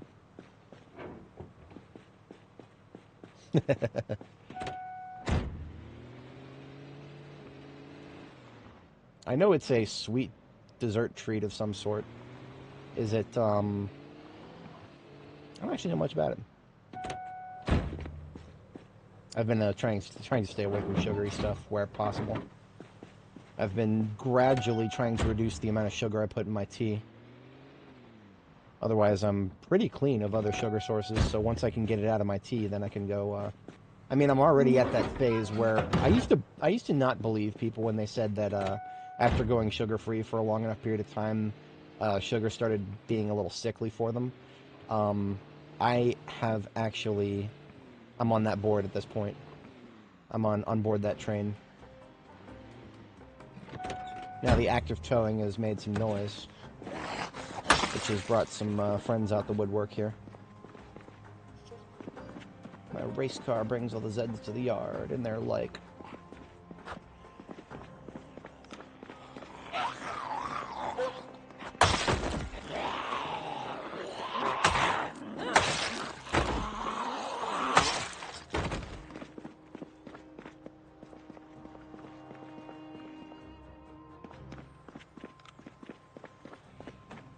Wee wee.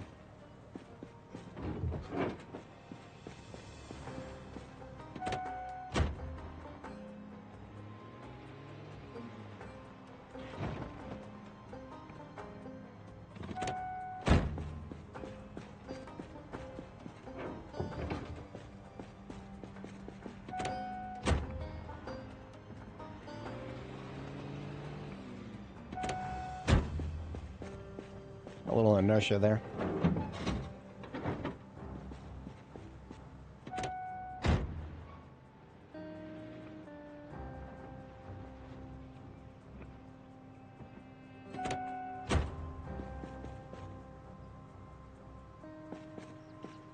Guess we're doing this now.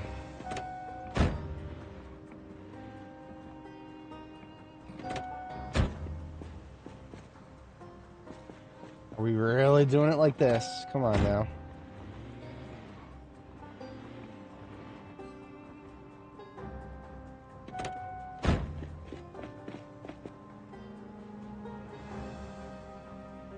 I'm losing my patience with this one.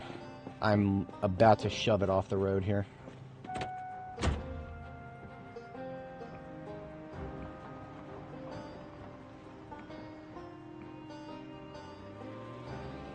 As a race car driver, this is my privilege. I'd rather not have to do this, but if you're not going to let me hook it up, then yeah, I'm just going to shove it out of the way, literally. We're clearing the road right now. All the way up to the edge, at least.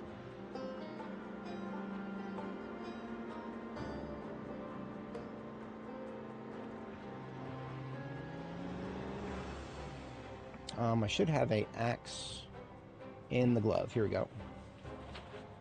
Removing my line of sight obstructions.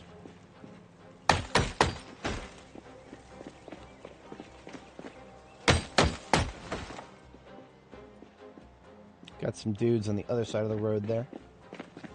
They can chill.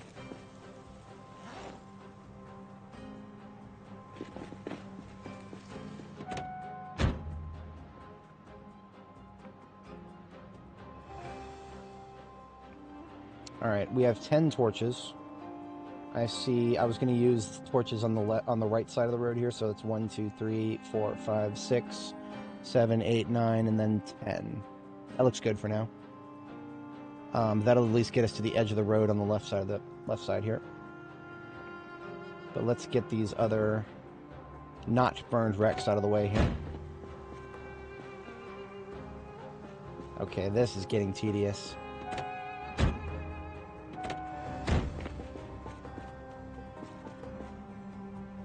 Okay, I just can't hook my race car up to anything now, except for burned wrecks, apparently. See, this one is especially egregious because then I would have to get really close to Havisham in order to get behind it and push it. Alright, if you want to be like that. You want to be like that? We'll go back later and get some, We'll go back later and get some, batteries, some charged batteries. We'll just drive it out of the way. This is the closest I'm willing to get to Havisham. I don't want to cross this white line.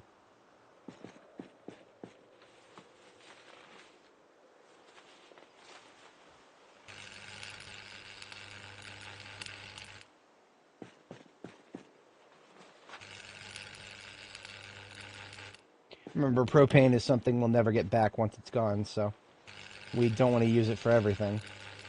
That's why I only allocated 10 torches to this project. We'll probably find some propane locally somewhere. Usually I go for grills in residential neighborhoods. We're a little ways out from the nearest residential, but there's other places to find it. Actually, there's a propane store, like a literal propane store. I don't know exactly where it is, but somewhere in the not-too-distant area. I vividly remember seeing it near the top of Louisville up here. We're a little hungry, so I'm going to eat one of these stir fries straight up.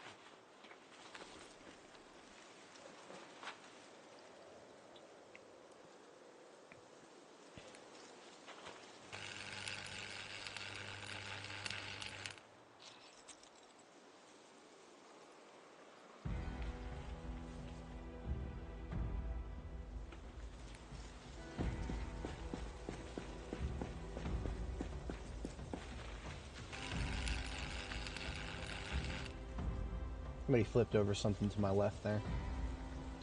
Let's wipe out any Zeds in the area for now.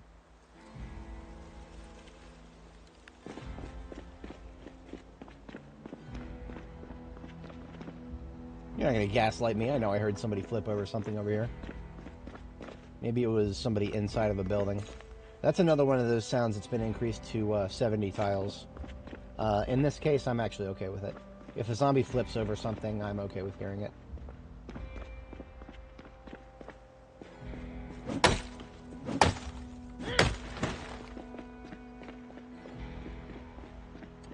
Alright, hello friendos across the street. Let's put y'all on the ground.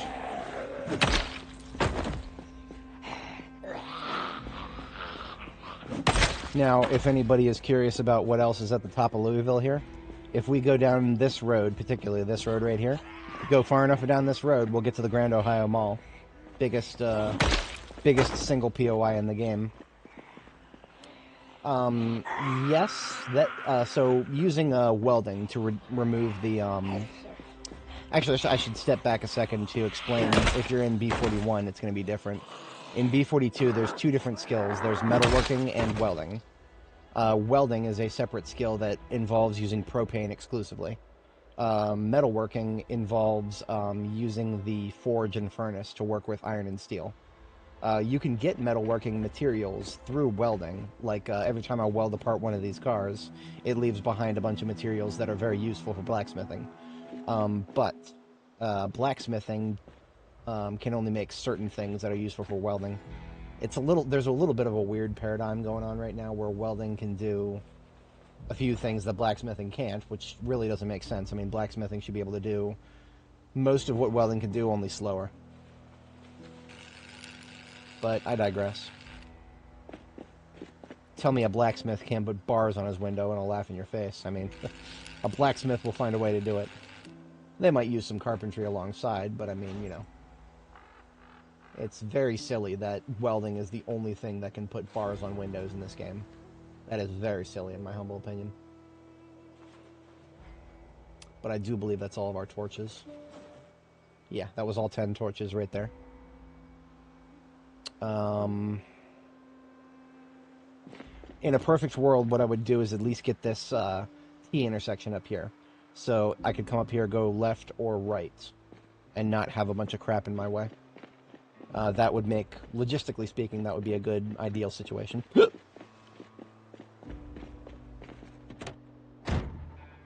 Let's see if the game wants to let me hook the race car up to anything else up here. I feel like it's not going to let me do anything right now, for some reason. I don't know why. There should be no reason I can't hook this up. It just doesn't, the game doesn't like it right now. I do it for burnt wrecks, but just not regular vehicles.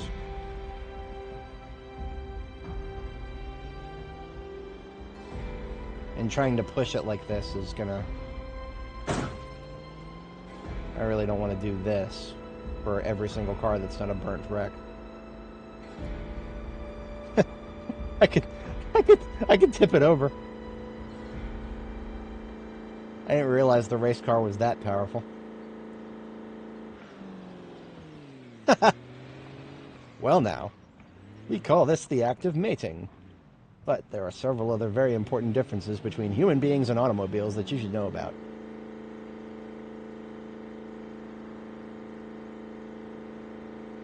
Just want to get it off the road and then dump it over here.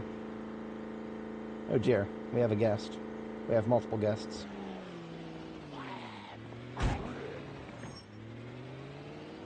There we go. Perfect. Everything went better than expected. Alright, losers, I'm ready for you. Hey! Must have been lurking in IHOP somewhere there.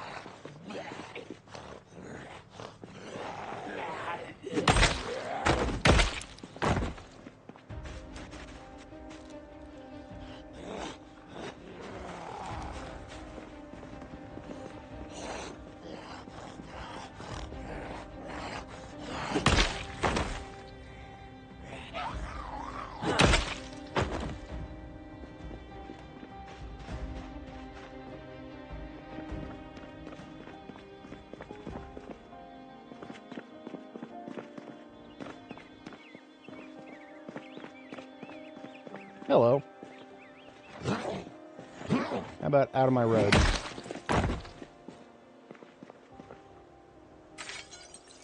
Freestyle towing. Yeah, I think it will work. I think in B41 they just call it they call it metalworking, or I don't even remember. It's been so long since I've done B41. I just remember that it was like everything was kind of tied to the same skill in B41.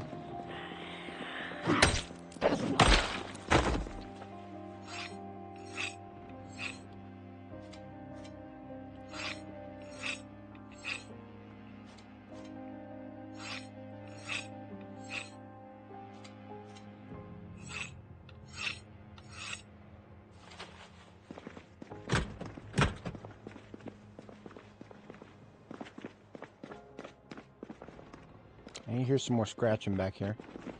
Oh, you gotta be scratching. What's itchy? Don't scratch. Give me some coffee here.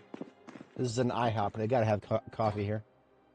Maybe some pancake mix at least. I'll be extremely disappointed if we don't come out of IHOP with some pancake mix. Come on now. Maple syrup. All right, all right. We're getting closer. Come on now. There's actual little pancakes right here, but they're a little dusty. They've been sitting there for a couple years.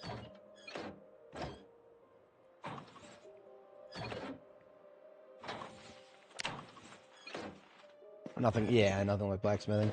I remember there was a mod that we used that kind of like scrap metal work or something like that. I forget the exact mod. You know what? For anybody in my audience who plays B41, I do actually have a mod list. I'll just link it. I'll link the mod list and let you guys make your own decisions about whether it's interesting or not. Your items, your collections.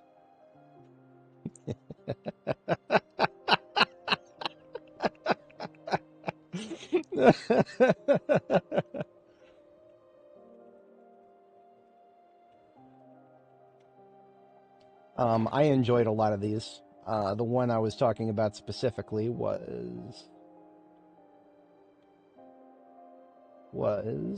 surely it was somewhere in here. Oh, maybe not. Maybe not. I can't remember which one it was then. This one was an amazing one. If B42 was stable, the Zuper cart would be one of the first ones I add back. Scrap weapons, here it is, yes. Scrap weapons is like the closest thing to, one of the closest things to like B42 improvised weapons that you'll get in B41. It was pretty good. I enjoyed it. Authentic Z, I have mixed feelings on it. Some of it was a little goofy. But this one was just an instant enjoyment. Just being able to push around a trolley with a bunch of stuff on it, amazing. Amazing. Should be in this game. Every grocery store in this game should have a parking lot full of trolleys that most people forget to put away. Should be all over the parking lots. I should have to dodge them all the time with my car. every time I'm driving around a parking lot. You're gonna make me do this, aren't you? Dork.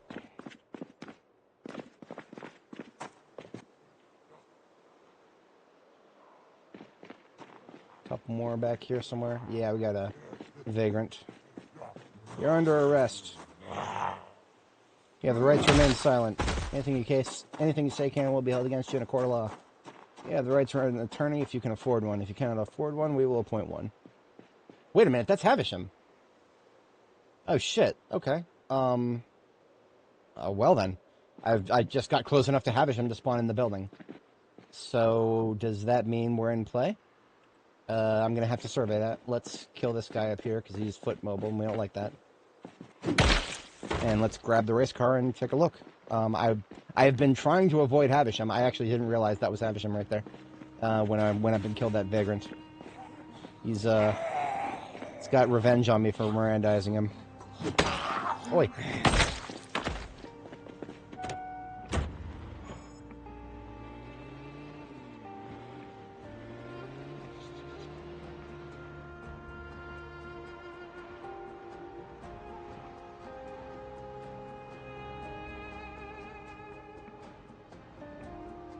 I refuse to believe this place is empty. It's the Havisham Hotel and Suites.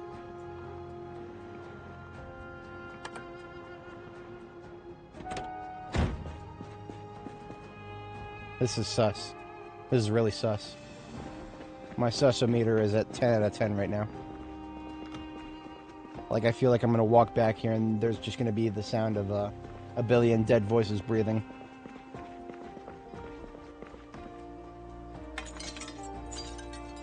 I mean, this was the last major threat on 31 West, or rather First Street before 31 West.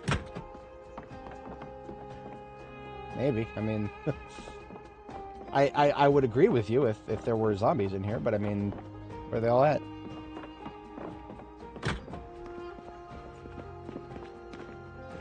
Was Havisham Hotel and Suites closed for renovation or something?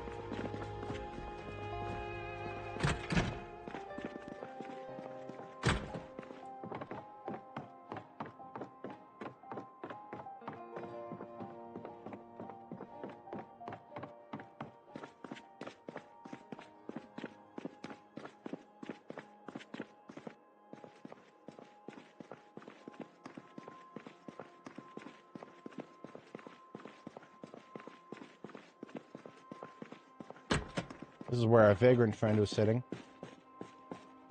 Okay.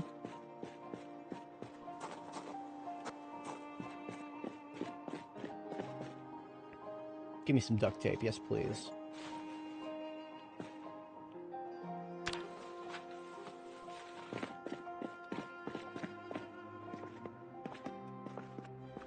This is kind of spooky, how quiet this place is. Like, I genuinely feel like it just failed to spawn in when it should have spawned a billion of them. I wonder if they've set a trap for me. That would be rather impressive if the Zeds have learned how to set traps. Oh, this is a dead end. Okay. Is this a dead end? What the fuck is a dead end doing here? Okay, now I'm getting really spooked out.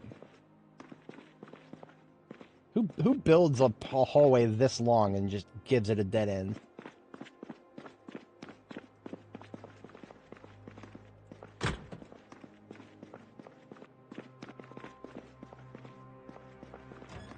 I mean, who has a hotel with no guests in it? That's even more sus.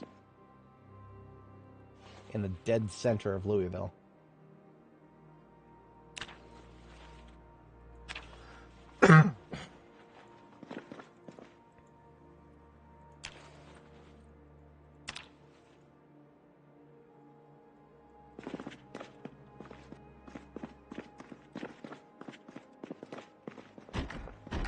Ow.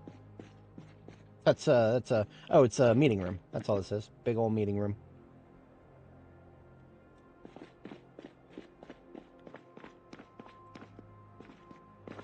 More with this dead end shit.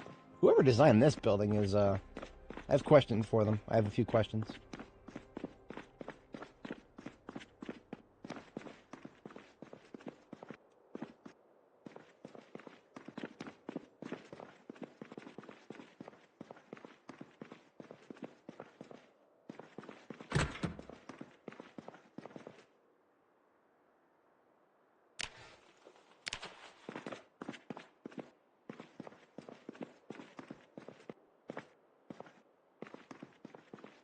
Can I take the chandelier, I wonder? Holy shit, you can! You can take the chandeliers, dude! Holy crap! I did not know that. So I'll have to get up to it here. Let's get the couch out of the way. It looks like it weighs 30 encumbrance, so I would have to drop a little bit of stuff. Let me dump my backpack into the race car, because well, actually the trunk is not empty right now. Not even the passenger seat is empty right now.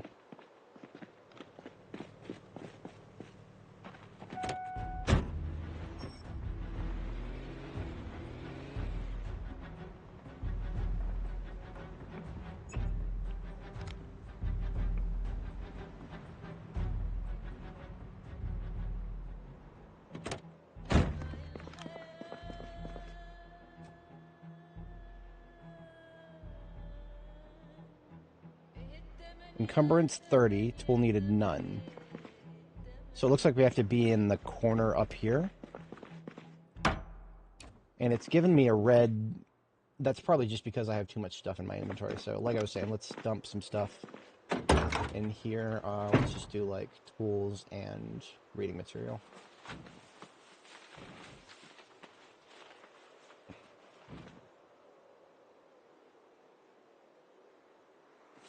That's all I can fit.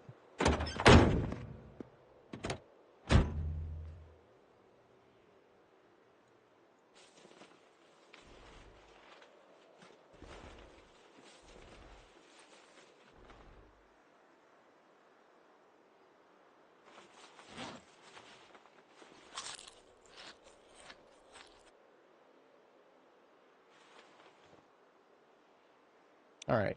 Theoretically, I should be able to pick it up now. It says no tools required and it only weighs 30. No, nothing's happening when I click. Yeah, nothing's happening when I click, so maybe it's supposed to be able to be picked up, but there's probably something wrong with it. It might also be the, these things, whatever these things are, these little pedestals. Maybe they're in the way. I'm willing to experiment here. Let me get out my, sledgehammer that I don't have. Most of my field vehicles have sledgehammers, not the race car. So, next time we're here with a vehicle that has a sledgehammer in it, we'll look into seeing if we can pick up those chandeliers. That'd be really cool. I would do that if I could.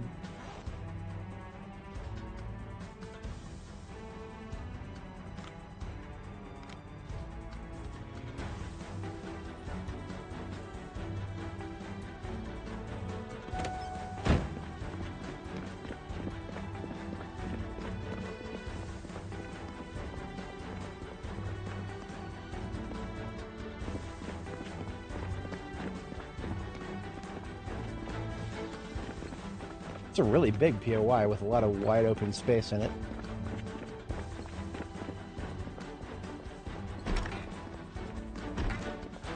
This is where the evil business leaders meet to discuss how they're going to enshittify our technology in a couple of years. Yeah, to be honest, it all started way before the 90s. It's just gotten 10 times worse.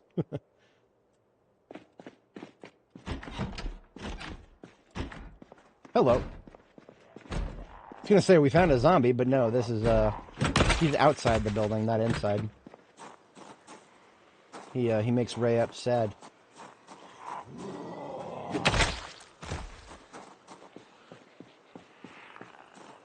So, all the zombies in the area are just outside of the building. Okay.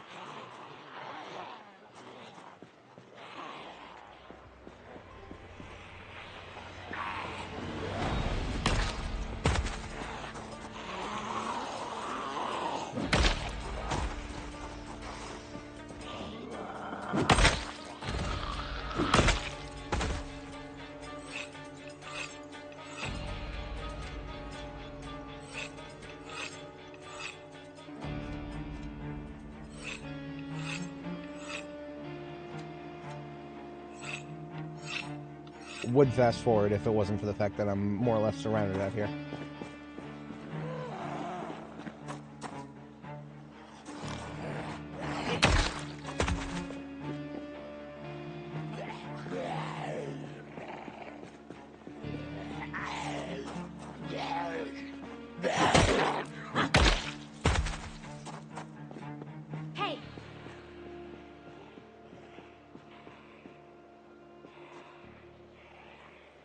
I came in here with a mind to clear out Havisham, but there's nothing in there to clear out. At least maybe not yet. I'm going to check the upper floors. Maybe it's one of those buildings where only the upper floors actually have zombies. Maybe all of the zombies were just stuck in their rooms. Honestly, I wouldn't even entirely disbelieve that.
I don't want to get too close to these buildings. I don't even know what they are. Oh, I recognize this place. I don't know exactly what these buildings are, but I know what's nearby. The expo center is this grassy median here. On the other side of this grassy median is the expo center. So another building with a very wide open interior that doesn't have a lot of stuff in it, but the expo center will have Zeds in it. I know that for a fact. The expo center is generally a very busy place.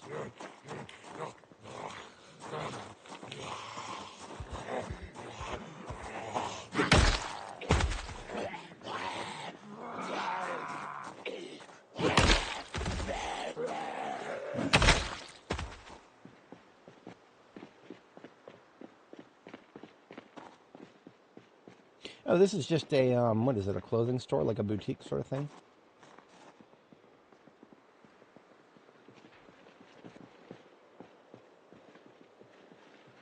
I think it says Olay on the front.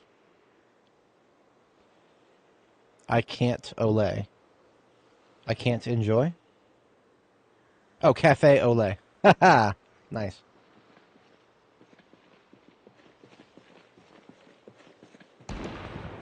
That was a meta event from left to right.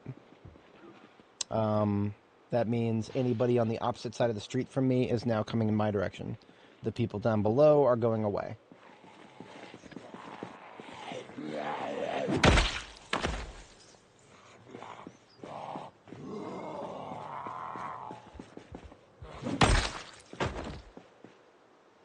Looks like there weren't that many people on the other side of the street from me.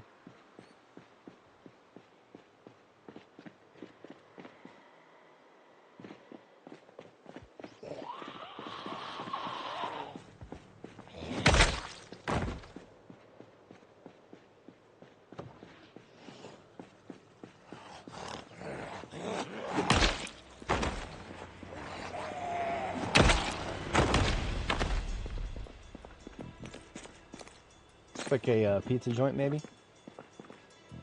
Whatever it is, it's got a narrow hallway behind it here. Let's do this. Oh, we've been here before. Yeah. It was a different time of day, but we're here.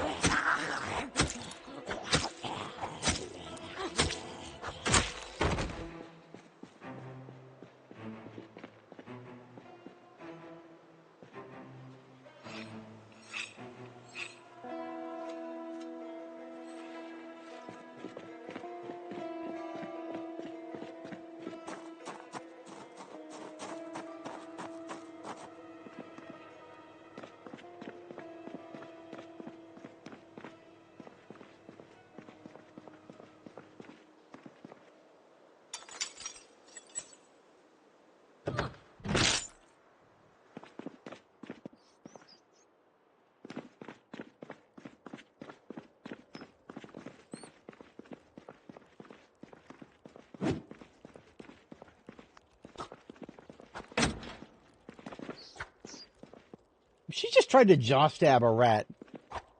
She just tried to jaw stab the rat again. Oh, that's really sad. I'm switching to short blade for a few one-off kills because that is one weapon that I just have on me right now that is not.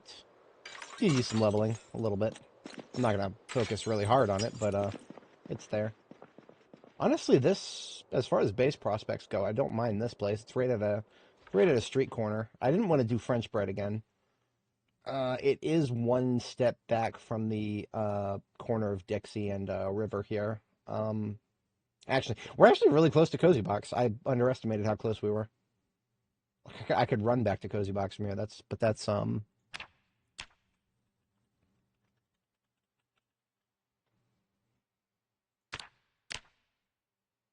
question mark, because I'm not sure what's going on with Havisham. It's unusually empty for a Louisville building of its size. Suspiciously empty is a better way to phrase.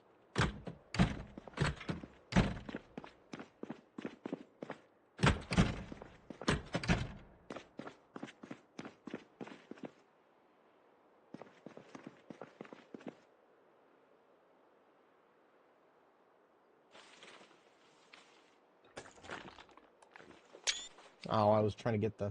I fast-forwarded too quickly. Orange hat, orange soda. Unfortunately, orange soda is a little bright for the orange color. I prefer those deeper oranges. Like sunset orange, kind of. Alright, so back to bed we go. It is right about bedtime. Productive day.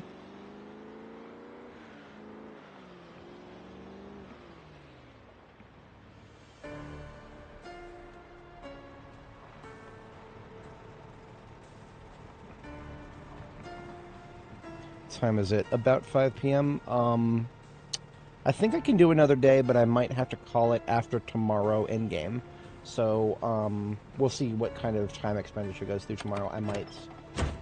I did have a couple of things on the agenda this afternoon. Nothing major, but yeah, after the stream, I was going to handle a few things. Or especially now that I've decided that I need to step up my plans, start working out again. I am tired of feeling out of shape. It's no good. Don't be out of shape.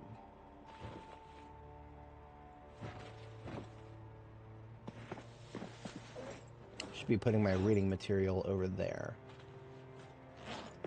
In this box. This one.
Pretty cold outside tonight. We will fire up the fire tonight.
The artism place.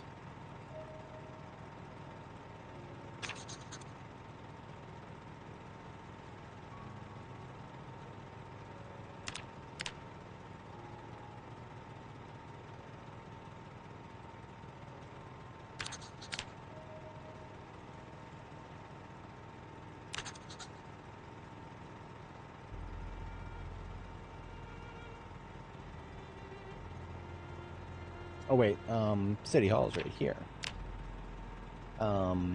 That's Town Records on the other side there.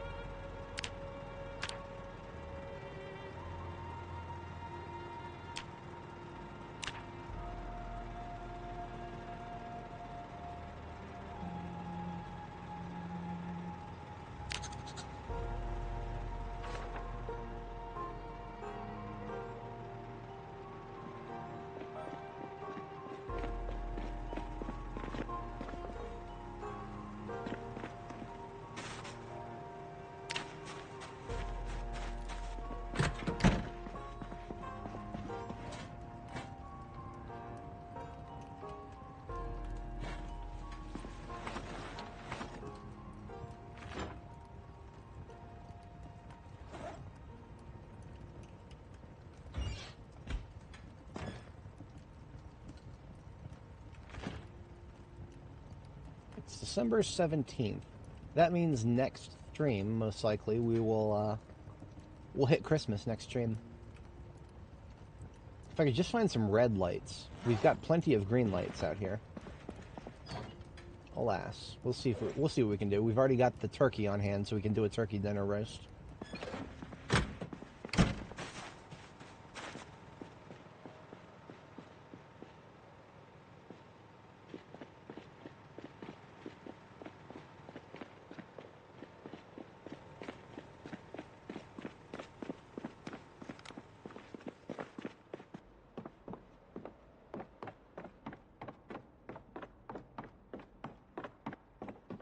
I think we've already looted City Hall for the most part. We could always gather more of these, though. These are very important. I love these things. Cubicles.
Jorgensen and Sons has the most room right now, so we'll sit inside the van when we empty it, because that is very cold outside right now. It's not just the cold, it's the wind. The feline cat mod.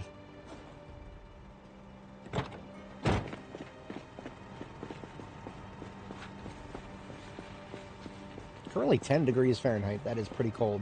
We're almost to, actually, we're just over 20 degrees below freezing here. That's why we're keeping the fire lit tonight.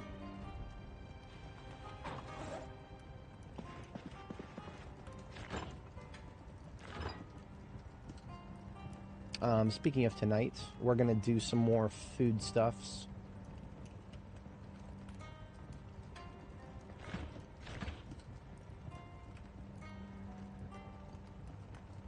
I think we have a total of 10 bowls now. 8. Total of 8 bowls. So that's 8 kale coming out of the freezer.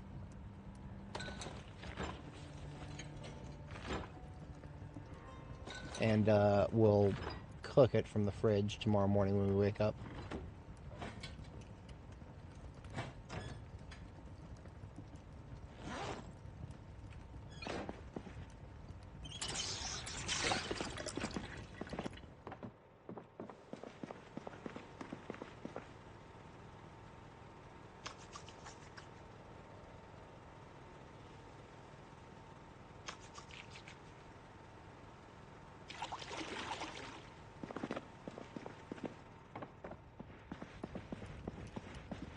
get a few things cleaned up there. And off to sleep we go. Best axe for level 4? That's probably a phase where Ranzero would be an advocate for the, whatchamacallit, the napping axes. Ice axes are great because they don't have sharpness. They're a little bit like pickaxes in that regard. So if your maintenance is a little bit on the lower side, then you can probably get some great use out of the ice axes.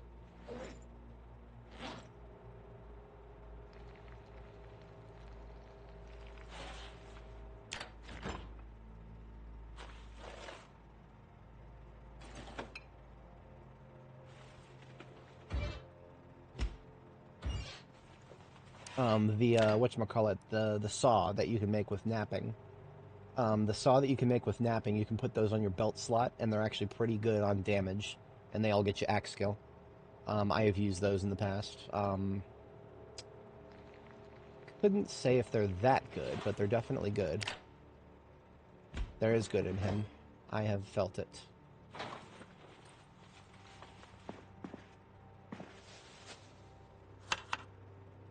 So now we do some lots of clickety click to get these salads started. So you can see why one of the few things that I'm willing to consider making a mod for is just something to automate the cooking process for myself. I just want a recipe that will use several ingredients, and those ingredients can be any number of things, in order to create something that is delicious and edible, without having to click every single ingredient like this.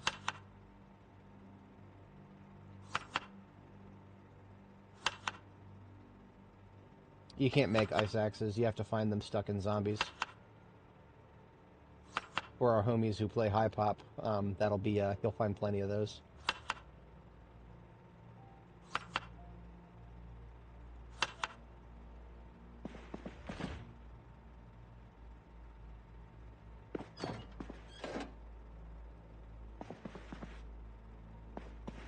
I don't have a garbage can here. We're gonna need to find one.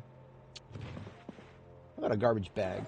We can put actual trash in our garbage bags for once. Heretical. This is upside down world here.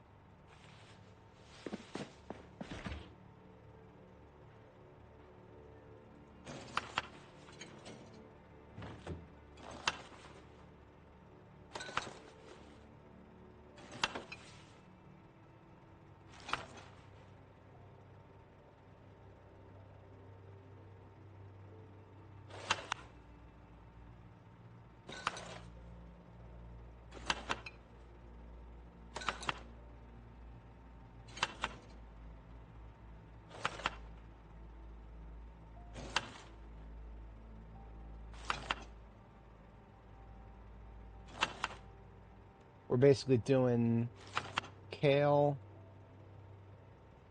venison, potato, and sweet potato. So with the exception of the venison, of course, which I hunted, all of those, the kale and the potatoes, are stuff from my own gardens.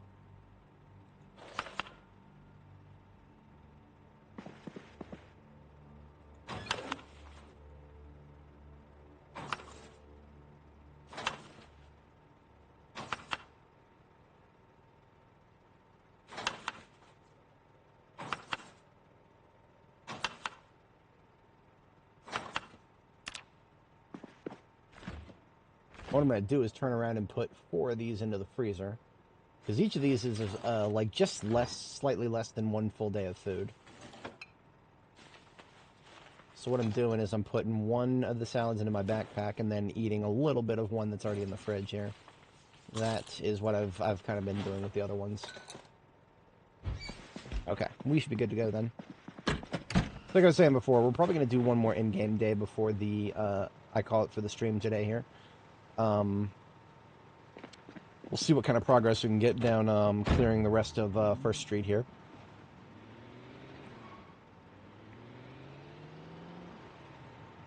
I'm going to take a few more welding torches. Just like 3 more, maybe. Yeah, let's do 4. Even numbers.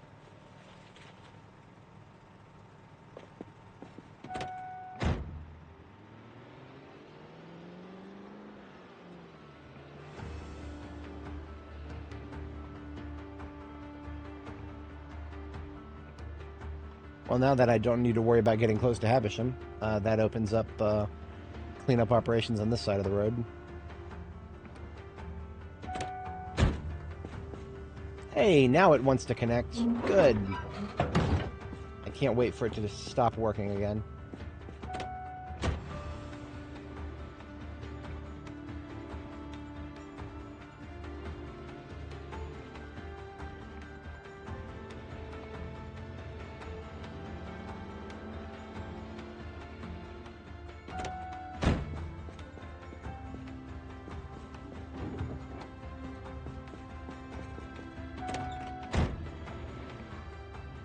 I can't say if I've ever seen an ice axe outside of a zombie. You know who else only comes in Zeds? Sorry, that was a terrible joke. That's the kind of joke that gets taken down by Steam moderation.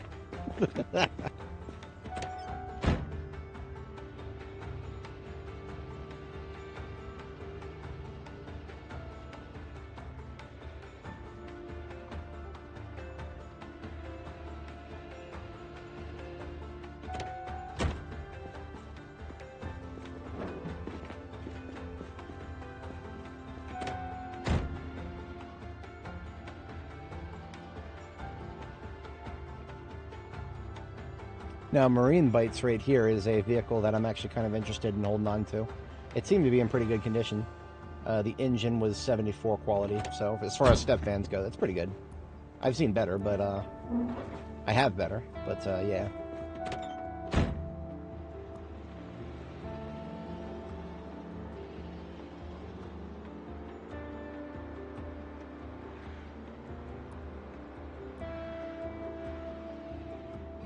Excuse me, sir. Road's closed.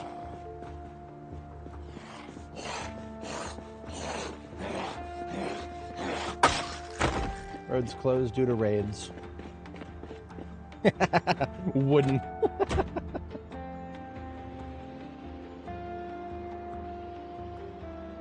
Seeing a sapling stick out of a Zed is, that's just sad. Rule number 57 of the zombie apocalypse is don't write their eulogy. But you can't help but wonder exactly how somebody gets an entire ass sapling stuck in them. That was one hell of an end right there, whatever that end ended up being.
Hello.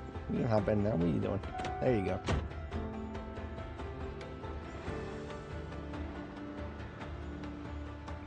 At this point, you would probably have a few zombies with trees growing in them. They really just don't do anything until a human comes nearby. Yeah, maybe.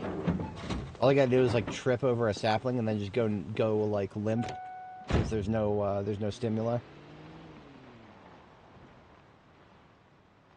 Now we only have 4 torches, so we'll have to use them.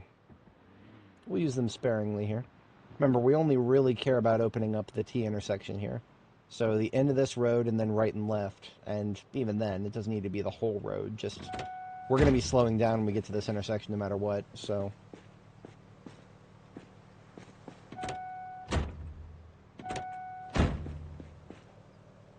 Okay, we've flipped.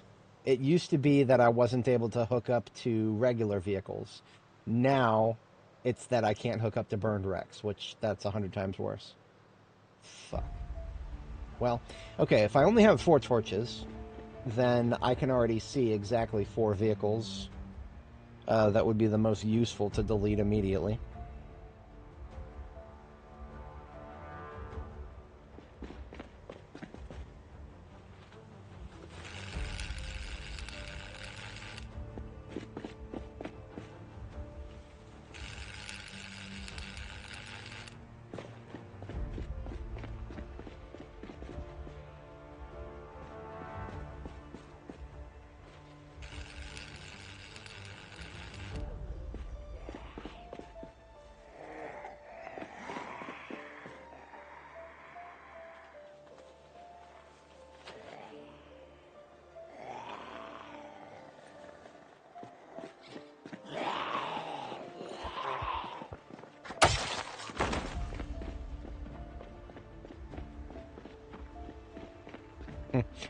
I think I actually do have another torch in the vehicle.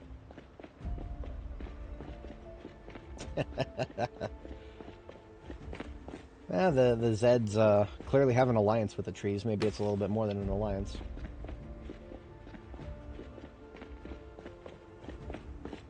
Do I have a torch in here? I have 2. Hell yeah. It's quite literally, I expect to be taking the Spiffo-mobile here on road clearing expeditions.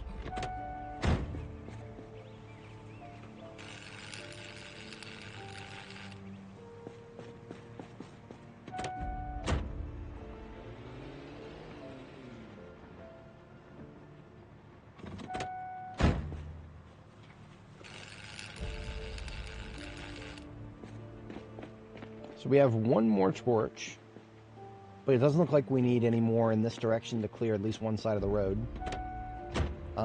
In that case, I'll probably wipe out the ambulance, the burned ambulance up here. So no, this is a LBMW van, actually.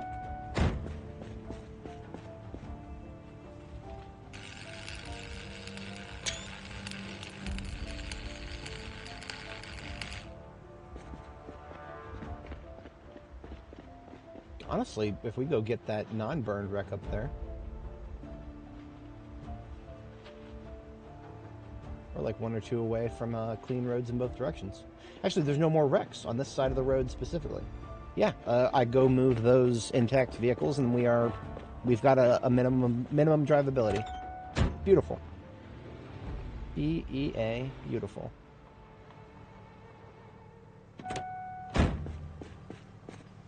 Okay, now it's both. Now it's both. Now I just can't do either. What the hell is going on here? Why is it that when I left the area and came back, suddenly I could hook up? What is going on with towing right now? At least with this one, it's if I nudge this out of the way. I could probably flip this one over too.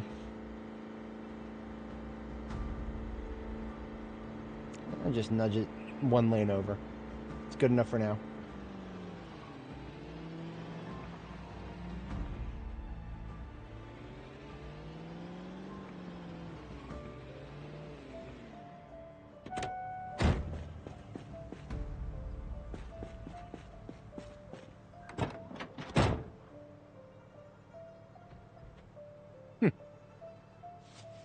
It's you would think it would be called a like metal band or something, but no, this is Metalheads. This is a they do blacksmithing, I guess. Engine probably is pretty decent. The engine quality is 69. It's got some really nice parts on it though. I'll just shove it off to the left side of the road here. If I can T-bone it from this side.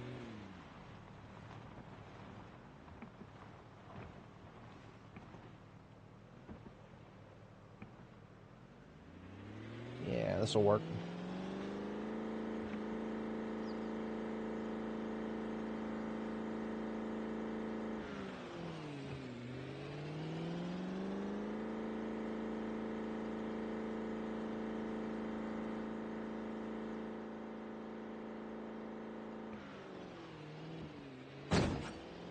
I really didn't want to ram.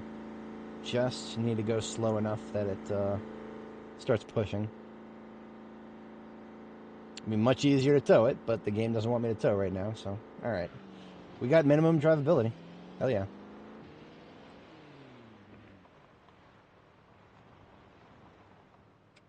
I have been waiting my entire life to be able to do this.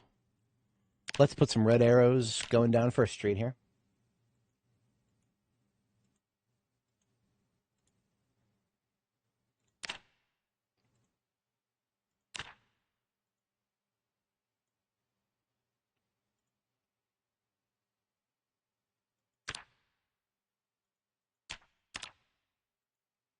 It's beautiful.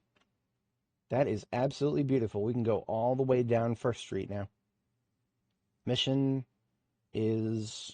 I'm not going to call it 200% success. There's still some buildings that are not finished completely, but yeah, we've done a great job here.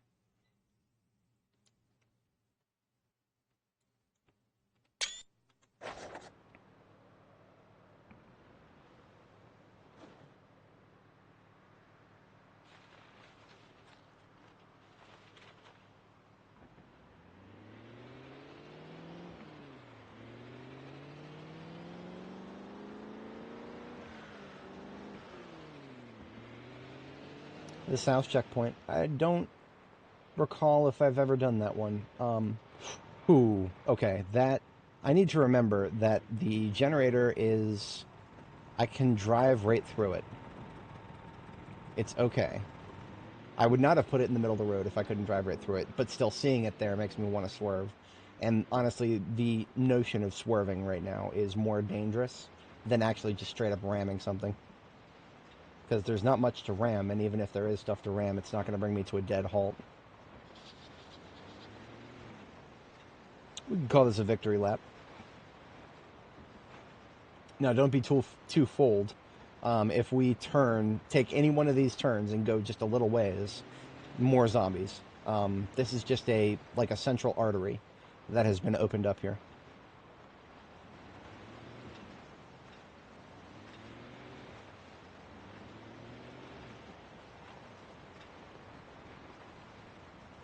Now, this almost doesn't count because, you know, this used to be inside the fence up here. I'm not exactly sure how it got all the way out here. I'm just going to flip it and get it out of the road.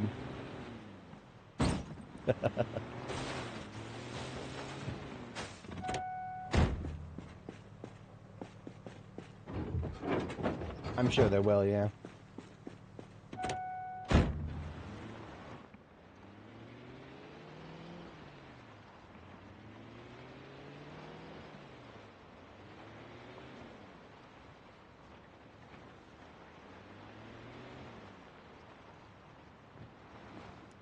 If I had any torches left, this would be a perfect spot to delete a few fences.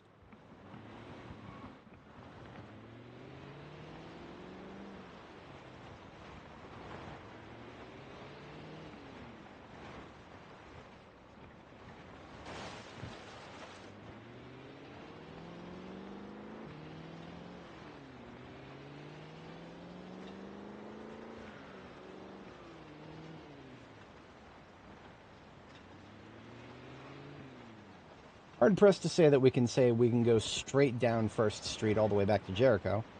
There will be a little bit of diversion in order to get back to Jericho. It is off of 31 West, so that's fine. That is one hell of a victory lap right there. Not a single zombie on the road.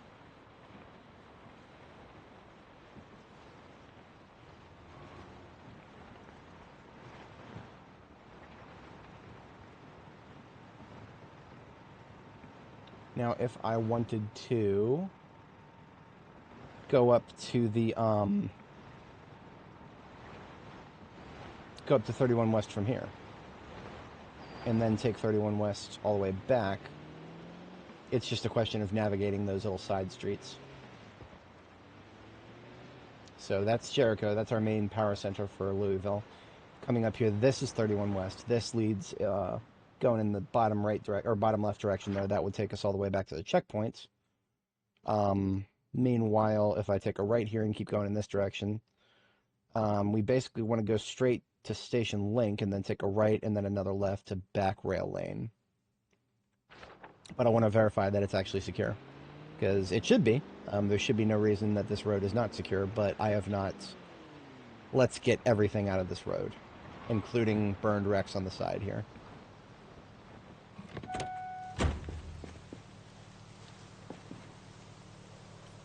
Burned wrecks on the side here that I can't link up to.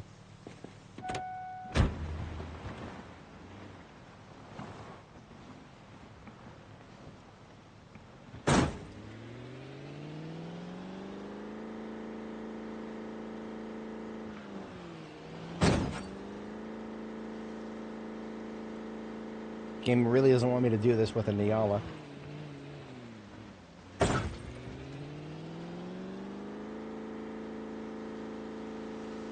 That's more like it.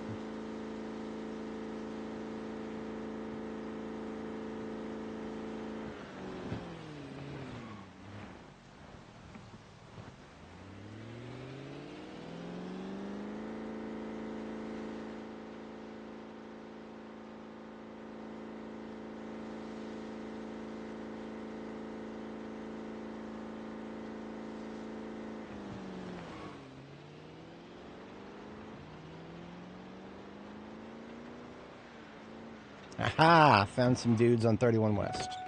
Unacceptable. Right this way.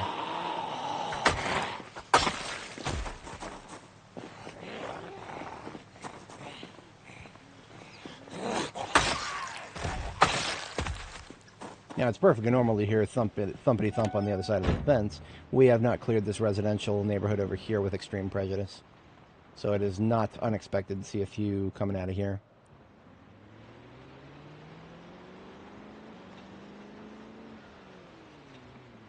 And this is where you see 90s city planning come to a complete screeching halt. A highway that splits off into 3 tiny roads. Nothing about this should ever happen in real life, but in the 90s it did. We didn't have that modern infrastructure yet. Well, we should have, but we didn't. So what we're supposed to do is come up here, take a right and then a left. And look at that, if we take a right, we got some friendos waiting for us. This is unacceptable. Let me show you how unacceptable this is.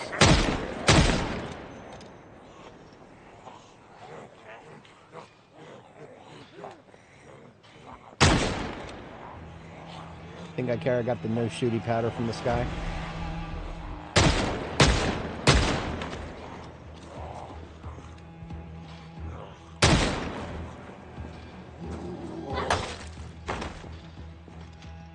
Oh, that's LSU. Okay. Well then, I know what to do. Hello, friendos. Right this way.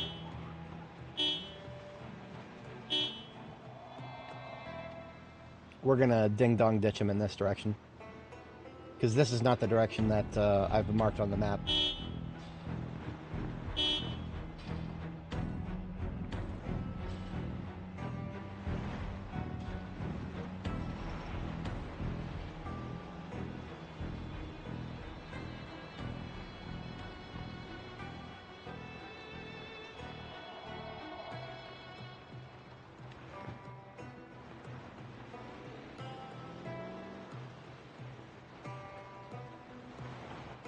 Here we are. We're going to backtrack just a little bit and see if that had the intended effect.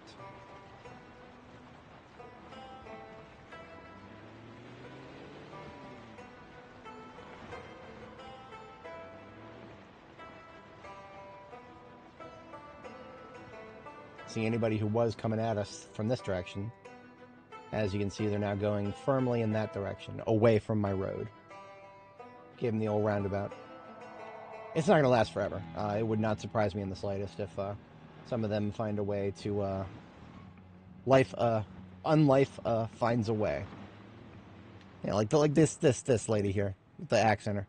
She's going to group up, but she's going to be on this side of the fence. So unless the game actually pulls her all the way around the fence, then she's going to be chilling on this side until maybe, who knows, maybe she goes to the intersection and decides to give us a hard time. She looks like the type.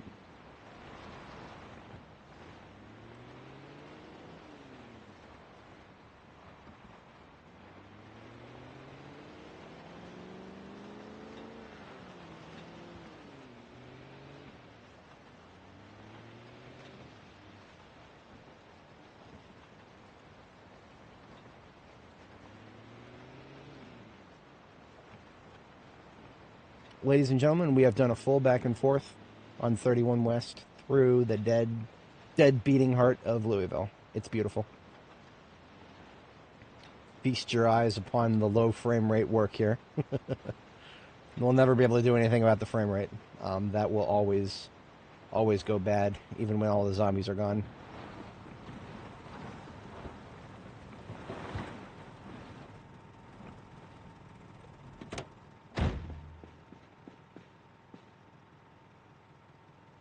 Okay, I will spend the rest of the evening here doing some cleanup in the yard here. So if you guys are here for the major combat operations, we've been concluded for a while, but this is now the official conclusion. We're just going to spend the rest of the evening here getting cleaned up out here. And we're definitely not done with major combat ops in this place for the future. Next stream, we'll absolutely be working on going floor by floor through some of these buildings here. Yeah, for sure. Well, as long as respawns are off, it's possible. KTO, it's possible. I'm not going to say how likely or plausible it is, but it's definitely possible. What I'm going to do is collect tree branches and small form like twigs. Saplings large we'll leave behind.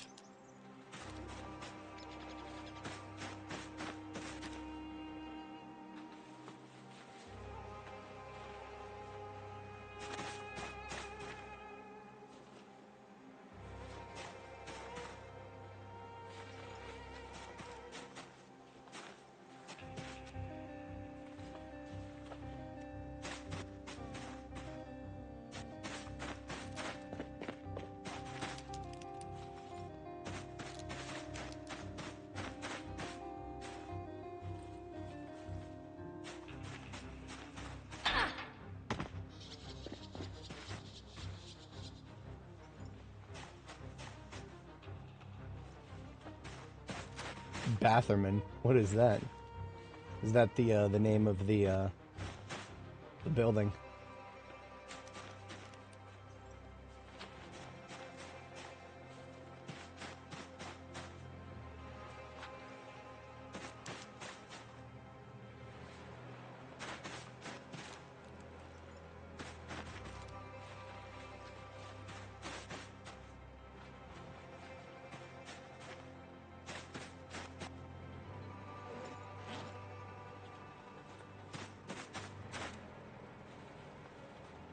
In the real world, you don't ever want to leave charcoal outside like this. As soon as it gets all soaked, it's not very useful.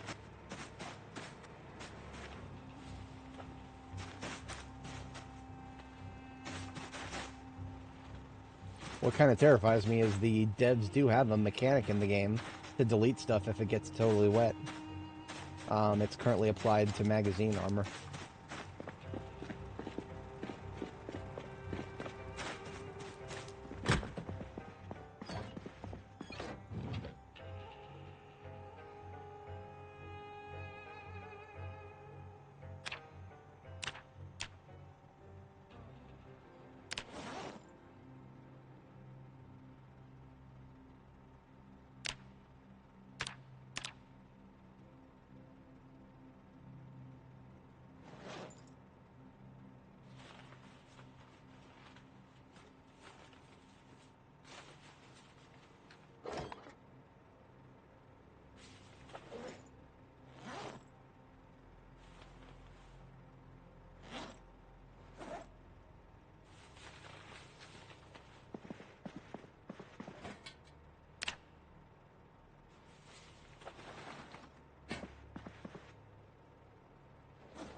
That's enough firewood for about a third of a lifetime right there.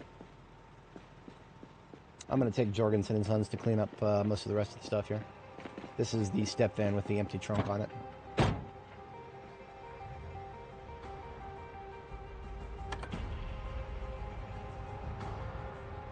We are still going to hold off on picking up the logs because that's going to be a separate... that's going to be entirely separate in order to get the trunk filled up with that stuff.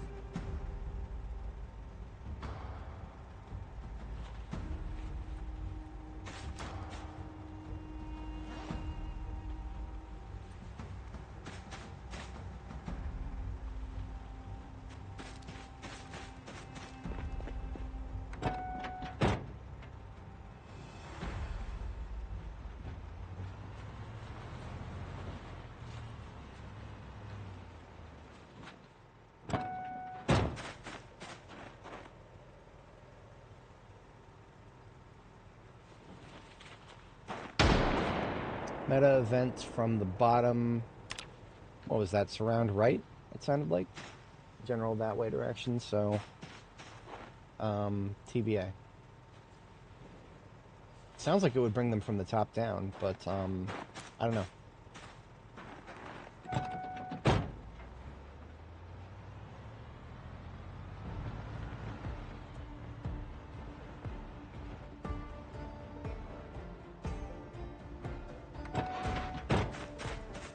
Yeah, I know, right?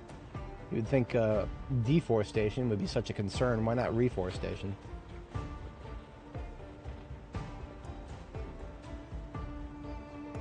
I guess that's not the game we're playing right now.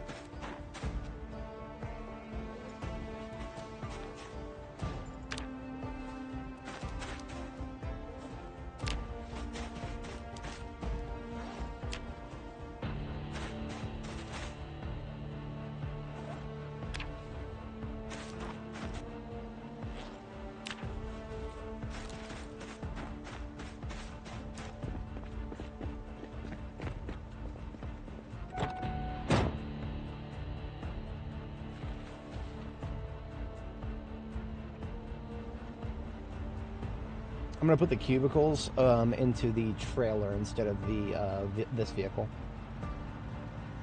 The trailer up here.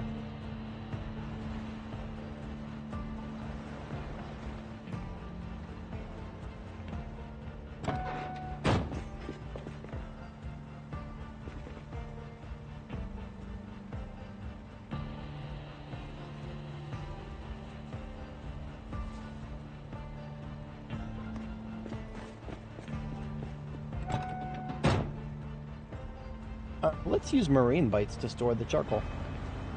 We haven't even keyed it yet, but that's okay. We don't need to yet. For now, it's just a trunk. That's all you are to me, a trunk. Oh, that's morbid.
Okay.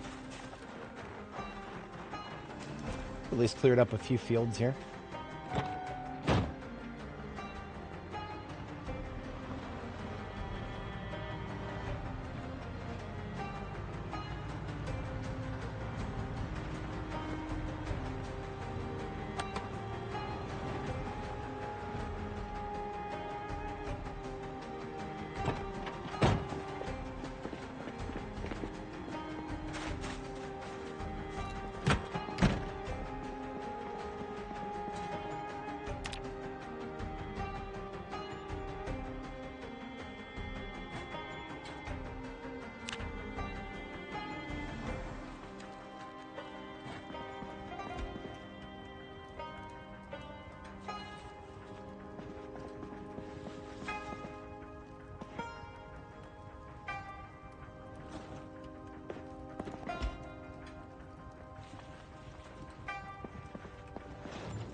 Alright, cozy evening here.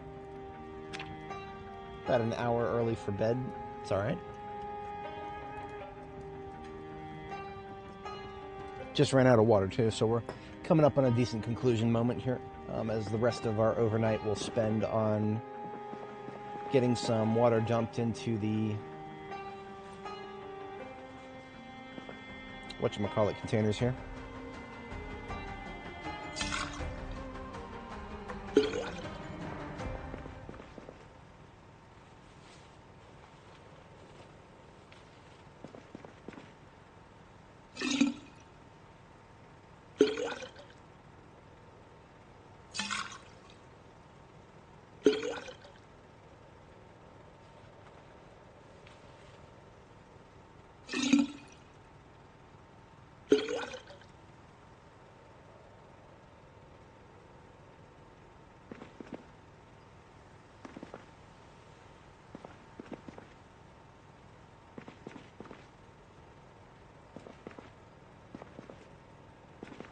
Go inside, warm up, and then we'll wash up.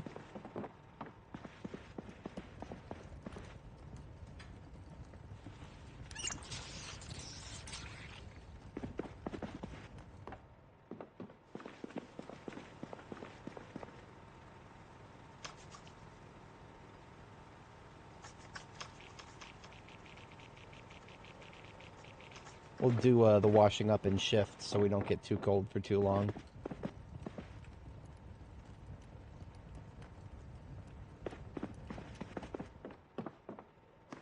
I'd rather not use the drinking water for washing up. That's one of the reasons we're using this over here.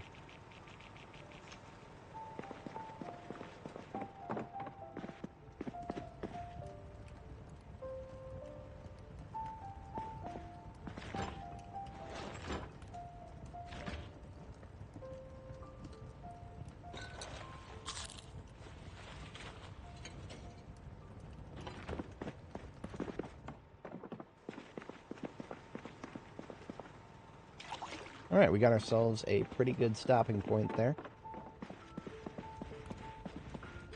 Let's stoke the fire for a moment. Oh, you know what? Before we peace out here, we need to get some electrical parts down to the generator. This is a red generator that we're using, so it is not... it's going to take some more hits to the condition. Let's take a few scrap electronics and a duffel bag and get these loaded up. Can fill stuff faster with it. Good to know. I did not know that. It felt like it was going faster, and it makes the sound as a bathtub does. So I wonder if the sound that it makes when you fill it up, it sounds like you're scooping water out of something when you hear that sound.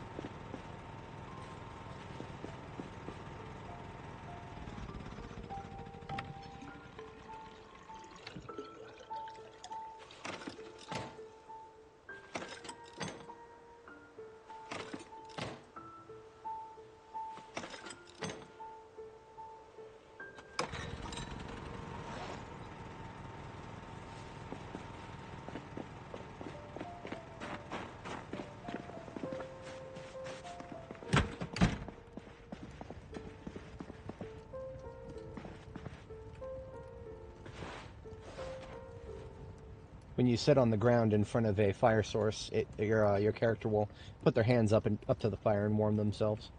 It's aesthetically pleasing. I wish they would do it if you were standing or sitting nearby. Give her a moment to rest. I'm going to put these empty torches out with the rest of them. We're definitely in need of finding some more propane here. We've used up a copious amount of torch.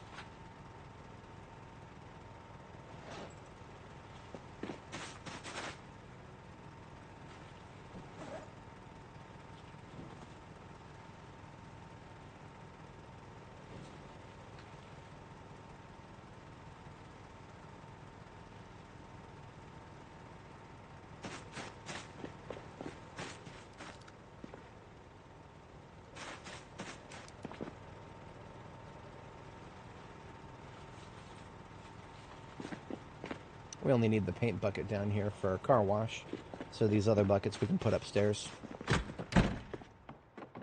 You'd think all this would be ice by now, but, well, doesn't have to be.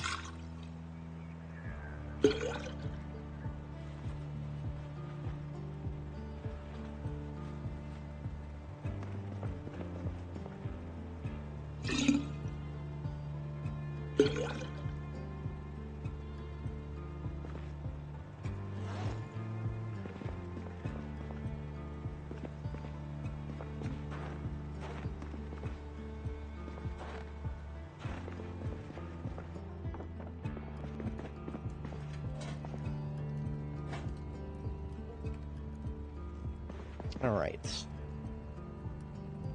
We've done good things here today, folks. I'll be at this bright and early tomorrow morning, probably about, what are we up to? Maybe about, 13